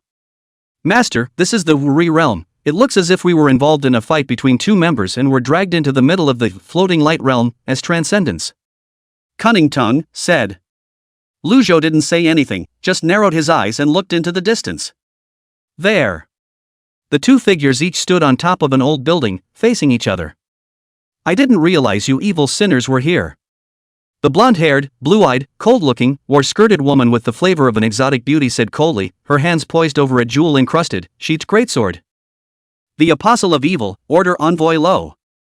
Across from her, a strange young man with green hair and long bangs covering his eyes crouched there, sniffing and grinning, a long tongue dangling from the side of his mouth. "Hey! It's been a long time, Alice."